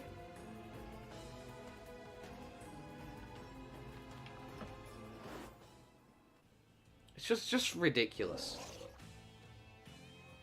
Lucky I got away safely, but someone... Exactly. I mean... You know...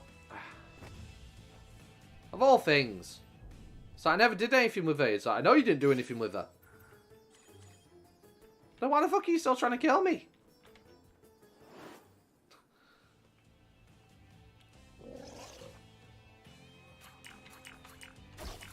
I mean, honestly, I'm surprised I was actually able to pry him off me, because he's bigger and stronger than I am. Yeah. He's bigger and stronger than I am. Well, I don't know. I was somehow able to get his hands off my neck. I think it's a fight or flight or something. Well, no, this is the thing. He's been known for violent scuffles while drunk. He fights people uptown. He's not allowed to go uptown and drink. Because he's been known to fight people. He went to court over it. Nothing I previously thought it was just a scuffle. I don't know what they're thinking sometimes. Probably too much paperwork for him and they want him to commit a crime later. Get the money off him then. See, this is the thing. On the night where I actually got out of his house and I was screaming for help. Because he chased me out the house, so I started screaming for help to try and get eyes. Basically, you know. There was actually two local paramedics. They were actually on their way home from a night shift. And when I was screaming for help, he ran back inside. And they were looking me over, and they could even see the marks on my neck. They were looking at me over with a torch. And they even told the police about it. Because the police, they stayed with me and waited till the police got there. While I was on the phone to him. I'm crying my eyes out. They were looking me over, checking my neck. They could see the marks. And basically, you know, they even mentioned to them.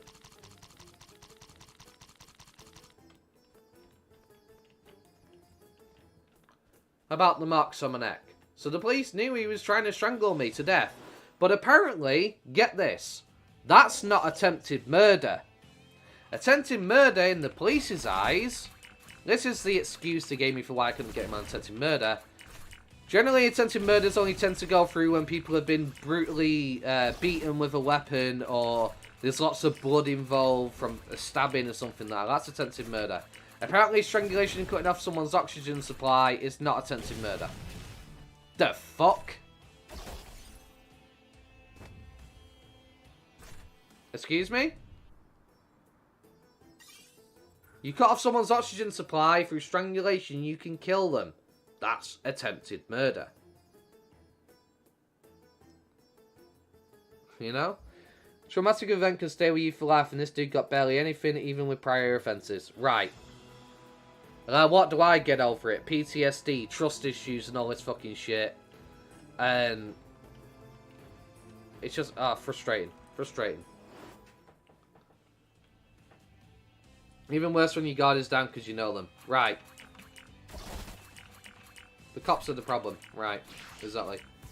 So in this case, what you do is move on, disconnect from these type of people, and let him be a problem by himself until he's sent to where he belongs in jail. Yeah, but the problem is you could sue for mental battering.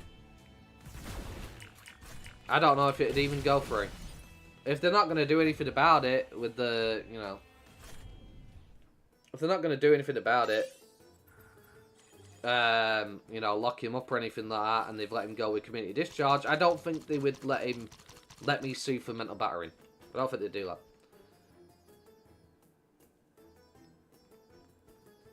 I mean, I could do it. I don't know what's entailed with suing somebody, though. I don't know how you file for suing somebody. No, it's negligence on their behalf. Right.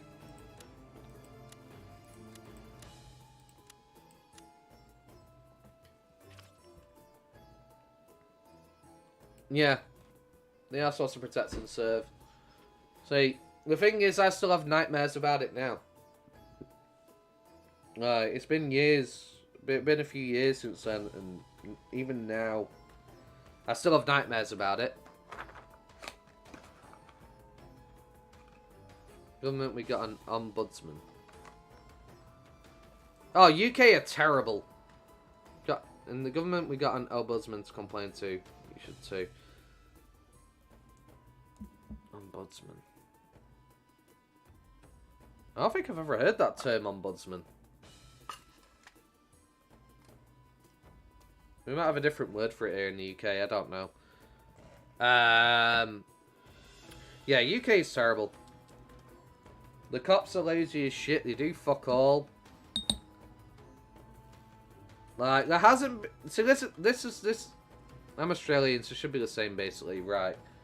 This is the thing that annoys me the most about law enforcement, right? There's not been a single time I've called the cops and they've ever done something about anything. Not one time they've ever done anything about it. Cops here are too nicey nice. They let people get away with everything and stuff like that. I mean, it took them basically, what? I don't know where I've stored the piece of paper.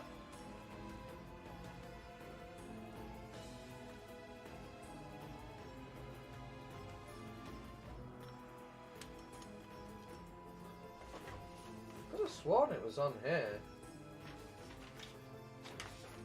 The letter they sent me.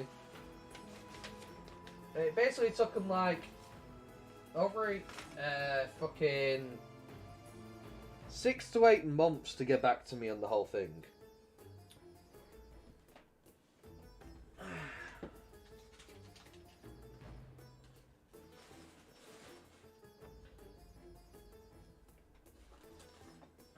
Just trying to find it now, but I don't know where I put it.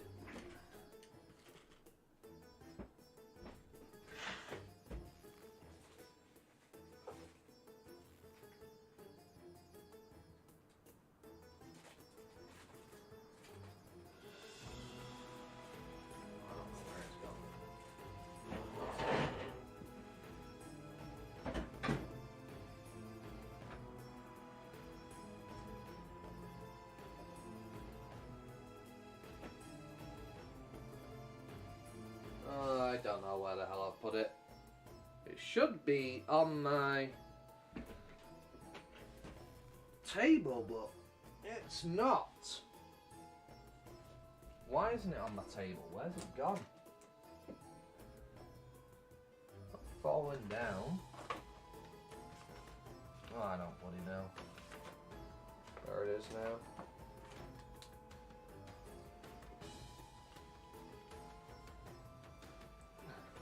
It's on like 6 to 8 months to finally do something, and then like a year to finally give me the court date, just for him to do nothing and give me community discharge.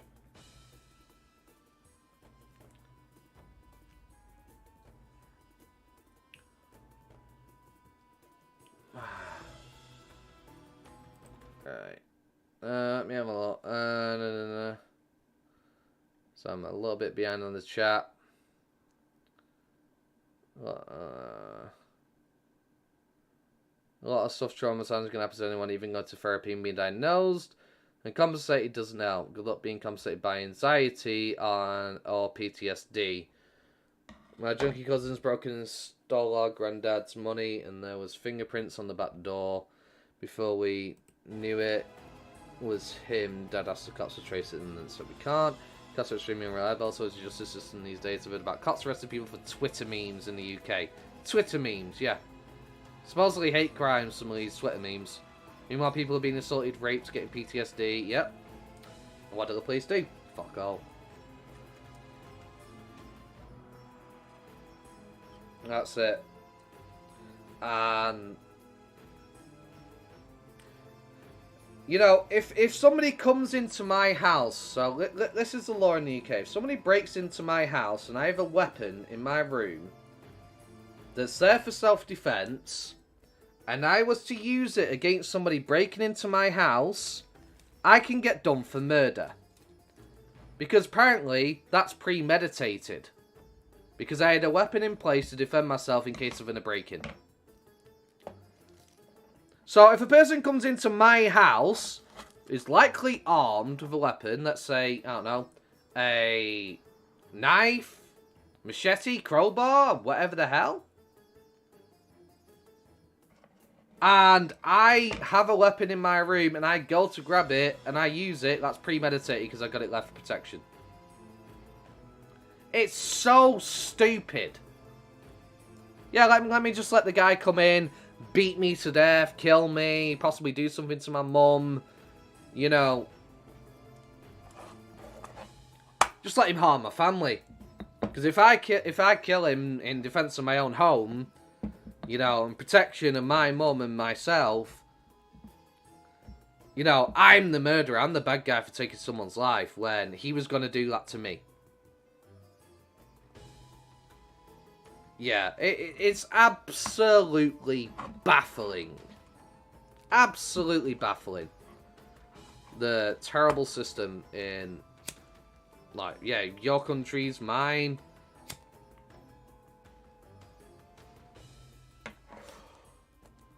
It's so stupid. So I get punished to go to prison for defending myself and saving my own life.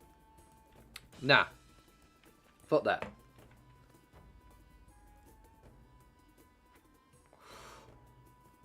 Anyone with balls in their own home is going to protect their family loved ones. Someone fell through a roof trying to rob a place and was on, fell through the kitchen onto a set of nights, sued the owner and won. Exactly. Another point I was about to bring up. If somebody breaks into my window, slips on, say, I don't know, a skateboard under the window, they can sue me.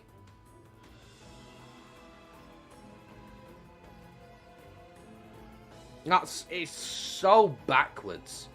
So backwards.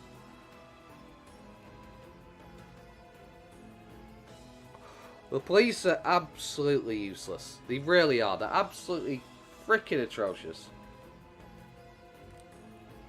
I'm not waiting. I'm not going to be sat there on the phone if someone breaks into my house, ringing the police, waiting half an hour to get here, because by that point it's already over. By the time they get here, it's over. They've gotten what they want. They've done what they wanted. They're gone. Oh, if only you called the police.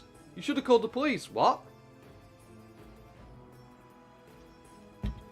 They wouldn't have got in here in time. If someone breaks into your house, how long do you think it takes them to get up the stairs? Or to a room that you're in? Let's say that you don't even know they're in your house. What, 30 seconds? If that? Police aren't going to get here in time.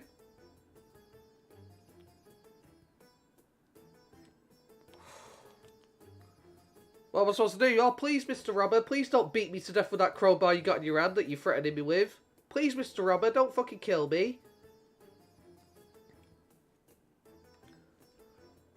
Yeah, like, no.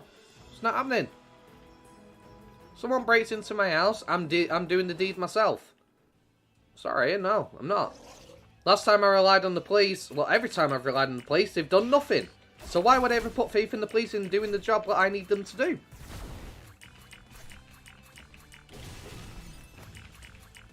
Just to make everything possible to not pay back the stolen goods. Right. Facts. Every bit of avoided cost the insurance could take, they'll do everything in their power to avoid paying.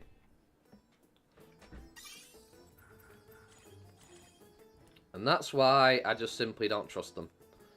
And why I would never rely on the police. And for the law to do what they're supposed to do. Let alone the insurance company to do what they're supposed to do, that I pay them for.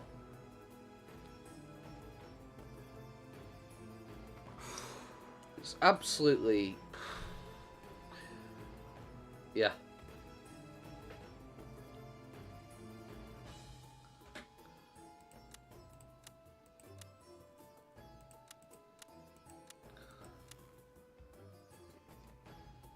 I mean, many of the doors that most people have in houses aren't that strong.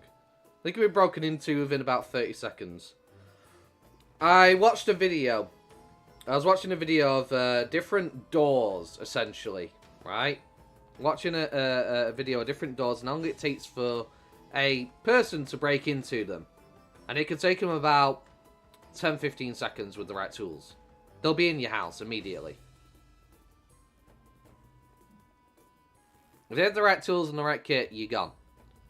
That's it, you're gone. Yeah, going after petty stuff. Oh, someone said a mean word about me on Twitter. Right, police got to go around there and do something about it. Oh, someone tried to kill me. Oh, you'll be alright. See you later.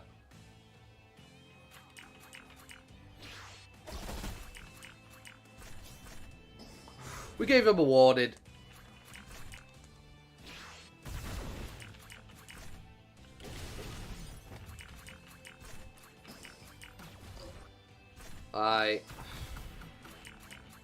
The world today is screwed. In so many ways, so many levels.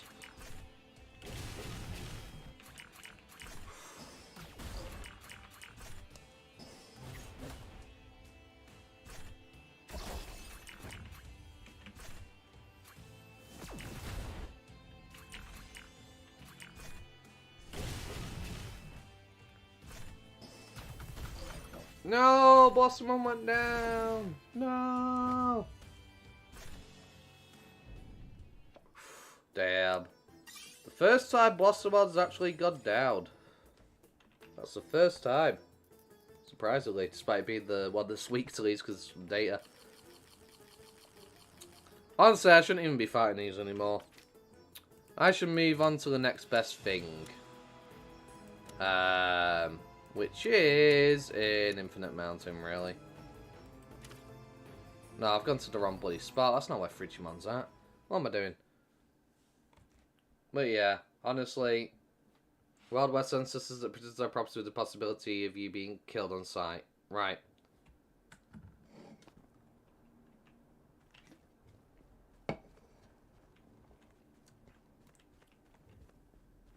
Yeah.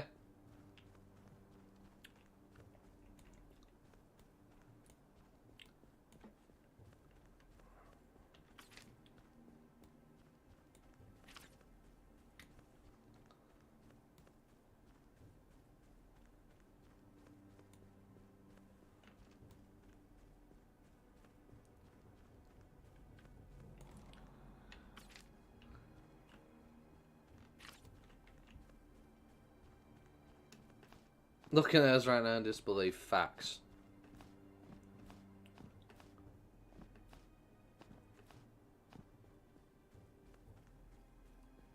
Absolute facts.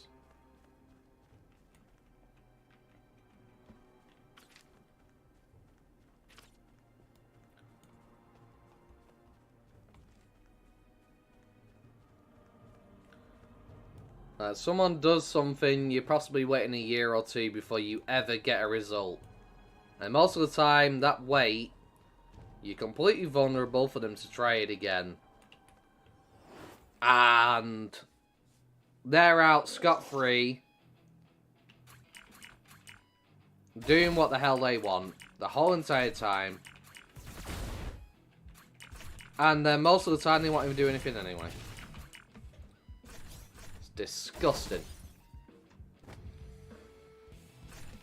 Absolutely disgusting in today's society. People that are supposed to protect us don't protect us at all. Right. Honestly, I should be having you up front, I feel like. Even though you have a little bit less defense, you are data, so you'd be the best tank for this. Hey, hey, hey, hey, come here.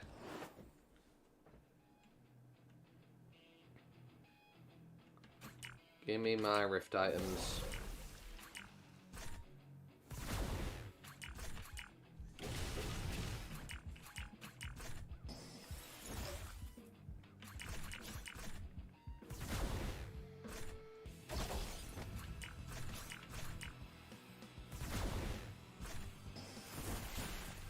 How much bond percent do you get per fight? 0.01%. 1,000 fights equals 1% bond.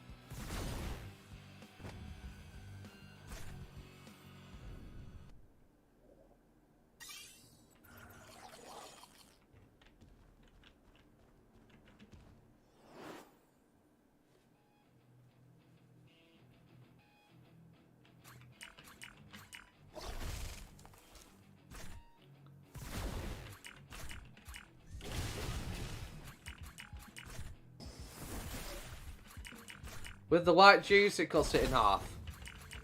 So 500 fights. So you get 1%.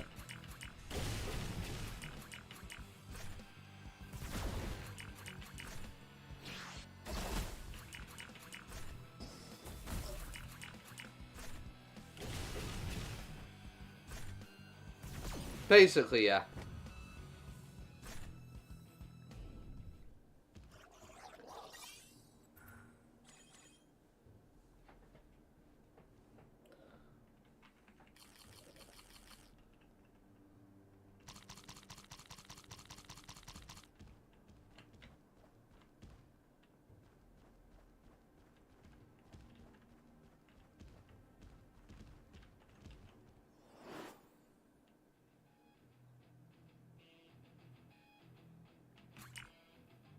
You got 8 that, last 1 day each. Right. Nice. Yeah, that should get you quite far.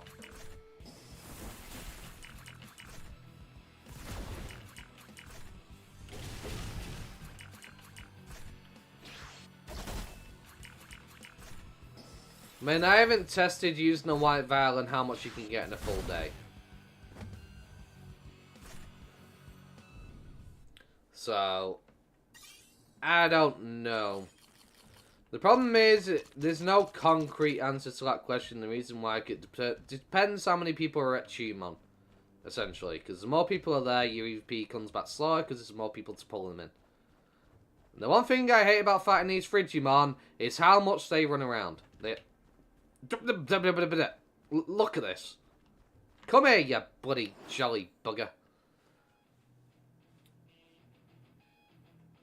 All happy running around in the snow with a big grin on your face, making me chase you around in the winter wonderland. Not got time for it.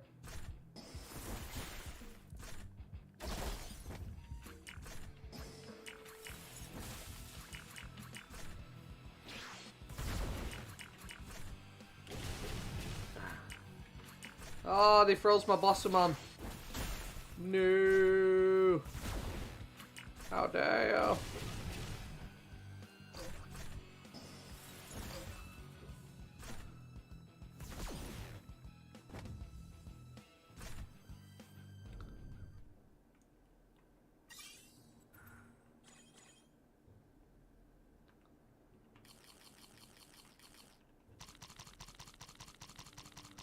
You might buy the chest that cost 999 crowns.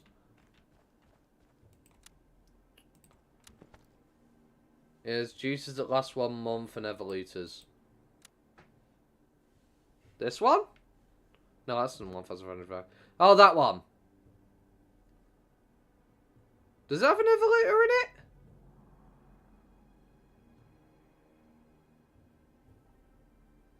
I'm pretty sure you just get... No.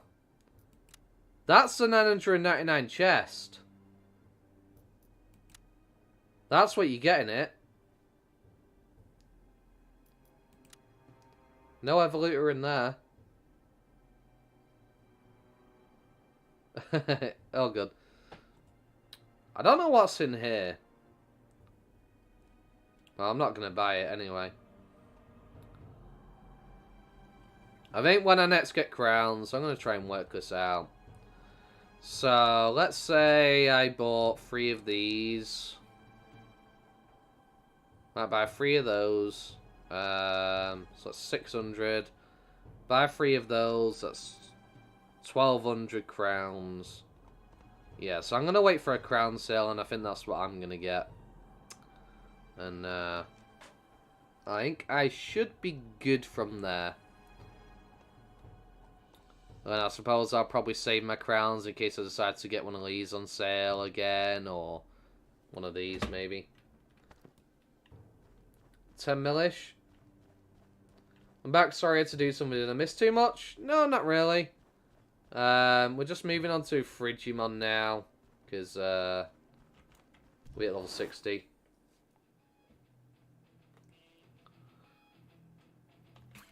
Not sure what the crowns are being exchanged for. I don't know what's in that chest.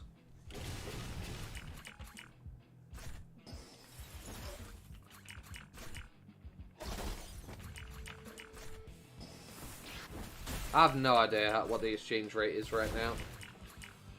I have no idea.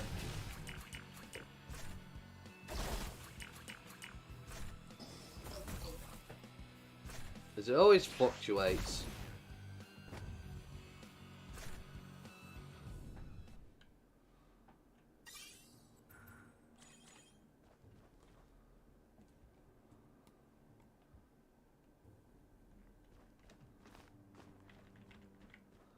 The chest was selected, it's untradeable, sadly. Yeah, it's untradeable, yeah. Probably. Definitely good value for money. in my opinion. Mainly for more newer players, of course. It's a great value item for the money you spend, just because 3 champion selectors, that's already more than what the box itself is, the box itself is worth. Plus the 0 units and the 30-day boost. It's definitely a great item, for sure. It's a shame they don't have the other stuff where you used to be able to get an ultimate selector as well. They took that out. The other chest. You have 7 mils, should be enough. Yeah, probably. Got 8.4 at the moment.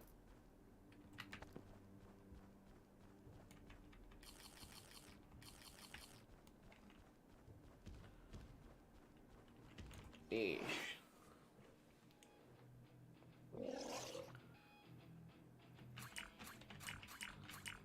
Yeah, you used to get a bunch of cubes in it, the ultimate selector. It was awesome.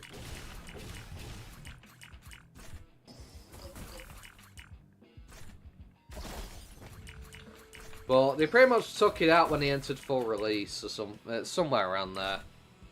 They took them out.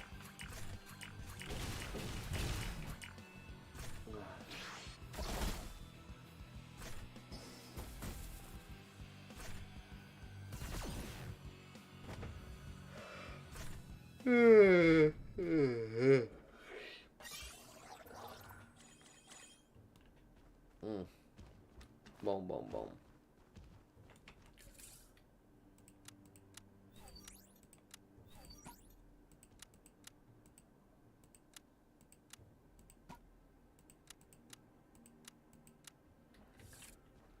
The plant dude is killer. He looks pretty cool, yeah. I like the look of Blossomon. It's definitely a cool looking Digimon.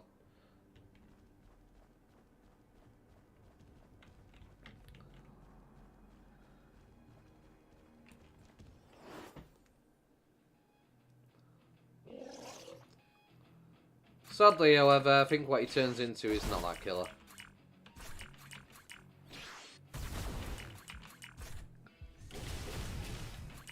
I forgot, did Blossomon have a Digivolution?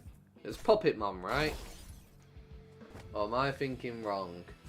I know Cherrymon definitely does. Who do you turn into? Let's have a wee little look. Have a little look-see, shall we? Do. There you are. No, you don't have one yet. Okay, never mind. I'm curious what it's going to turn into. But it would be cool to find that out at some point.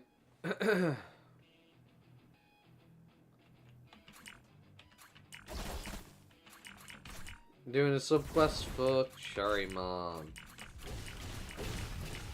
Nice.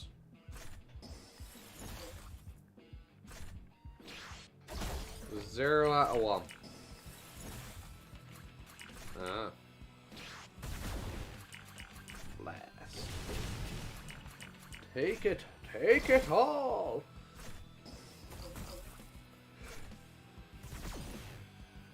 Let me guess. Drop quest then. Kill Cherrymons for a 0 out of 1. Probably drop quest, right? Yeah, probably drop quest.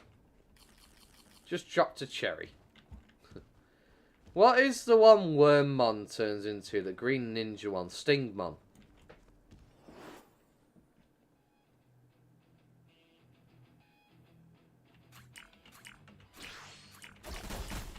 Wasn't that it? What the frick? I don't know. Might be a crafting item. A wooden bar. Yeah, Wormmon sadly isn't in the game at the moment. People are waiting for it though, because I've got me a XV-mon that would love a nice Stingmon to turn into an Imperialdramon with. A Paledramon, sorry. It was always cool to me. Yeah, it's a pretty cool transformation. For sure.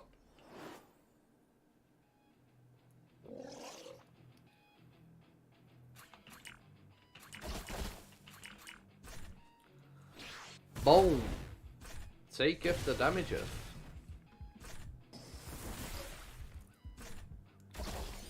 Haha. Come on.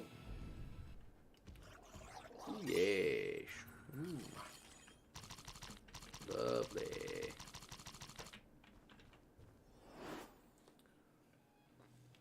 I wonder what we're getting tomorrow today at 3 PM. Good question. I want to know too.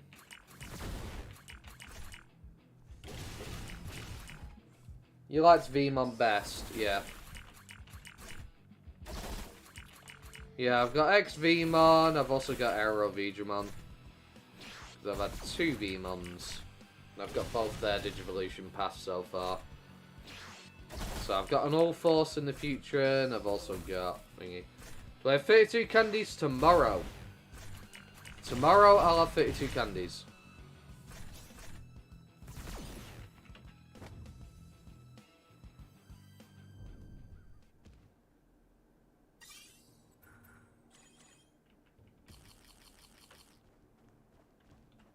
Because right now I'm sitting on 30.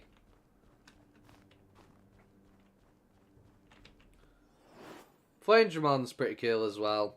Sadly, not in this game at the moment. I reckon it'll come out eventually. Germans turn Mage Woman against melee Andromon. Yep, they do that. So, Cherrymon, Monzemon have an ability that turns allies against each other. Oh yeah, definitely looks awesome.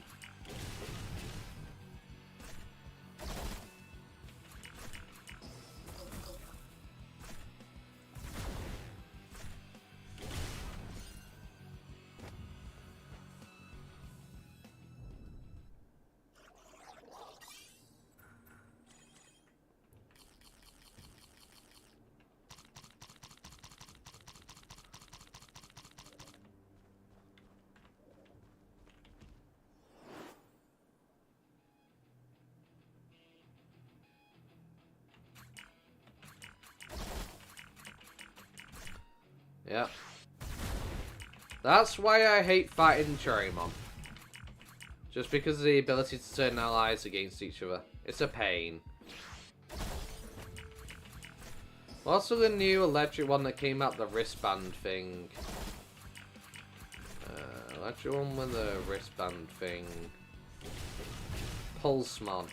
I don't really know much about Pulsemon. Supposedly it was a mon in the remake of Digimon Adventure or something, I think. I don't quite remember. I've not watched the remake, so I've no idea.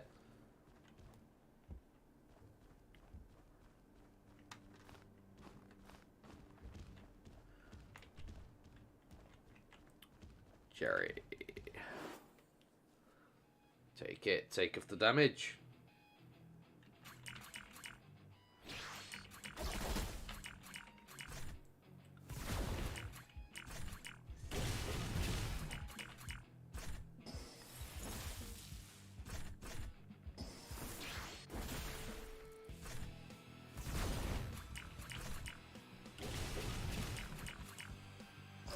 Yeah. Supposedly in the Digimon Adventure remake, that's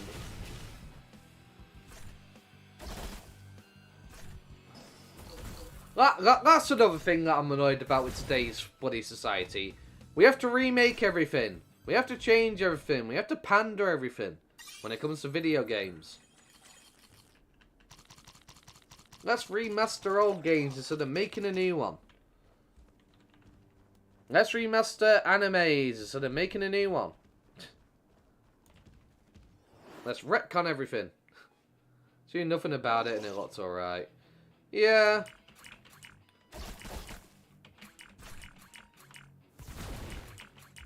Looks alright.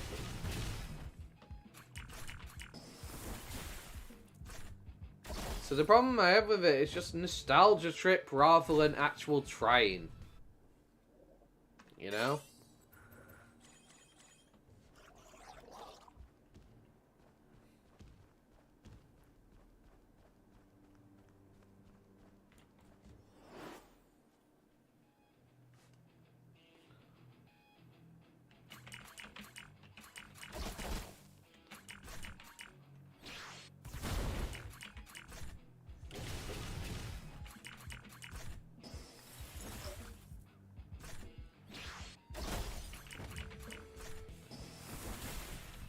Like, I love Digimon Adventure. You know. Digimon Adventure Season 1 is probably one of my favourite seasons of Digimon. And while I was happy to see the cast again, you know, yeah, the remaking Adventure. Well, I'd be happy to see the cast again at the same time. Well, I'm not okay with retconning the whole entire series over it. That's where I tap out and I'm like, nope. Because essentially, you're destroying what was once great and trying to force something new that isn't great. Will never be held to the same prestige or class as the other one. And you're basically ruining the franchise's legacy.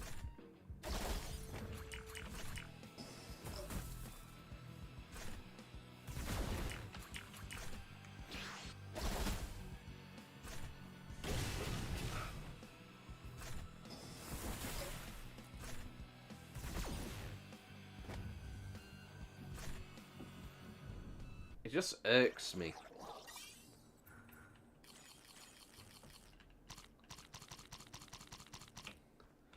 Ready? Come here, Frigimon. I think we're about to run out of EVP, so I have to sit Tumon again. Should be fun. Pretty much, yeah. That's it.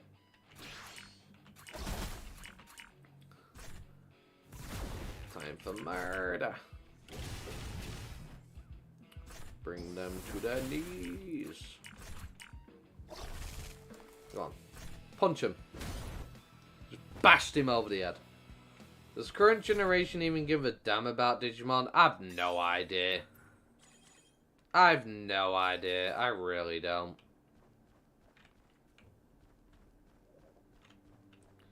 They rather successful shells into the ground when they should make a new thing that is addictive, but they don't try anymore. Facts.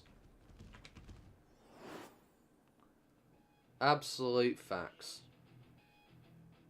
Let's go back to the night to see those shells for the first time again, right?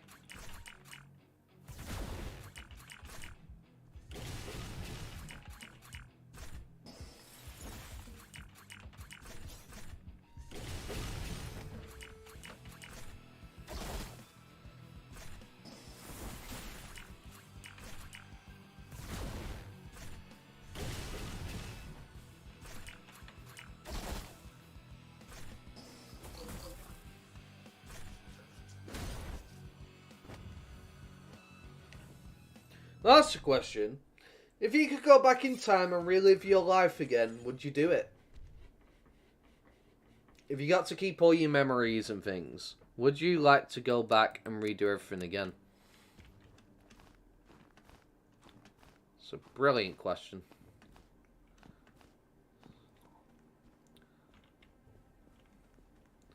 Well, Tumon, I'm back. Hello. It is a hard one, isn't it? It really is.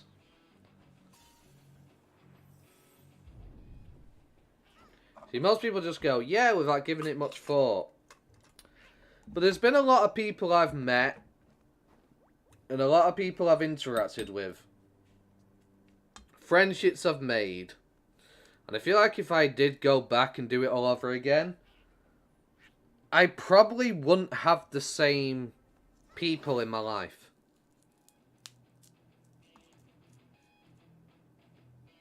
Will things happen the same? Well, essentially, no. Things won't happen the same.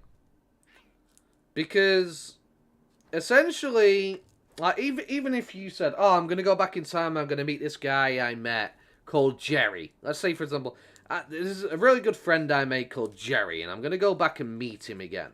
The problem is you will never be able to remember the specific day that you met Jerry and what the date was and things like that. So things won't happen the same, despite you keeping your memories, essentially. Because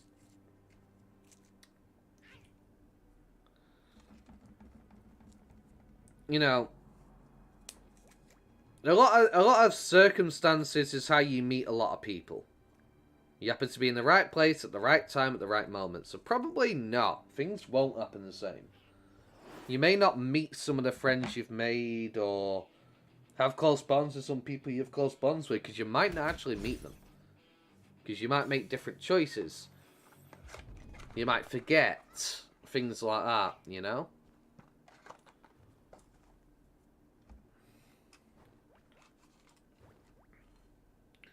And you'd probably spend so much time trying to not make the same mistakes as last time that you probably make some different choices which lead you into different circumstances.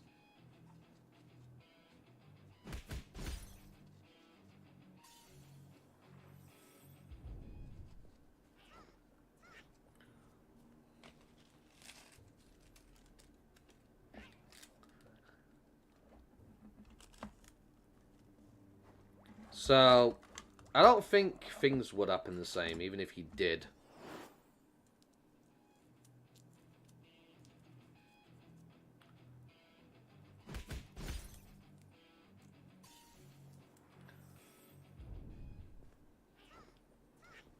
The way time travel could only possibly work would be parallel universe, because if you went back to kill your grandfather, he would die in that universe, not know when he came from. Yeah. I'm not talking about... So you would just be messing up you in that world's universe. Well, I'm talking about your own timeline. So you basically just rewind your life. But you keep your memories. So everything you are now, everything you know, all the knowledge you have right now, but you're just reversing back to when you were, say, I don't know, 3 years old, 4 years old. But you keep it all. You rewind, basically, back to being that age. So it's the same timeline that you're in. You're living the same life that you're living in, essentially. Like, if you could do that, would you do it? Is the question.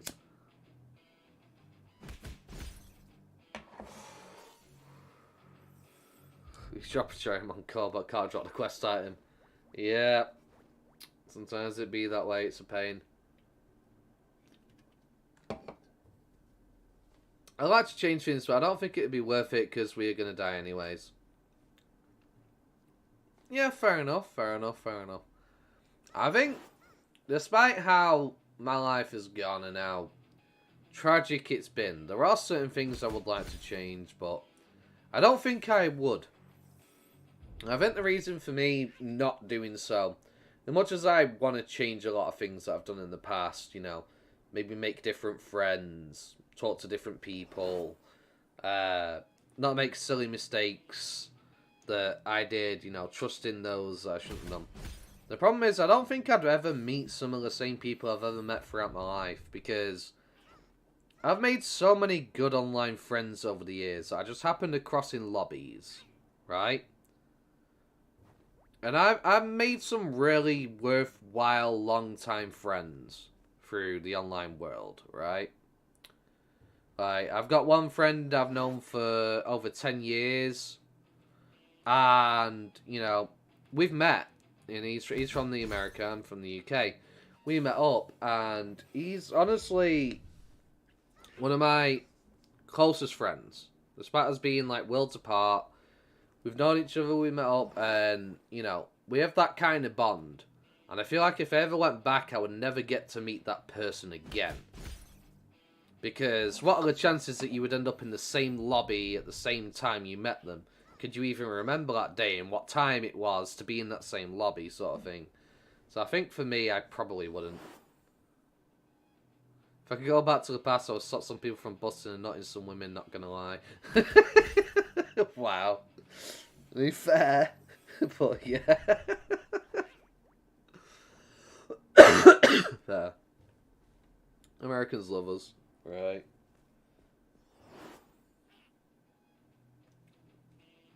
So, well, I have had a lot of bad in life. I feel like there are a few things I just wouldn't want to risk losing.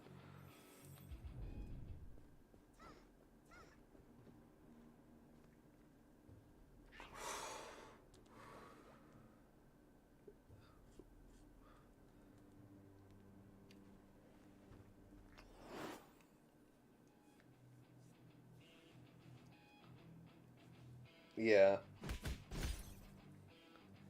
So the funny thing is, people used to say to me, you know. When I was in high school and I didn't like to hang out much, you know. Didn't really have any friends in high school. I had the guy that tried to kill me. Really, he was the only person I really hung out with throughout most of high school. And, you know, him and his buddies used to pick on me, and he used to sometimes join in with them, you know. Still forgave him and all that, you know. But, you know, they used to say to me, you know, people that you meet online, they're not your friends. They're not your real friends. They're not real friends, you know. And they used to always say it to me all the time. Because I used to like staying in and playing games with my online friends and whatnot. And the funny thing is, a lot of these online friends that I've had have been better friends to me than the people I've actually been friends with in person. You know? Same. We wouldn't have learnt a lesson of life, and therefore we wouldn't have the knowledge of it today. We grew from it. Right. Everything we've gone through has taught us a lesson or had some form of experience. Right.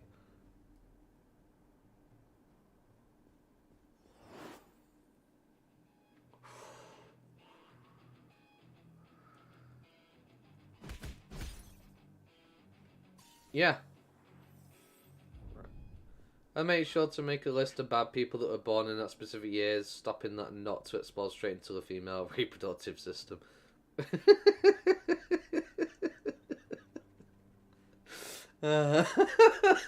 Fair. Okay. That ain't true. We're probably meeting our American mates sometime soon. Right. That's it. I mean, you know, people say like you can't be friends with someone far away. I call bullshit. It's funny, those people that were his friends turned his back on him. I didn't. And then he tried to kill me and he was trying to say, oh, they're not your real friends. Yeah. Some friend you were. Who was in person and wasn't online, you know.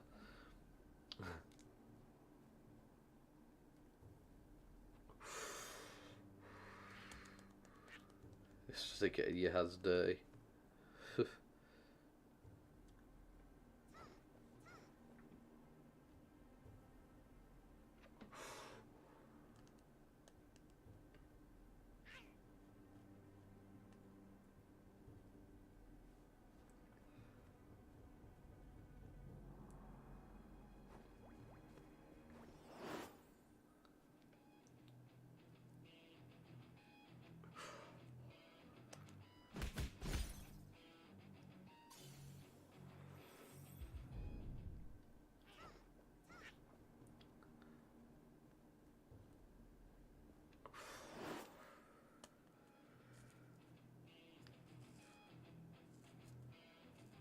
Right.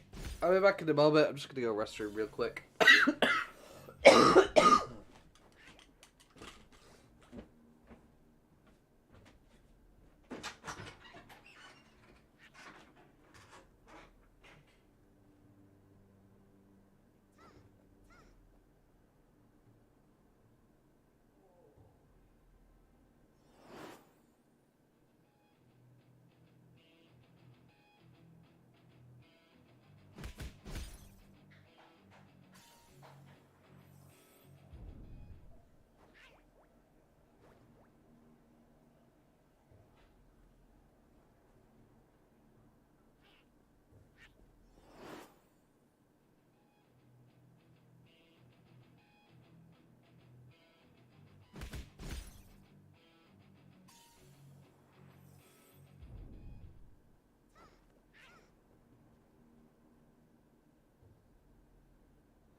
I'm back. Okay. People are nice until it's you or them, and you see the true colours. I like to see people as apocalyptic times because you never really trust them. It's a good mindset to have. Don't mean be cold, just always ready. Well, it just plays itself while he's away. Right, it's great, isn't it? Plays itself while I'm away. It's fantastic. Yeah, I know what you mean, yeah.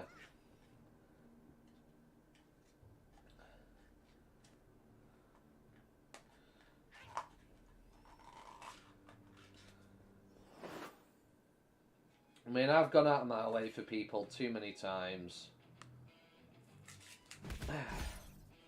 Gone out of my way for them. When they really didn't deserve it. I should have never done so in the first place. Because I learnt the hard way that they were never there for me when I needed them. People are only interested when it benefits themselves.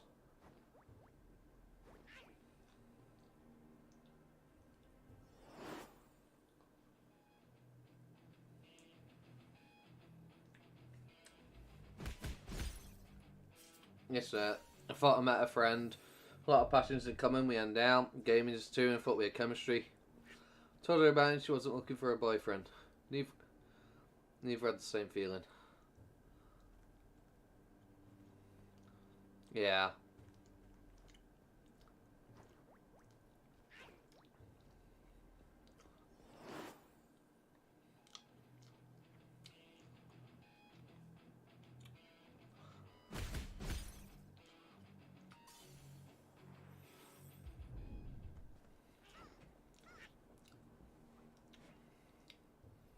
Oh, but she ghosted me after a while. Yeah. That's it.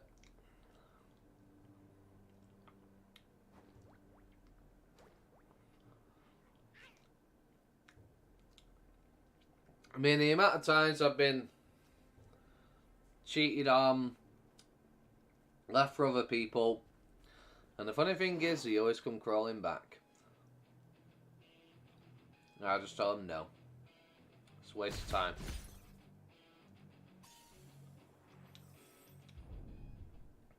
Yeah, she'll add you back. Yeah, comes back. Yeah. That's what they do. They don't want you till you need something.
Oh yeah, that's why I have no intention of getting married.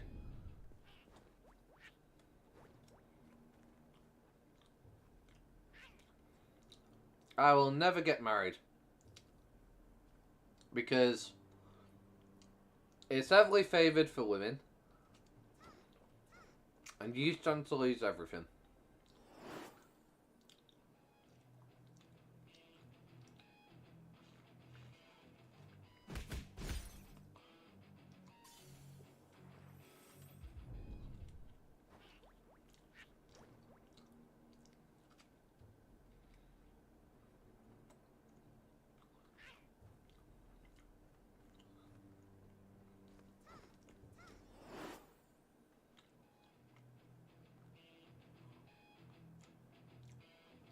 Yeah.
See, girls are led into a delusion that they're the queen, they're the prize, they're the catch, so to speak.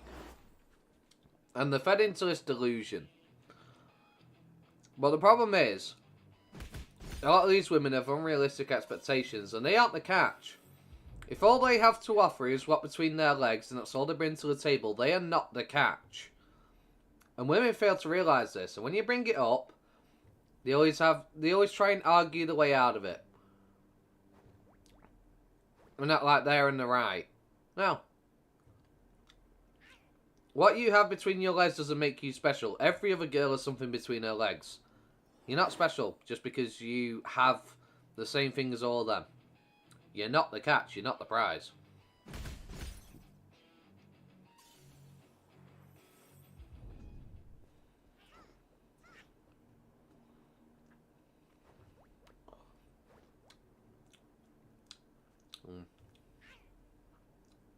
Yeah. Exactly. Exactly, ominous. Exactly.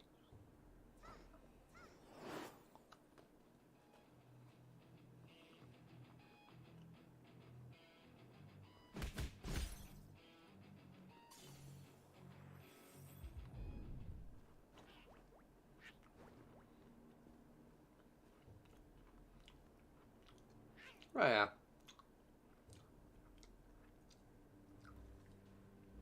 You know, it's funny. We mentioned this on our podcast.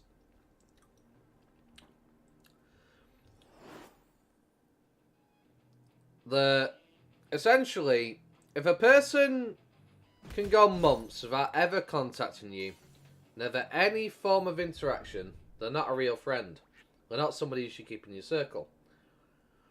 But if you go silent for a while and they message you first and they reach out to you first, they might be somebody worth keeping.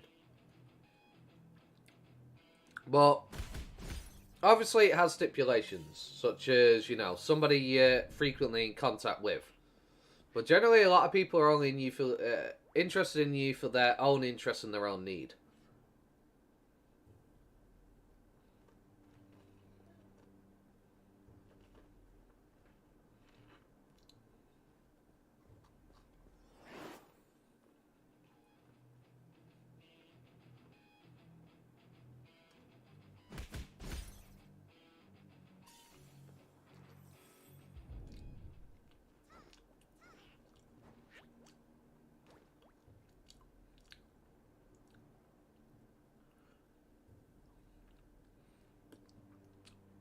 So you'll always get that girl that goes, "Oh, if only I could find a guy like you." Hello? Oh, not you, though. You know, because essentially what they want is they want Mr. Cheddarific to be like you. But with all of his perks. And the Cheddarific guy is never going to be like you.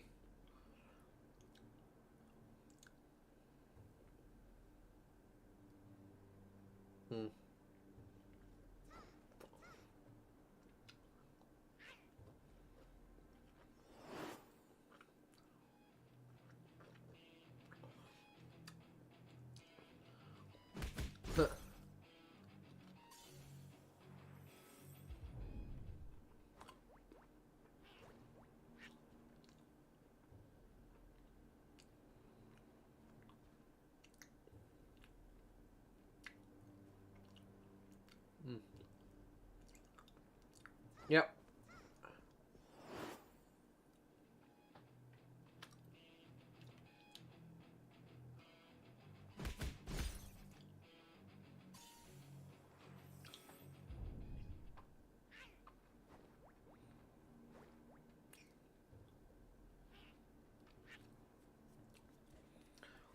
I mean, the funny thing is, every single time I've been in an argument, I always tackle it with facts and logic. And I've had so many women that I've dated say to me, "I hate arguing with you." "Why do you hate arguing with me?" "Because I know you're always right." So if you know that I'm always right, why don't you listen? It's not a conundrum. If you know that I'm right, you listen because you know that I'm right. But they just hate it. They hate being wrong, and they don't listen. You know?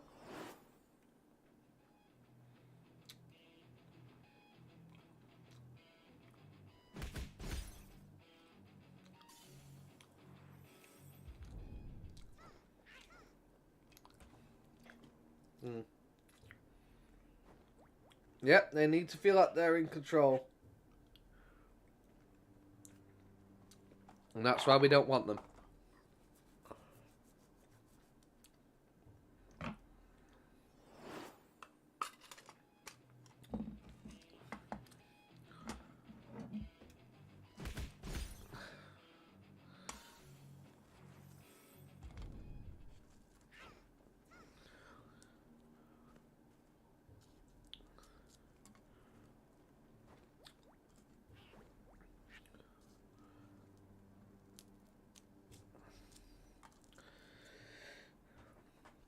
See, I don't play that, me. Nobody's in control of me. I am a free spirit. I do what I want to do, when I want to do it. Sure. I don't mind doing things to people if they ask me to, sure. But I get the bottom say in what I do, and what I say, and what I choose to do. And if they can't respect that, they're not the one for me.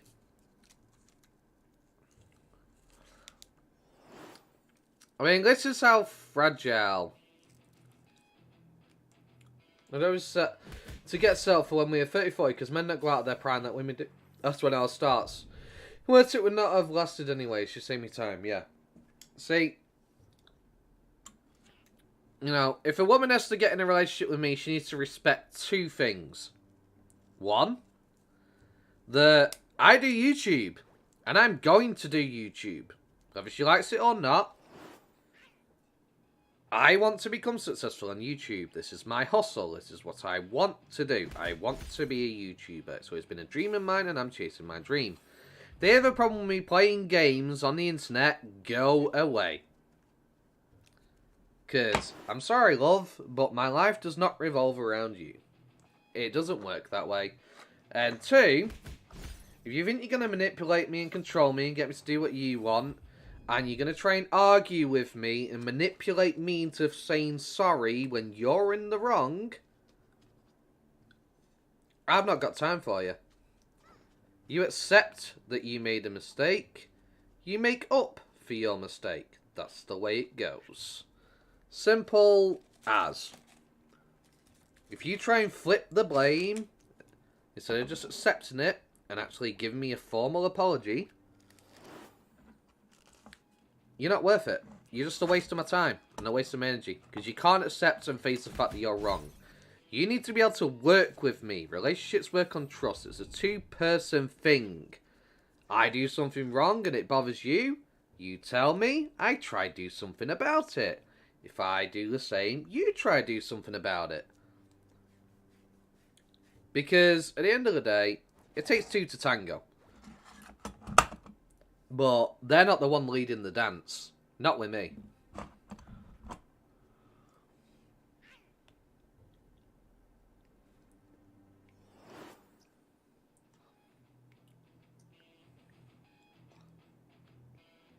Yep. Man straight line says sorry. When a woman does it, wiggle, wiggle, wiggle. 500-foot snake on a mobile phone.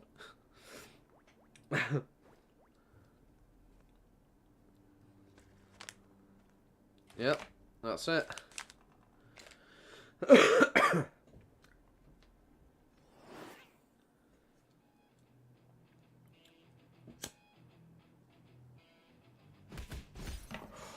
That's it.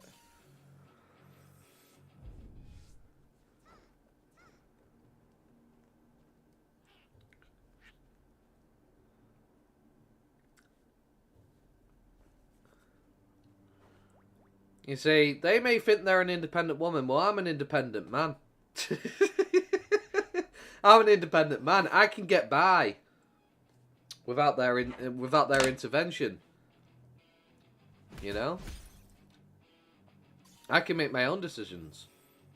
The difference is I'm willing to work with you if you're willing to work with me. That's the difference. We can still be independent. I want you to be independent in a sense. I don't need someone who needs me to be on their arm 24/7 of the day, never allowed to have fun without them in the room or being part of it. They need to be independent enough to a point where I can go out with a friend without them blowing up my phone every 5 minutes because it needs some attention. But if you think you're a boss babe independent, no, get the fuck out. It's not happening.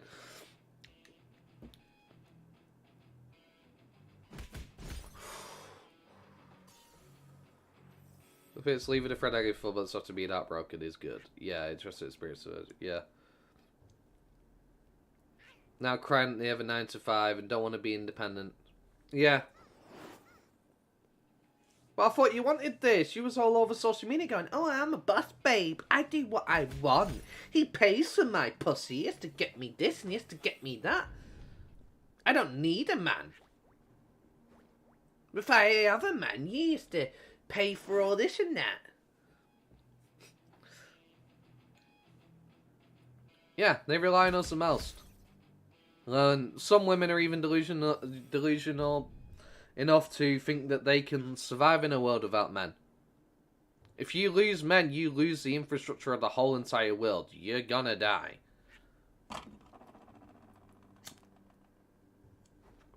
Women could not run society on their own. I mean, look at that all-woman's business. Oh, we're an all-woman's business. We're only hiring women. No men are allowed because women need a safe space to work and we can work better. If it's all just women, there's no men around. What happened to the company? The company fell apart because it was so busy bitching and fighting each other and insulting each other and trying to get one up on each other that the company just wouldn't function. I don't think the men are sick of it. They can throw all of it at them like being drafted in the army. They just want certain rights and not others. Right. Women don't want equality. They want superiority. Facts. No ifs, ands, and buts. That's what they want. These feminists don't want equality. They don't care about a man's pain. A man's not allowed to talk about his pain because it lessens hers. Man's not allowed to do this. Man's not allowed to do that. There's no... All these safe spaces for women. But if a man wants a safe space, he's not allowed it. Oh, we shouldn't talk about men.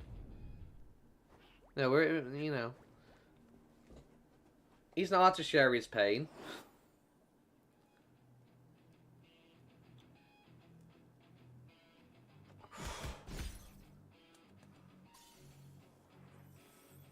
Stupid.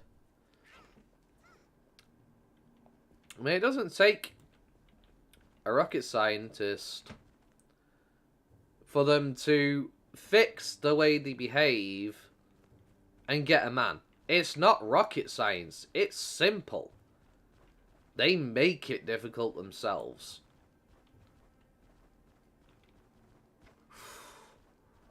Is there a table there? I was like, there's a random berrybot in the snow biome. Someone told me I should not have shown feelings towards her. That's probably what friends on me in that instant of my availability.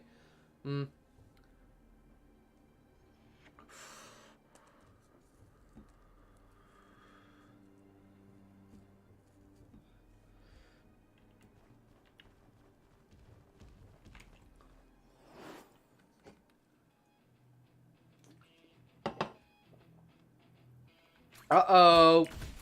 Oh dear. Oh dear.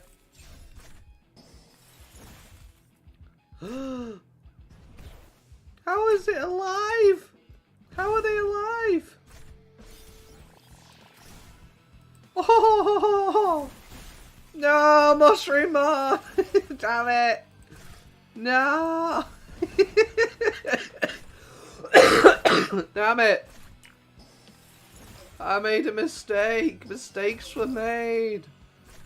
Mistakes were made. Oh, that blows. That blows.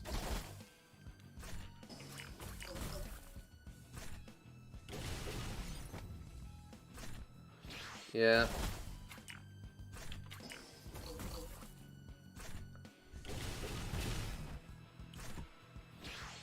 I mean, I do have some female friends I'm literally straight up friends with.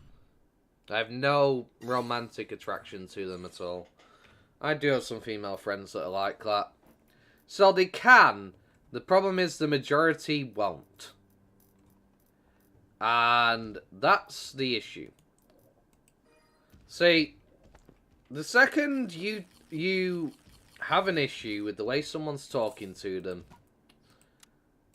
and you say, I want you to block them because they're doing this. The second a woman says to you, if she ever does this, and says, well, he's actually just a friend. I don't want to block him. Remove her immediately. Just remove her immediately. Just say, like, we're done. Because if that friend means more to them than you do, and they're not willing to remove them, and he's flirting, she values him more than you. End of.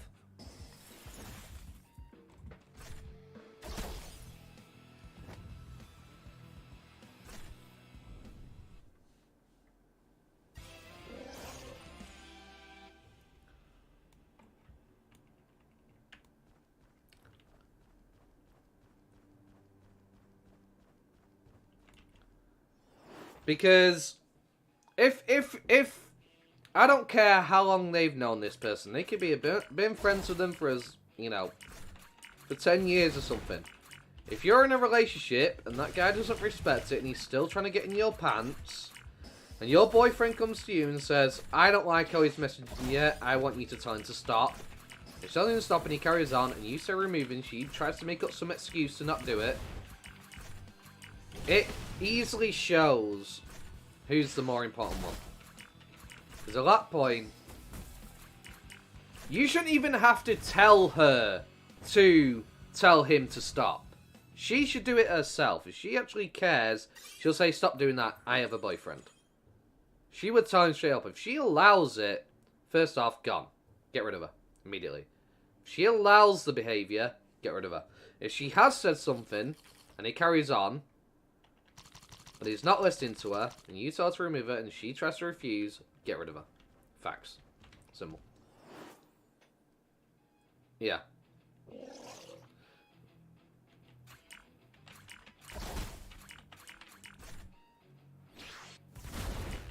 Oh, yeah.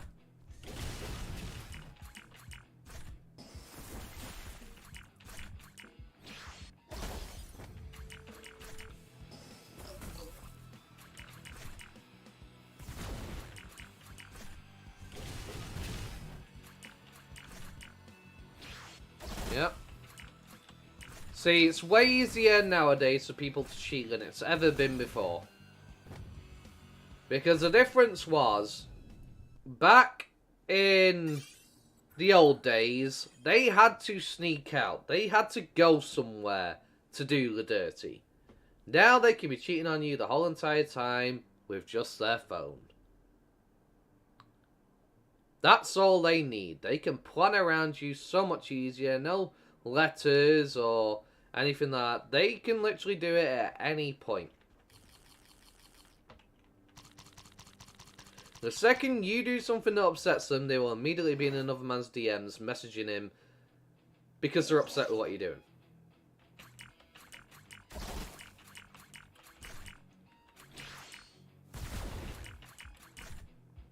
And that's why women cheat so much more now. They've got so many options because of the internet.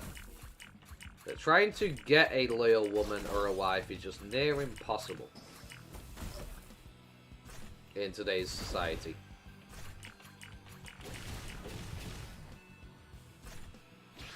But yeah, that is a fantastic saying.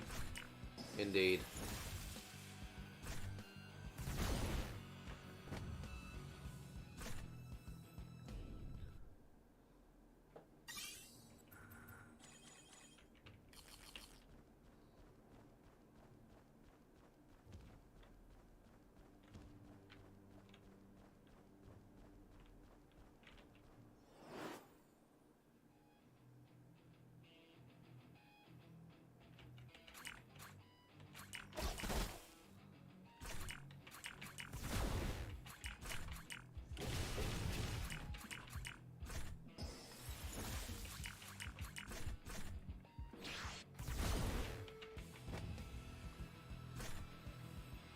Exactly.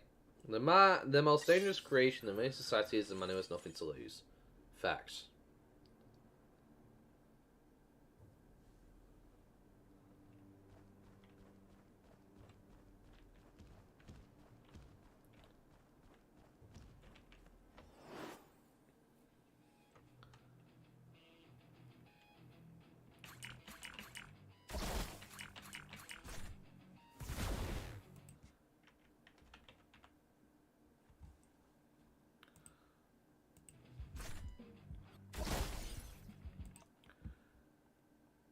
See,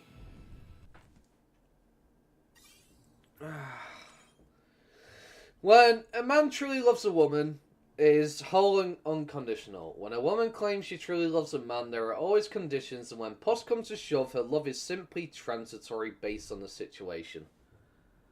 Because, in my mind, the best way to really describe it is women are opportunists. They rarely fall in love with you, they fall in love with the situation, whether that's the money you have, the cars you have, the home you have, etc, etc. The second you lose all that, the love for the woman, the love that the woman has for the man disappears. Whether that's the result of loss of a job, earnings, or etc, etc. But when a woman loves a job, or loses her earnings, a man does not love her any less. That's the difference in our love over theirs.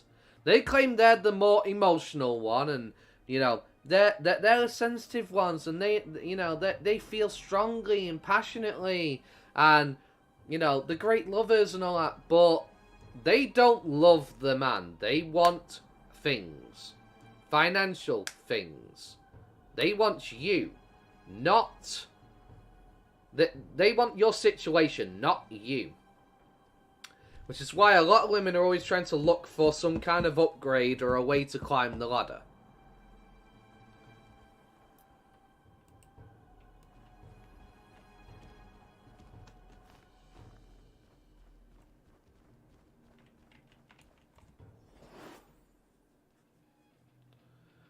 See, that's the sad reality of today.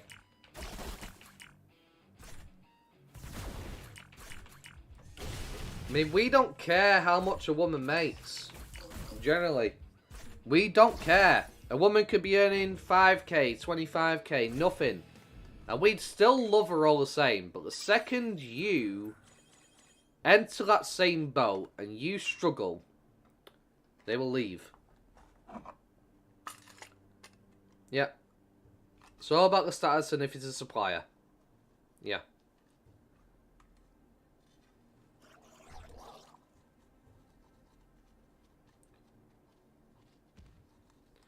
Like, it's just... facts. See, women are getting angry over these passport women and stuff like that, you know, passport bros and these women. They're getting mad. They're getting angry about it. Because men are waking up and going, well, I want to get someone who's more traditional. I want to get someone who actually cares about a relationship, a family. They actually care about their man and want to make their man happy, which is what we do for them. We care for them, look after them, and make them happy. That's how our relationship is supposed to be. But these women aren't like that here. And they see these women as a threat. Because they know men are going to go for them instead. And instead of doing the logical thing, the smart thing, and becoming like these women and realising that's the way to go, they will claim it's men's fault and they'll bitch at men and say men are the problem, blah blah blah. And then they'll slug off these women saying they're horrible, blah blah blah, because they are jealous. Because they know they have it right and they have it wrong and it doesn't go their way. And they can't be the spoilt princess that they think they are. Yeah, few women, very few women aren't like this. Honestly, they're not. The problem is, in the millions upon millions and millions, that percentage is a very tiny amount. So it's like trying to find a needle in a haystack, and most of the time these women have already been snatched up. These good women have been snatched up. They found a husband. They have a family. Because a man, when he finds that, he's not going to let it go. It's like finding the golden goose.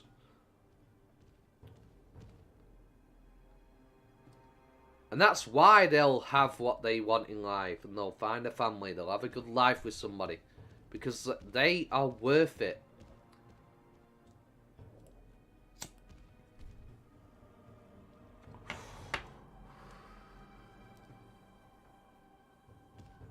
The dropping Andromon rift these. They exist just as they are rare. Dropping Andromon part these days. Yeah. No one gives someone to take good care of them and be rich while monkey branching on men in the meantime. Sometimes having 5 at the time while paying for them. On the internet, why would they need a boyfriend when they can have a couple million paying for them? Right. Women that are rare aren't that demanding on a specific man, so they are taken immediately. Right. Because what does a man want at the end of the day? What do we all want in a relationship at the end of the day? We want peace of mind. I want to come home. I've had a stressful day. I want to come home and relax. That's what I want to do. That's all we want to do. We want to have a relax after our hard work. We don't want to be pestered and screamed at and told to do this and told to do that while they've sat on their ass all day and then bitching about us because we didn't take out the trash today. That's not what a man wants.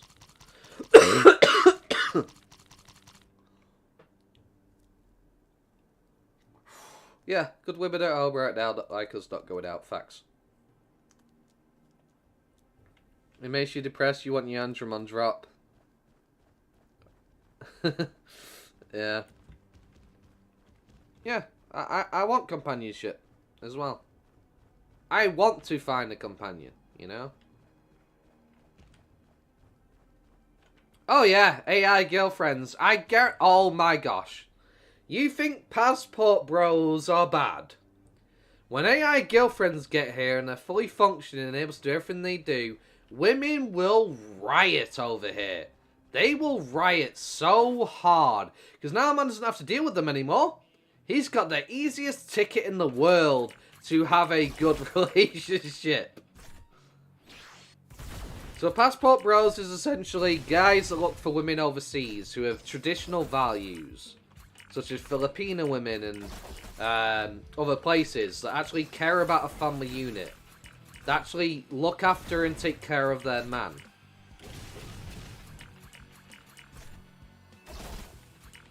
Who don't make his life a hassle.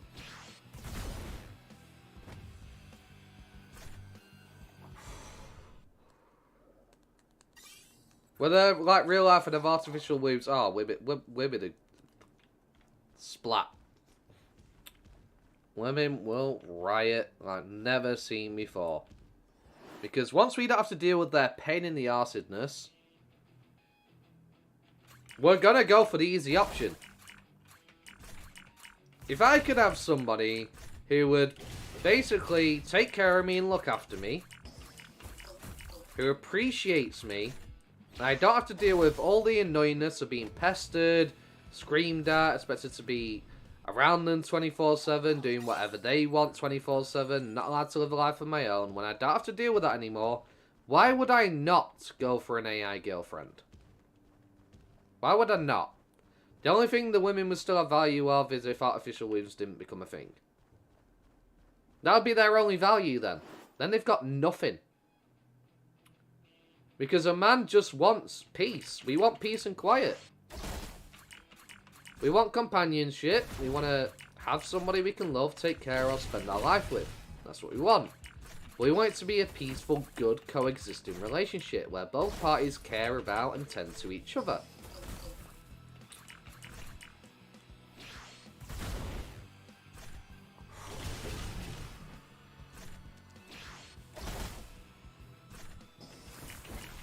Yeah. That's why women are getting angry over it, because these foreign chicks are actually what we want.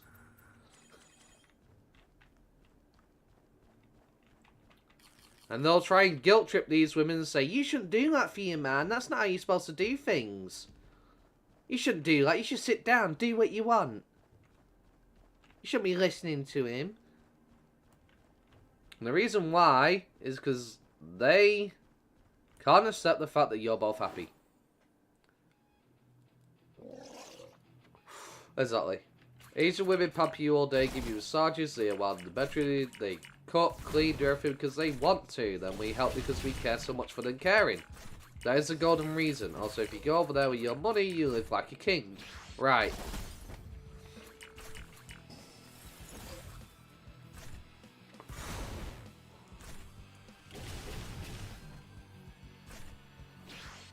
Yep, the wall. The second that wall comes crashing down, they start crying.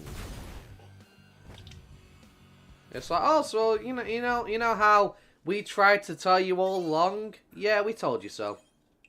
You didn't listen.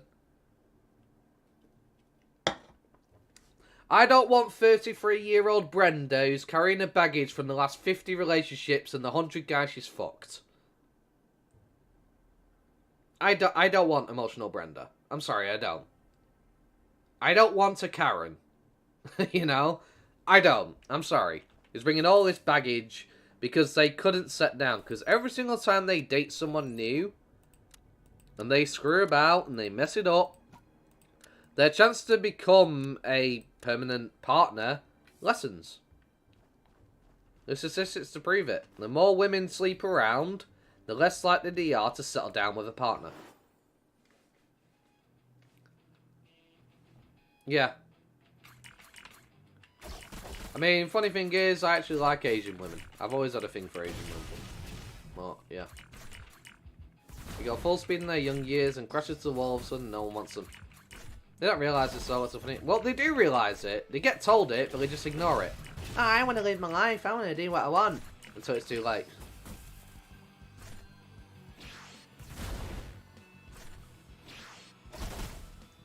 90% less fertile at 35, right. Ticking time bomb, right.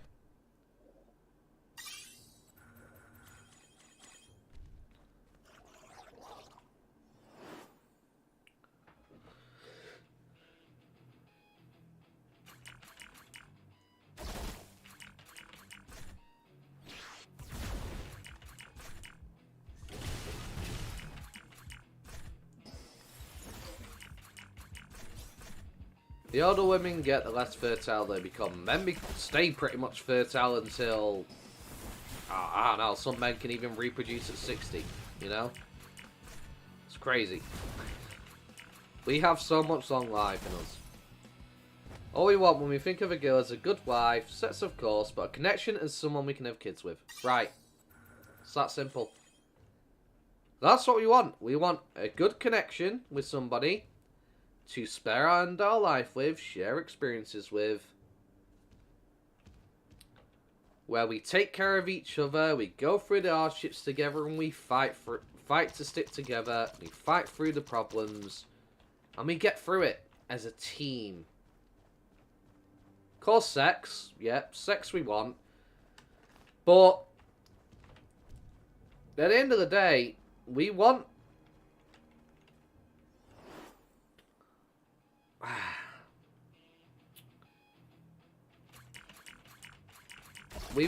essentially, to be loved. We want to feel loved and appreciated. That's all we really want at the end of the day.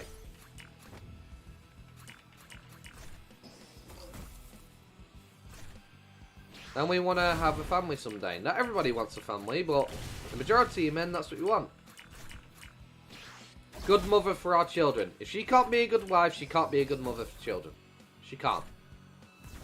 Yeah, what they can get, because they think their looks will last forever. I mean, most of them don't even have looks. It's all makeup. It's a mask. It's not even them. They wear this fake mask 24/7. Hiding their true selves. Creating a lifestyle where she attempts to sell that hunger will come back. Yeah.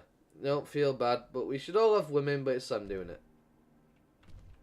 They're actually killing our race. It's shocked 50% of men have just left the scene yet in the last year or two. Yep.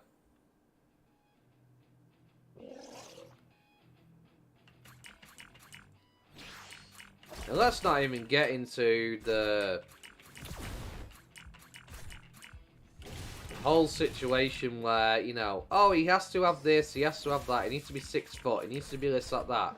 Okay, we want a woman that's in good shape. Oh my god, misogynistic and sexist as hell. No, it's called a preference, love. Second, you have a preference, oh, you get guilt-tripped and insulted for it. Yeah, okay. Those women sleep around all life and settle down. Come with us, no excuse for men either. Right.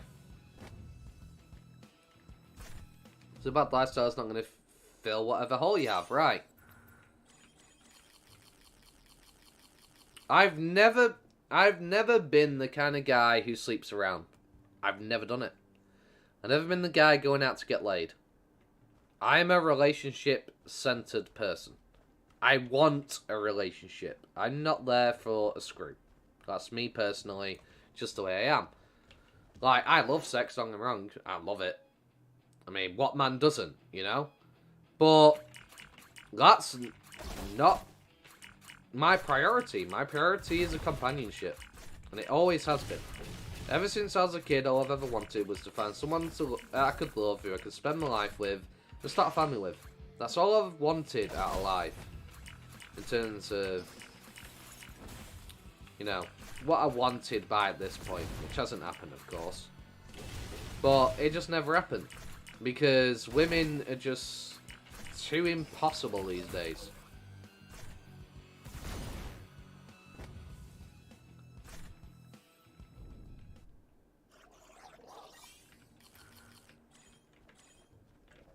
too impossible. How much money they make, what job they have, what do you care about his body count? It shouldn't be a thing to flaunt and women do these days. Right.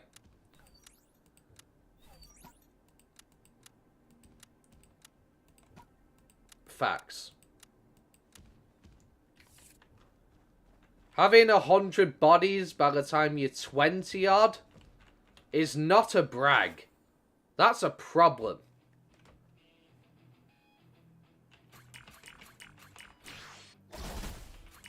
You don't say the same thing about men. I say the same thing about men. I do. If you're sleeping around too much, it's a problem. Like, yes, we have biological needs. I understand that. But if you're out every single weekend for like 10 years of your life just sleeping around non-stop with all these different people, it's an issue. Both men and women, it's an issue. The difference is, I'm not looking for a man. You know, I'm looking for a woman.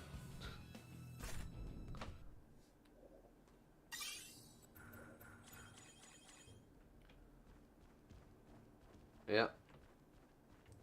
Also, chicks wondering why she can't get a good man. Yeah. On occasion at work, yeah. Just bragging about it all the time.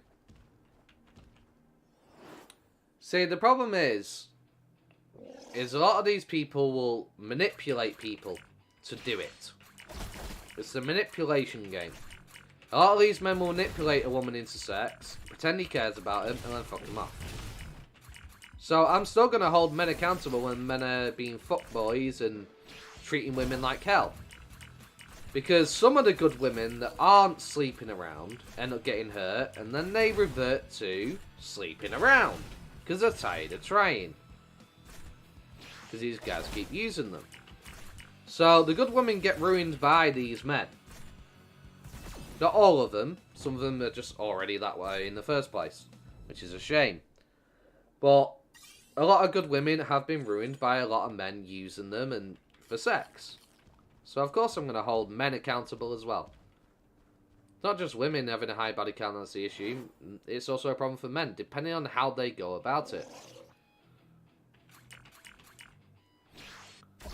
It's the method in which people get a high body count. If a man's trying for a relationship and a woman keeps leading him on and tricking him into thinking that he's got one, sleeps with him, and then screws him off, and he has a high body count because of that, you know, that's different. But if a man's going out intentionally to screw every single night with all these different women and pretending to care about them and using them and manipulating them just to do it, then it's an issue. You know? So, what colour? One of my red flags, a chick I mentioned, she was just casually brings out how she had sexy time on the beach. I feel I can trust you. This is a good deep chat. Yeah. And this dude is in a concert and I started thinking about body count.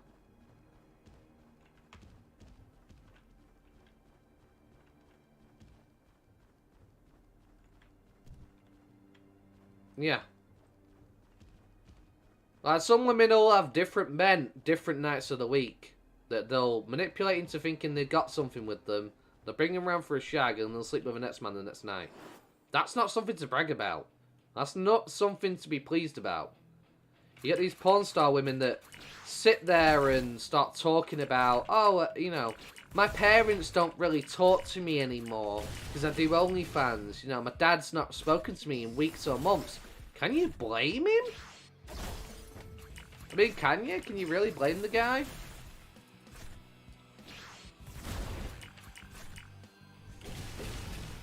If I brought a woman up to be respectful, you know, raised her right, took care of her, taught her the true values of life and what to aim for, and then she's just showing her parts to every single Tom, Dick and Harry, of course I'm not going to want to speak to her if she's doing that. I'd be embarrassed.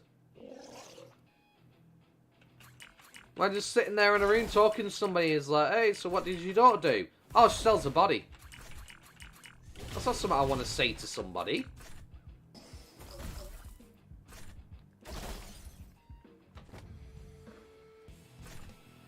Just dropped a tradable bag. Oh, nice. If you're having your jealousy, mostly it's their bread and butter. Yeah. I mean...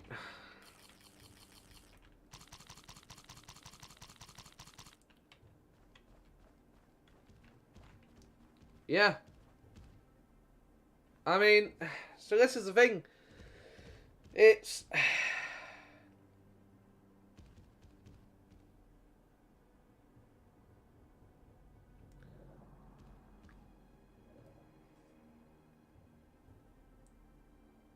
knowing about your previous endeavours with a slight mention of sex is no-no.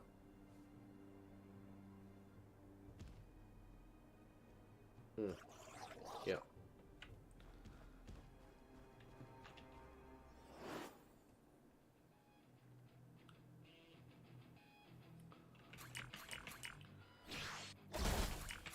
It's a sad society with all this going on. It is a sad society. I like to keep myself in the dark. I prefer it that way, but it's inevitable that I'll find out. Right. Because somebody's probably going to walk up to that person at some point and go, "Ah, I saw your daughter getting fucked. Oh, have you seen your daughter's pussy?" There's been guys that have had women... daughters that have gone on porn websites and they've gone to work and guys have been showing it around inside of the work. In front of the guy. Kids are going to be terrorised and bullied because their mum used to do OnlyFans. And some kid's going to get hold of it and start showing everybody. They don't care. These women don't care. Oh, he won't get bullied, he won't get bit on. They have no idea what it's like in school. If that was happening. Kids will rip them to shreds because kids are the most brutal. And that's why those good guys don't let first get younger women and the ones are left out, yeah. You can tell if a chick has slept around a lot once they get down there and see her veg. Yeah.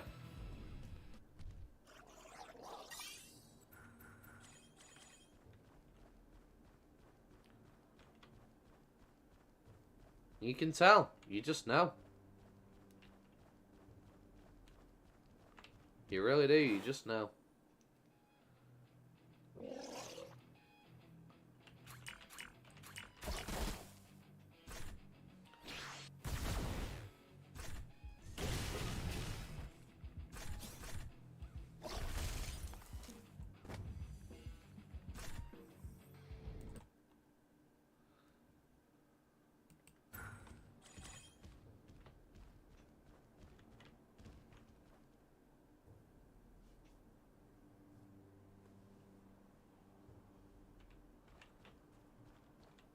Right.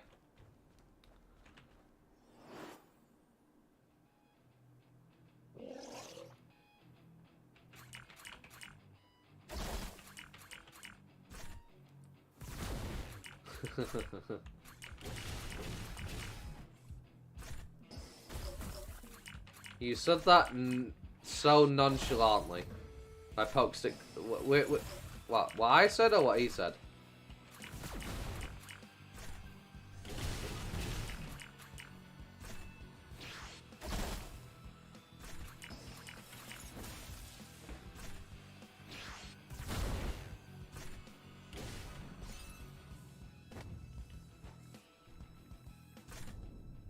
Ah, the comment, the veg comment.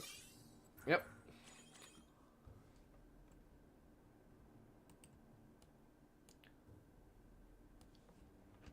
You just know. You do. There doesn't need to be any more context to it. Yep, you just know.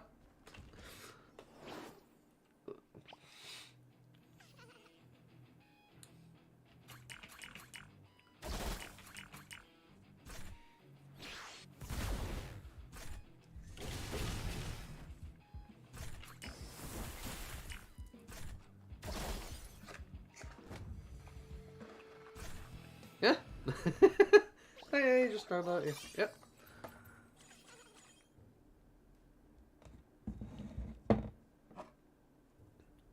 You can tell a lot about a woman and a sexual history by how she conducts herself in the bedroom. You can just tell. If she has no problem just ripping it all out, and you barely know her, you know she sleeps around a lot. She has no respect for her own body. That's before you've even gotten to the sex part. Women who are more reserved want to take the time. That respect themselves will take the time. They want to get more into it. They want to be more intimate and passionate. And maybe are a little bit shy about their body being seen. You know? Biology is telling me that you're a warm girl. You've been worn a lot, haven't you? Like a little sock.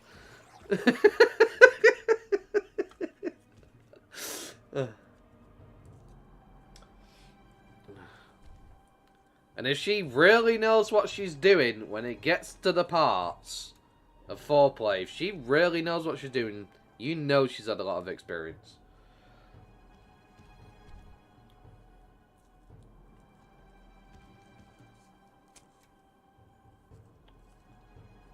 I mean,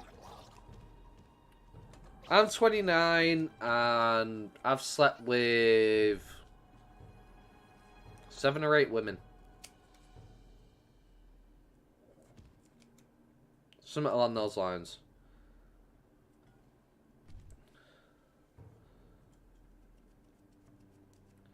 You know? And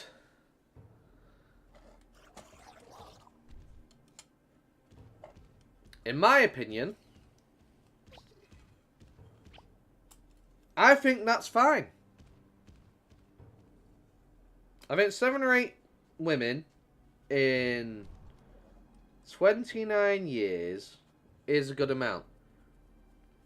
Because that's how much I'm more into relationships than just sleeping about. That's a number to brag about to somebody. That's what these women should be saying. Oh, I've only slept with this many people. But instead, it's always in the double digits or triple. By the time they're like 20. And it's just like, what are you doing? They're more emotionally vulnerable and do bros take advantage of that and it becomes a vicious cycle. Yeah.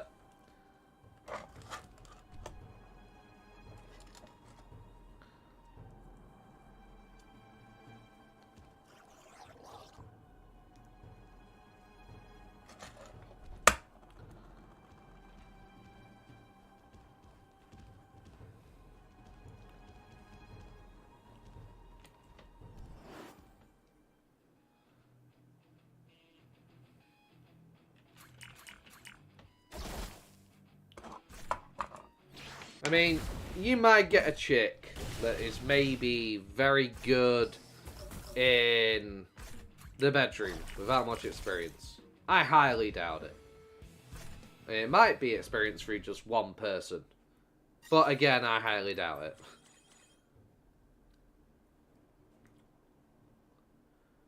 But if a woman just knows her way around you completely in the bedroom, all the right stuff to do, she's been REM free.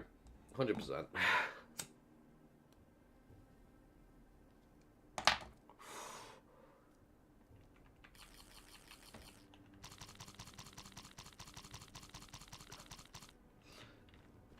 So that's why I don't ever want a daughter. I really don't want a daughter. I'll be honest. I mean, if I do get one, then obviously I get one, you know. Right, exactly. If a woman or a man has had lots of intercourse with the same partner, that's normal. That's the way it should be. Not fucking... You should not have a body count over 20. Hell, I'd say you should... Yeah, I'd say even 10. I don't think you should have a body count of over 10 by the time you're 20 years old. Because that already shows and says by itself, if you've had more than 10 people, you've either, 1, not considered a relationship properly and you are literally sleeping around, or 2, you haven't tried to bond with somebody. And that's why your count's going up. Let alone 20 to 50. Or even more.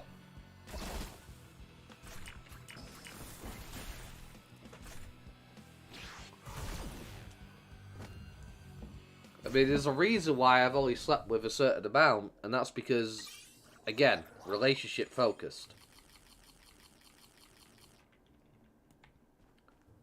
I would have probably slept with more if I'd have gone out more, but I've had a lot of relationships that have lasted 2 years.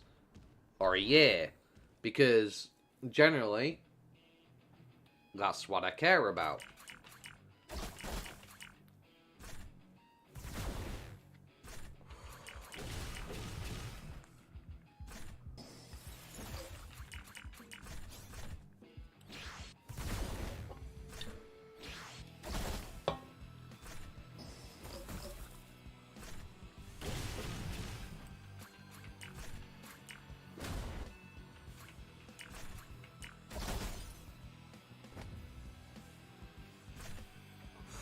Yep.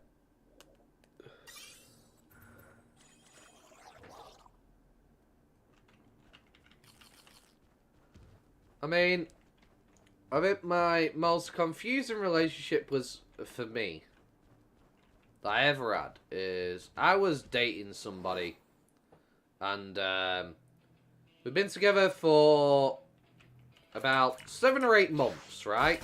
Never had a single fight, never had a single argument. And they literally broke up with me because of one thing. And all I asked was one simple request. I know we usually see each other on Fridays, but could just for this 1 week only, we move it to Saturday because I have a game coming out and I want to capitalise on it on YouTube. And they broke up with me because of that. For asking them to move the day over 1 day. They threw an 8-month good relationship away of me asking to move the day over 1 day, 1 week only. To Saturday.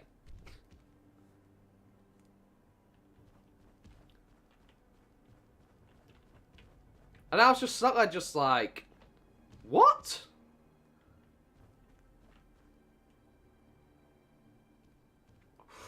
Oh no, the past definitely doesn't stay buried. Especially when you carried all the mental scarring for it. Definitely not. Yeah, they threw away a good relationship over that.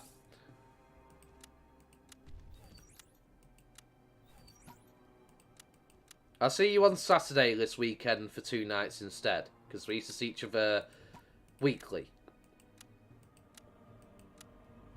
And because of that, that's apparently me putting my games first before her. I never gamed when she was here. Bear that in mind. I never gamed when she was around mine. When it was me and her, you know, we see each other weekly, I focused on me and her. We'd watch movies, we'd cuddle, you know. It's like, the only thing I would do is I would spend 2 minutes each day uploading the video. I'd put a video for upload, put in all the details, the title, the description, the tags, and click upload. And apparently, that's me spending all my time on YouTube. And she was sick of it.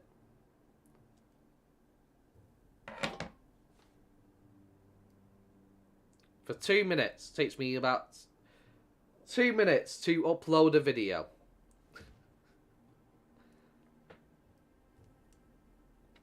That's the only thing I did when she was around mine. Each day is I would upload my video. We'd wake up, I'd upload my video. Well, that's a different kind of game, you know? But but generally, you know, I never gamed when she was there. And apparently, I was always putting my games before her, apparently. And I said, oh, well, you know. I never put my game before you. I asked you to move it over 1 day this 1 week so I could capitalise on the game release and get them up, because that's when you get the most views.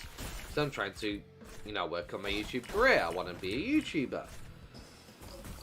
And yeah, you're putting your game before me. I'm not putting my game before you. I always put you first when you're around mine. I've never put a game before you. I message you throughout the day while I'm gaming. When I'm doing my videos and stuff like that, I'll message you throughout the day. I've never put a game before you.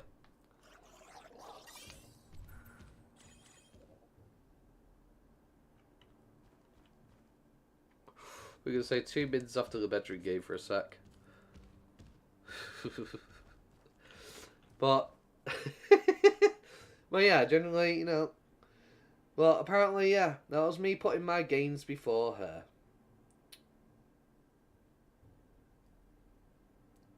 Right. And I said to her, I said, I'm sorry if, I'm trying to work on a career on YouTube. And, do something that I want to do throughout my life, or that I love, that I'm passionate about.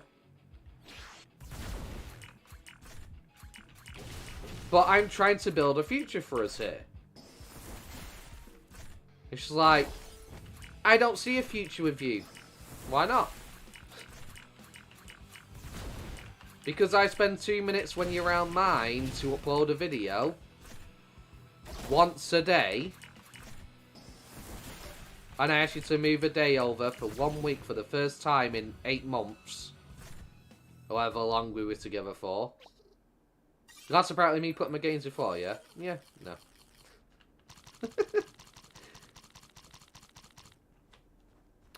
You need to get a new definition of what putting something before you is like. You really do.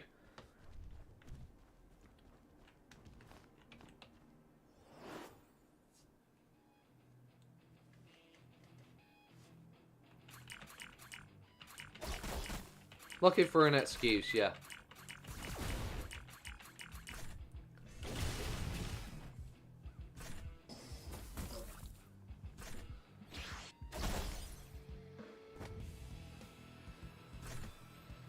You see, she wants someone who's just giving her nothing but undivided attention. That's what it was. Because she wasn't getting undivided attention at all times when she wanted it, because she was very needy. Like, I couldn't take my arm off her and lie down with her next to me for about a minute or two without her wanting my arm around her. Right? She required constant attention, and because she wasn't getting it at all times, she left. It's like, good luck finding a guy that's gonna be paying attention to you 24/7 every day of the week. Good luck.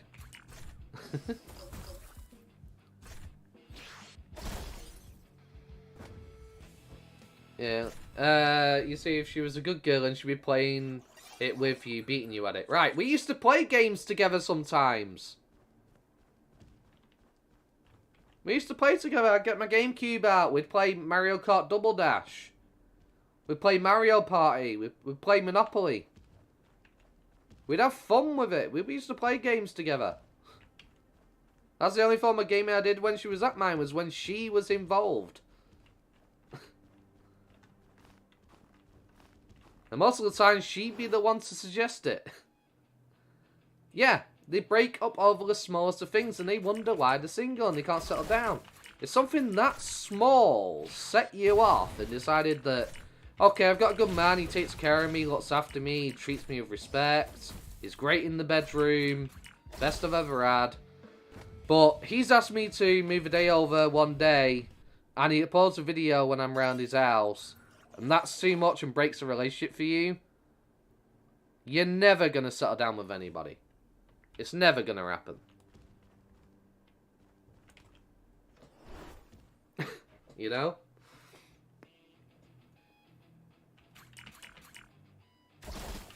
If that's what it took to break you. Yeah.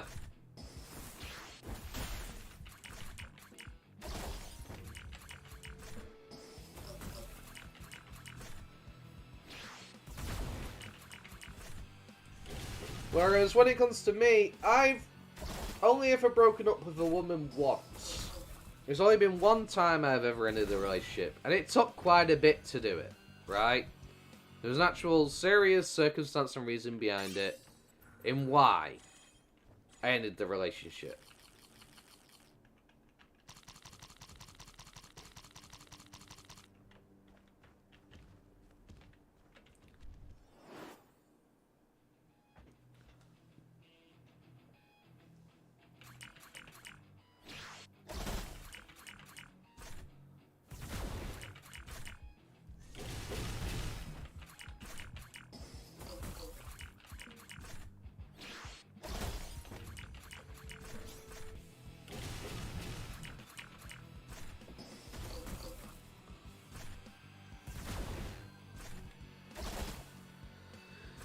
I mean, I'm willing to work in a relationship because I value a relationship.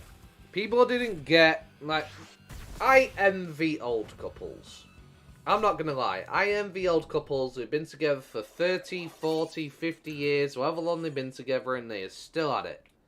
There were times they had fights and probably had issues in the relationship, probably fell out of love with each other. But you know what they did? They didn't just break up over the tiniest hurdle. They worked through it as a team, got through it together, and they're still together now. That's admirable. That shows people who value a relationship and care about somebody. That's what a relationship should be. It will be a thing of the past soon. It will be. I mean, it already is. Pretty much.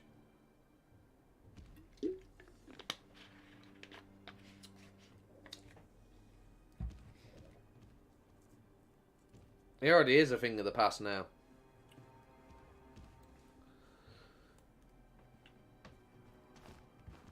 There's very few left.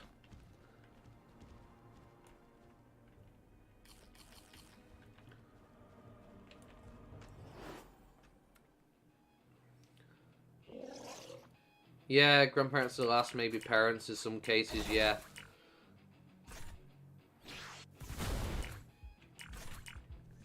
But that's a huge, minuscule minority.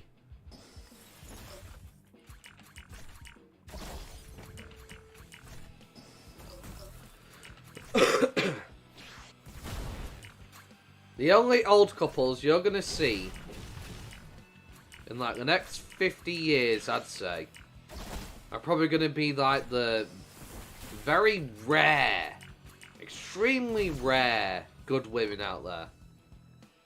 Or women that have been met overseas with traditional values. Those are going to be the old couples of the next generation. Yep. Come here, Digimon. Stop. Hey, stop it.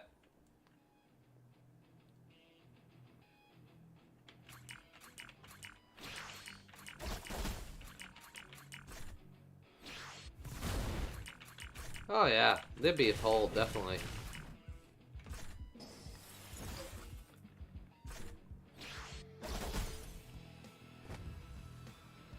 I mean, I don't know if any more World War II veterans are alive today. But I bet the ones that were in recent years, looking at the world and going, I fought for all this. For people to be like they are now. They were probably disgusted with the way the world has turned out and what they fought for.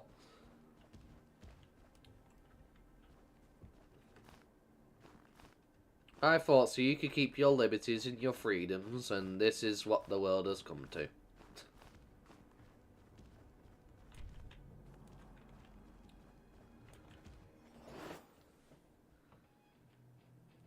But I'm going to drop that conversation right now with a heavy pound, because YouTube is being very antsy on those kind of talks right now with recent events. So let's drop that and not talk anymore about it. I don't want to get in trouble.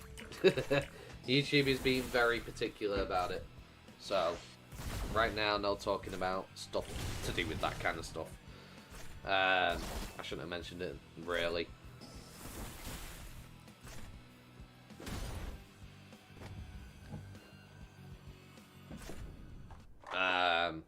But yeah, like, the old people are looking back at our generation and thinking, what a bunch of twerps. What a bunch of idiots.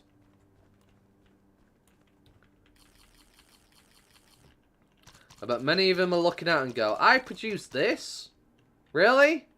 My generation that was very, you know, good? I mean, they weren't perfect, but, you know, my good generation that has had these traditional family values and actually valued a family unit and worked hard to provide for our children, and this is what they've turned into? Where did I go wrong?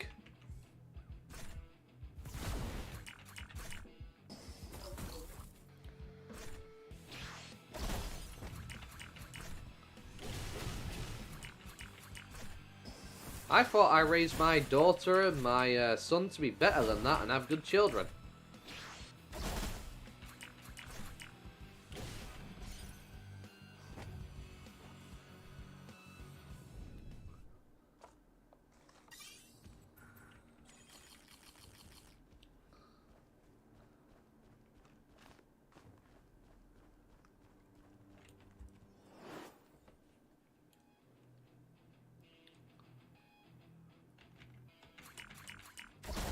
All accountability is gone in today's age.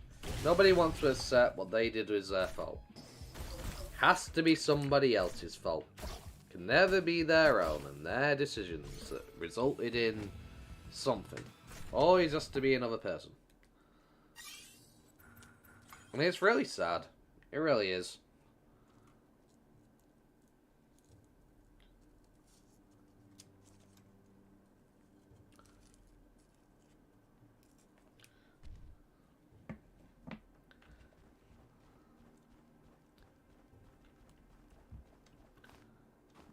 Digimon, come here. We're not done yet.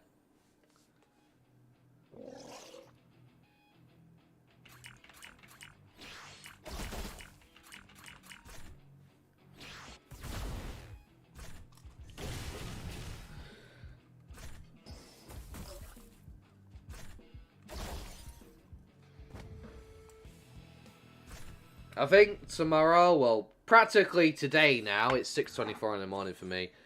I might not be streaming later today. I got my podcast at 9 PM because the bloody clock's changing. So I probably won't be streaming throughout the day because I'll probably be sleeping most of the day. Let's be honest. But yeah.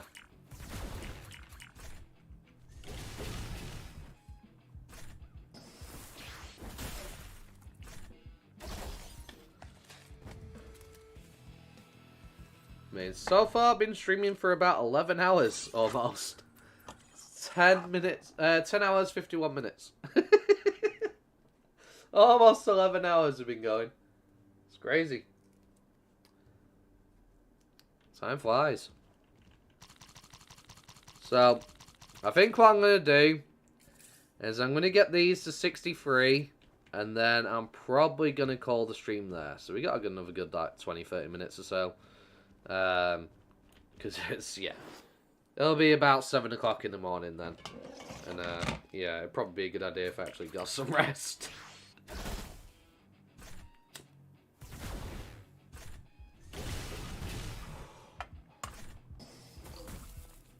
Well, yeah, been a very good and deep conversation tonight. Appreciate it.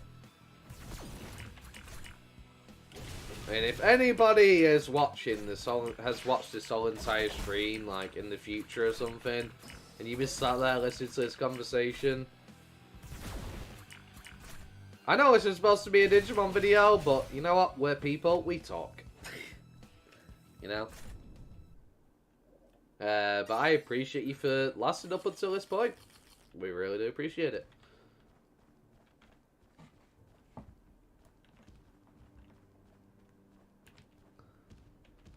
Yeah. It was very insightful, yeah.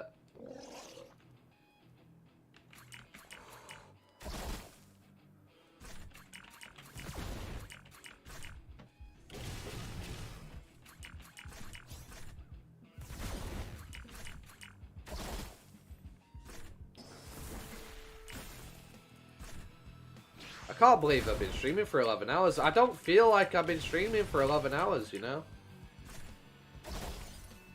I've just been playing a game. Chatting away. Gets the grinding going, right? Yeah. Been a heavy grind.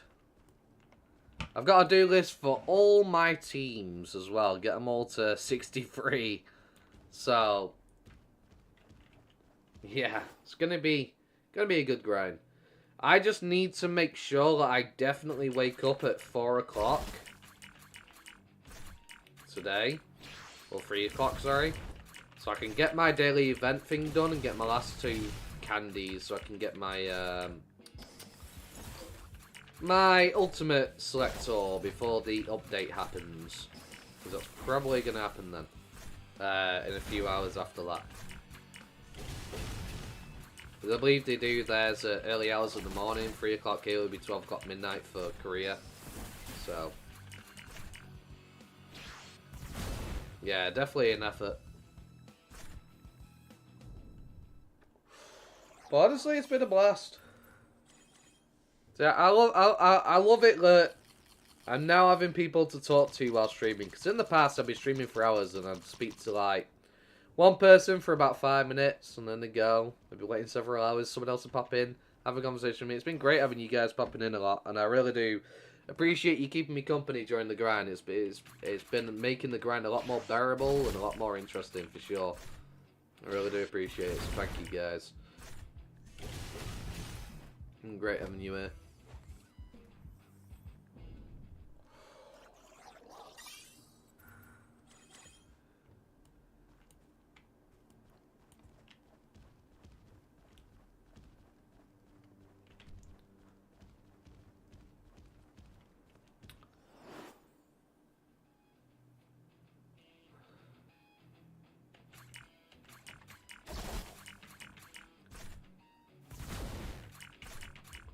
Yeah, definitely been fun to watch and talk. Glad we've all had a good time. That's what we're here for. That's what I'm here for. Fun times, good vibes, playing games, having a blast. That's what we want. That's what we all want. We all want to have fun and enjoy ourselves. That's what makes life worth living. The fun times.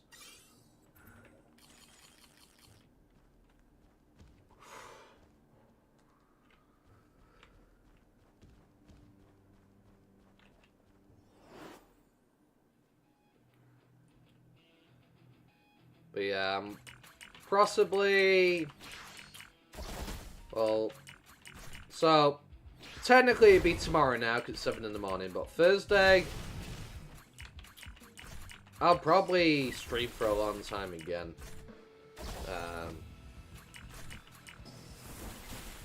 Because, honestly, me taking like a 2-day break, I really need to catch up. I really do. On my grinding. I need to work hard. I need to get these rifts, get all these teams trained. It's going to be fantastic once it's all done.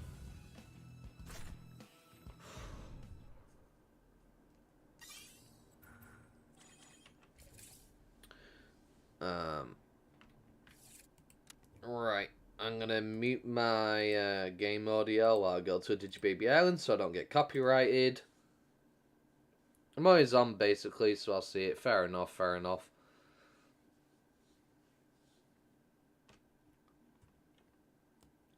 Appreciate it. Appreciate you tuning in. Appreciate it. Right, let's get some babies hatched and get them fed a little bit, shall we? What we getting? Okay. Hopefully it becomes a Hawkmon. I appreciate it if it become a Hawkmon. I want that Hawkmon. I'm tired of being screwed over for a Hawkmon. I want my Hawkmon. Please. A Kuramon. Okay. Give me another Agumon. I want a Master Tyrannomon. That'd be fantastic. And a Pagumon. I think it's called Pagumon. Don't quite remember. Let's see. What does Pagumon become? I forget. I think he just becomes something I don't need, but we'll see. Yes, he does. And I do not want another freaking stupid Gotsumon or this guy. I don't. I just don't.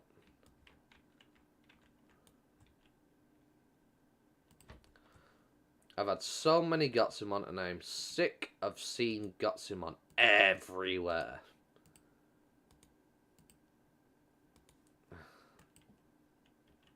It's honestly tiring. Feels so weird being so quiet. So I got the game audio muted. But it's gotta be done because stupid company keeps copyrighting my bloody videos because of the bloody music on this bloody Digibaby Island.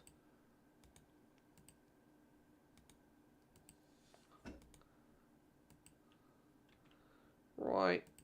Let's pump that in you, pump that in you, pump that in you. Lovely. Okay, you next.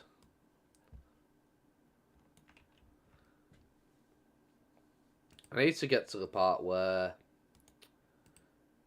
I'm like game farming. I can start getting some blue eggs and I can really start to... I think you're right if you're talking over it. Yeah, hopefully.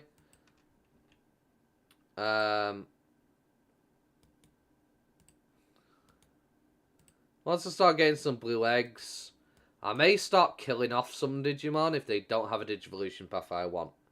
Once I start doing the blue egg farm, late game and whatnot, and I have a ton of eggs, I'm going to start killing off for getting paths I want, because I'm tired of getting the same mons over and over. It's really bugging me. I need new stuff. Right. Volume back on. Poof. There we go. Yeah, as long as I'm talking, it should be alright. It just feels weird. I'm just sat there in silence, complete silence.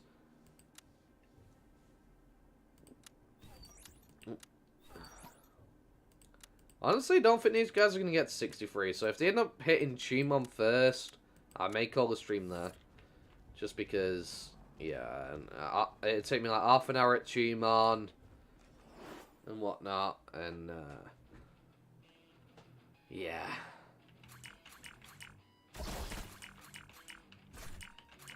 It being almost 7 AM. Depends how close I get. Background music, even royalty-free playlist. I don't know how you add that to the stream. And I have only the game audio coming through and not my desktop music coming through. The reason why is because sometimes I listen to music while I'm streaming, just so it's something to keep me entertained during the quiet parts and no one's around. And obviously I can't be playing, you know, Linkin Park and stuff on a stream, you know. Things like that, you know.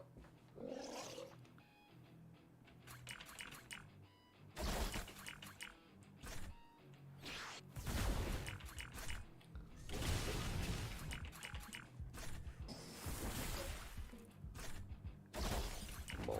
Take the damage. The big damage. Boop, boop.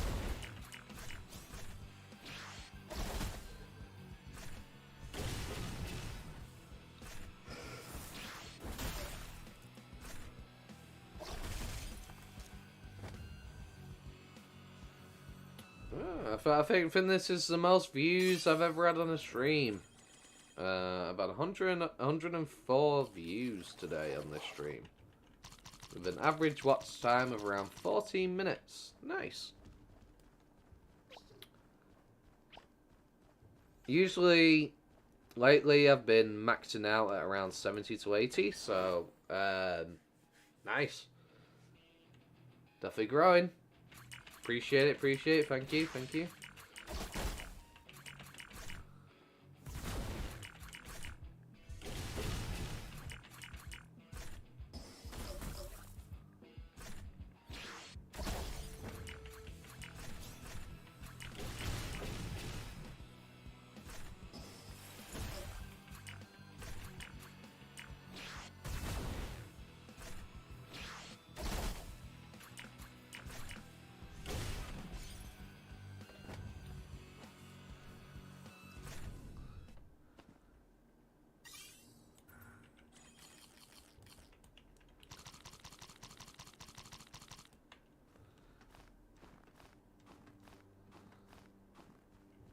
Digimon. You look back when you were at a mill and remember the good old 5:15 days. Yeah, I know, right?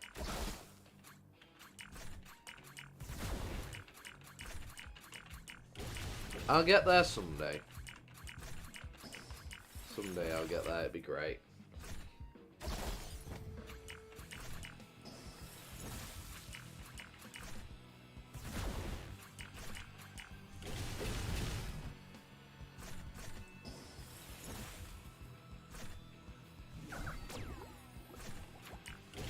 Oh, I just messed up and missed bits of skill.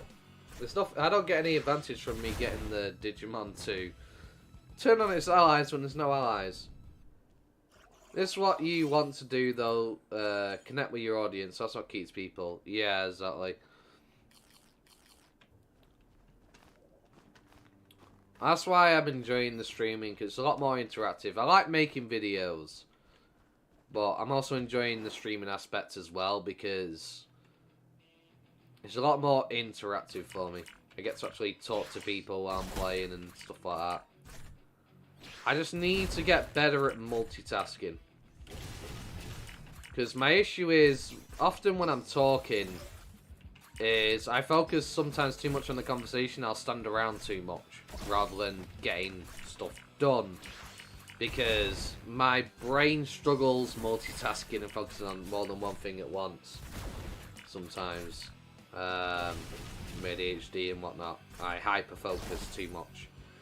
Well, that's something I'm just going to have to work on. I'll get better at it with time. You know, the more I'm talking to people while playing, you know, I'll get more into my zone for it, essentially, and it'll become less of a problem.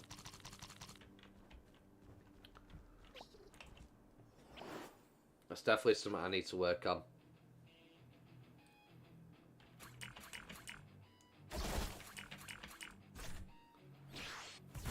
Oh.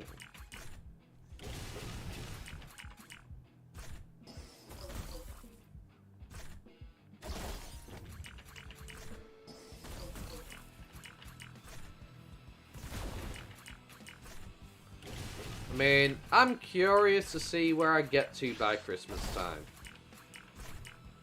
I want to see if I can beat last year's subscriber growth this year.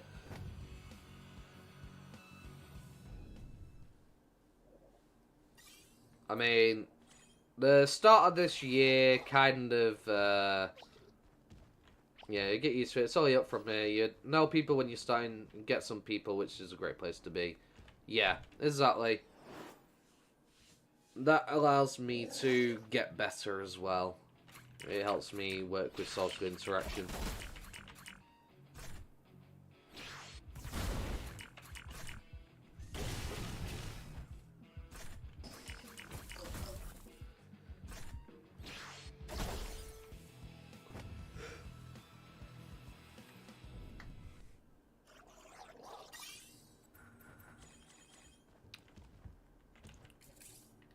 Yeah, I think we're gonna end up hitting Tumon way before I think we'll be just over halfway by the time we hit Tumon. I don't know. Another stuff that wasn't really watched will be because people will get to like you and then spam your vids. Yeah, I mean, hopefully people like my other content as well. See, I want to branch a little bit. I know I'm mainly Digimon focused, but I do like other games as well. So I am doing a bit of branching by getting playthroughs on different types of games, mainly RPGs and things like that, because I do love my RPG games as well. So I'm hoping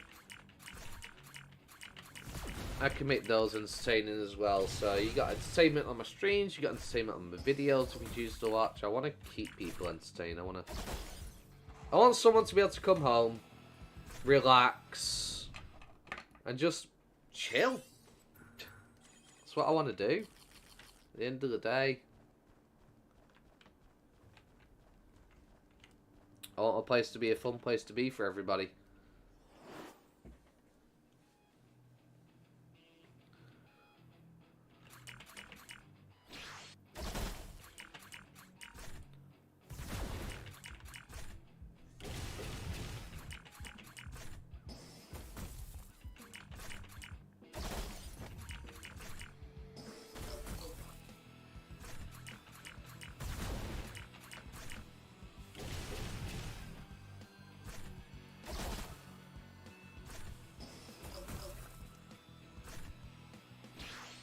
Boom.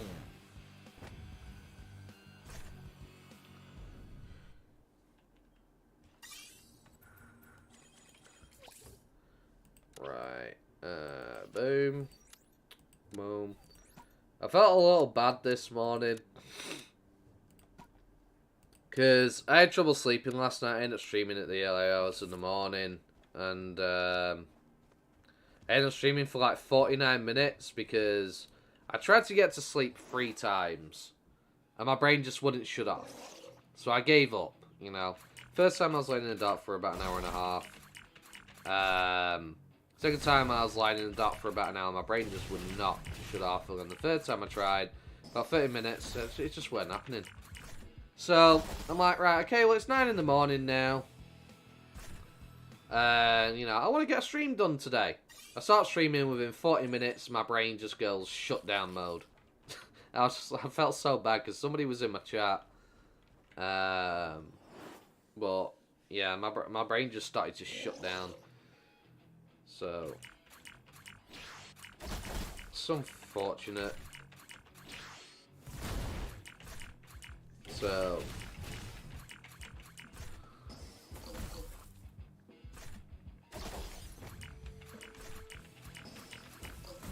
I ended up feeling really bad about that.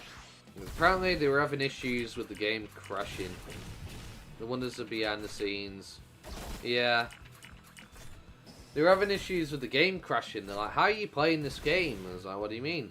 It's like, it always crashes for me after about 50 minutes logging in. And I was just like, you probably want to go to the official Discord and make an error report or something like that. Maybe see if anyone can help you and whatnot. Tried to explain to him. Another option is to maybe reinstall the game if, you know, you're really struggling that much, but only as a last resort. You know, I gave him a few instructions and whatnot. But I felt bad because he was there in the chat, you know. I couldn't stay awake. My eyes just like shut down.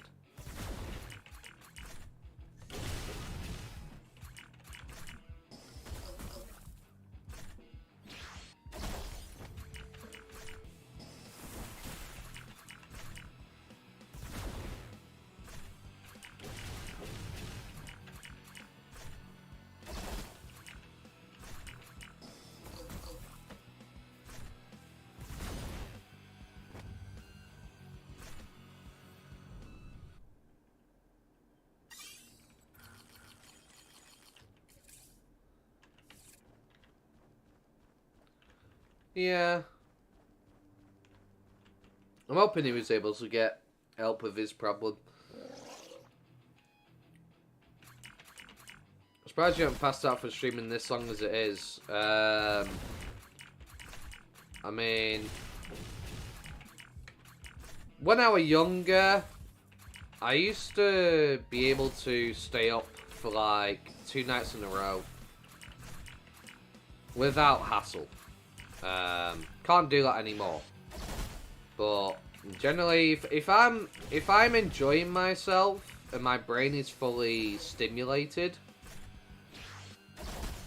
I can go for a very long time. I mean, the reason why I'm calling the stream is not because I'm tired. It's literally because I understand that I need sleep because I got my podcast tomorrow. So that's the reason why I'm planning on calling the stream soon. Because honestly, I'm wide awake. If my brain is stimulated enough, I don't get that tired. For the most part.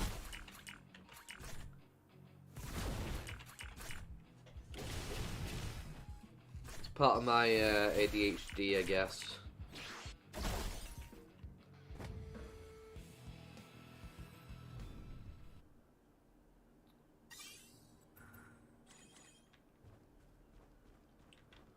Right. Digimon. Hello.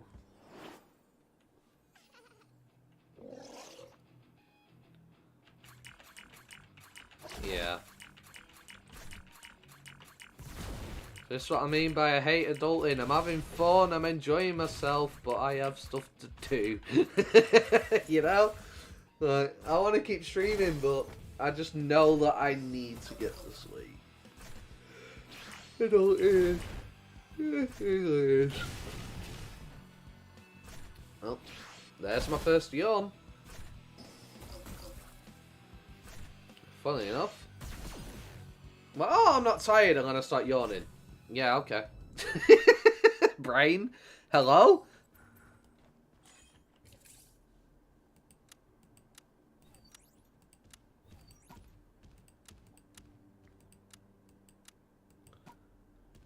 I swear, my brain is so random sometimes. Yeah.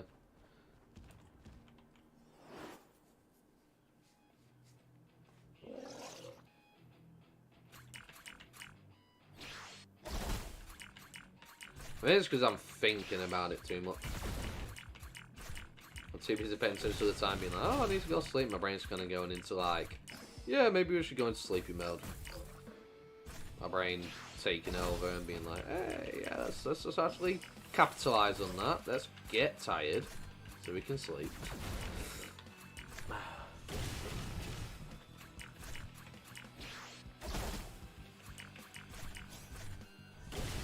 I mean, I'd say it's probably been one of my most fun streams tonight that I've done. Probably one of my most fun streams, for sure. It's a lot of chatting, good community, good conversations, deep conversations. Probably been my most fun stream tonight that I've had so far, for sure.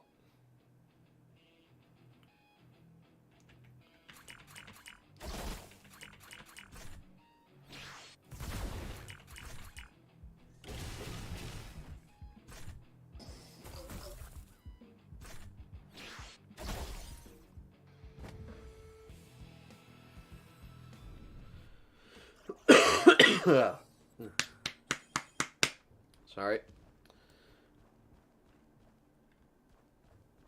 It's good to see a down-to-earth real person on air. Yeah, definitely, definitely. It's good to actually have a conversation with somebody who understands and, you know, actually genuinely cares, you know? Understands the way society is and it's willing to talk about it at the end of the day, you know, not sugarcoat things and just be like, oh, I don't want to upset anybody's feelings. Just having a general conversation about truth and facts, you know, it's great. It's good when you get real people. Absolutely fantastic.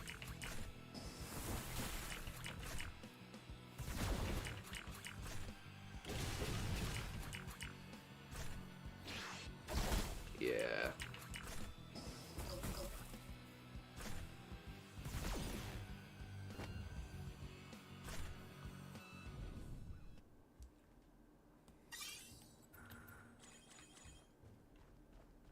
How close are we? Ooh, we're almost there. Okay. Almost there. How much EVP we got? We got one more fight in us. Okay. Well. That means Digimon time after this. Yeesh. We got close though. We definitely got close. We love you, Blossomon, but we don't need you to stay on my screen, my friend.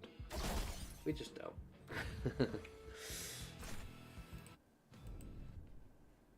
And there it is. EVP gone. Now we have to go back down here again. The joy.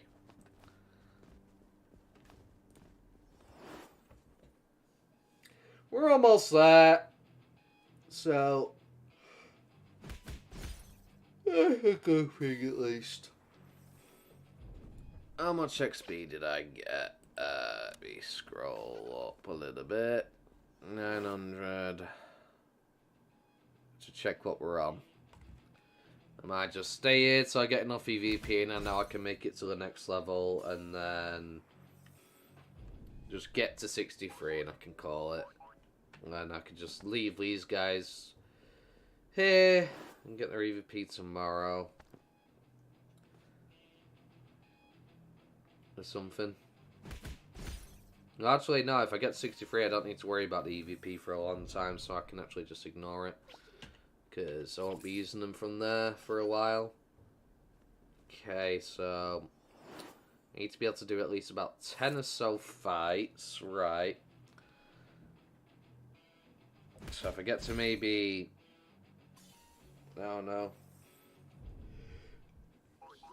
15% EVP, I should be good to get to the next level.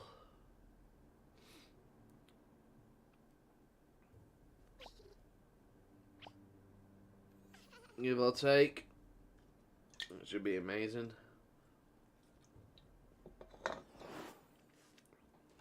Now my brain's starting to go into sleep mode. It's always with the Digimon. Why is it always Digimon that gets me into sleep mode? It's because I find this part boring. It's not fun. Honestly. So what's the backstory to my guy growing demon wings? Wow.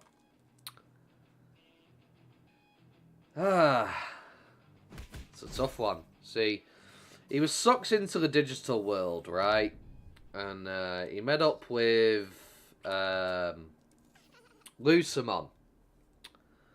And he was having a game of cards. And my guy was pretty confident. He thought he could basically succeed and beat Lucamon and essentially win his passage out of the digital world. But Lucamon had other plans, you see, because Lucamon wasn't a honourable kind of player. So he was counting cards. He had a few cards up his sleeve. And unfortunately, he managed to beat my tamer. And he tried to possess him.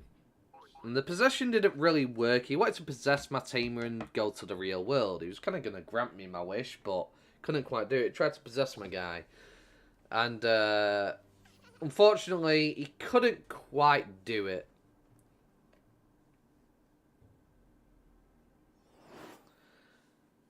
But some of his digital data did morph into my digital body.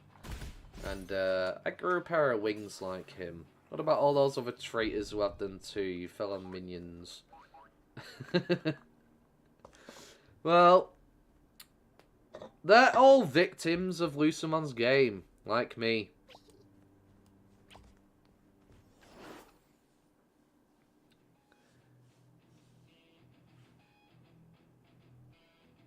We're all victims. He's desperate to get to the human world, but he can't quite make it. He can't fully merge with a human and take over the consciousness. No matter how hard he tries. But he always leaves an imprint of digital data to us. And there's going to be many more victims in the digital world.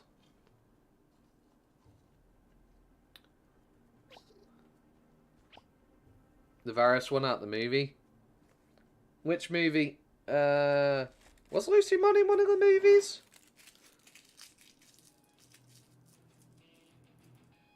And Elsie Fox.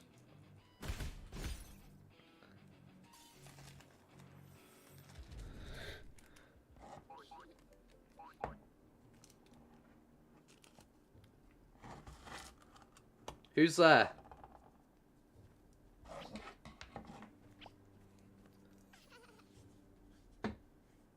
Who is it? You shouldn't be knocking on my door at this time of night. I have a gun. You know.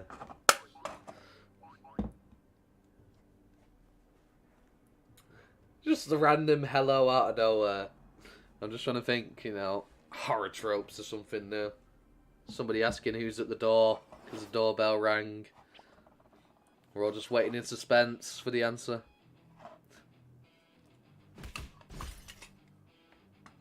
Everything going okay, Fox?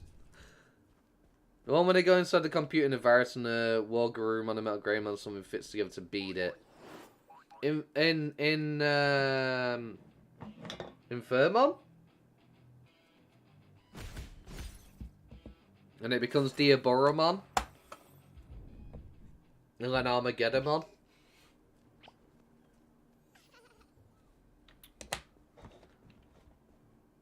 I think.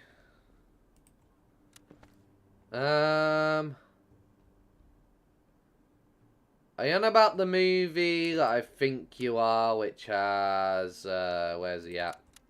This little fellow, and he becomes this little fellow, and he becomes this little fellow that I've not been able to obtain yet.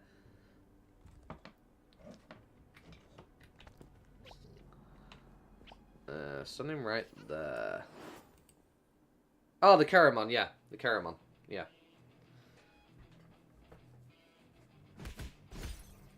And that, yeah. Help you?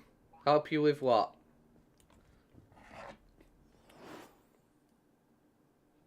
What do you need help with?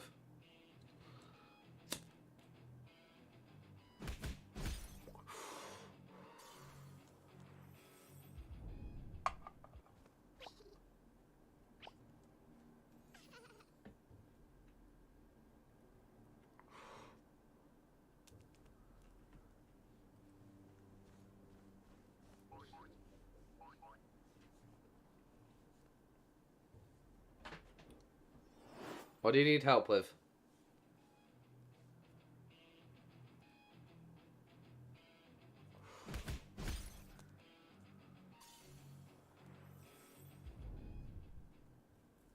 Are you stuck at a quest or something?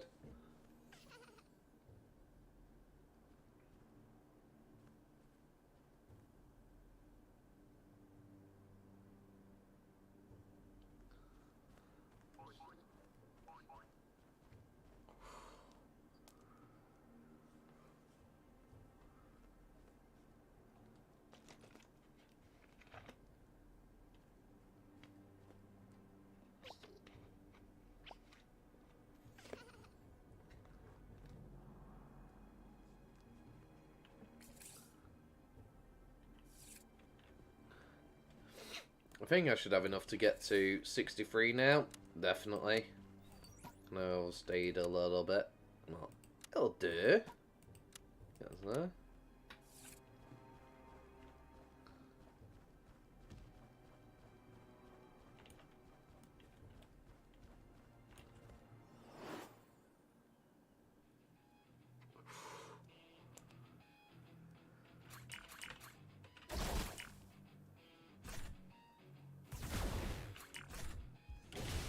I'm confused.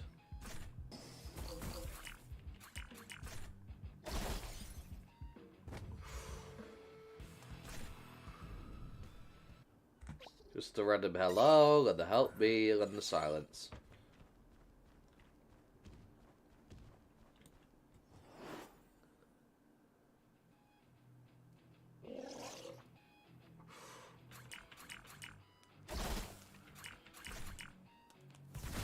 Very horror vibes, eh?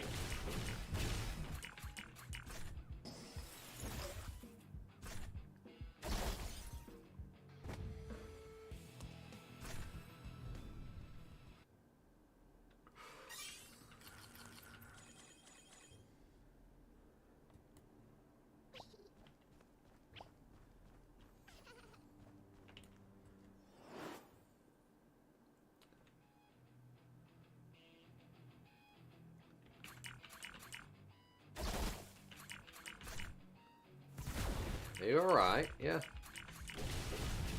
Everything wrong? Everything okay, Fox?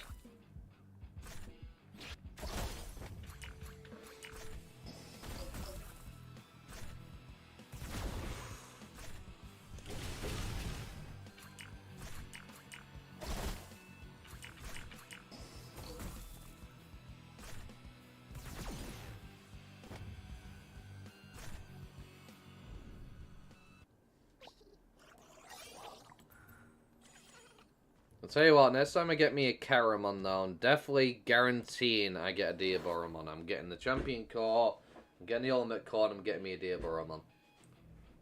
I'm not having it. I really want me a Diaboromon. So I can get me a Futurama and get him on in the future.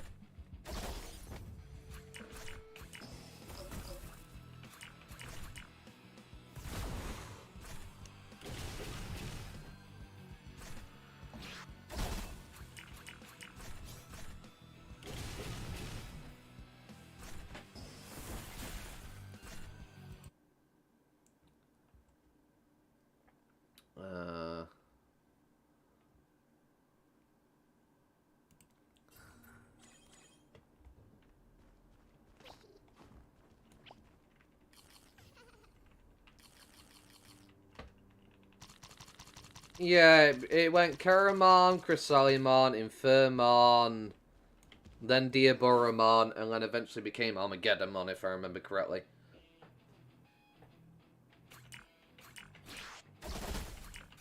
There's a computer virus gone wrong.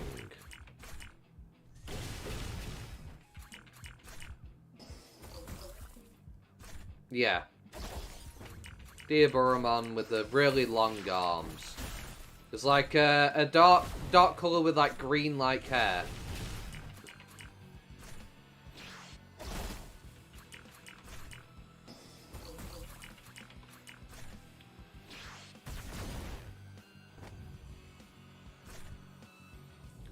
Facing it from miles away, yeah. Imagine just waking up at night and it's staring at you. Ooh, spooky. That'd be horrible. Be terrifying. Just there watching you in the corner of your room at night. You know?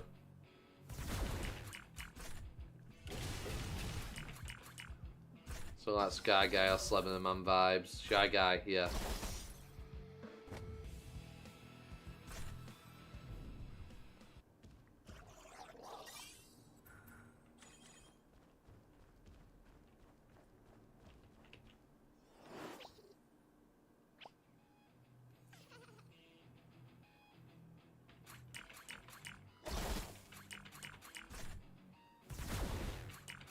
Okay, we got 1 to 63, which means the other two can't be too far behind. About to get there, I think.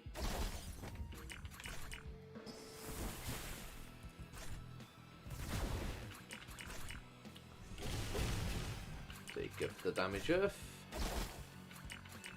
Bring them down. How dare you. I just thought, when I was a scared child, of the thought that something like that was galloping through the snowy peaks running over the earth to get me. Yeesh.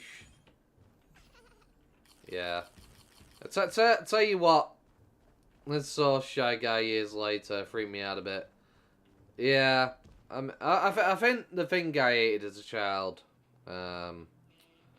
is when I saw The Grudge as a kid. When I saw The Grudge as a kid, oh my gosh, it was freaky, creepy. I used to be so scared that it was under my bed or gonna come under the covers and get me.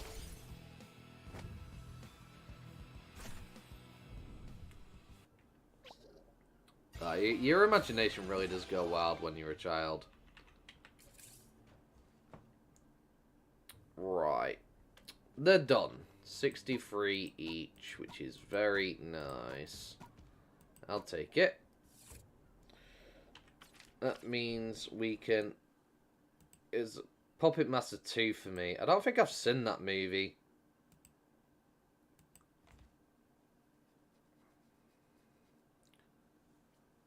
Little dolls trying to get parts of your... Ah, yeah. Now I know. Yeah, refresh me. Yeah. Ah, see, me and my friends when we were I used to have a trampoline.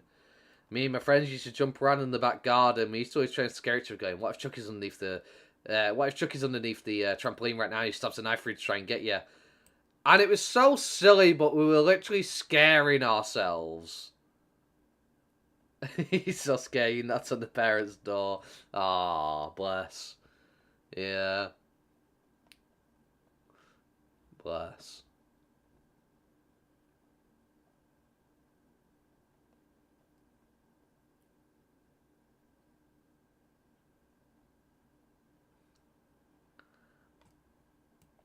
So these are going to be my next team, and then the team after that will rock.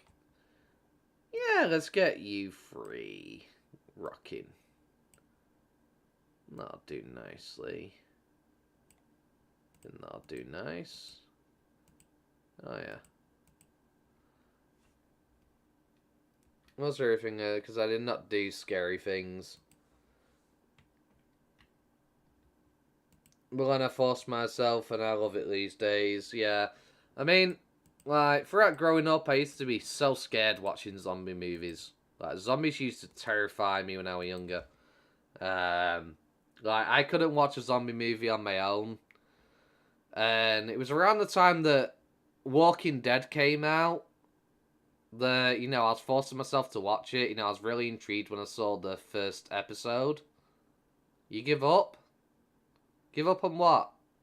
We asked what you needed help with, and you didn't tell us. What do you need help with?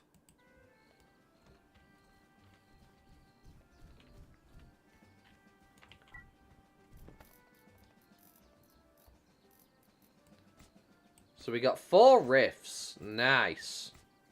Pop those up there. Lovely. Got 48 now.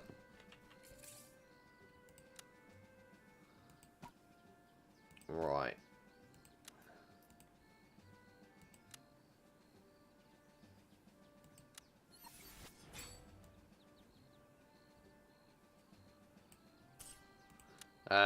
But yeah, I used to force myself to can't speak.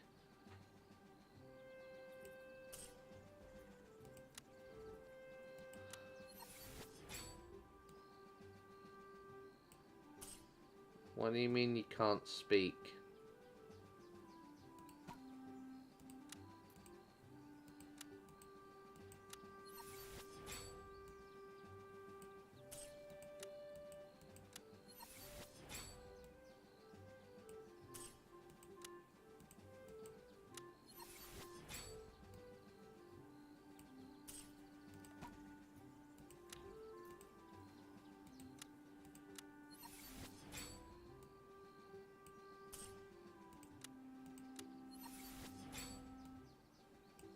If you don't tell me what you need help with, yeah. Can't be robbed. They want a line to type, right.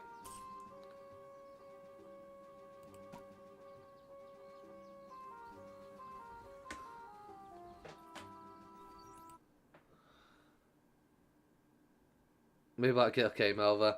All jokes aside, he just messaged on my Discord. Something's wrong with the chat. His messages don't go through. He sees them in chat, but he doesn't show up.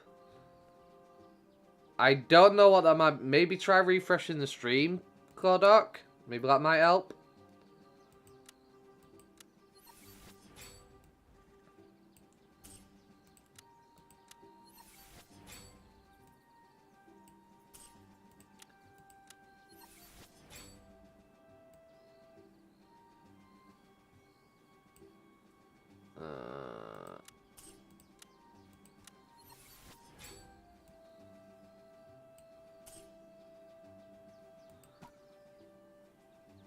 That's the only thing I can really think of to fix it, unfortunately. Because I don't know what's going on with YouTube if you can't type messages in. Because Ominous is having no problem. It might just be YouTube having server issues, maybe. Oh, we got a 4%, hell yeah. I just need a singular block. Okay, that'll do. That'll replace the 1%. Just give me another 1%. Lovely! Oh yeah, look at that. We got a 14% base strength on this Seadramon that I got from Digibaby Island, so that's incredibly nice. Might actually make that my metal Seadramon, maybe. You tried it? I honestly don't know how to help you. It might be a problem on YouTube's end.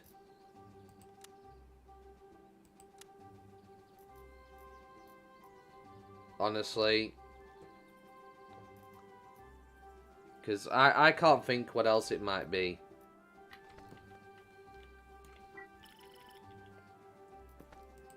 Okay, it's allowing you to type short messages.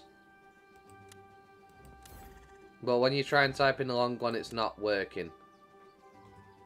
Maybe completely close down your YouTube app on your phone and reopen it, maybe?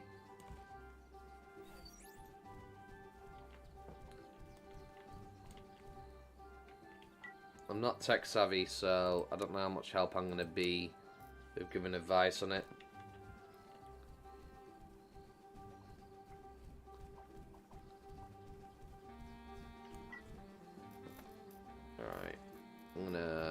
this here. Boom.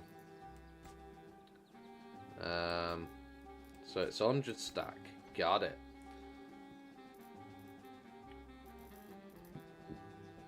Pardon me.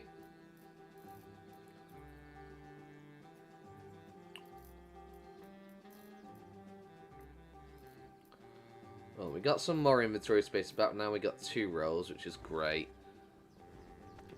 But yeah, what was I saying before? Oh yeah. So yeah, I never used to be able to watch zombie stuff. Like, I was so spooked watching zombie stuff. And then The Walking Dead came out. And I was really intrigued by the first episode. And I was forcing myself to watch it.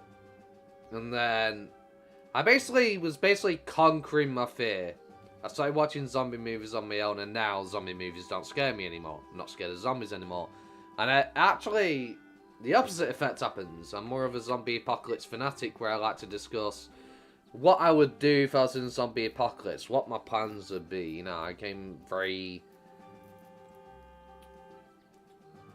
I love discussing the concept of what I would do in that situation. Where would I go? What would I love to do? It just became like a fascinating interest to me. Not really a fanatic, but you know what I mean. Like, I just became a fan who likes to talk about it a lot, essentially. Oh yeah, what would you do? Ah. I'll tell you what. I promise I will tell you next time you catch me on stream. Because I'd love to get into it now. But it's going to be a long discussion. And it's 7:15 in the morning and I'm tired.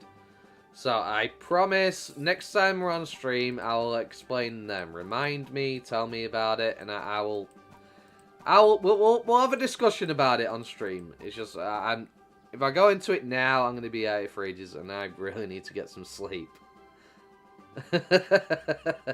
So yeah. Next time you pop in on the stream, remind me, and we'll have a full-on discussion about it. So, with that, I am going to call the stream here. I apologise to you folks that you've been having trouble trying to type. I don't know what to suggest to you. I'm not tech savvy, but I am going to be calling it now because it's 7:15 in the morning. We got to 63 with the other team. That's great. We can put those away. And move on to our next teams. But yeah, I appreciate you all for stopping by, having a conversation with me. It's been an absolute blast and a pleasure. It's been absolutely brilliant stream. Really appreciate it. So, with that said, have a wonderful night. Thank you very much, guys, for watching. Peace. Catch you next time.